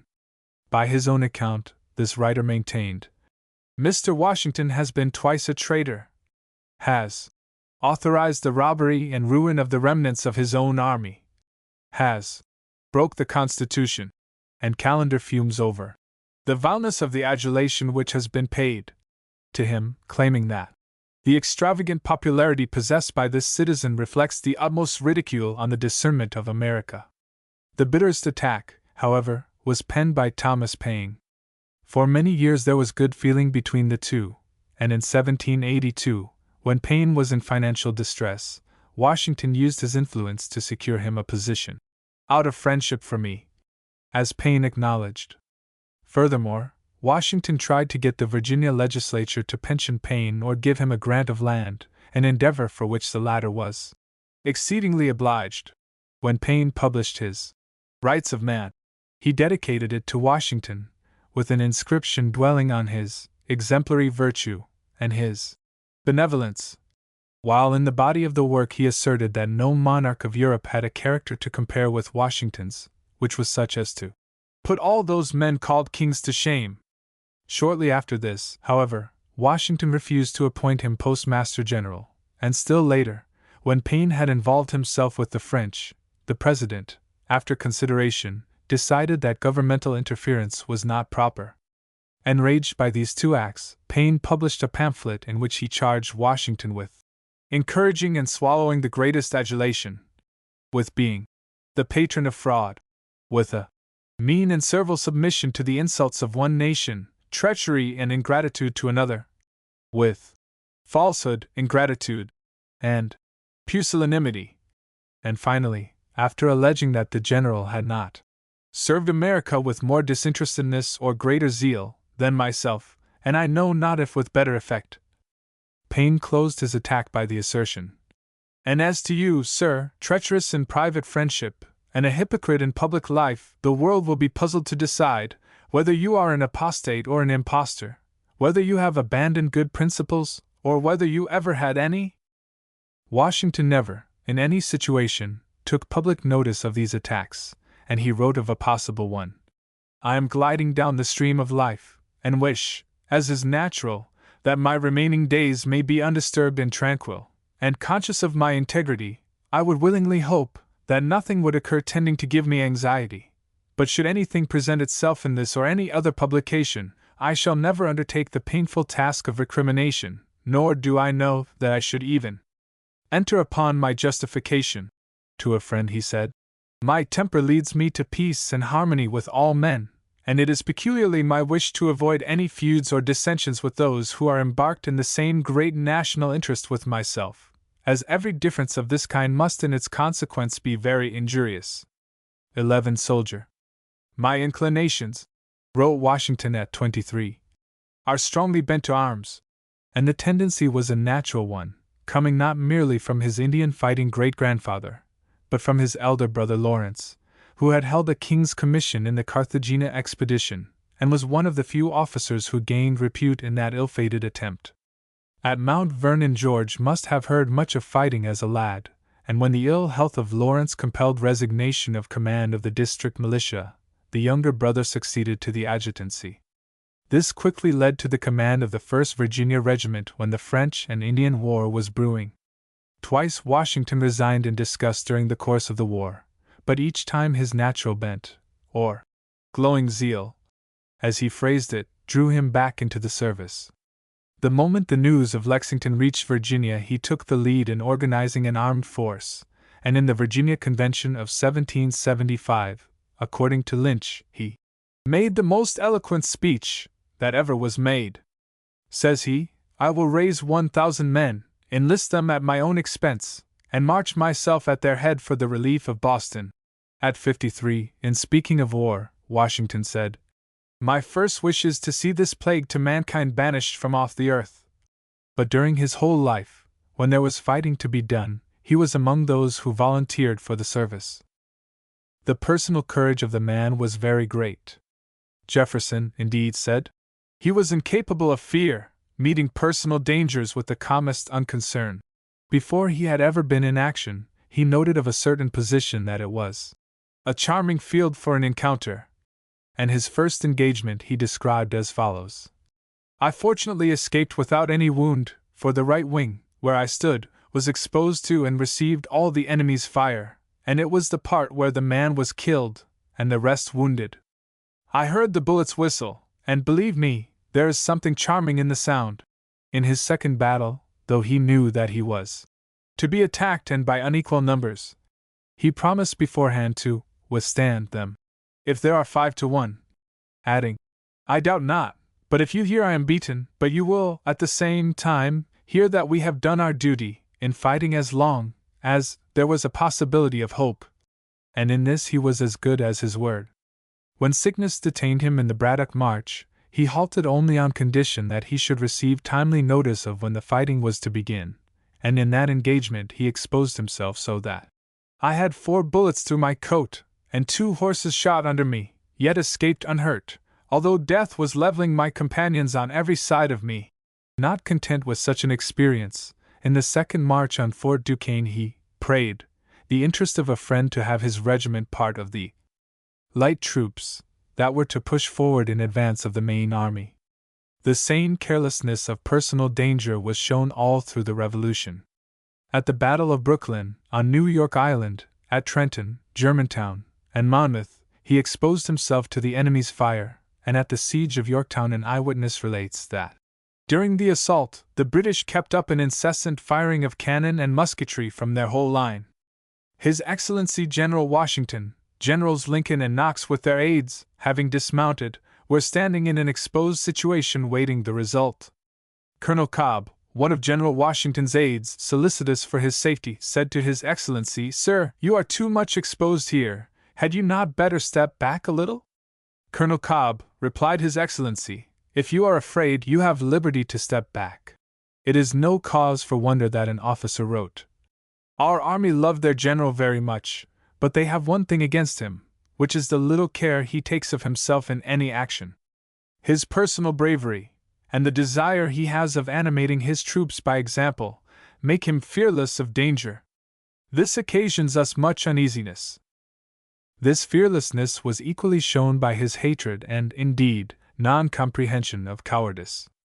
In his first battle, upon the French surrendering, he wrote to the governor, "If the whole detached of the French behave with no more resolution than this chosen party did, I flatter myself we shall have no trouble in driving them to the D. At Braddock's defeat, though the regiment he had commanded behaved like men and died like soldiers, he could hardly find words to express his contempt for the conduct of the British cowardly regulars, writing of their dastardly behavior, when they broke and ran as sheep before hounds, and raging over being most scandalously and shamefully beaten. When the British first landed on New York Island, and 2 New England brigades ran away from a small party of the enemy, numbering about 50, without firing a shot, he completely lost his self-control at their dastardly behavior, and riding in among them, it is related, he laid his cane over the officers' backs, damned them for cowardly rascals, and, drawing his sword, struck the soldiers right and left with the flat of it, while snapping his pistols at them." Green states that the fugitives left His Excellency on the ground within 80 yards of the enemy, so vexed at the infamous conduct of the troops, that he sought death rather than life. And Gordon adds that the general was only saved from his hazardous position by his aides, who caught the bridle of his horse and gave him a different direction. At Monmouth, an aide stated that when he met a man running away he was exasperated, and threatened the man he would have him whipped. And General Scott says that on finding Lee retreating, he swore like an angel from heaven. Wherever in his letters he alludes to cowardice, it is nearly always coupled with the adjectives infamous, scandalous, or others equally indicative of loss of temper. There can be no doubt that Washington had a high temper. Hamilton's allusion to his not being remarkable for good temper has already been quoted, as has also Stuart's remark that all his features were indicative of the strongest and most ungovernable passions, and had he been born in the forests, he would have been the fiercest man among the savage tribes. Again, Stuart is quoted by his daughter as follows: "While talking one day with General Lee, my father happened to remark that Washington had a tremendous temper, but held it under wonderful control. General Lee breakfasted with the President and Mrs. Washington a few days afterwards. I saw your portrait the other day," said the general, "but Stuart says you have a tremendous temper." "Upon my word," said Mrs. Washington, coloring, "Mr. Stuart takes a great deal upon himself to make such a remark." "But stay, my dear lady," said General Lee, he added that the President had it under wonderful control. With something like a smile, General Washington remarked, "He is right." Lear, too, mentions an outburst of temper when he heard of the defeat of St. Clair, and elsewhere records that in reading politics aloud to Washington, he appeared much affected, and spoke with some degree of asperity on the subject, which I endeavored to moderate, as I always did on such occasions. How he swore at Randolph and at Freneau is mentioned elsewhere. Jefferson is evidence that his temper was naturally irritable and high-toned, but reflection and resolution had obtained a firm and habitual ascendancy over it. If, however, it broke its bonds, he was most tremendous in his wrath. Strikingly at variance with these personal qualities of courage and hot blood is the Fabian policy for which he is so generally credited, and a study of his military career goes far to dispel the conception that Washington was the cautious commander that he is usually pictured. In the first campaign, though near a vastly superior French force, Washington precipitated the conflict by attacking and capturing an advance party, though the delay of a few days would have brought him large reinforcements. As a consequence, he was very quickly surrounded, and after a day's fighting was compelled to surrender.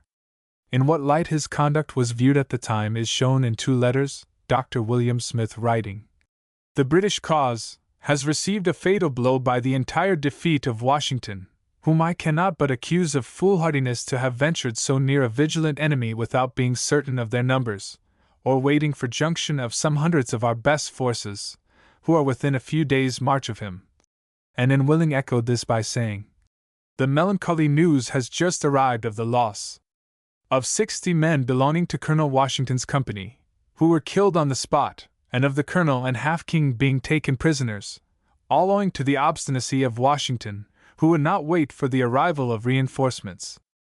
Hardly less venturesome was he in the Braddock campaign, for the general, before they met in council, asked my opinion concerning the expedition. I urged it, in the warmest terms I was able, to push forward, if we even did it with a small but chosen band, with such artillery and light stores as were absolutely necessary, leaving the heavy artillery, baggage, and with the rear division of the army, to follow by slow and easy marches, which they might do safely, while we were advanced in front. How far the defeat of that force was due to the division thus urged it is not possible to say, but it undoubtedly made the French bolder and the English more subject to panic. The same spirit was manifested in the Revolution. During the siege of Boston he wrote to Reed, "I proposed an assault in council, but behold, though we had been waiting all the year for this favorable event, the enterprise was thought too dangerous. Perhaps it was. Perhaps the irksomeness of my situation led me to undertake more than could be warranted by prudence. I did not think so, and I am sure yet that the enterprise, if it had been undertaken with resolution, must have succeeded." He added that, "The enclosed council of war, being almost unanimous, I must suppose it to be right, although, from a thorough conviction of the necessity of attempting something against the ministerial troops before a reinforcement should arrive, and while we were favored with the ice, I was not only ready but willing, and desirous of making the assault." And a little later he said that had he but foreseen certain contingencies, all the generals upon earth should not have convinced me of the propriety of delaying an attack upon Boston. In the defense of New York there was no chance to attack, but even when our lines at Brooklyn had been broken and the best brigades in the army captured, Washington hurried troops across the river, and intended to contest the ground, ordering a retreat only when it was voted in the affirmative by a council of war. At Harlem Plains he was the attacking party. How with a handful of troops he turned the tide of defeat by attacking at Trenton and Princeton is too well known to need recital. At Germantown, too, though having but a few days before suffered defeat, he attacked and well-nigh won a brilliant victory, because the British officers did not dream that his vanquished army could possibly take the initiative. When the foe settled down into winter quarters in Philadelphia, Lawrence wrote, "Our commander-in-chief wishing ardently to gratify the public expectation by making an attack upon the enemy, went yesterday to view the works. On submitting the project to a council, however, they stood 11-4 against the attempt." The most marked instance of Washington's un-Fabian preferences, and proof of the old saying that councils of war never fight, is furnished in the occurrences connected with the Battle of Monmouth. When the British began their retreat across New Jersey, according to Hamilton, the general unluckily called a council of war, the result of which would have done honor to the most honorable society of midwives and to them only. The purport was, that we should keep at a comfortable distance from the enemy, and keep up a vain parade of annoying them by detachment. The general, on mature reconsideration of what had been resolved on, determined to pursue a different line of conduct at all hazards. Concerning this decision Pickering wrote, "His great caution in respect to the enemy acquired him the name of the American Fabius. From this governing policy he is said to have departed, when, at Monmouth he indulged the most anxious desire to close with his antagonist in general action. Opposed to his wishes was the advice of his general officers. To this he for a time yielded, but as soon as he discovered that the enemy had reached Monmouth Court House, not more than 12 miles from the heights of Middletown, he determined that he should not escape without a blow." Pickering considered this a departure from Washington's usual practice and policy, and cites Wadsworth, who said, in reference to the Battle of Monmouth, that the general appeared, on that occasion, to act from the impulses of his own mind. Thrice during the next 3 years plans for an attack on the enemy's lines at New York were matured, one of which had to be abandoned because the British had timely notice of it by the treachery of an American general, a second because the other generals disapproved the attempt, and, on the authority of Humphreys, the accidental intervention of some vessels prevented another attempt, which was more than once resumed afterwards. Notwithstanding this favorite project was not ultimately effected, it was evidently not less bold in conception or feasible in accomplishment than that attempted so successfully at Trenton, or than that which was brought to so glorious an issue in the successful siege of Yorktown. As this resume indicates, The most noticeable trait of Washington's military career was a tendency to surrender his own opinions and wishes to those over whom he had been placed, and this resulted in a general agreement not merely that he was disposed to avoid action, but that he lacked decision. Thus his own aide, Reed, in obvious contrast to Washington, praised Lee because, "You have decision, a quality often wanted in minds otherwise valuable." Continuing, "Oh, General, an indecisive mind is one of the greatest misfortunes that can befall an army. How often have I lamented it this campaign?" And Lee in reply alluded to that fatal indecision of mind. Pickering relates meeting General Greene and saying to him, "I had once conceived an exalted opinion of General Washington's military talents, but since I have been with the army, I have seen nothing to increase that opinion." Greene answered, "Why, the general does want decision. For my part, I decide." In a moment, I used the word increase, though I meant support, but did not dare speak it. Wayne exclaimed, "If our worthy general will but follow his own good judgment without listening too much to some counsel." Edward Thornton, probably repeating the prevailing public estimate of the time rather than his own conclusion, said, "A certain degree of indecision, however, a want of vigor and energy, may be observed in some of his actions, and are indeed the obvious result of too refined caution."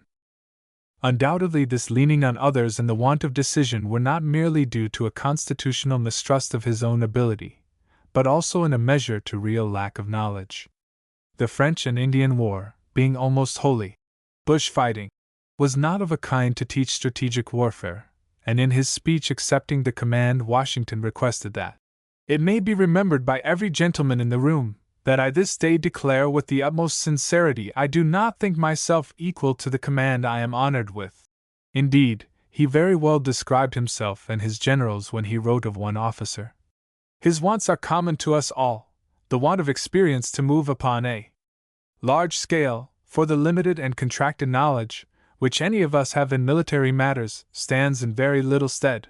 There can be no question that in most of the field engagements of the Revolution Washington was outgeneraled by the British, and Jefferson made a just distinction when he spoke of his having often failed in the field, and rarely against an enemy in station, as at Boston and York. The lack of great military genius in the commander-in-chief has led British writers to ascribe the results of the war to the want of ability in their own generals, their view being well summed up by a writer in 1778, who said, "In short, I am of the opinion that any other general in the world than General Howe would have beaten General Washington, and any other general in the world than General Washington would have beaten General Howe." This is, in effect, to overlook the true nature of the contest, for it was their very victories that defeated the British. They conquered New Jersey, to meet defeat; they captured Philadelphia, only to find it a danger; they established posts in North Carolina, only to abandon them; they overran Virginia, to lay down their arms at Yorktown. As Washington early in the war divined, the Revolution was a war of posts, and he urged the danger of dividing and subdividing our force too much, so that we shall have no one post sufficiently guarded, saying, "It is a military observation strongly supported by experience, that a superior army may fall a sacrifice to an inferior, by an injudicious division." It was exactly this which defeated the British. Every conquest they made weakened their force, and the war was not a third through. When Washington said, "I am well convinced myself that the enemy, long ere this, are perfectly well satisfied that the possession of our towns, while we have an army in the field, will avail them little," as Franklin said, when the news was announced that Howe had captured Philadelphia, "No, Philadelphia has captured Howe." The problem of the Revolution was not one of military strategy, but of keeping an army in existence, and it was in this that the commander-in-chief's great ability showed itself. The British could and did repeatedly beat the Continental Army, but they could not beat the general, and so long as he was in the field there was a rallying ground for whatever fighting spirit there was. The difficulty of this task can hardly be overmagnified. When Washington assumed command of the forces before Boston, he found a mixed multitude of people, under very little discipline, order, or government, and confusion and disorder reigned in every department, which, in a little time, must have ended either in the separation of the army or fatal contests with one another. Before he was well in the saddle, his general officers were quarreling over rank, and resigning. There was such a scarcity of powder that it was out of the question for some months to do anything, and the British sent people infected with smallpox to the Continental Army, with a consequent outbreak of that pest.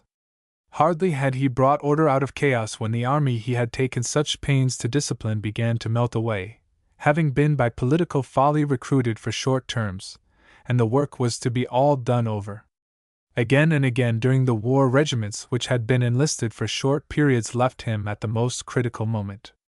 Very typical occurrences he himself tells of, when Connecticut troops could not be prevailed upon to stay longer than their term, saving those who have enlisted for the next campaign, and mostly on furlough, and such a dirty, mercenary spirit pervades the whole, that I should not be at all surprised at any disaster that may happen. And when he described how in his retreat through New Jersey, the militia, instead of calling forth their utmost efforts to a brave and manly opposition in order to repair our losses, are dismayed, intractable, and impatient to return. Great numbers of them have gone off, in some instances, almost by whole regiments, by half ones, and by companies at a time. Another instance of this evil occurred when the Continental regiments from the Eastern governments agreed to stay 6 weeks beyond their term of enlistment. For this extraordinary mark of their attachment to their country, I have agreed to give them a bounty of $10 per man, besides their pay running on. The men took the bounty, and nearly one half went off a few days after. Nor was this the only evil of the policy of short enlistments. Another was that the new troops not merely were green soldiers, but were without discipline. At New York, Tillman wrote that after the Battle of Brooklyn the Eastern soldiers were plundering everything that comes in their way. And Washington, in describing the condition, said, "Every hour brings the most distressing complaints of the ravages of our own troops, who are become infinitely more formidable to the poor farmers and inhabitants than the common enemy. Horses are taken out of the Continental teams, the baggage of officers and the hospital stores, even the quarters of general officers are not exempt from rapine." At the most critical moment of the war, the New Jersey militia not merely deserted, but captured and took with them nearly the whole stores of the army. As the general truly wrote, "The dependence which the Congress have placed upon the militia has already greatly injured, and I fear will totally ruin our cause." Being subject to no control themselves, they introduce disorder among the troops, whom you have attempted to discipline, while the change in their living brings on sickness. This makes them impatient to get home, which spreads universally, and introduces abominable desertions. "The collecting militia," he said elsewhere, "depends entirely upon the prospects of the day. If favorable, they throng into you; if not, they will not move." To make matters worse, politics were allowed to play a prominent part in the selection of officers, and Washington complained that the different states were, without regard to the qualifications of an officer, quarreling about the appointments, and nominating such as are not fit to be shoeblacks, from the attachments of this or that member of Assembly. As a result, so he wrote of New England, "Their officers are generally of the lowest class of the people, and instead of setting a good example to their men, are leading them into every kind of mischief, one species of which is plundering the inhabitants, under the pretense of their being Tories." To this political motive he himself would not yield, and a sample of his appointments was given when a man was named. "Because he stands unconnected with either of these governments, or with this, or that, or t'other man, for between you and me there is more in this than you can easily imagine." And he asserted that "I will not have any gent introduced from family connection, or local attachments, to the prejudice of the service." To misbehaving soldiers Washington showed little mercy. In his first service he had deserters and plunderers flogged, and threatened that if he could lay hands on one particular culprit, "I would try the effect of 1,000 lashes." At another time he had a gallows near 40 feet high erected, which has terrified the rest exceedingly, and I am determined, if I can be justified in the proceeding, to hang 2 or 3 on it, as an example to others. When he took command of the Continental Army he made a pretty good slam among such kind of officers as the Massachusetts government abound in since I came to this camp, having broke 1 Colorado, and 2 captains for cowardly behavior in the action on Bunker's Hill, 2 captains for drawing more provisions and pay than they had men in their company, and 1 for being absent from his post when the enemy appeared there and burned a house just by it. Besides these, I have at this time 1 Colorado, 1 major, 1 captain, and 2 subalterns under arrest for trial. In short, I spare none, yet fear it will not at all do, as these people seem to be too inattentive to everything but their interest. I am sorry," he wrote, "to be under a necessity of making frequent examples among the officers. But, as nothing can be more fatal to an army than crimes of this kind, I am determined by every motive of reward and punishment to prevent them in future." Even when plundering was avoided, there were short commons for those who clung to the general. The Commander-in-Chief wrote Congress that they have often, very often, been reduced to the necessity of eating salt pork, or beef not for a day, or a week but months together without vegetables, or money to buy them. And again, he complained that the soldiers were forced to eat every kind of horse food but hay. Buckwheat, common wheat, rye and Indian corn was the composition of the meal which made their bread. As an army they bore it, but accompanied by the want of clothes, blankets, and will produce frequent desertions in all armies, and so it happens with us, though it did not excite a mutiny. Even the horses suffered, and Washington wrote to the Quartermaster General, "Sir, my horses, I am told, have not had a mouthful of long or short forage for 3 days. They have eaten up their mangers and are now, though wanted for immediate use, scarcely able to stand." 2 results were sickness and discontent. At times 1/4 of the soldiers were on the sick list. 3 times portions of the army mutinied, and nothing but Washington's influence prevented the disorder from spreading.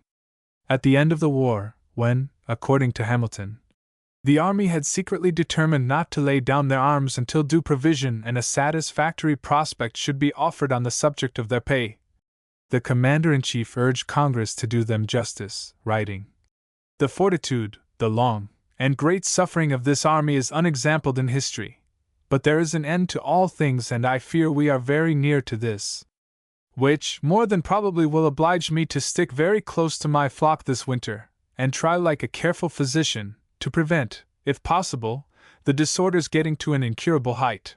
In this he judged rightly, for by his influence alone was the army prevented from adopting other than peaceful measures to secure itself justice. A chief part of these difficulties the Continental Congress is directly responsible for, and the reason for their conduct is to be found largely in the circumstances of Washington's appointment to the command.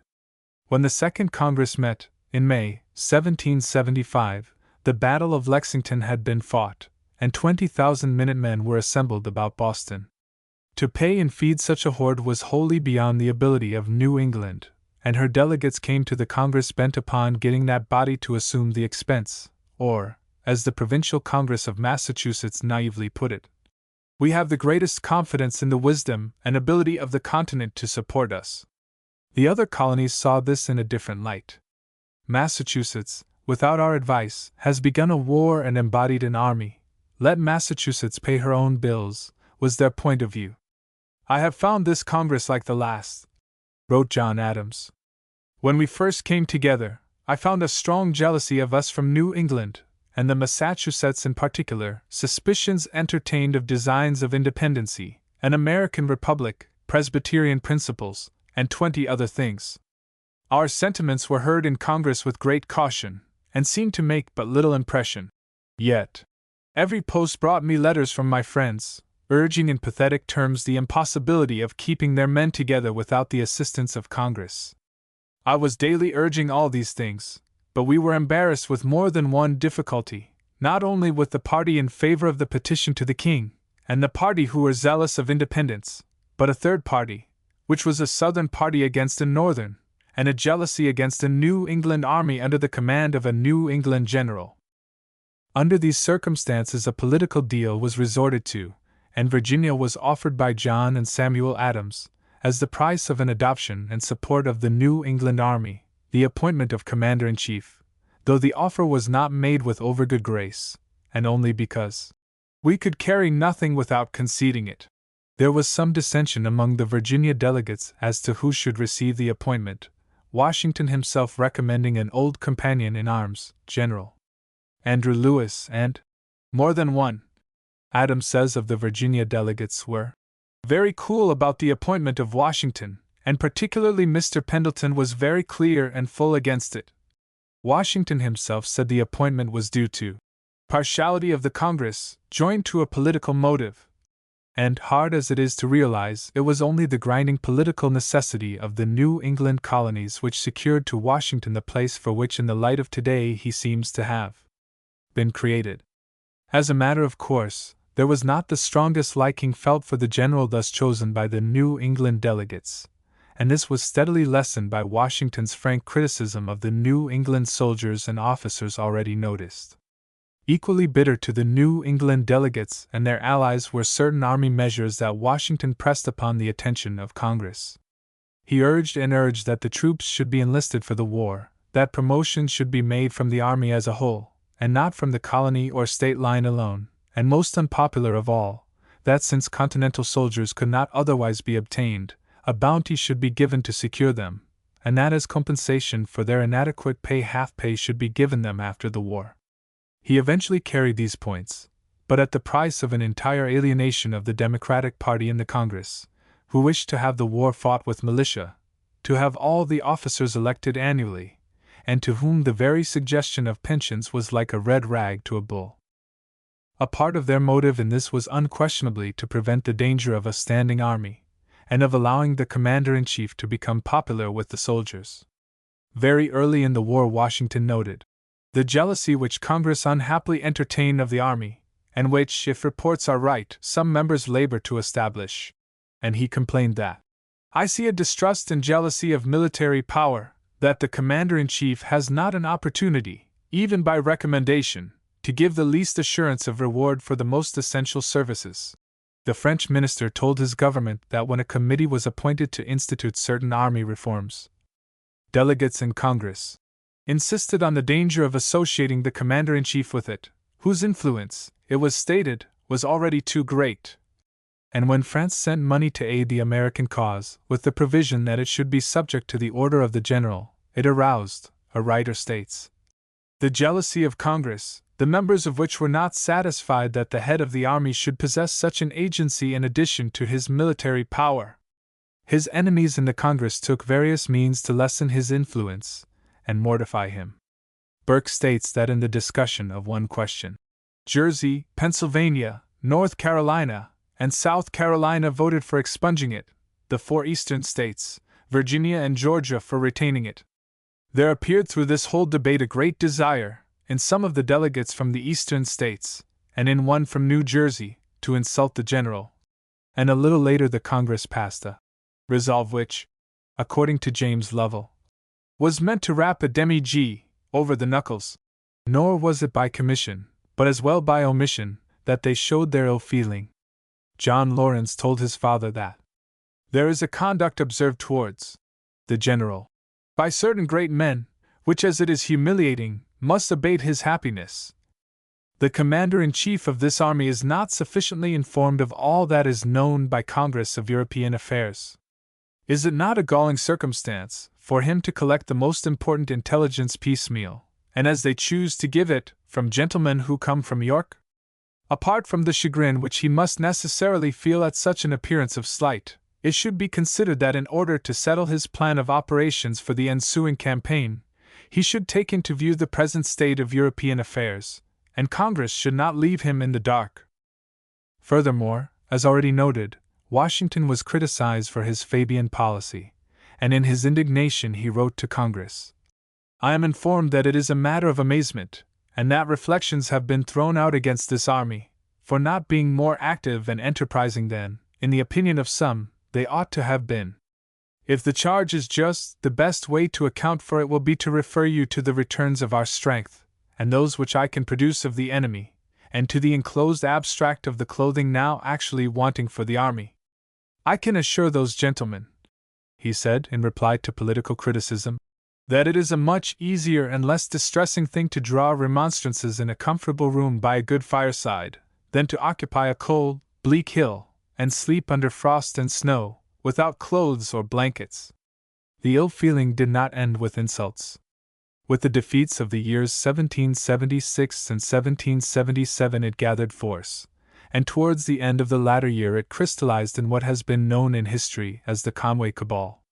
The story of this conspiracy is so involved in shadow that little is known concerning its adherents, or its endeavors. But in a general way it has been discovered that the New England delegates again sought the aid of the Lee faction in Virginia, and that this coalition, with the aid of such votes as they could obtain, schemed several methods which should lessen the influence of Washington, if they did not force him to resign.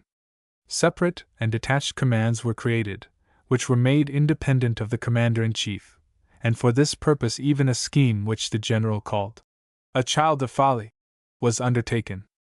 Officers notoriously inimical to Washington, yet upon whom he would be forced to rely, were promoted.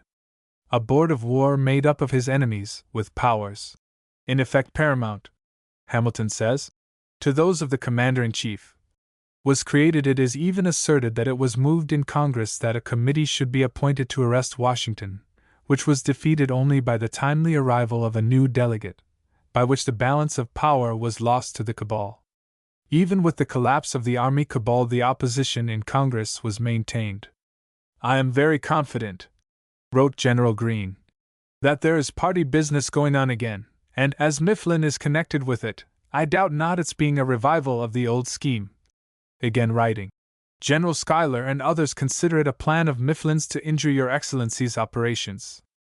I am now fully convinced of the reality of what I suggested to you before I came away."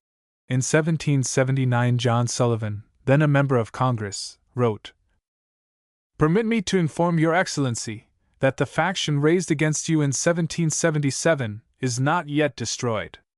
The members are waiting to collect strength, and seize some favorable moment to appear in force. I speak not from conjecture, but from certain knowledge. Their plan is to take every method of proving the danger arising from a commander, who enjoys the full and unlimited confidence of his army, and alarm the people with the prospects of imaginary evils. Nay, they will endeavor to convert your virtue into arrows, with which they will seek to wound you."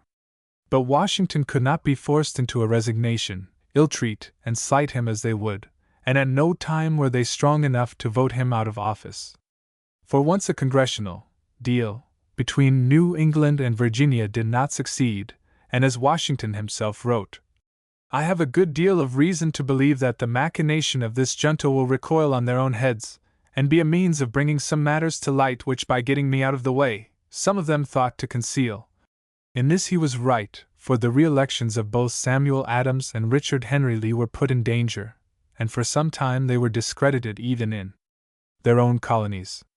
"I have happily had," Washington said to a correspondent, "but few differences with those with whom I have had the honor of being connected in the service. With whom, and of what nature these have been, you know. I bore much for the sake of peace and the public good." As is well known, Washington served without pay during his 8 years of command, and, as he said, £50,000 would not induce me again to undergo what I have done. No wonder he declared, "that the God of armies may incline the hearts of my American brethren to support the present contest, and bestow sufficient abilities on me to bring it to a speedy and happy conclusion, thereby enabling me to sink into sweet retirement, and the full enjoyment of that peace and happiness, which will accompany a domestic life, is the first wish and most fervent prayer of my soul." The day finally came when his work was finished, and he could be, as he phrased it, translated into a private citizen. Marshall describes the scene as follows. At noon, the principal officers of the army assembled at Francis Tavern, soon after which, their beloved commander entered the room. His emotions were too strong to be concealed. Filling a glass, he turned to them and said, with a heart full of love and gratitude, "I now take leave of you. I most devoutly wish that your latter days may be as prosperous and happy as your former ones have been glorious and honorable." Having drunk, he added, "I cannot come to each of you to take my leave, but shall be obliged to you, if each of you will come and take me by the hand." General Knox, being nearest, turned to him. Incapable of utterance, Washington grasped his hand and embraced him. In the same affectionate manner he took leave of each succeeding officer. In every eye was the tear of dignified sensibility, and not a word was articulated to interrupt the majestic silence and the tenderness of the scene. Leaving the room, he passed through the corps of light infantry, and walked to Whitehall, where a barge waited to convey him to Powell's Hook. The whole company followed in mute and solemn procession, with dejected countenance. Having entered the barge, he turned to the company, and waving his hat, bade them a silent adieu. 12 Citizen and office holder.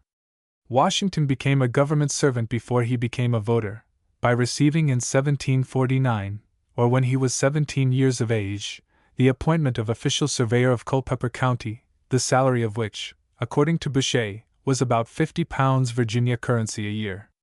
The office was certainly not a very fat berth, for it required the holder to live in a frontier county, to travel at times, as Washington in his journal noted, over "the worst road that ever was trod by man or beast," to sometimes lie on straw, which once catched afire, and was luckily preserved by one of our men's waking, sometimes under a tent, which occasionally was carried quite of with ye wind, and was obliged to lie ye latter part of ye night without covering, and at other times driven from under the tent by smoke.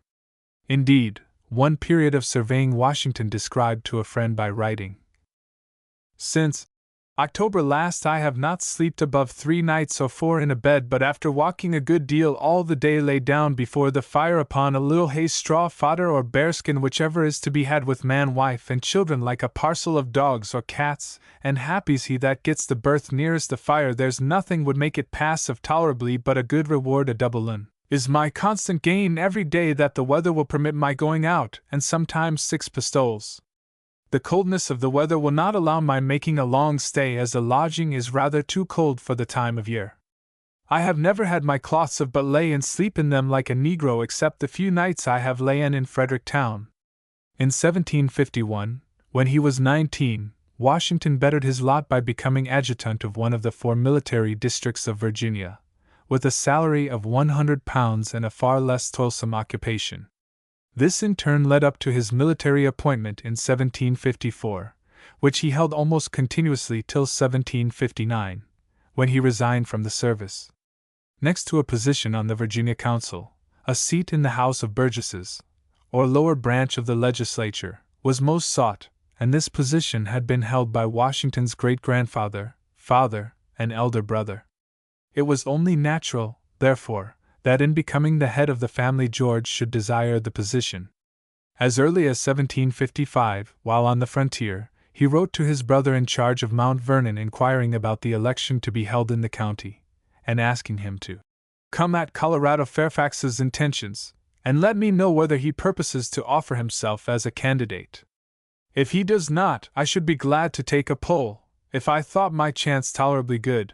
His friend Carlyle, Washington wrote, had mentioned it to me in Williamsburg in a bantering way, and he begged his brother to discover Major Carlyle's real sentiments on this head, as also those of the other prominent men of the county, and especially of the clergymen. "Sound their pulse," he wrote, "with an air of indifference and unconcern, without disclosing much of mine. If they seem inclinable to promote my interest, and things should be drawing to a crisis, you may declare my intention and beg their assistance. If on the contrary you find them more inclined to favor some other, I would have the affair entirely dropped." Apparently the county magnates disapproved, for Washington did not stand for the county. In 1757 an election for burgesses was held in Frederick County, in which Washington then was, with his soldiers, and for which he offered himself as a candidate. The act was hardly a wise one, for, though he had saved Winchester and the surrounding country from being overrun by the Indians, he was not popular. Not merely was he held responsible for the massacres of outlying inhabitants, whom it was impossible to protect, but in this very defense he had given cause for ill feeling. He himself confessed that he had several times strained the law. He had been forced to impress the horses and wagons of the district, and had in other ways so angered some of the people that they had threatened to blow out my brains. But he had been guilty of a far worse crime still in a political sense. Virginia elections were based on liquor, and Washington had written to the governor, representing The great nuisance the number of tippling houses in Winchester are to the soldiers, who by this means, in spite of the utmost care and vigilance, are, so long as their pay holds, incessantly drunk and unfit for service. And he wished that the new commission for this county may have the intended effect. For the number of tippling houses kept here is a great grievance. As already noted, the Virginia regiment was accused in the papers of drunkenness, and under the sting of that accusation Washington declared war on the publicans. He whipped his men when they became drunk, kept them away from the ordinaries, and even closed by force one tavern which was especially culpable. Were it not too tedious, he wrote the governor, I could give your honor such instances of the villainous behavior of those tippling housekeepers, as would astonish any person. The conduct was admirable, but it was not good politics, and as soon as he offered himself as a candidate, the saloon element, under the leadership of one Lindsay, whose family were tavern keepers in Winchester for at least 100 years, united to oppose him. Against the would-be Burgess they set up one Captain Thomas Swearingen, whom Washington later described as a man of great weight among the meaner class of people, and supposed by them to possess extensive knowledge. As a result, the polls showed Swearingen elected by 270 votes, and Washington defeated with but 40 ballots. This sharp experience in practical politics seems to have taught the young candidate a lesson, for when a new election came in 1758 he took a leaf from his enemy's book, and fought them with their own weapons. The friendly aid of the county boss, Colonel John Wood, was secured, as also that of Gabriel Jones, a man of much local force and popularity. Scarcely less important were the sinews of war employed, told of in the following detailed account. A law at that time stood on the Virginia statutes forbidding all treating or giving of what were called ticklers to the voters, and declaring illegal all elections which were thus influenced. Nonetheless, the voters of Frederick enjoyed at Washington's charge 40 gallons of rum punch at 3/6 PR gallon, 700, 15 gallons of wine at 10/PR gallon, 710, dinner for your friends, 300, 13.5 gallons of wine at 10/615, 3.5 points of brandy at 1/3, for 4.5, 13 galls, beer at 1/3, 16.3, 8 quarts cider at 1/6, 0.12, punch, 3.9, 30 gallons of strong beer at 8 dpr gall, 10, 1 HHD and 1 barrel of punch, consisting of 26 gals. Best Barbados rum 5/610, 12 pounds s. reft. Sugar 1/6, 18.9, 3 galls. And 3 quarts of beer at 1/PR gall, 3.9, 10 bowls of punch at 2 out of 6 each, 150, 9 half pints of rum at 7.5 d. each, 5 7.5, 1 pint of wine, 1/6. After the election was over, Washington wrote Wood that, I hope no exception was taken to any that voted against me, but that all were alike treated, and all had enough. My only fear is that you spent with too sparing a hand. It is hardly necessary to say that such methods reversed the former election. Washington secured 310 votes, and Swearingen received 45. What is more, so far from now threatening to blow out his brains, there was a general applause and huzzing for Colonel Washington. From this time until he took command of the army, Washington was a Burgess. Once again he was elected from Frederick County, and then, in 1765, he stood for Fairfax, in which Mount Vernon was located. Here he received 208 votes, his colleague getting but 148, and in the election of 1768 he received 185, and his colleague only 142. Washington spent between £40 and £75 at each of these elections, and usually gave a ball to the voters on the night he was chosen. Some of the miscellaneous election expenses noted in his ledger are 54 gallons of strong beer, 52 dew. Of ale, pound 1.0.0, to Mr. John Muir for his fiddler, and 4 cakes at the election pound 7.11.1. The first duty which fell to the new Burgess was service on a committee to draft a law to prevent hogs from running at large in Winchester. He was very regular in his attendance, and though he took little part in the proceedings, yet in some way he made his influence felt, so that when the time came to elect deputies to the first Congress he stood third in order among the 7 appointed to attend that body, and a year later, in the delegation to the Continental Congress, he stood second, Peyton Randolph receiving 1 more vote only, and all the other delegates less. This distinction was due to the sound judgment of the man rather than to those qualities that are considered senatorial. Jefferson said, "I served with General Washington in the legislature of Virginia before the Revolution, and during it, with Dr. Franklin in Congress. I never heard either of them speak 10 minutes at a time, nor to any but the main point which was to decide the question. They laid their shoulders to the great points, knowing that the little ones would follow of themselves." Through all his life Washington was no speechmaker. In 1758, by an order of the Assembly, Speaker Robinson was directed to return its thanks to Colonel Washington, on behalf of the colony, for the distinguished military services which he had rendered to the country. As soon as he took his seat in the House, the Speaker performed this duty in such glowing terms as quite overwhelmed him. Washington rose to express his acknowledgments for the honor, but was so disconcerted as to be unable to articulate a word distinctly. He blushed and faltered for a moment, when the Speaker relieved him from his embarrassment by saying, "Sit down, Mr. Washington, your modesty equals your valor, and that surpasses the power of any language that I possess." This stage fright seems to have clung to him. When Adams hinted that Congress should appoint a general, and added, "I had no hesitation to declare that I had but one gentleman in my mind for that important command, and that was a gentleman whose skill and experience as an officer, whose independent fortune, great talents, and excellent universal character, would command the approbation of all America, and unite the cordial exertions of all the colonies better than any other person in the Union." He relates that Mr. Washington, who happened to sit near the door, as soon as he heard me allude to him, from his usual modesty, darted into the library room.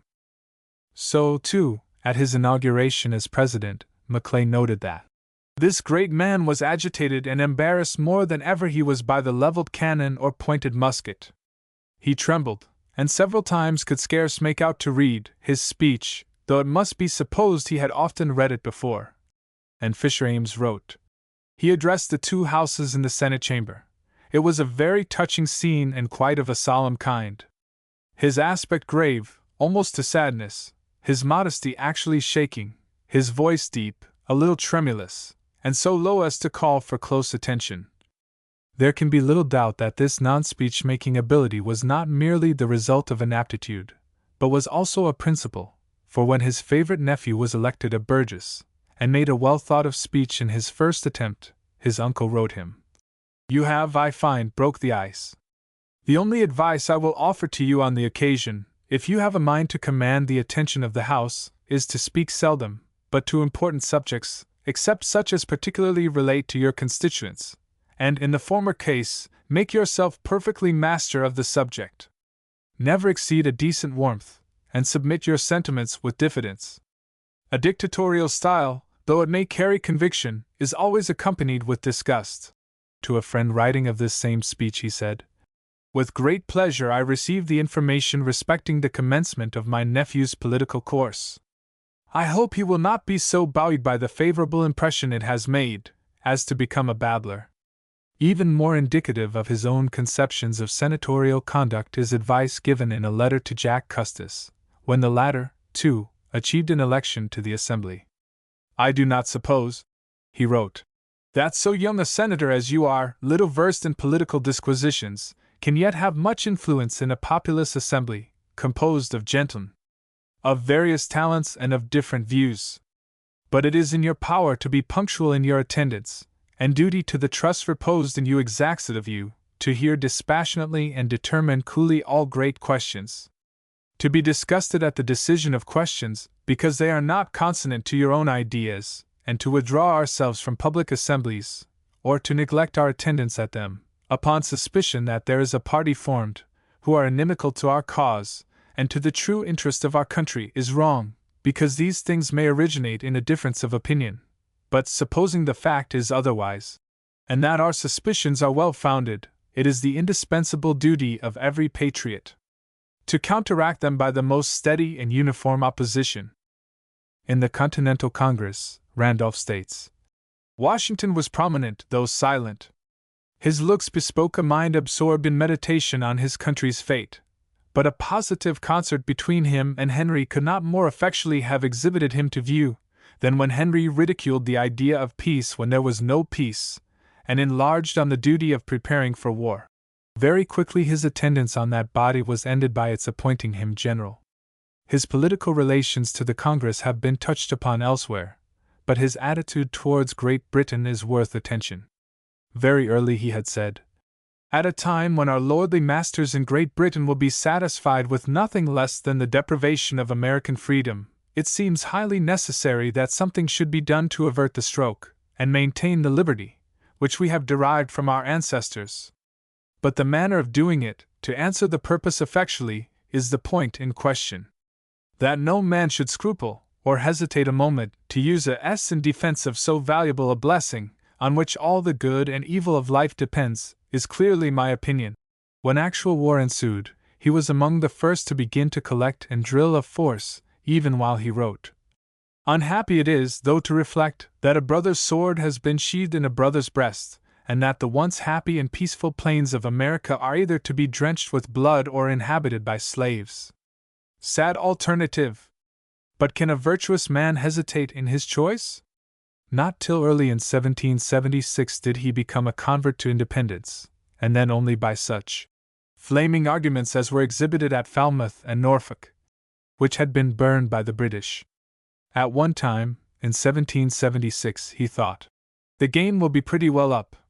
But, under a full persuasion of the justice of our cause, I cannot entertain an idea that it will finally sink, though it may remain for some time under a cloud."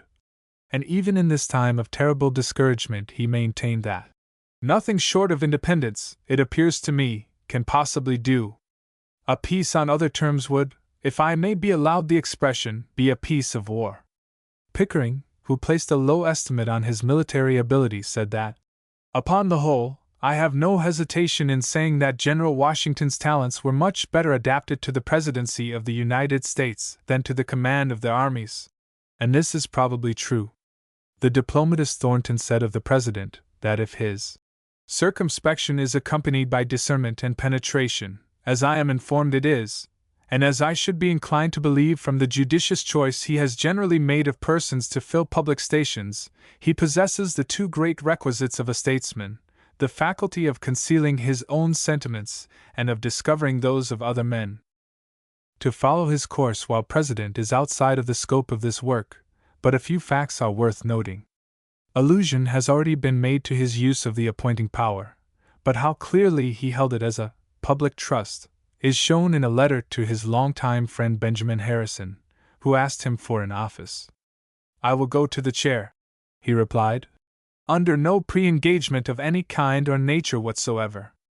But when in it, to the best of my judgment, discharge the duties of the office with that impartiality and zeal for the public good, which ought never to suffer connection of blood or friendship to intermingle so as to have the least sway on the decision of a public nature."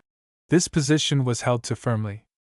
John Adams wrote an office seeker, "I must caution you, my dear sir, against having any dependence on my influence, or that of any other person.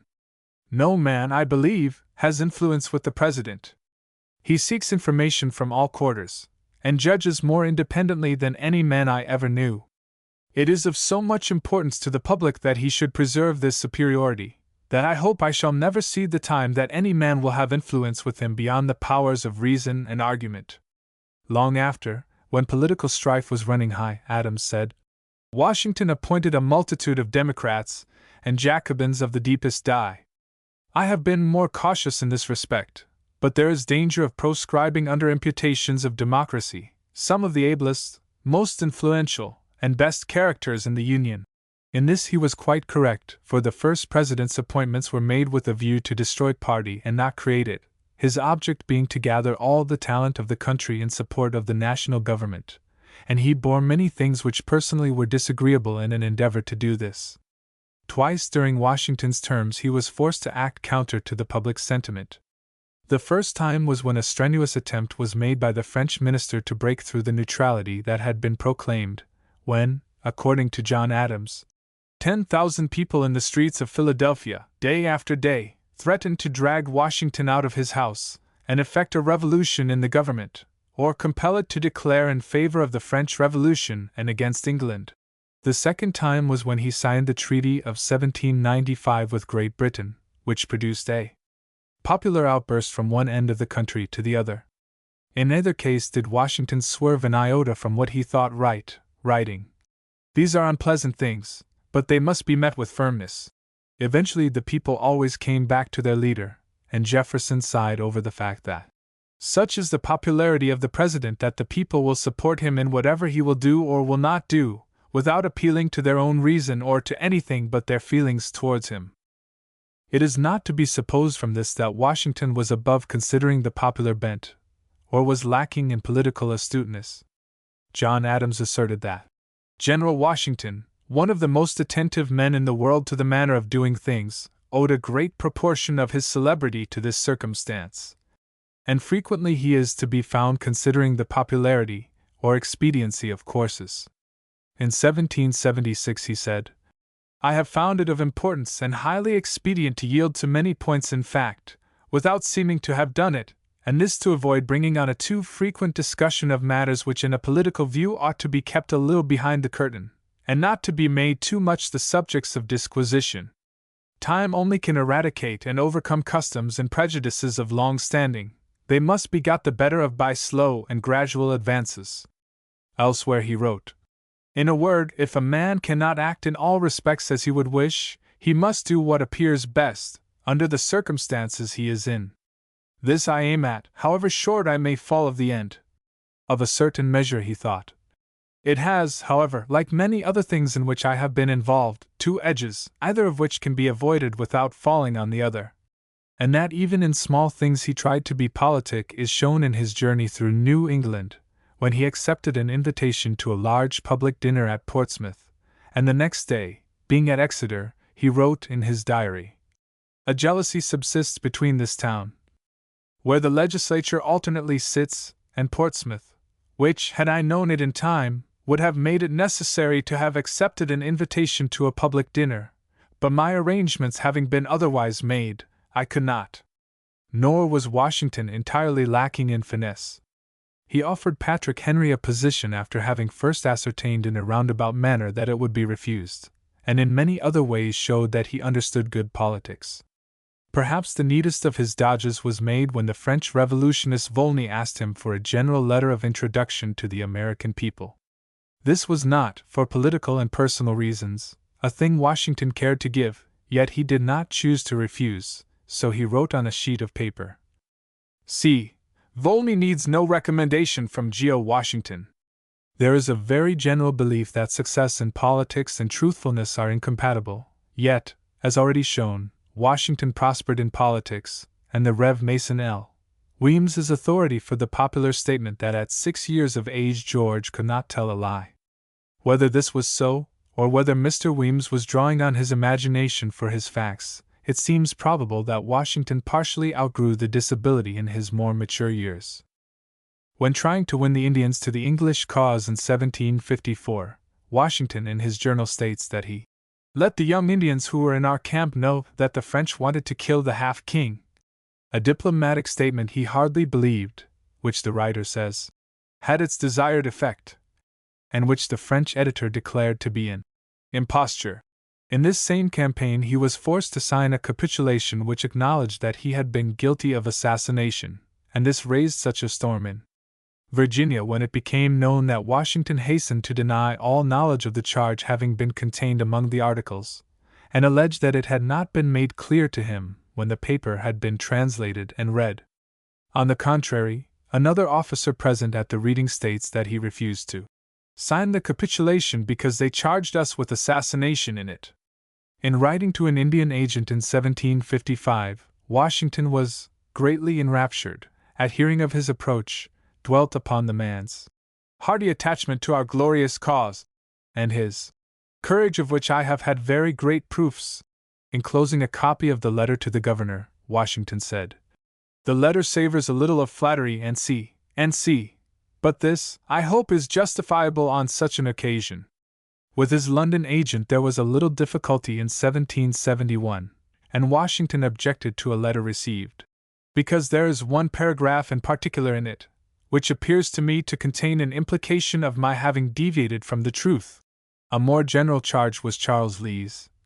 I aver that His Excellency's letter was from beginning to the end a most abominable lie. As a ruse de guerre, Washington drew up for a spy in 1779 a series of false statements as to the position and number of his army for him to report to the British. And in preparation for the campaign of 1781, much trouble was taken and finesse used to misguide and bewilder Sir Henry Clinton by making a deceptive provision of ovens, forage, and boats in his neighborhood. Nor were less pains taken to deceive our own army, and even the highest military as well as civil officers were deceived at this time, not merely that the secret should not leak out, but also for the important purpose of inducing the Eastern and Middle States to make greater exertions. When traveling through the South in 1791, Washington entered in his diary, "Having suffered very much by the dust yesterday, and finding that parties of horse and a number of other gentlemen were intending to attend me part of the way today, I caused their inquiries respecting the time of my setting out to be answered that I should endeavor to do it before 8 o'clock, but I did it a little after 5, by which means I avoided the inconveniences above mentioned." Weld, in his Travels in America, published that General Washington told me that he never was so much annoyed by the mosquitoes in any part of America as in Skenesborough, for that they used to bite through the thickest boot. When this anecdote appeared in print, good old Dr. Dwight, shocked at the taradiddle, and fearing its evil influence on Washington's fame, spoiled the joke by explaining in a book that a gentleman of great respectability, who was present when General Washington made the observation referred to, told me that he said, when describing those mosquitoes to Mr. Weld, that they bit through his stockings above the boots. Whoever invented the explanation should also have evolved a type of boots other than those worn by Washington, for unfortunately for the story, Washington's military boots went above his small clothes, giving not even an inch of stocking for either mosquito or explanation. In 1786, Washington declared that, "I do not recollect that in the course of my life I ever forfeited my word or broke a promise made to anyone." And at another time he wrote, "I never say anything of a man that I have the smallest scruple of saying to him." From 1749 till 1784, and from 1789 till 1797, or a period of 40 years, Washington filled offices of one kind or another, and when he died he still held a commission. Thus, excluding his boyhood, there were but 7 years of his life in which he was not engaged in the public service. Even after his retirement from the presidency he served on a grand jury, and before this he had several times acted as petit juror. In another way he was a good citizen, for when at Mount Vernon he invariably attended the election, rain or shine, though it was a ride of 10 miles to the polling town. Both his enemies and his friends bore evidence to his honesty. Jefferson said, "His integrity was most pure, his justice the most inflexible I have ever known, no motives of interest or consanguinity or friendship or hatred being able to bias his decision. He was indeed in every sense of the words a wise, a good, and a great man." Pickering wrote that, "To the excellency of his virtues I am not disposed to set any limits. All his views were upright, all his actions just." Hamilton asserted that, "The general is a very honest man," and Tillman spoke of him as the honestest man that I believe ever adorned human nature.